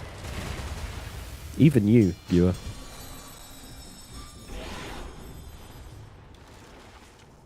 One final lane of barracks remaining. BetBoom, their hands are kind of being forced here. You need to react to this. Chrono. You need... Yeah, I mean, you've got to bring down this Willow somehow. Siege Master Willow. And here we go. Kick back. Very nicely done from the Tusk, but he's also going to get himself hexed up immediately. And under the cover of Shadow Realm, Willow's just walking away. Chronosphere does come down, but he's just waiting and waiting and waiting, and finally will be able to hit the Willow, but she's got the Yules out. Chronosphere doing absolutely nothing. Nightfall just getting controlled up. Burst down. Hex is there, and he is gone. And meanwhile, in the backlines, the Weaver gets taken out, buys back into the game. Everybody on BetBoom dying and coming back into the fight except the Puck. And Virtus Pro just backing themselves away. That is as well. Crazy. Yeah. I mean, a couple of buybacks coming out from Virtus Pro as well, to be fair. Not just Mag and Willow. BetBoom. Yeah. So Mag and Willow bought back compared to the Void and Weaver, but still, it's just the fact that your Void is having to chrono the position 4 now. Like, that is not even killing what you him. want to see. I feel like this is going to be like just such low damage numbers for the Void and Weaver in this game. BetBoom, they are smoked up with no chrono. And now trying to find the smoke. There's at least no RP, but Hex is in place. So Mag does have playability in the fight. 26,000 gold lead. Aegis on Invoker is expiring in 20 seconds. This could be huge. Jump out, punch up. They want to just bring down the Willow as quickly as possible. But once again, the Yules is there. And the Cheese as well. Going to heal him up fully should he need it. Save is already gone as Magnus comes onto the sideline. Hex out onto the Void. Faceless Void. Nightfall. He gets away. Time walk to the sideline. But no, RP is there along with the Harpoon. They need to find the damage though. The cover of invisibility this late into the game is still very, very strong. Nightfall is out. He somehow gets away with this. Weaver, meanwhile, will also be able to escape. They're looking at the puck now. Now the puck is the one hero which actually has a buyback here, I think. Actually, no, he doesn't. He doesn't have the gold. Oh, puck! He does. He does. Woo. And Rapier. Rapier was dropped. There was a Rapier. Puck had a, the most least impactful Rapier because we didn't even notice it. It did nothing. I mean, he did. He did manage to drop down like 6k gold, but yeah. Ah, that's why it said he didn't have buyback, because he had the Rapier, but then when you drop it, you lose a net worth. So, oh, there you go. Learn something new every day. Knight going for the tier 4s now. Heals upon him. I mean, they need more damage than this if you want to take this guy down. Knight is very tanky indeed. Throw that alacrity on him. Nightfall comes in, drops down the Chronosphere. Did he just blink out on the Invoker? I think he did. The damage now coming in onto Nightfall. You can't fight them. You just can't fight them. GG gets called. And it is Virtus Pro taking game number 1, finally breaking the curse. They haven't beat this team in the entirety of last season. And then the first time they play against them this season, they get themselves a dub.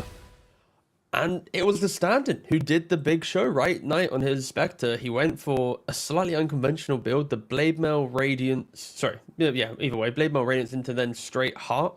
Like, allow himself to be tanky, to soak up, no Manta, then go back for it. So I think it was really incredible stuff on that front.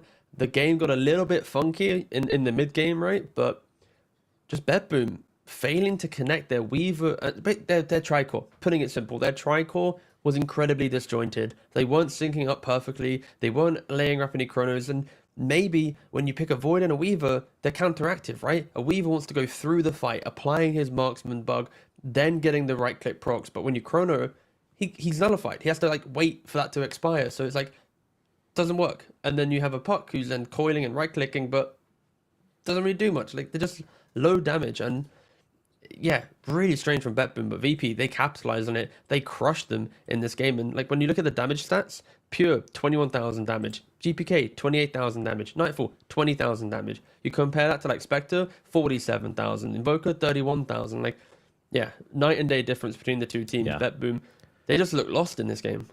And that's the thing. One team has a Magnus, the other team has another carry, you know? Like, they can't both just enable each other to get their damage off. I mean, maybe sometimes, but not in a game like this. Even though one of them is a Faceless Void, you know, that was all the control they had, really. Like, they had a puck and they had a Faceless Void, and that's all you're looking at in terms of big team fight abilities.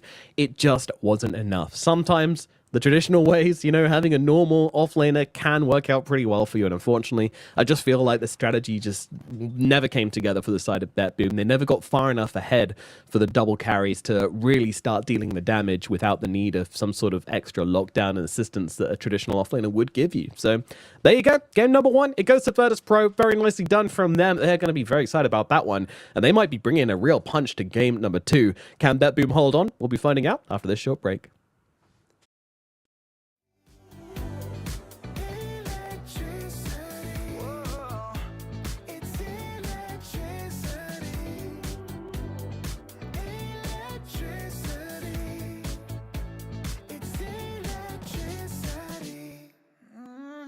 Late at night, I feel you on my skin,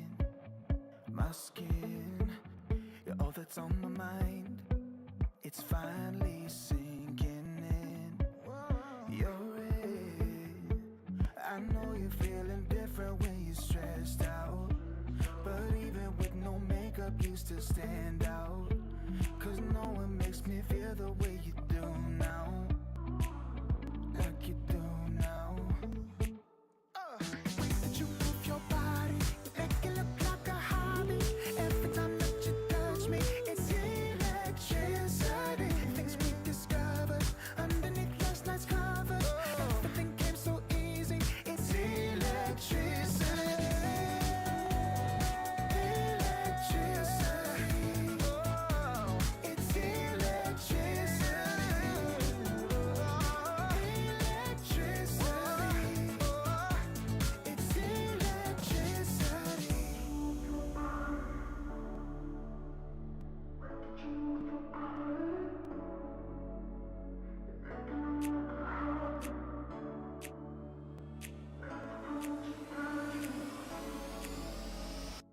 that you move your body, it make it look like a hobby. Every time that you touch me, it's electricity. Things we discovered underneath last night's covers. Everything came so easy. It's electricity. Electricity. It's electricity. You move your body. Electricity. You move your body. It's electricity.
Welcome back. It is time for BetBoom versus Virtus Pro to bury the hatchet. Or, well, actually, no. Pick up the hatchets and keep hacking away at each other. It's game number 2, with Virtus Pro leading 1 game in this series. They are only 1 game to qualifying to the ESL 1 Kuala Lumpur event. Very exciting stuff for the side of Virtus Pro. Meanwhile, BetBoom, they're struggling, and they need to bring out their A game. And already they're coming out swinging a little bit. We're seeing Enchantress. It's a Eastern European classic, one of the best hero to region combos. You don't say that too often, but yeah, it's very powerful here. And reasoning, of course, you have a Dispel. So against Spirit Breaker, who normally likes to go for BKB 3rd, 4th item, he's now going to have to think about it a little bit earlier, because if Enchantress is in position, that Bulldoze will never really be in play. Certainly will not. Yeah, it's a big threat.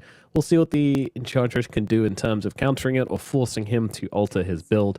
But overall, we know what to expect from Spirit Breaker.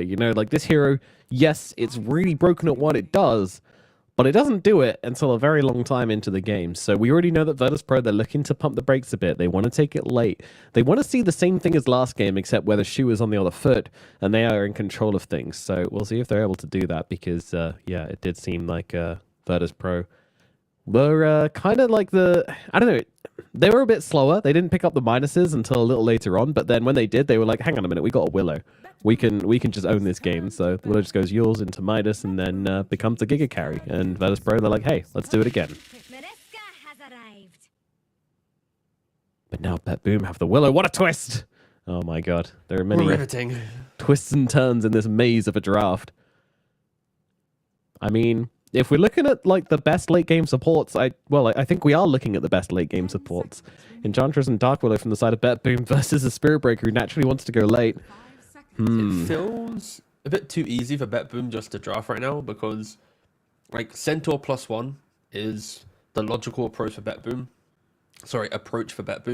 I wouldn't be surprised if like Centaur plus Puck was like BetBoom's response here, or Centaur plus Storm, or some type of mid that has a little bit of punch to give back to a rotating Spirit Breaker. And for Virtus Pro, this is probably in mind here. The question is, do they have flexibility with Spirit Breaker? Like, will they just leave it in a core role? Will they push it to a support? When you think about anti-Spirit Breaker heroes, like I've already mentioned Enchantress with the Dispel, you don't have Willow with the Maze and whatnot. Like, they're really hating on this hero. And it's like, do you want to then rush BKB? Like, this is a game where if you aren't, victim to the meta, you'd go like Midas Shadowblade BKB. Like, that is like the optimal build in my opinion against these two heroes. Into then potentially like Silver Edge, and you play for break, you play for damage. Yeah. If you go for Octarine Phase Boots, Midas, you are just going to have every charge cancelled, and it's going to be really awkward. But we'll see if there's any versatility with it. I mean, is there any chance we see the Spirit Breaker maybe going to a support role in this game where it's just so answered? I mean, with the Tusk coming out, I assume not, but I could see Tusk going 4, Spirit Breaker going 5. Like, the good thing with this draft progression from Virtus Pro is they are keeping it open a little bit. Like, Spirit Breaker or Tusk in a 5 position with Weaver, the lane is going to go well, because Weaver is quite independent, and all he needs is a body to take a little bit of damage to secure that farm. So if VP have that in the playbook, then for sure, the next 2 picks from BetBoom are going to be pivotal in how VP approaches the Space Cow. And is it Void? Okay. all right. Running it back, but technically an easier Void game, right? Because the damage in Chrono is support driven right now, and there isn't that pressure for a core to have to step up and... Yeah, for sure. I mean, the last Faces Void game, like, it wasn't bad. It just was kind of lacking that offlaner, right?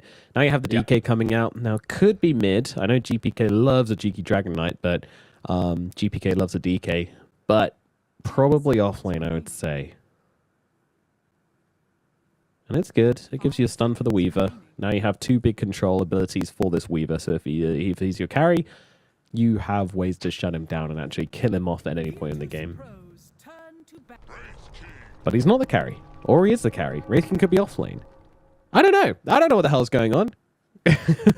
That's not my job, T. Help. What's happening? I think they are just picking good cores against what BetBoom has, right? Like when you think of classic counters, Wraith King is a counter to Chrono.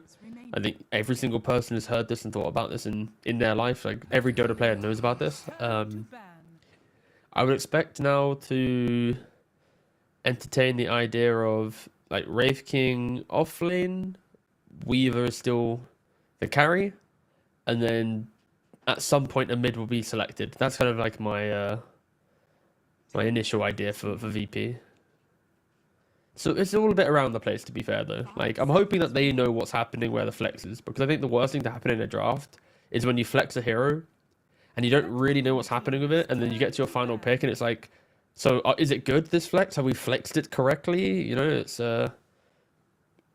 pretty important.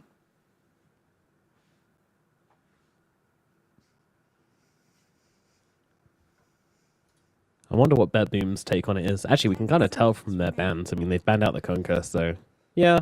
Actually, yeah, they don't really get to read it, do they? Because you just need a mid lane on side of Virtus Pro. I don't think BetBoom also care, to be fair. Like, when your draft is so well-rounded, you look at your opponent and you go, yeah, sure. Also, I realized that I spoke about Centaur being picked. It's literally the first ban from VP. My they bad. hate that hero. They hate it. Yeah, that's fine. But for BetBoom, it's Last like... game as well. I did the same. They could probably... If, like, DK's offlane, they just need, like, any additional magic damage for mid. Like, Necro is pretty cool. Some, like, Heart Ags. I think Necro's been, like, heavily underpicked in Eastern Europe so far. I still entertain the idea of Zeus. Any form of True Sight against Weaver would be pretty cool. But Weaver... Oh, so Weaver Virtus Pro go for a Pangolier, so... A very scrappy type of lineup. In your face. Wraith King's, like, the only slow hero, I feel, on VP's lineup. Spirit Breaker, if played correctly, can be very aggressive. Pango with Diffusal. Weaver, we've seen it already with just like Falcon Blade Deso. Yep. And I imagine it's just going to be pretty straightforward from Virtus Pro. Run the Wraith King carry, run the Spirit Breaker off lane, have the Weaver as a 4 and the Tusk as a 5. I imagine that's how it's going to go down. We'll see. BetBoom, final pick coming out from them. They need themselves some sort of mid. Maybe. Chance they run DK is the mid, but most likely they get something here with chances of playing Galera a bit better. To be fair, there's quite a lot of options. It's not as if there's...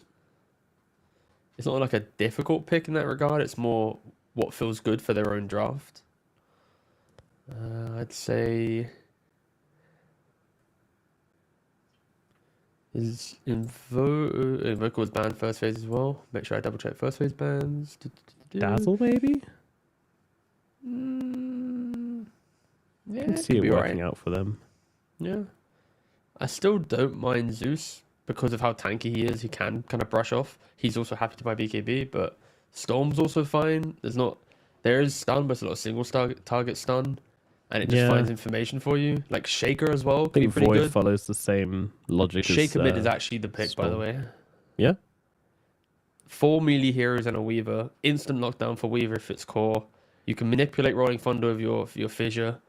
The game isn't too high pace for you where you're going to lose towers because Wraith King kind of slow at doing it. Needs a lot of levels. Spirit Breaker, Tusk, Weaver won't really be doing it. Pango can't do it. So yeah, I think Shaker mid is a vibe.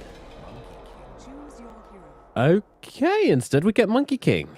Not what I was anticipating at all. I think if you given me 20 guesses, I wouldn't have guessed Monkey King, but nevertheless, that's what GPK is going to be running.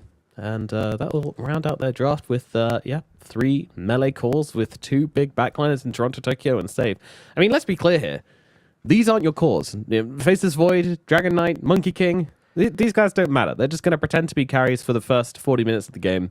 Toronto, Tokyo, and Save are going to get their Midases, and then they'll do the carrying from the late game. So, in terms of big frontline distractions, sure, perfect. Monkey King does the job. So does DK, so does Faceless Void, to allow Save and Toronto, Tokyo to become the real carries in the late game. That's all I'm thinking about. What about you, T?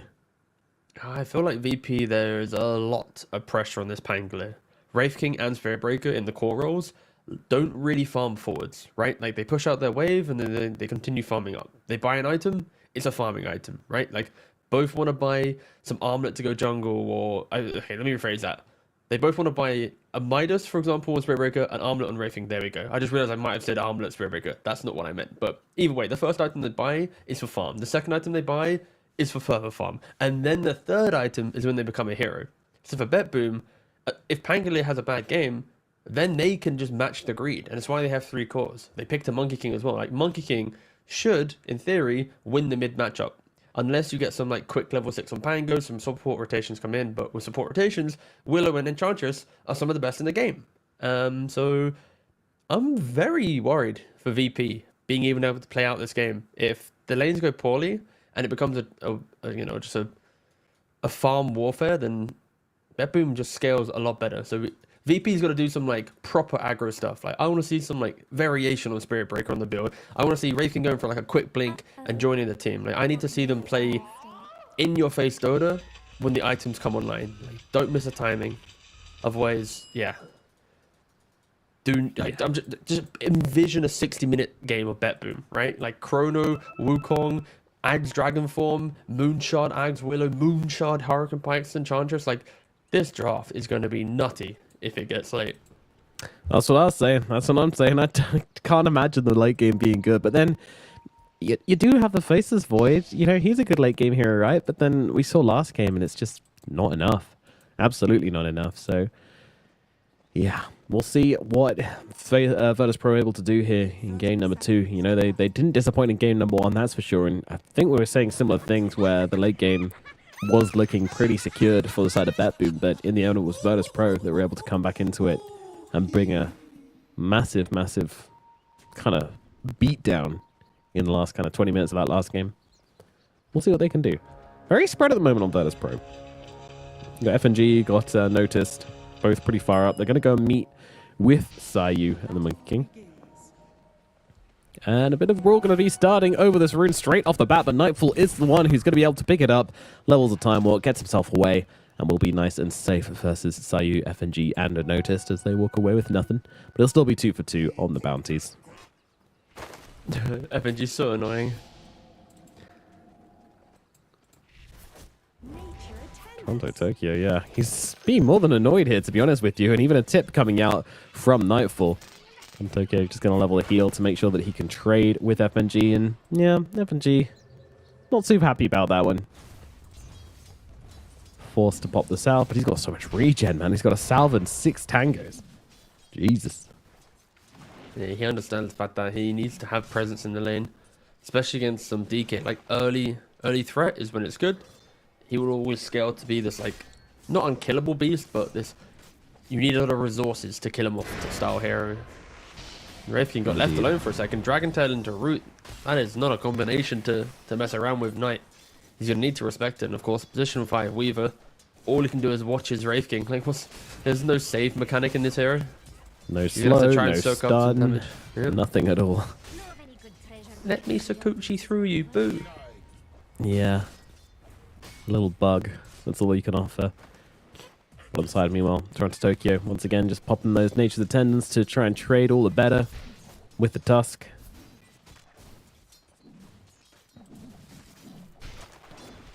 One thing you've got to be careful of when you use Nature's Attendants is standing next to injured creeps, because they do just steal the heal from you. It's kind of annoying.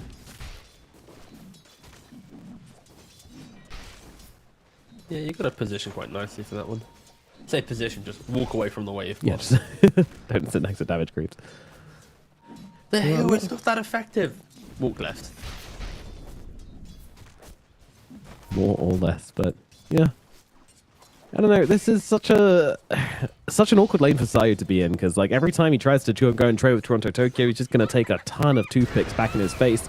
If he does hard commit to the kill, then it's just going to be heals coming out from Toronto Tokyo, and yeah, not to mention that he doesn't have a good partner with the tag team as well.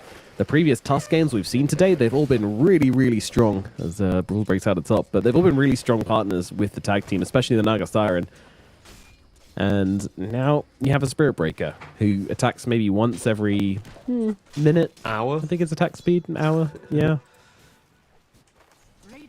I mean, he did go for a Wraith Band though, to try and get around that problem. Smart.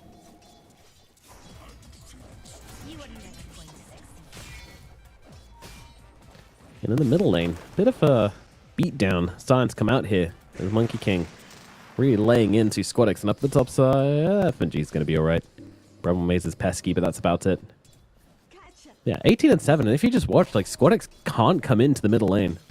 Yeah, He's being GPK's constantly doing a very forced good back. job. And he doesn't really care about tanking aggro the wave 2, right? He just knows if he hits the 4 points in Jingu, he's going to be able to heal back up anyways, especially when he hits the Boundless on the creep wave. And this is why they picked the Monkey King. It's to prevent him from playing the game. Like, when you think about Pangolier, it's often free farm in lane, Diffusal Blade by like 11 or 12, and at that point play the map. And this laning phase is going to just offset that by probably several minutes, if not more. GPK just being such a nuisance on this hero. Oh, the fortification even coming out there. It's so sad when you can only use abilities to last hit with, basically, and then you see an opportunity to get 2 last hits with one ability. You're like, oh, yes, finally a bit of efficiency, and then fortification comes down, and Squadix, he's just waiting for the laning phase to be over, to be perfectly honest. Not much he can do, can't contest. Just needs to find ways to rotate to all the lanes and find some effectiveness there, because there's nothing you can do to really threaten this Monkey King. And Knight, he's getting the turn top, 200 HP from Paul. He does have Yeah, a but 6 pure. on the fairy. He's the one being kind of harassed down, but yeah, as you say, more health than his health bar lets on. Oh, that's a... it was pretty funny. The monkey mischief in the lane. So it was just a DD floating down the river. I was like, that's a new mechanic. the runes float down the lane. The river has a current now. You'll gently drift down the river.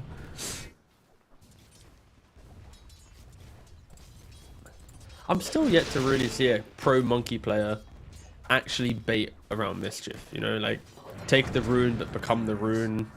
This type of stuff. Obviously, it's just a waste of time. Like, I think just we to saw hope it they in come, right? one NA game where someone turned into Roche. That was something. That's pretty 5-head, to be fair. I'm down for Yeah. that as well. Like, if you time it and you know when the spawn is, if you've... Yeah, I could see that being just really OP. If you're like a BKB Monkey King, stay in the pit, some support walks up. Guys, I was standing in the pit, it spawned. They click and go, wait a second. A rut-row. Of course, clicking does kind of remove the fun of the disguise. I'm talking about clicking. There is a lot of clicking going on up in the top lane. Everybody just taking chunks out of each other. No one's got any chill anymore. Got a lot of aggression to beat into one another, so... Pure low, save low, FNG low. Smile Knight, he's got a bit of health to work with, more than anybody else. He's still below 50% though. Is under attack.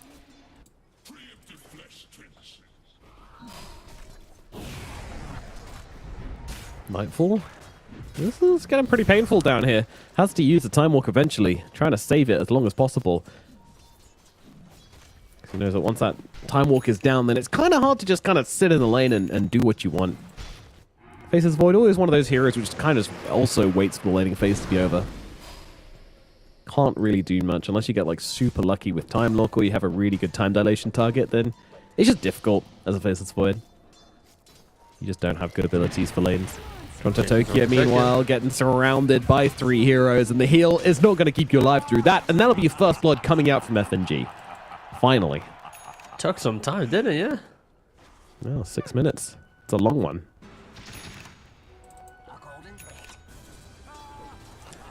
It's quite a fun game. Yeah, I It's feel like... about to hit level 6 though, and this is where the tables could turn in the Monkey King matchup. If you get that Rolling Thunder, GPK's inside the river. A well-placed Rolling Thunder CC from side to side could secure the kill, especially, you know, Tusk Weaver. They rotate in, that's easily enough damage to kill him off. So it'll be interesting to see how VP does want to, you know, navigate this entry to the mid game. Are they going to try and shut down GPK? Can they even kill off Nightfall? And what is the move that they want to make? Because they need to start making moves. They need to start setting a little bit of a pace in this game. I know it's only 7 minutes in, but they have the heroes to find kills if they want them. I don't think they can allow BetBoom just to hit creeps for 15 minutes. Yeah, I think it's just a whack-a-mole thing where, you know, this Monkey King he's getting a bit too high. You need to smack him back down. You can't let it become too much of a problem. Like everyone's having a bit of a game. Yeah. Toronto Tokyo. Oh, he gets pushed to the other side off the shards, and that should save his life, to be honest with you. There is damage coming down, but he's got the Nature of the Tenants. Never mind, FNG comes in from behind the tower, taking that portal to help out. They do get the kill onto the Enchantress. Once again, 2 kills in this game, both onto Toronto Tokyo. Monkey, though, heading down. Looking towards Sayu here. Sayu says, what the hell? Why is this tree following me? Haha, there we go. GPK is revealed. Doesn't really want to fight into all of these heroes, though. Was just looking for the solo pickoff. Turns into an ogre. He is using the mischief, but it's not going to save him here, I don't think. With Squadix coming in from the sidelines as well, they will be able to bring him down. And Squadix uses Swashbuckle just to secure that kill for himself. Big pickoff here. And to be honest with you, it was a bit of a gift. It's kind of expected, right? Monkey is always the type of player to do it. And I think when everyone comes on in, take the freebies. Yep. Unfortunately, not able to get the Haste Rune though. Pangolier and the Willow did go for it. Willow did deny it, so it wasn't like the perfect scenario, but still. VP clawing out some early kills, and I think the main win from laning phase is the fact that this Racing hasn't died once. Like with the DK, with the Willow, with the spam that was on play, it was very easy for him to feed away a couple kills, so a lot of discipline to position defensively. And now the supports are coming through the twin gate. Uh-oh. So DK here has stepped up. And Oh, it's his teammates. yeah, it's the team. It's the boys that are coming.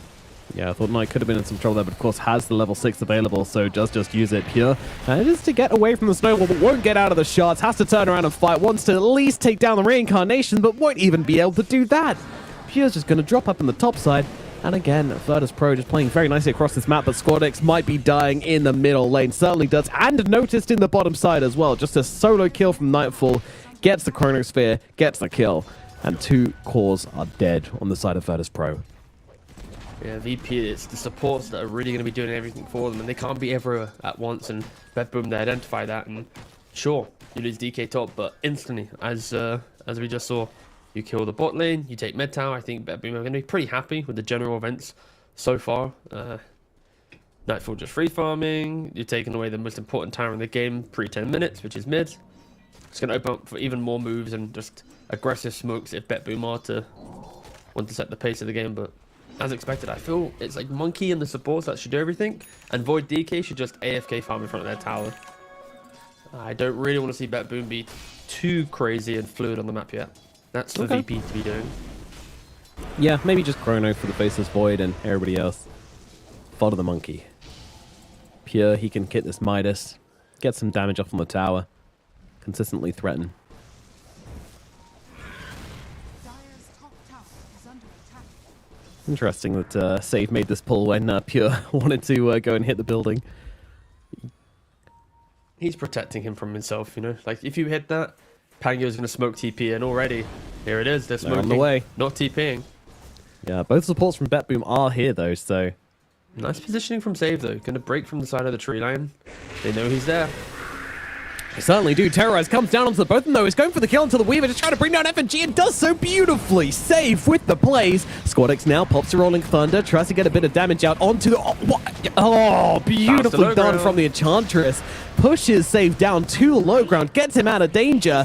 And now Sayu getting beaten down by Pure. In comes GPK helping out as well. I don't think Sayu's getting out of this one. The shards are nice, but not nice enough. GPK about to be on him. Jumps down from the tree. Right click. It's not quite there. Turns into a tree to speed to catch him up. But the snowball across the creep wave. Squadix is there, looking to help out. All he's got is a rock shield crash. Yeah, GPK running. Sayu, he does eventually get smacked down. Can't juke that one. And that'll be that for the Tusk. It's a long chase, but they still get it in the end.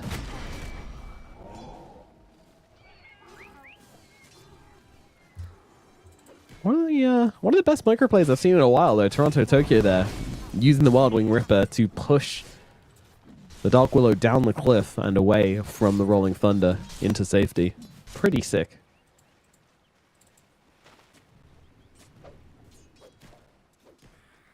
Definitely an underutilized neutral ability.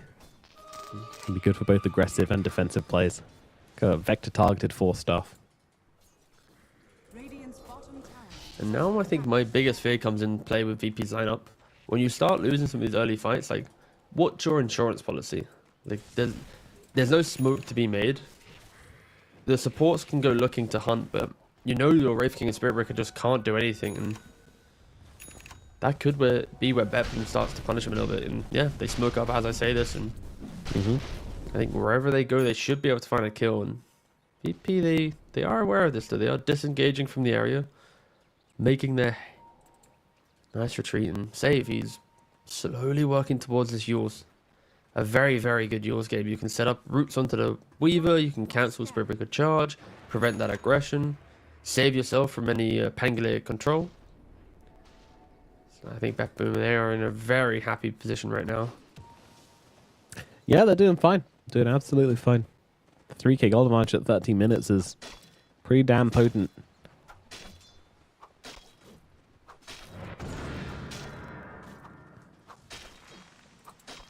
Dire are scanning. Notice has finished off his Midas at least. A little bit, just about a minute ago, so we'll be able to keep that farm coming on in. Very, very common on the Spirit Breaker, of course. Now, Altering Core is queued up, and then BKB is also the next one after that.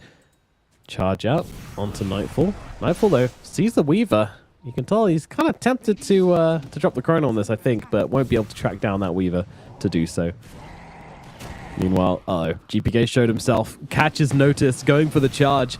And now Noticed he needs some help, but he's not going to get it. Chronosphere, very nicely done. Even allowing for the Monkey King to help out with the damage as well, catching him right on the edge. And that'll get them the clean kill onto the Spirit Breaker. Bango, looking to see a bit more from you, Squadix. Picked up the Diffusal Blade. And yep, there you go. Smoke comes out from Sayu straight off the bat. These two are looking for some mischief up in the top side. Catching up Pure could be pretty decent. Also has a Midas of his own. Going for the Blink Dagger next, and he's nearly there.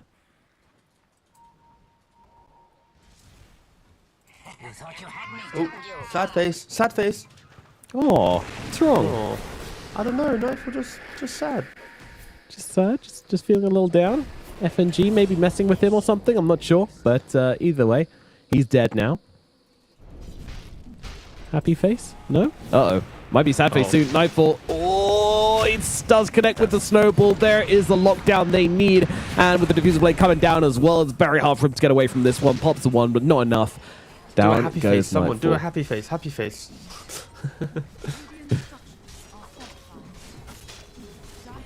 Nightfall does fall. Kill in the bottom lane. Now Smiling Knight and the boys, the Skeleton boys, can take this building. That's going to get them even a little bit more. Meanwhile, Noticed, he's going to get dropped again. BetBoom going deep. They find the space cow once more. And Noticed will fall once more. Dead for 30 seconds. The moment he got this Midas, he's just been dying. Death at I'm bottom. not happy with the fact he's going Octarine. I think it's just copying the meta rather than what's good for the game. And Weaver get a punch up. Nice time lapse. Gets it. Yep, thank you very much, Squadix. Lucky shot, absolutely helping out with that one.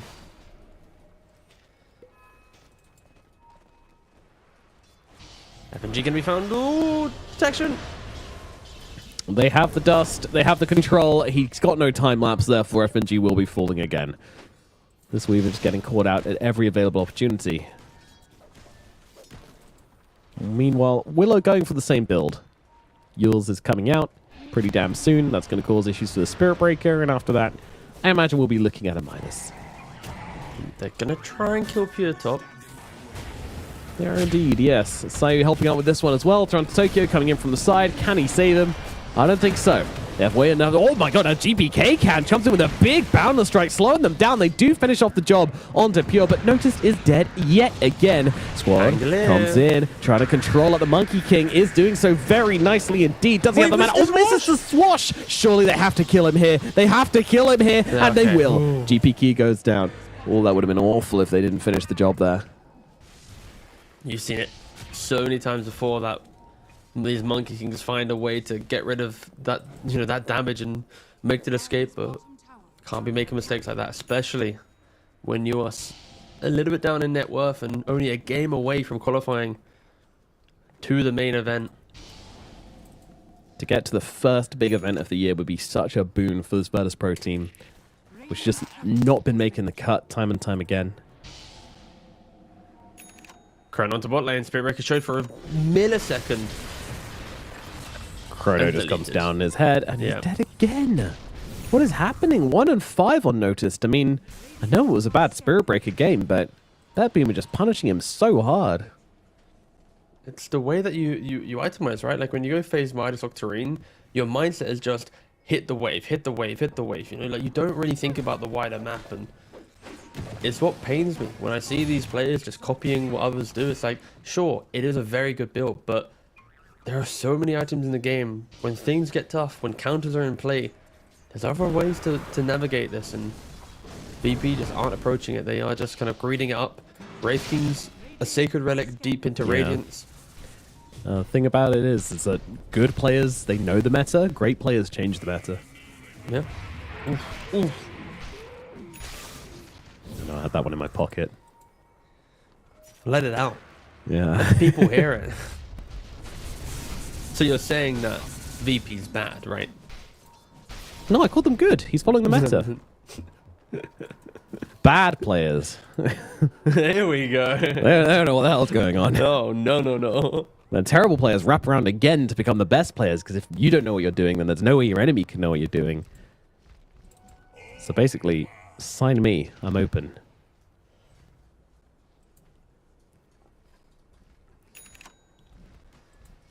Yeah, BetBoom absolutely feeling no pressure. You know, it's why it feels like a bit of a slow one at the moment, a bit of a slow burner, because BetBoom just don't feel the pressure to go and make big plays. They're the team in control of this game at the moment, and they're more than happy to let this game cook a bit, make plays when they want to. I mean, what are Virtus Pro going to really do? Well, here's something. They're going to go in the middle lane. They find the Faceless Void once again. This would be a great target to bring down. They have so much lockdown. Just control him up. Nightfall could not press a button. Might as well have had his keyboard unplugged for that one. He just gets completely destroyed. Middle tower, however, going to be a slightly harder objective for them to come in and grab. You just don't have the tower hitters with them at the moment. At least VP, they are showing signs of life, right? With their pickoff. They've killed Nightfall multiple times now with their movements, and Knight, he does leave the jungle finally. And you can see like the win probability, it's slowly shifting back to even. Yeah. I mean, Smiling Knight is just... He's chunky. A lot of heroes are this game. He's kind of a beast so far in this series. Like, from game 1 to game 2, like being the stand-in, like the super sub of a best of 3 for qualification, I think he, at points, have looked like VP's best player. Yeah, honestly. He had some great moments on that Spectre. Having some great moments here on the... maybe not great moments as of yet, but just being very consistent, not getting called out, getting the farm. Yeah, he's playing Wraith King. He sure is. The cool thing though with Spirit Breaker on your team is you do force your opponent core to think about Lincolns. Like a Faceless Void doesn't really want to go for it, but Pangolin, he is going to play middle whilst I talk about this. And like when I think about the 20-minute timing of Void, normally it's like Miona BKB, right? But in this game, he's having to go Lincolns. So he's going to decrease his damage output just for some survivability. And that might allow Wraith King to punch up a bit, right? Like, yeah, he's going to lose 1 life in that chrono, but the second life, it's... Do you really have enough damage to do it 2 times? I don't think so. FNG leeching some XP here. He was looking at the wisdom, but is he going for it? Oh. Ooh, FNG comes up behind, but the Chronosphere comes down, saves his support's life. Wait, the vessel. Wait, the vessel's gonna get it done. Oh, FNG. What a beautiful play. Round of applause to this little bug. Oh, in mid lane, another death, but... Yeah, whatever. Who cares? Yeah, whatever. It's a task. I want to revel in FNG's greatness again. Wisdom Imagine rune if he got and the a kill. Tormentor as well. That would have been just the Yeah, sweet spot. I was desperately checking that one. Still a risk. It has to be said, risky play to go and do the Tormentor at like 21 minutes when it spawns. With this kind of with these heroes as well. Like, sure, Nature's Attendance level 1. It's not going to do a whole lot, I'm afraid. Oh, they're jumping onto Wraith King. He has Radiance, he has Armlet and Wand. It's a tricky hero to bring down, and yeah, he's got the 1 charges available as well. GPK just bashing into him now, going for the TP out, doesn't want to fight it, but cancelled out by Notice. Now punch into the air, full heal though from the Jingu, got to go for the ultimate. He's trying to stand his ground. GPK, I don't think it's going to work though. Knight has enough damage, along with the rest of his team. Immediately, they're looking in for more here. And Yule's out onto Notice, slowing him down with the bulldoze. Not going to last too long at all. Another swashbuckle missed, unfortunately, but Pure standing his ground, trying to fight up into the Squadex. He's getting low. low. He's getting low. He's going to die. The damage is there from the supports. These backliners, if they are behind a big tanky hero like DK, you got to show them respect. And they find that out the hard way. FNG still looking. They go for the punch. It doesn't work, though. Pure so quick with that Blink Dagger. It's very wicked. Just a single Yules stops his aggression. And Pangale, he kind of followed up thinking, you know what, if the Yules is down, the Chrono's down, I'm going to keep going. And just wasn't the case. And they got to be careful, VP. Sure, you're getting a nice little kill on the Monkey King, who was being very aggressive, but you can't trade away kills like this, especially at this stage of the game. This is where each kill allows you to make that next move deeper into the side of the map. But when you lose a big core, you're going to have to pause all of that and allow BetBoom to flood back out onto the map. They are going to Tormenta, Knight, and Sayu. Should be perfectly fine. No Tormenta deaths today. Yeah. It's alright. Snowball saves him if he really needs it, so get himself a shard as well. Not a bad one for the Tusk, honestly. Oh, I do That love this elongated shard. Pretty good. In fact, I didn't go as far as say very good. I really like it versus melee heroes which don't have much in the way of mobility. And, you know, DK, sort of that. Monkey, sort of that. Faces Void in some situations.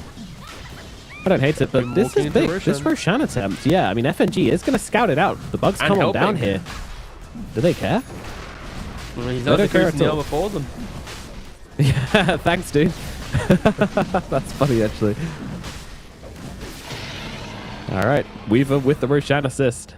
Now, imagine if it got the kill. That would have been quite something. But, Very tactical.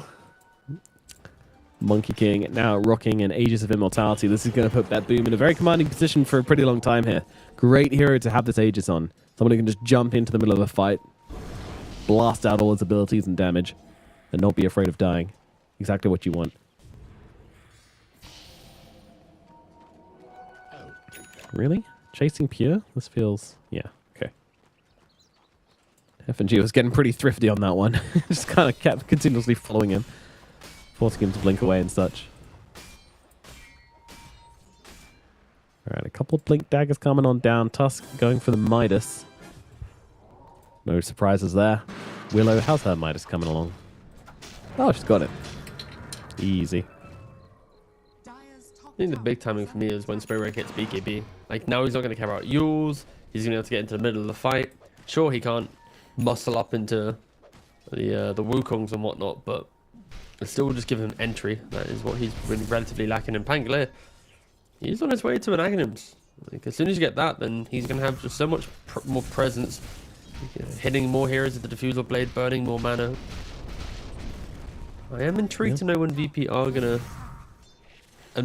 attempt to make the fight. Are they going to wait out the Aegis for the next 3 minutes? Refugee going to be getting caught in top lane. Yeah, looks like this isn't one he's going to be able to Sakuchi his way out of. Too much control coming out from Save from Nightfall with that Terrorize as well. Nice counter pick coming into play. Oh, the Chrono! Oh, the Chronosphere lands onto the both of them. Were they envisioned there? Surely there must have been. Either way, Squad X is going to get brought down. Beautifully done from Nightfall. And it looks like the Tusk is going to be heading the same way as well. No chance of blinking out of that one. And bye-bye, Tusk. There's the ward sentry just to the right-hand side of that neutral camp. So they saw absolutely everything there for VP hugging near that tower. Wait, Monkey King's just... oh, never mind. Radiant's middle tower has He was inside the DK, yeah.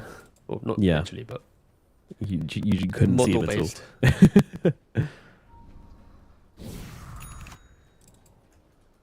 All right. Such 5K a quiet golden march game with for this BetBoom. Wraith King, right? 1-0-2.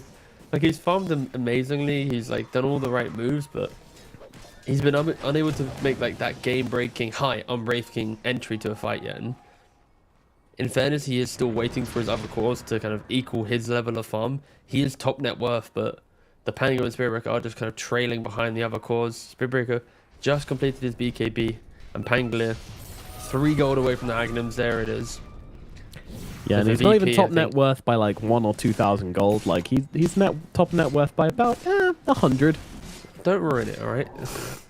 for the radio listeners, they're like, wow, you know, just There is hope for Virtus Pro, and like, well, no, there definitely is. Still a close game, but it's all about these fights, and it's all about who can catch up. And if you can catch up these backliners, it'll be a big deal. Toronto, Tokyo being beaten up right now.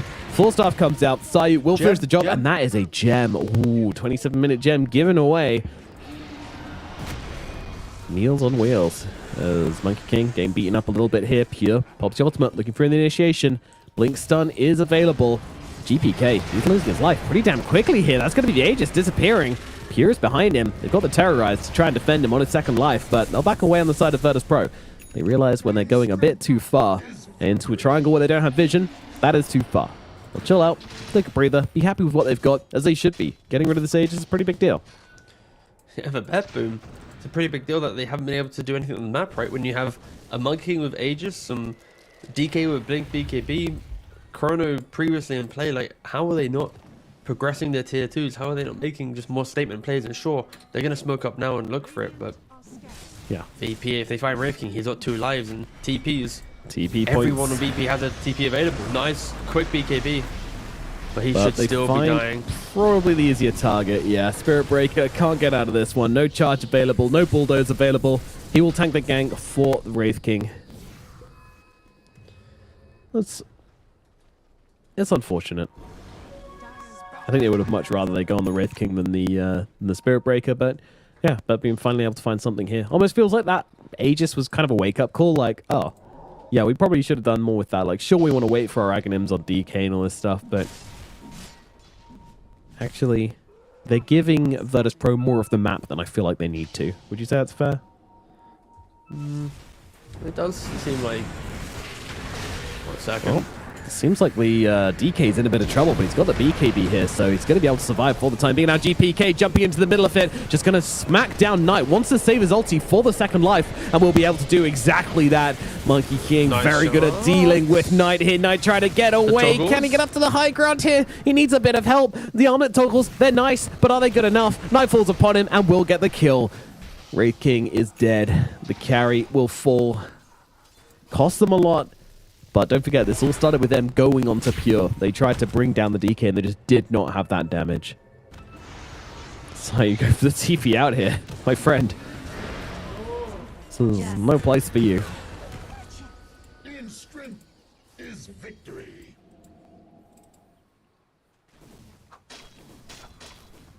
Jeez, 6k gold advantage now. On the side of BetBoom. And a couple of kills just leaked away. Not going to be a massive map advantage for them. It's just, how does VP really fight though? That's my question. I'm just sitting here kind of scratching my head thinking, VP, they're picking up these items, but they just continue to go, okay, we need one more now, we need one more, and that is not what you want to see against how scalable this Radiant lineup is, and it's devastating. Like, Enchantress is going to Firagon Pike, the Willow is already deep into Midas Aghanims. I feel like VP, they had some opportunities to play a little bit of a quicker game, but now as the game stagnates, it really just is heavily BetBoom favored. See FNG kind of walking up into the high ground, trying to do some dewarding, but when is VP's timing? It just feels like they don't even know when it is. They're just aimlessly farming without major purpose on the map right now. Meanwhile, Pure's just in the bot tier 2. He's like, alright boys, they're not going to do anything. Let's just try and get out of this one. I'm trying to look for items, you know, just clicking through the Virtus Pro heroes to be like, alright, what big item are we going to see them really turn up to a fight in? And I don't really know, to be perfectly honest with you. They just don't have anything which is really packing much of a punch. Spirit Breaker, you know, he's got this BKB, he's got this Octarine Core, okay, sure. I'm going for Lincolns, like, Lincolns isn't going to make me go, oh yes, the Spirit Breaker is about to destroy them. But there is nothing. You need that Lincolns, you need Nags as well, kinda. FNG will die. Even chronoed him. Why not? It just kind of shows it how little pressure BetBoom are playing with, that they're willing to do that. Also, the gem was pretty valuable, right? Being able to get that back. Oh yeah, definitely. Yeah, always worth chronoing if you can grab yourself a gem. One tier 2 tower remaining for the side of Virtus Pro. BetBoom, they're going to come for it now. They're going to wait for Roshan. I mean, considering it's spawning literally as we speak, I feel that might be the more tempting option. Control of that area will be required. Squadix and the rest of the gang starting heading up to the top side. So they're planning on portaling down or just not planning on contesting this at all. But meanwhile, there is a Radiant creep from Enchantress going into the pit, and this will give them the information they need that Roshan is now up. And Nightfall is going to feel absolutely no reservations about just jumping into this pit and start swiping away at the big boy. BP, they're walking down, right? Like they're... I mean, FNG is at least. Do they have any sentries down? I mean, FNG, he stole Wisdom underneath the noses of BetBoom. It would be incredible. The gem isn't here yet. Okay, he showed his... Okay. It's like deja vu, man. We've seen this one before. Wow, the bug is helping them do it. No, this time it's not on Roshan. They're just going to be able to take it. They killed it instantly. Yep. Don't want that vision. A banana comes in and takes the cheese. Banana and cheese, classic combination. Ugh. I hate bananas, by the way. Like, they are like the worst fruit in existence. How with cheese? Might change your mind. Next time there's a cheese fondue, just dipping a banana in it. What are you saying, like cheddar or what? Like what type of cheese? The blue cheese. I was waiting for you to say blue cheese. That I hate blue cheese too. That just sounds like a nightmare. Yummy. That is actually a good waiting room idea. Eating blue cheese and bananas until the patch comes out.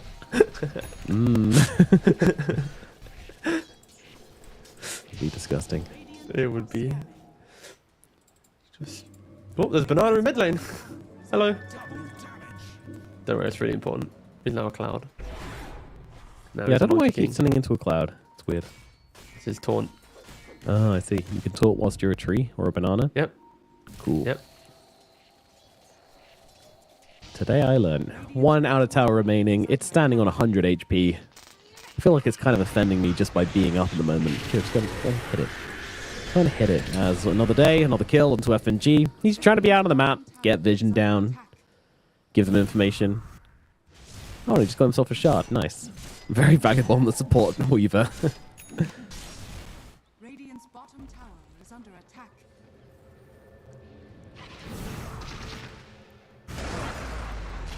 Chrono's fit. Oh! Defiant Shell. First hit bash. It That might be helps. enough. That helps. Squadix trying to get that's the rolling combo to get incredible. himself away, and it What? saves him. Oh no. The best Defiant Shell I've ever seen! It's just silly. Oh, that is just silly. I feel like one day we're going to get a patch where Defiant Shell can't proc things, but I don't want it to ever come. No, I think the Valve devs, they play their practice games and stuff to test things out, and when they do it, they're like, wait a second, this is hilarious. They've probably tried buffing it to make it worse. They probably got like a version that they just can't release because it's just too broken. Yeah. Automatically procs any of your RNG. Well, Nightfall, he's mad about it. He's coming onto the high ground. No Chronosphere, but again, just proving how confident the BetBoom are that, yeah, lanes are in a good place. Let's just go hit some billings. What are they going to do about it? The answer is not a whole lot. Has fallen. They're pausing, that's what they're going to do about it. Yep. Wraith King still farming up his next item, I guess. Looking for an MKB next. Still hasn't really committed to any engagement. I would guess his damage this game is probably below 5,000. It's pretty low. And that is the difficult thing with Wraith King, where if he leaves the jungle and he doesn't have a clear purpose for what he's doing in the game, he does just become like a lost carry. Like, it's kind of like the equivalent of like Naga Siren, right? Like, Naga can have games where she has all these items, but her illusions die instantly and she has no way to play the fight.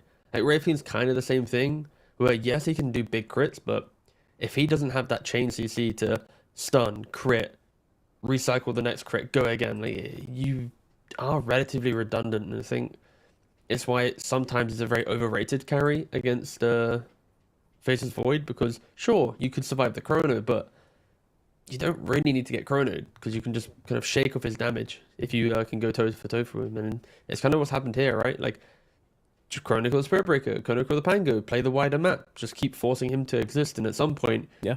you are just going to outscale him. It just takes 2 or 3 cheap items and off you go.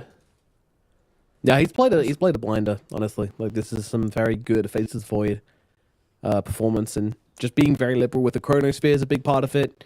Just being where you need to be, and also not over-relying on Chrono as well. He's been active without it as well.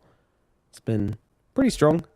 I think Wraith King, meanwhile, just hasn't really been involved in anything. And it's hard, obviously. You know, you don't have a Chronosphere to Wraith King, so in terms of being able to find the right target, get the lockdown, it is difficult. You just have your stun, but yeah, just looking to see a little bit more from Smile Knight.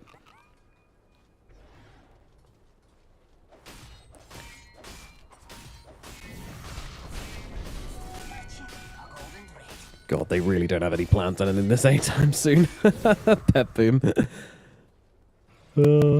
They've got an Aegis, they've got a 10k gold advantage, they've got a Faces Void. They hit the high ground a little bit, drag them all back to base, and then just can go back to farming. And this top tower is still just a testament to man's ignorance. 100 health, just sitting here for ages. Put it out of its misery, for God's sakes. Oh, Tusk getting beaten up. Sai will get the snowball off at the very least, but death shall come to him regardless. A punch and death. Unlucky. Is that the invitation they need to go to the high ground? Well, it's certainly all Pure needs. He's already here hitting this melee barracks. Nightfall's going to join him as well. Knight nowhere to be found. He is pushing out this bottom wave, not coming back to defend whilst his Tusk is dead. There is a buyback on this Tusk. Oh, fan, I was like, Toronto Tokyo is not even remotely there. He's just hanging out in the middle lane. They're looking for Weaver. They certainly are. Whilst their team is going high ground, just taking the base, well, I mean, it's worthwhile. The support's getting it done together. That's kind of funny. I think it just shows how confident BetBoom are right now. It's like, that one's if Void crazy. gets jumped with an Aegis, like, does he die to a diffusal bash swash? Probably not. Tusk was dead, and then it's just really weird. Like, VP's draft, I think this is one of those examples where Spearbreaker is a very good hero, but if you don't understand its kind of trajectory to getting to being like the broken hero, you can just make yourself feel redundant the entire time. And like, I think you never want to pick heroes that play the same way. Like Wraith King and Spearbreaker, they have the same farming pattern, which prevents you from playing the entire early game. Like once they hit mid-late game, sure, they have their own, you know, different play styles, but the first 20 minutes it feels near identical. And poor Pangolier, Weaver, and Tusk, there's only so much they can do. And now BetBoom, all of their greed, all of their scaling, it's near impossible to kill them, right? You've got a Butterfly on the Faces Void. We've already seen that DK has hit his final form.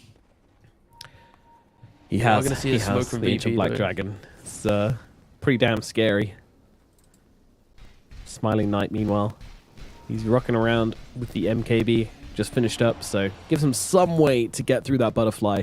If they catch out the Faces Void, there is a chance they can 100-0 him, like they did about 20 minutes ago.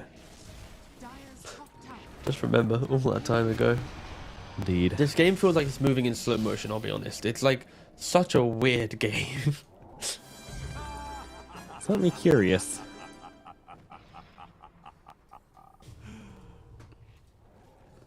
We just need... I mean, that's the thing. Like, it all comes down to BetBoom just not pushing the advantage ever. They're just going to wait for next Roche. I imagine with the next Roche, they'll probably look to finish things up. They're hitting that critical mass period where their Dark Willow is coming online as the secondary carry. Maybe tertiary carry. Maybe quaternary carry. When you look at VP, right? Like, what is their moment to bounce back into this game, right? Like, you've got the MKB complete on the Wraith King. I don't know if we mentioned it yet, but the refresher on Spearbreaker. It's going to help a little bit, but if you get caught by Chrono, you're still dead. It's not going to help you, but if the fight continues past the Chrono, then of course, it is going to be incredibly disruptive. And Aghanim's is complete now on Tusk. I kind of hope that if we look at Tusk here, if he just doesn't show on a wave, maybe they can... Maybe you can then spook.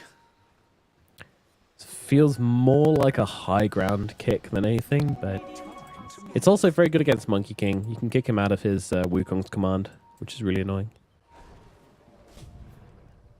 We have to get to him without dying first, which obviously if you don't have Blink Dagger available is pretty difficult. Limits your gameplay for sure. Wraith King, when is he going to enter a fight? When are we going to see him hit something? Will he hit I don't want something? to be that guy, but his scoreline is 1-1-2. Yeah, yep. He's saving his entry for game 3.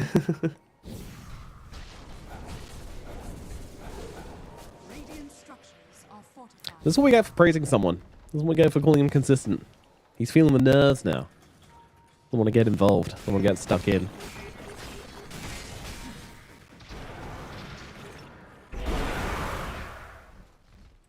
Dragon form out. Illusion's coming in. They're happy to just keep on flooding the base. Yep. Quickly figuring out that one's an illusion. Sai thought he found the entry point, but unfortunately smoke didn't even pop, so alas. Toronto Tokyo about to go and do his duty as a human ward for his team. Roshan respawning in 42 seconds. You'd like to think VP should be able to contest it, right? Like, sure, there's a Wukongs and a Chrono and, you know, the kitchen sink to be thrown at them, but That's the thing, they're only a barracks down, but they just feel completely trapped in their base. They feel like they can't make any movements out. Even though, like, and it's not even like it's a vision thing, you know, FNG is getting out there. He's getting the vision down. He's giving them information. I just look at the graph and it's just like the most slowly BetBoom favored graph in like the history of Dota. Like, there was like one little drop at like 18, 19 minutes and it's just like bit by bit by bit just creeping up to BetBoom. Yeah, this is... Yeah, very safe. Very cautious. Oh. Roshan respawns. There is no way VP getting here in time.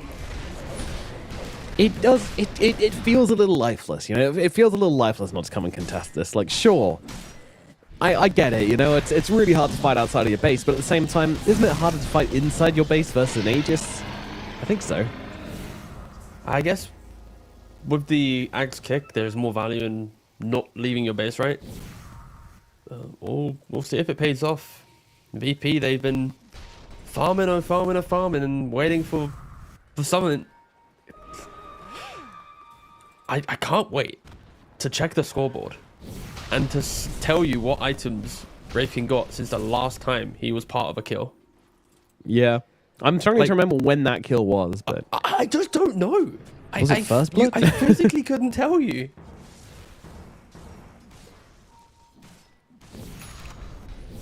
Nightfall comes in, says a little hello. Stutter's now out. They'll kick back GPK. GPK just got a BKB and might even be able to get off the Wukong's command here as well. Sayo and Knight just being absolutely blasted. Knight goes down the first time. Notice going to have to refresh to get a second charge of the BKB out here. The Chronosphere is down onto the Pangolin. They will be able to take him out. Wraith King actually jumps out of the Chrono and then runs back into it. Stutter's out on the Faceless point. He's still got an Aegis as well though, so he doesn't give a damn, and even has a Satanic, which is now going to use to heal himself straight away back up to full. Knight's dead for a second time.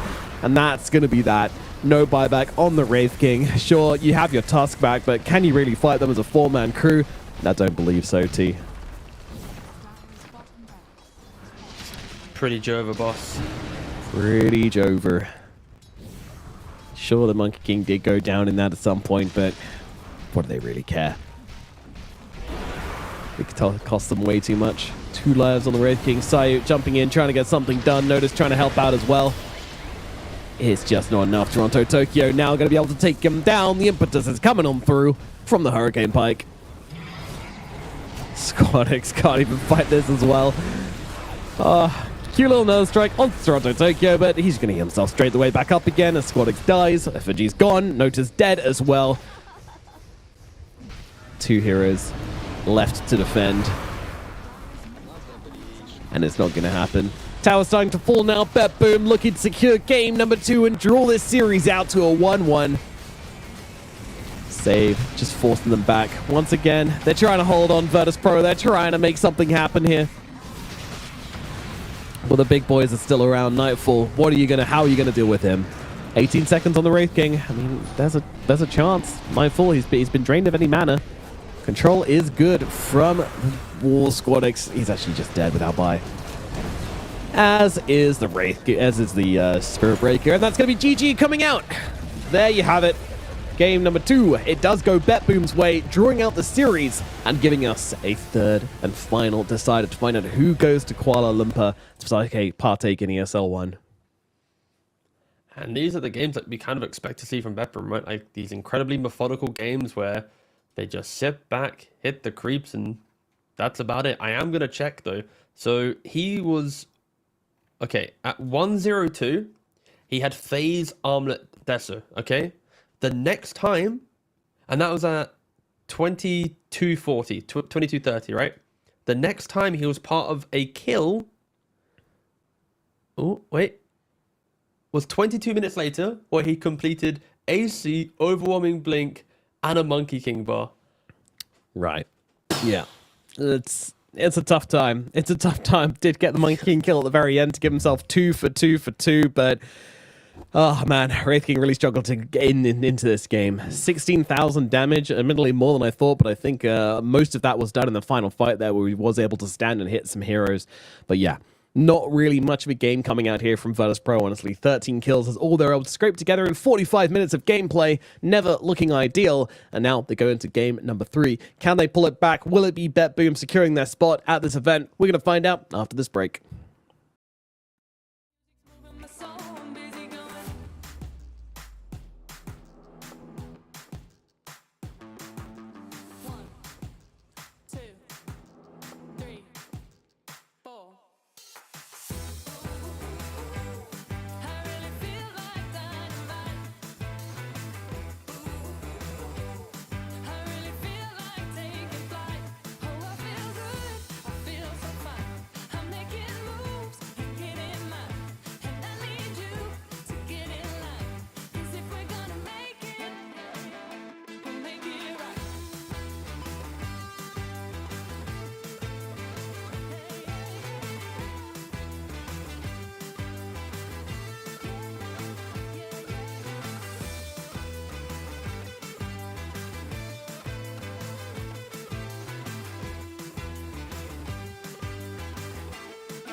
wasting time, 'cause I'm already gone.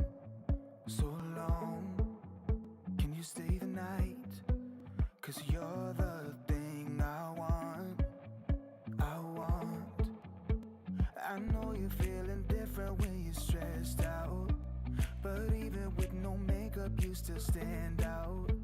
'Cause no one makes me feel the way you do now, like you do now. The way that you move your body, you make it look like a hobby. Every time that you touch me, it's electricity. Things we discovered underneath last night's covers. Everything came so easy. It's electricity. Electricity. Whoa. It's electricity. Electricity. It's electricity. When it's late at night, I feel you on my skin. My skin. You're all that's on my mind. It's finally sinking in. You're it. I know you're feeling different when you're stressed out, but even with no makeup you still stand out. 'Cause no one makes me feel the way you do now, like you do now. The way that you move your body, you make it look like a hobby. Every time that you touch me, it's electricity. Things we discovered underneath last night's covers. Everything came so easy. It's electricity. Electricity. It's electricity. Electricity. It's electricity.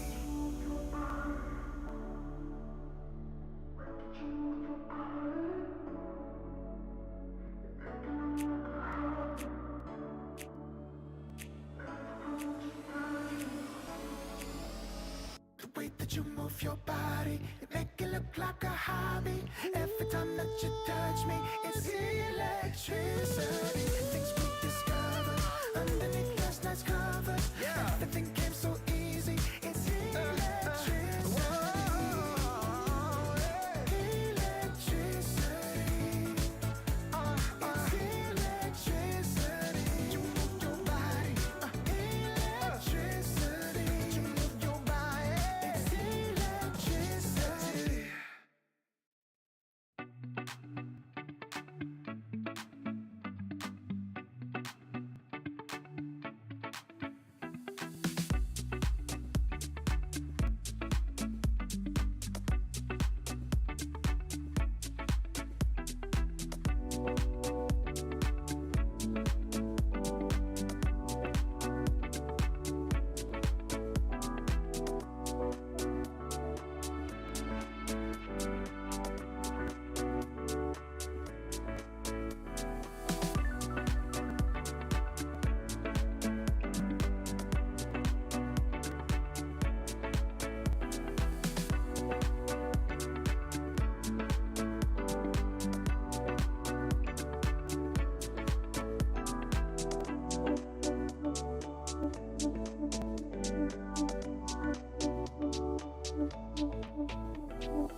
It's time to find out which is going to be the first team from the EEU region to qualify for ESL 1 Kuala Lumpur. I'm 1-for-1 and very excited to find out which one it's going to be, BetBoom or Virtus Pro.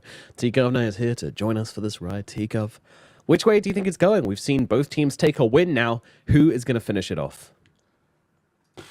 I feel like BetBoom still is, like, of course, the better team in how they play, but there is something a little bit volatile in VP. They either go from like hyper aggression slaying you to playing a Wraith King who does really well for 22 minutes and then doesn't proceed to join a single kill for another 22 minutes and loses the game, right? So I think VP is just all around the place. BetBoom also throughout this qualifier, it isn't a flawless run, and often in Eastern Europe within the region, BetBoom is the flawless team of the region. They struggle outside when they have to go to the international scene. So yeah, a little bit of up and down turbulent runs from both teams. They are in a great position though. Of course, one game away for both of these teams. And if they are to lose, they have another best of 3 tomorrow to try and run it back and qualify. But going back to your question, who's winning? I honestly couldn't tell you. I think I prefer BetBoom still, but VP's VP. VP is indeed VP. They've put out some performances so far. I mean, they've come all the way through to the upper bracket finals, so a good chance for them to try and make it here. At least if they don't get this chance, then they'll get another chance tomorrow as well. And that's going to help them out, because I think a lot of it is about kind of the mental kind of zone which Virtus Pro are going to be in. Are they going to bounce back from the second game and be like, whatever, you know, we didn't get the Willow, that hero's OP, we'll grab it next time, blah, blah, blah. And they jump into this new draft with a new plan? Or are they going to take it hard and be like, you know, goddamn, they really are better than us. We're back to our old ways of losing to BetBoom. That is a question. But I think the fact that they have that safety map behind them is going to help them stay in a positive mindset. You know, you've always got that kind of pressure relieving aspect of having a second chance, which I think can help a lot, especially in this third game, which is going to carry a little bit of pressure for them. They're very close to qualifying to the first major event of the year. And last year, don't forget, they didn't make it to any major event. They were always locked out of every single major. So now they get an opportunity. It does feel like when you look at the drafts of the entire series, though, like it's the team that has the better scaling has inevitably won the game, right? In game 1, you got Magnus, Invoker, Spectre, you know, Titans of the late game, and then in game 2, we had Faces Void, Monkey King, Dragon Knight, Tricor, all in their own right have been carries. in, like literally position 1 of drafts in the past, and then Ench and Willow, which are coined to be some of the best scaling supports in the game, right? And yeah, so I feel that could be something to consider for both of these teams. Already, VP picked up the Willow themselves. They got the Grimstroke. Grimstroke against Spirit Breaker is very nice. You got the bug to annoy him so he can't charge away. You got the Soulbind to hold him in his place and to prevent him from, again, charging away. Both teams already have a little bit of scaling here, but I'd like to see BetBoom just draft Spirit Breaker a little bit better, right? You want a strong position 4 in your lane to get you through that lane. You want to have a carry in mid that can do things whilst you're a little bit more greedy. But also, if you join, you overwhelm your opponent. You can't go all greed with a Spirit Breaker. It's too much AFK farm. We saw it in that previous game. And it'll be interesting to see if BetBoom don't fall into the same trap. Yeah, he was never a factor in the previous game, to be perfectly honest. Like, he never became an issue for the side of BetBoom to deal with. So we'll see if BetBoom have better ideas on how they can make it work. And they're going to actually draft the Ancient Apparition this time around. So stepping back from their previous plan, I was wondering if we were actually talking between the game, are they going to go for this kind of slow, long, drawn-out game where they get these supports, get the Midases, play it slow? Or are they going to try and bring something new? And the Spirit Breaker made me think slow, but now with these two heroes, I think they might have a little bit more play in them than that. So maybe not entirely just relying on a late game plan here on the side of BetBoom.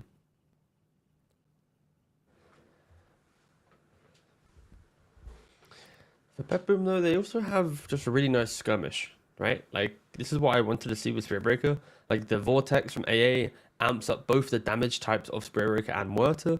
You then also have additional just control through like all 3 heroes. There's either Cold Feet, the Slow, the Cooling, the Deadshot, the Charge. Like, it's a lot of in-your-face style of Dota, and VP, they have it themselves as well. Like Grimstroke Willow with the correct offlaner initiating heroes, some Earth Spirit type hero. Like VP can also take the fight. Like this is a little bit of a change of pace compared to how the last 2 drafts have been. One team scales, one team needs to fight, and then it's like, are they fighting? Not really. Are they scaling? Yep, they are. This time it does feel like they're kind of running heads with the same type of strategy, and it might be refreshing for the viewer, because unfortunately the previous game was a little bit slow, and this one should, in theory, based on the heroes, be quite the opposite. Yeah, I still find these slow games like super fascinating with terms of like how both teams are preparing for the late game, which ideas are going to work, which ideas aren't. The ideas which persist are usually the ones which work the best. Dark Willow, obviously an absolute beast. And I do feel like BetBoom are kind of dangling that carrot in front of them. Like, oh, yeah, no, we'd hate it if you picked Willow into the Spirit Breaker. Like, there's no shot they don't have a plan for dealing with this Willow. I feel like they're hoping that Virtus Pro do a similar thing they did last game to take it late. And then they can then try and break them in response to that. But so far, I mean, Virtus Pro, this isn't super slow. This is fine. DK, TA, it's fine. I feel like if we were in like Western Europe right now, we'd be seeing some like Terrorblade type hero getting picked up with BetBoom. Some you've just picked TA, but we've got like the high armor hero response, and we'll see if that's an option. But yeah, for Still VP, like it, this is very good, very quick. I say very quick, but it's like Midas Blink on DK, Dragonlance Desert TA, Roshan, and I expect them to play in the face of their opponent, and that's where I think BetBoom, VP's just shown their hand very quickly. Oh, they do. Hey, there you go.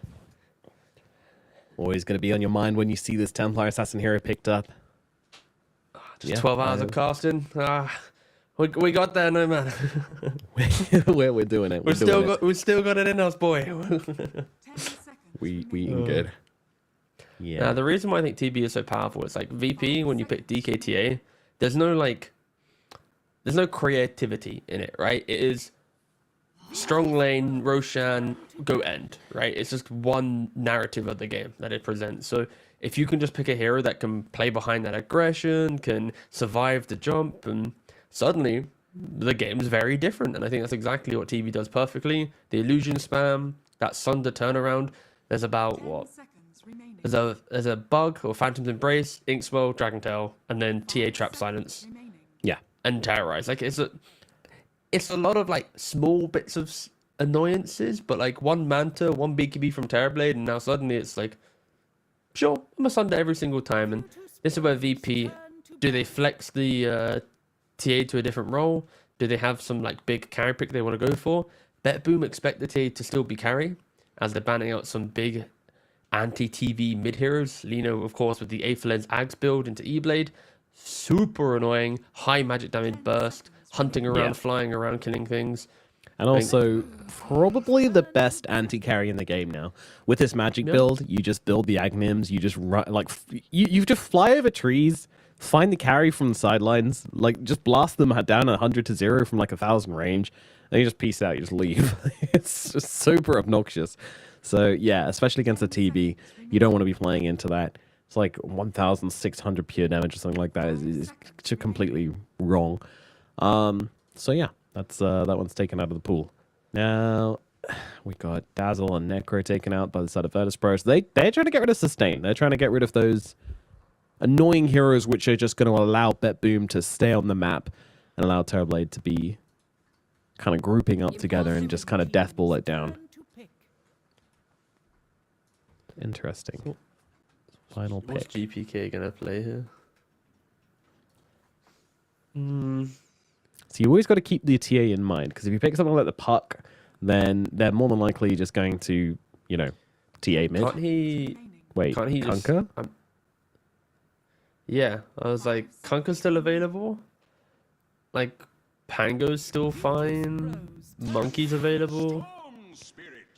I'll go back to the They GPK go for the Storm. storm. Yeah.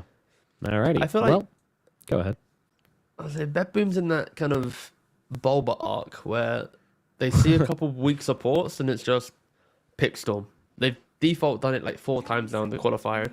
I'm not opposed to it. I think you want to pick Storm when you already know in the back of your mind, like, my carry is the carry of, like, who's going to do it all, right? Because then you can just play your own little mini game. And sure, VP, they pick up the pockets. Anti-Spirit Breaker hero, you can call the Storm throughout the entire game, basically, and just be a little bit of a nuisance. But this is a very spooky game for VP.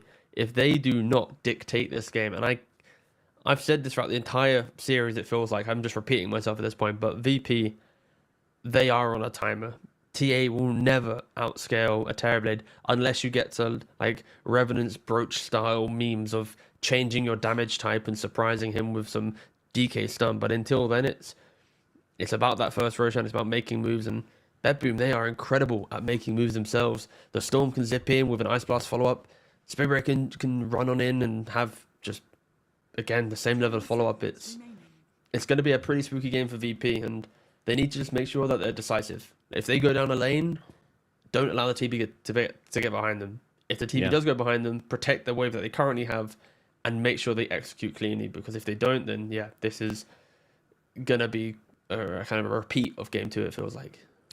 And certainly not a free puck game, that is for sure. You know, this final pickup from Virtus Pro, it's not something which is making me squeal with excitement. It's good, you know, I think it's probably one of the best heroes they could have picked in the situation, but they have stuff to deal with it. They have a Storm Spirit, they have a Spirit Breaker, they have ways to put pressure on the puck. What puck hates the most isn't actually these heroes which kind of jump on you and catch you because it's too telegraphed. There's heroes which just run through fights, you know, Spirit Breaker just flying around a fight at a million miles an hour. Very hard for a puck to deal with. Storm Spirit, either with the Vortex or later on with Orchid and then with an Ags, like multiple sources of stuff to just annoy puck throughout the entire game. He's never going to feel like he can just kind of free cast spells and run around the fight and do what he likes. So yeah, I mean, I don't think it's a bad puck game, but definitely highlighting that it's not free. The same goes for Storm as well. They've got plenty of stun and lockdown available for him, so neither mid lane is just going to go absolutely apeshit and run all over this game. And it will come down to the carries quite a lot. I think all eyes on Smiling Knight once again. You know, we had a great first game, had a very rough second game. What can he do in this third game? We need to see much more aggression coming out from this Templar Assassin. And how do you do that? I don't know. I mean, I guess you're better equipped to answer that than I am, T-Gov. You know, do we want to see stacks being made? Do we want to see the team enabling him? Or is it more about how he plays the game? I think it's about getting through laning phase with maybe a kill or two, having the stacks ready, but not being afraid to progress the objectives when you can, right? Like, I think when you have a DK, naturally, towers should be falling, so TA will get additional gold there. It really is just going to be about every single move needs to be, like, the correct move. Like, a TA into a TB game, like, it is so hard to play into, and we'll see. I am just trying to double-check the pub stats of Terrorblade into Templar. Yeah, it's pretty weak for TA there. For TA, yeah. Yeah, but TB also has a 39% win rate in pro matches. So TB is also pretty bad in pubs, but in this game, it's quite mighty. Yeah, no, definitely a strong counter pick. Puck does give you some sort of magic damage to threaten him with, burst him down, so we'll see what they're able to do. Also worth mentioning as well, there is a Grimstroke in the game, so definitely an opportunity to go for this Aghanims on FNG, maybe even rush it if you want, and make a copy of that Terrorblade of your own. That can do absolute work in the right situation, and could catch Nightfall off guard in the late game.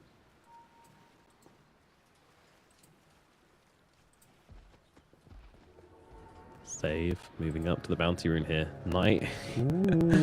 Okay, will he preemptively deadshot this? If he does, then that would be goated. Nope. Oh, Picks it up. I'll never have any idea he was there. just imagine if he deadshots that and just gets the kill. That is just like intuition at like the max.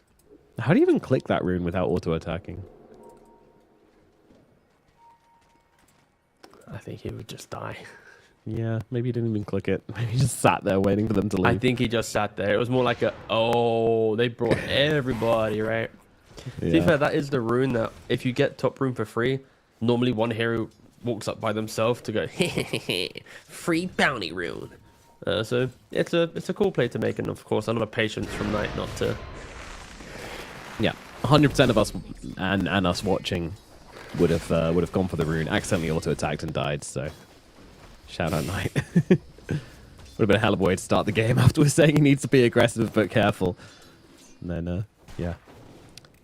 Definite discipline. So, let's take a look at our lanes. In the middle lane, we've got Puck versus Storm Spirit. Always a decent matchup for the Puck. I mean, honestly, lane's kind of even, I think. It's more about the rotations and counter rotations. GPK hits 6, and then Puck hits 6 and gets a leash. We'll see how Squadix is able to do in the middle lane. Any more comments on mid, or are you ready to move on?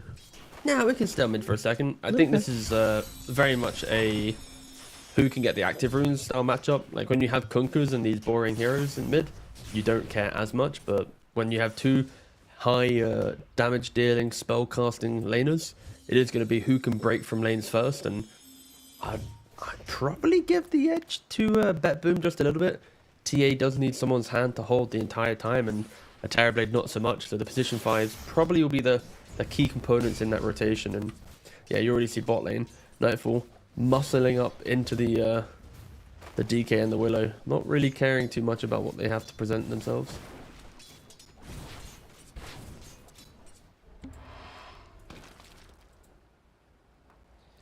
Meanwhile, on the bottom side, we've got Nightfall playing the Terrorblade. He's, of course, preemptive but up at the top side, I mean. Killed. Yeah, Save and Pure able to chase down FNG. Easy peasy. Just got a little bit separated there, moving across. And yeah, finished off. So, I mean, that'll be the first blood as well, going to Save on the Muerta.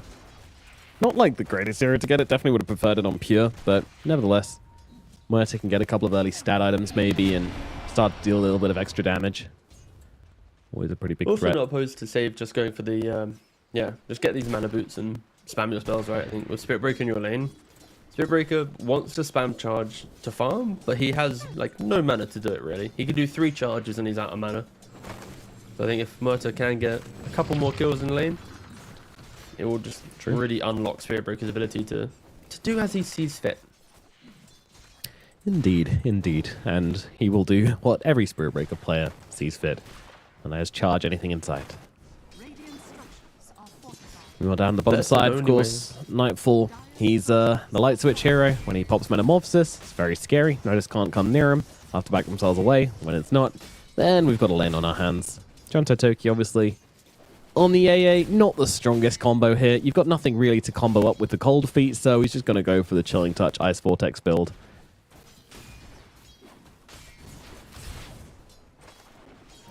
I like it when Pos 5s aren't too stubborn. I feel like a lot of 5s just go cold feet anyway on AA, even if you don't have any kind of slower lockdown to play with. It just never really looks that good. Still good area denial and forcing heroes to move, but you're just not going to get the damage off. And with a TB, you need to make sure that you're covering his weaknesses when he doesn't have this Metamorphosis going. They do that just by kind of shoving the wave in, right? Yeah. You can never really go on us if your wave's on the tower and you're having to react, and yeah. That's laning coming out from BetBoom. Yeah, and another thing going for the Ice Vortex build this game as well is that when Nightfall inevitably leaves to go jungle, he can just hold the lane with Ice Vortex on. Maybe not hold the lane, but at the very least make it harder for Notice to just passively push it in and deal damage to the tower. It is probably my favorite build on AA, I feel. Because even when you go for the Twin Gate, just throwing down one like level 2, level 3 Vortex on top of the enemy carry whilst they're getting gone on, it's just enough. You're basically just veiling up at like minute 5, minute 6. Wow, this is aggressive. This is very aggressive. Notice, they're just chasing him under the tower here. Surely this isn't going to work out. No, Notice is going to survive. But and top lane FNG dies as well. And they do. BetBoom finding the early aggression. Sure, they don't get kills on the bottom side, but Notice it's going to take a while for him to heal up and get back into this. But with the creeps under tower, maybe that'll help out. I'm a little surprised about this usage of Metamorphosis, honestly. Oh, notice. Just keep bullying. Jesus, it's so much. I mean, he's got that wand, he's got the Lotus as well, so definitely not as low as he looks. As over towards the middle lane, rotation in. FNG's looking to be the one in trouble here as Save has counter-rotated upon him, and we'll be able to click him down. As Squadex, you've got to be careful as well, my friend. Sure, GBK is low, but Save is ready to go. 19 wand charges available as Sayo in the bottom side, getting bought low by Toronto Tokyo, but they do bring down Nightfall. They catch him the moment that Metamorphosis ends. They jump on top of the TB, and they get that kill as Save. Looking to try and finish off Squadex here, but can't quite do so. Needs to land that dead shot on him when he doesn't have the phase shift or waning rift available. Meanwhile, Toronto Tokyo finally falls down on the bottom side. Nightfall's back, looking to bring down Sayu, though, and should be able to click him down.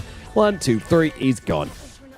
Nightfall gets himself something in response, and it always feels pretty good. You know, if you end up dying and then you just run back into lane and you support. Whoa, he finds him.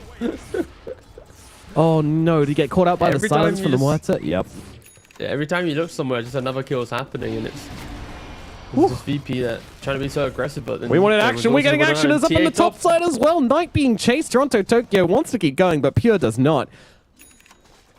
But yeah, I think VP they're trying to take the fight so much, and in doing so, when they get brought low, then BetBoom is able to turn it around, right? Like, I think Terrorblade dying, but then walking back and getting a free Willow kill, it kind of recovers the entire death, right? Just getting some it nullifies it. Yeah.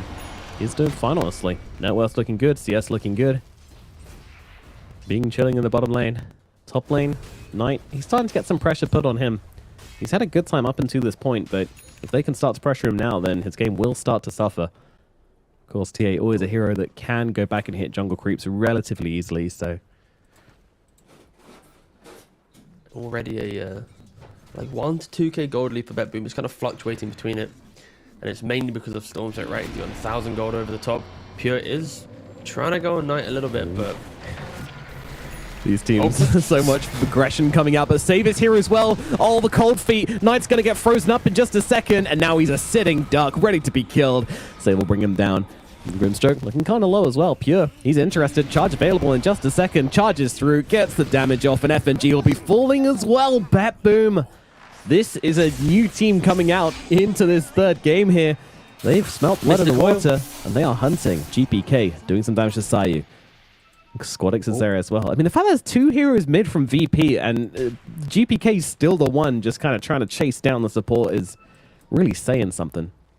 Well, they need levels on Willow to get this kill, right? Like, if Willow was level 6, then of course you're probably getting the kill, but then... Man, they're chaining it so well. They're chaining it super nicely. I say that as the dead they shot They can't misses. drag them back in, yeah. Unfortunately, they were trying to chain it so well until they didn't chain it so well enough. Until I said they're chaining it well, in which case. Exactly. At what point? But you know what they are chaining well? That aggression across the map, because they are killing off the DK. But that's because Pure, after the killing top, he's drawn them in up. Guys, let's go kill DK. And then they flooded through the Twin Gate and activated Nightfall with that aggression. So Spearbreaker being way more active. They're chaining it so well in the middle lane. Nice, nice. That's how you want to do it. Some other words now, yeah? Thoughts? Vortex back into the cooling, and then Deadshot back into the cooling. Oh, they tip each other as well. Oh, my, that's disgusting. It's right in the puck's face. That's worse. I'd rather they tipped me than tipped each other. I'm like, you know, at least if you're tipping me, you're like, you know, you're obviously a bit salty with something I've done, or, you know, you feel good about it. If you're tipping each other, it's just, I know that your vibes are good. It's all wholesome over there, and that's just happy that, sorry, you're sad that they're having fun and happy? Yes. Is that it? Absolutely. Okay. Don't pretend. Oh no! They're chaining it so well! Don't do it, goddammit. What the fuck was he doing? I don't know. It's a really good question. They've done the exact same play about 4 or 5 times in a row. When will he learn? When will he learn? I'm not sure he will, as Pure manages to connect onto F&G. BetBoom. Woo. I mean, this game, it's I hate to say, it's not looking competitive at the moment. Virtus Pro, they need to pull something together here. It feels like BetBoom have for sure woke up. Yeah. And VP are... in their final game of the tournament, maybe. They've woken up. In the qualifiers, at least. But for VP, when you think about, okay, what's the comeback potential? It's about syncing heroes up together. The under-level supports who aren't level 6 yet at the soon-to-be 11-minute mark. If they can get 6, you then coil, you bedlam, you soulbind. Like, there's plenty of kill opportunities, but they just need the levels. And they're not really getting there, right? It's pretty awkward. They did get a wisdom rune, but it just wasn't enough. That's how starved they are. Even with one wisdom rune, they're barely there. It's a bit tough. It is a bit tough. That whole global potential thing we were talking about, the whole aggression which BetBoom can give, Virtus Pro just can't match it at the moment. They're going to need more time. And in that time, BetBoom just getting kill after kill after kill. It also looks like they're kind of slowing things down a little bit now, looking for some more broader plays. Noticed. Uh-oh. It hasn't noticed that there's heroes coming to his lane right now. And they go. Another combination. Save and GPK, wherever they go, they're just finding kill after kill. And he doesn't have a Midas still. It's coming up on 12 minutes here, and he's got to decide whether he actually wants to commit to the Midas build, or maybe even go for a blink and just try and salvage this early game. Because you might never get to see the late game if you don't. That's the point we're getting to. Like, the puck is just completely out of things at the moment. Let's see. Here, that's a tricky kill to go for. GBK jumps across, looking for the power rune. It will be bottom.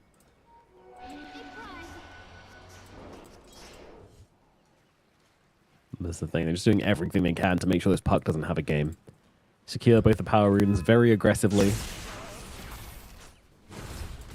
The scary part is just the overlap of farm already, right? Like, when you look at just the minimap BetBoom, they're very spread, right? Spirit Breaker owns the top side, TB's got the entire bot side, can twin gate illusion through, and then VP, there's like the puck overlapped with the TA for a little bit. DK's like hugging his own triangle. It's just like very reserved farm compared to the free flowing of BetBoom. Yeah, and showing on lanes is kind of not an option for VP at the moment. Everyone's just dying if they show mid, if they show bottom. So you can't really get out and get that high value farm in the waves. Everybody's just stuck in the jungle. It's very inefficient. Their economy is just going to continue to tank if this keeps up. I mean, what do they need to do? Do they need to make a play to bring themselves back into this game to find themselves some map space? So yeah, so Notice just picked up the Blink Dagger. Because of how hard the game is, he didn't bother going Midas like we saw earlier today with both Ramses and Pure. He is just going for the naked Blink, and ideally they find a Stone Spirit here, which they should be able to do. Very nicely done so far. Inkswell with the Dragon Tail. They need Spirit to jump. They will be able to do so. GPK. I heard the ball lightning. Dead. Ooh. Had a chance to get away there, but panicked just a little bit, and that'll cost you. But still, big breath of air for the side of Virtus Pro. They bought themselves some space, they bought themselves some time, and they bought themselves, well, the ticket to shutting down the Storm Spirit for a little bit. And that will probably be VP's way into feeling good in the game. Not great or in a winning position, but just feeling good, enjoying it, because they are going to be able to kill anyone. If two supports and a DK find someone, they are probably going to die. Even the Terrorblade, with his like 1300 HP when he's on strength treads, should be going down. Storm immediately looking for some revenge though, as is the DK. As he's getting jumped on by supports. FNG should just get solo killed up here by the Storm Spirit, and in the lower part of the river, Notice gets brought down by the two supports, and Nightfall comes over to help out as well. Storm immediately looking for more here, just continuing to pressure in, so that tiny bit of pressure, the bit of acupuncture they applied to themselves, gets counted out very quickly as they lose two They're even heroes. taking the stacks. Can't take their stacks, man. That's so rude. Dire's top tower is under attack. Nothing more rude than taking stacks, in my opinion. Feels so bad. You like to play Dota on hard mode. You just don't even use the jungle. Such a hipster carry. Yeah, I don't take enemy camps. Didn't imagine if like there was a pro player who just never hit a jungle creep in their life.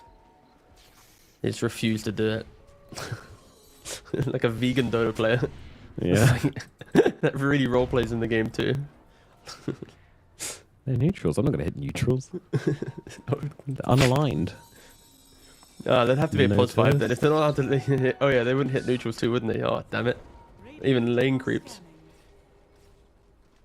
Radiant are scanning.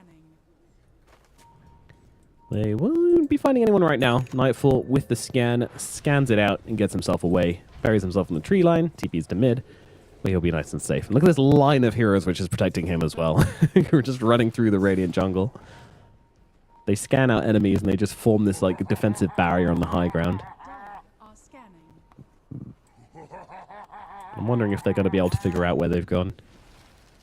They're not in the jungle. They're not in the bottom lane. Therefore, they must have taken the portal. Baiting a little bit with GPK, seeing if they're in the area, but they are not any longer. But still, this is good. Like, VP just kind of getting out on the map, making some movements. Like, okay, sure, they don't connect with anything, but they're forcing BetBoom to kind of respond, to have to move around the map where they don't really want to be. It's definitely slowing down their game plan. Yeah, but I'm gonna come back to reality real quick. So VP, Please do. They're farming up, but what are they farming for? We don't worry about that right now. Okay, Okay, just sure. stabilize first, plan later. Okay. Werther gets jumped on. She's going to be the stun target, but look at the DK. That hero is supposed to be tanky. That lied on the label as Pure goes down. Knight is able to get a bit of damage off with his Desolator on the sidelines and get himself a few Desolator charges as well. Soul stealing up in this engagement. Okay. They're farming for a couple picks. I see it. That's life. Just don't think about the Terrorblade. That's all I'll say. If you're a VP fan, a VP player, just no more thoughts about this thing. And they are showing that they can get some nice kills, right? Especially because Storm only with Orchid. If he gets hit by Coil, the TA is in position. There's going to be damage there. Spirit Breaker went down very, very quickly. And if I was VP, I'd be saying, right now, it's like Roshan needs to be taken. Like, if we can get that resource, get some confidence, flood across the map, then could start entertaining some plays. But unfortunately, BetBoom, the way that they are playing is just non-stop go. Like, even if they die, just run it back, keep going. Save is kind of owning. These callings are just super sick. Every single time he's landing the silence immediately. Which you do expect from decent Murta players, especially on support, but I'm still impressed. The consistency is definitely there. Like, you can tell he's not really holding on to it or anything to kind of check where the first calling is going to land. He's just like, nope, I know. Gets it every time. Actually, going for a slightly greedier build. So I believe this surely the Atos coming out now. Oh no, Spirit Vessel coming out now. Yeah, he went for So going to complete Spirit Vessel and into Midas, so no Atos being used from the Muerta. Which, to be fair, I always feel like that item's a little overbought in Sport Muerta. I feel like there's other options, and seems like Save agrees. BetBoom, they want to respond. Dire's middle tower is under attack. They seem to be very aware that Virtus Pro are trying something here, and there's a reason for that. They did have a bit of vision down in the area before, so they suss it out. And they try to respond, but Virtus Pro, you know, the moment they're not immediately finding kills, they're backing out from the area. They know that if BetBoom are ready for them, it's probably not going to go their way. Being very cautious. Now, I wouldn't go as far as to say they're doing well, but they're in a good position. It's in a very, very bad position. It's 7k gold advantage at 19 minutes, but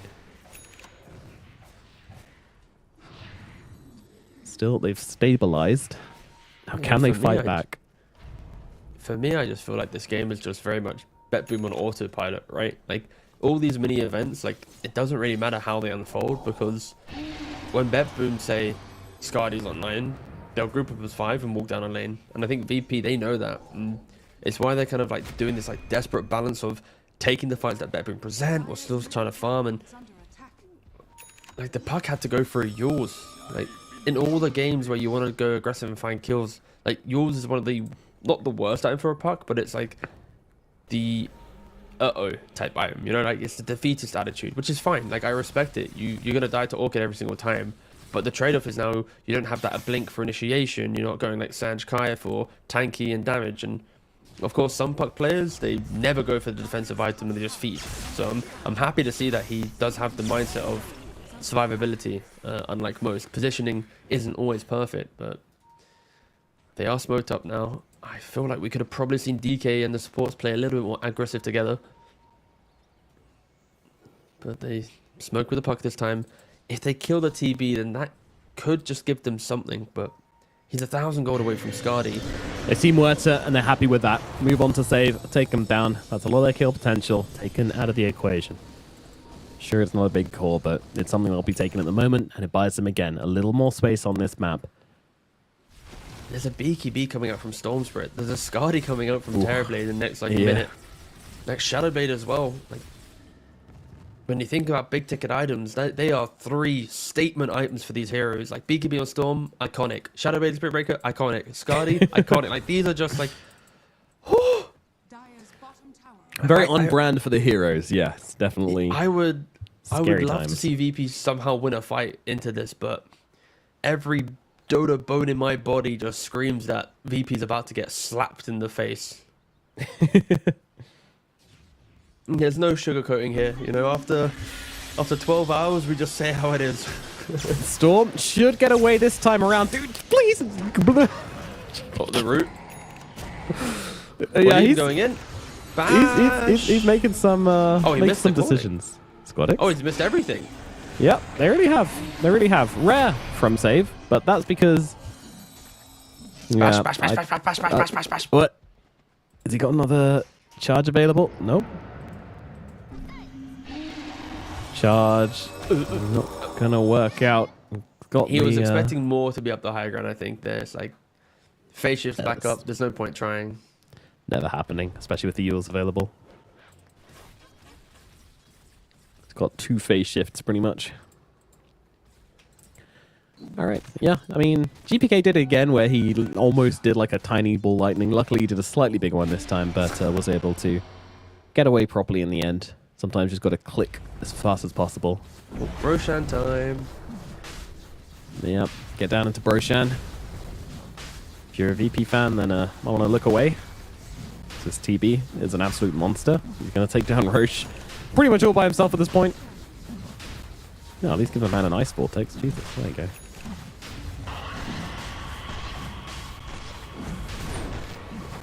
Save. Popping the Pierce of Hell to help out.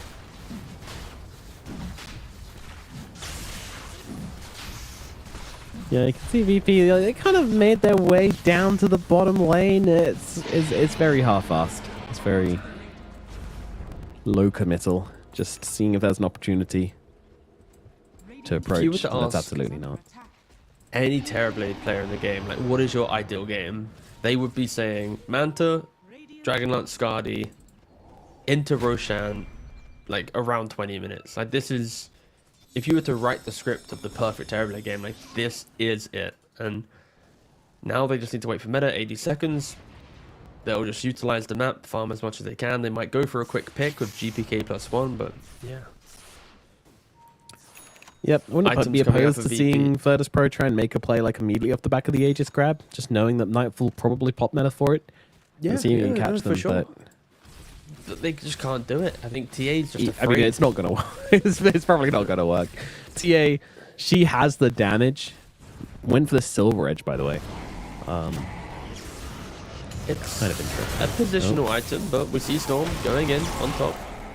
Yeah, Novus, though, takes a Frostbite to the face, which is pretty scary as well. So Storm going to be fine for now, even holding Nightfall's off just on walking the in. BKB. Yeah, he really is. See, this is super deep. Meta is available, but obviously with the Aegis, doesn't mind holding on to it for the time Tears is being, dead. as Knight just gets cooked. GPK, Toronto, Tokyo, and Nightfall surround him and bring him down. FNG's the next to fall. Virtus Pro. I don't know. They're just kind of playing with them on the side of BetBoom. They're like dangling these heroes in front of them, overextending, you know, just kind of throwing down a Storm on half HP without popping BKB on them. They don't care. They just don't care. Keep waiting on the side of Virtus Pro. We might be looking at one of those games where you're just going to wait and see how long can they hold out for. Can they get this Midas up on the Willow and then the Ags and then maybe find some silliness in the late game? But I feel like your silliness isn't going to be enough, Sayu. I feel like the BetBoom silliness is much stronger in the late game. Are scanning. Not to mention that Storm is a really nice hero in dealing with the Willow. You get that Ags and you can just control her up inside the Shadow Realm. One of the few heroes which actually can. And Spirit Breaker as well, not to mention. And like when you look at the stats for Terrorblade and net worth, like the 25-minute mark, he's like top 15 for like net worth of all Terrorblades on the patch so far for net worth. I don't know exactly when the timestamp is, if it's like 25, 59, or if it's at the exact 25-minute mark. But either way, he's in that top echelon of Terrorblade farm. And they're jumping onto bottom. Pure got both supports controlled up. Yes, indeedy. FNG dares to show himself this far down the lane. He will pay the price. Same with Sayu. He's going to get dropped. And of course, this is going to be the Midas delayed as well. So that one little glimmer of hope they might have had on Virtus Pro is just continuously getting snuffed out. It's a grim state of affairs. 11k gold advantage here at the 26-minute mark. Terrorblade ready to start the march on the middle tower. He's got the BKB now as well, and of course, even though Aegis is expiring relatively soon, he doesn't need it. He's got Sunder still in play, 2 defensive items. Radiant structures are Yep, fortified. control the map, control the game, control Virtus Pro. That is the priority here for BetBoom. And they're being really efficient about it as well. You know, when you're this far ahead, it's always better to just kind of min-max the objectives. Can we take mid with just 2 heroes? Can we take mid with just 1 hero? If the answer is yes, then do it. Let everybody else farm. That's how you get further and further ahead. You know, it's kind of an extension of what the meta was kind of just over a year ago. Tundra winning TI, where it was just a case of ram yourself down every objective, play that high pace, lock them in, and then farm yourselves up. Check those tick boxes, make it as easy as possible to get on the high ground. And now things have been taken further and further and further. That strategy has gotten more and more efficient and more popular.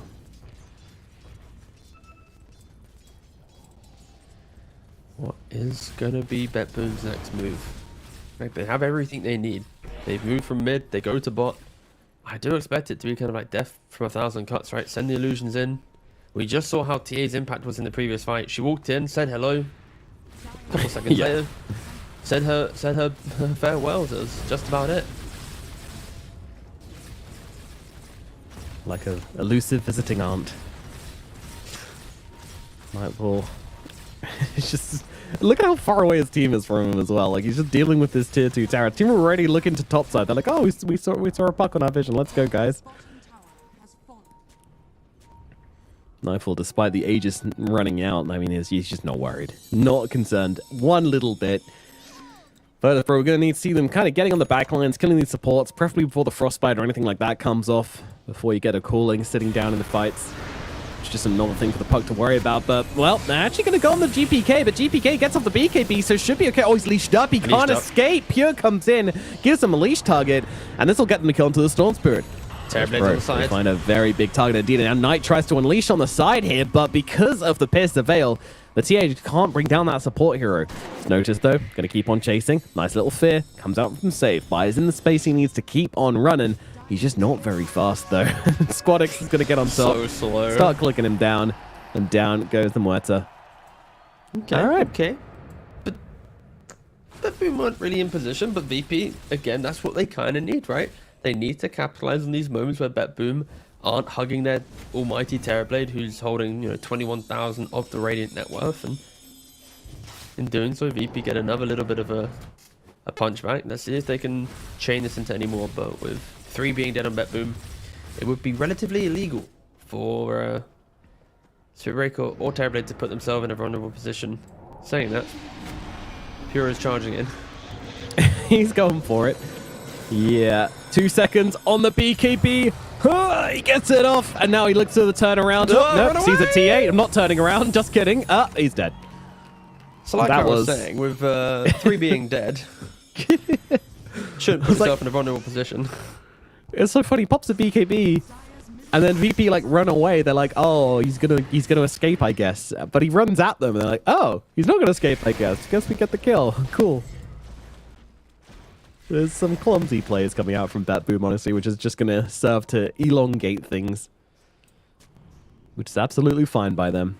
Terrorblade's about to hit critical mass, pretty much. I mean, he's got a few more items to grab on the way, but...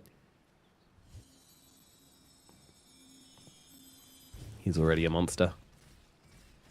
That said, TA, I mean, she's not out of it. No, she is scaling. But it's one of those games where she needs to scale to kill everyone but TB. I think that needs to be VP's main focus in the fights, right? Like, isolate TB to be on a side, blow up everyone else, and then look to take the fight. Like, Spearbreaker, even though he's very tanky with HP, in the current meta of build, you don't really buy armor items. You're not buying AC, you don't ever buy a Lotus. Shivas is, yeah, again, like, it doesn't go in the same sentence with the hero, right? So there's no real ability to comfortably buy a plate mail. I think if there ever was an item for Spearbreaker to buy, it probably would be the AC. And in doing so now, VPD, I think DK Aghanims and Manta, that is their strongest timing. If you can send the illusion on the Terrorblade, slow him up, keep him to a side, kill off everyone else, and then you treat him like a raid boss, then maybe there'll be signs of life for Virtus Pro. And it helps that they have kept the net worth lead. And if anything, the net worth lead is slowly coming back the way of Virtus Pro. But It is? Yeah. time is going to be VP's best friend. And if BetBoom get an Aegis, which they're doing right now, and play around Terrorblade, then it could. Ooh. I don't know, man. I'm getting a little nervous about this high ground push, which BetBoom will need to commit to at some point if they want to win this game. It doesn't look super easy.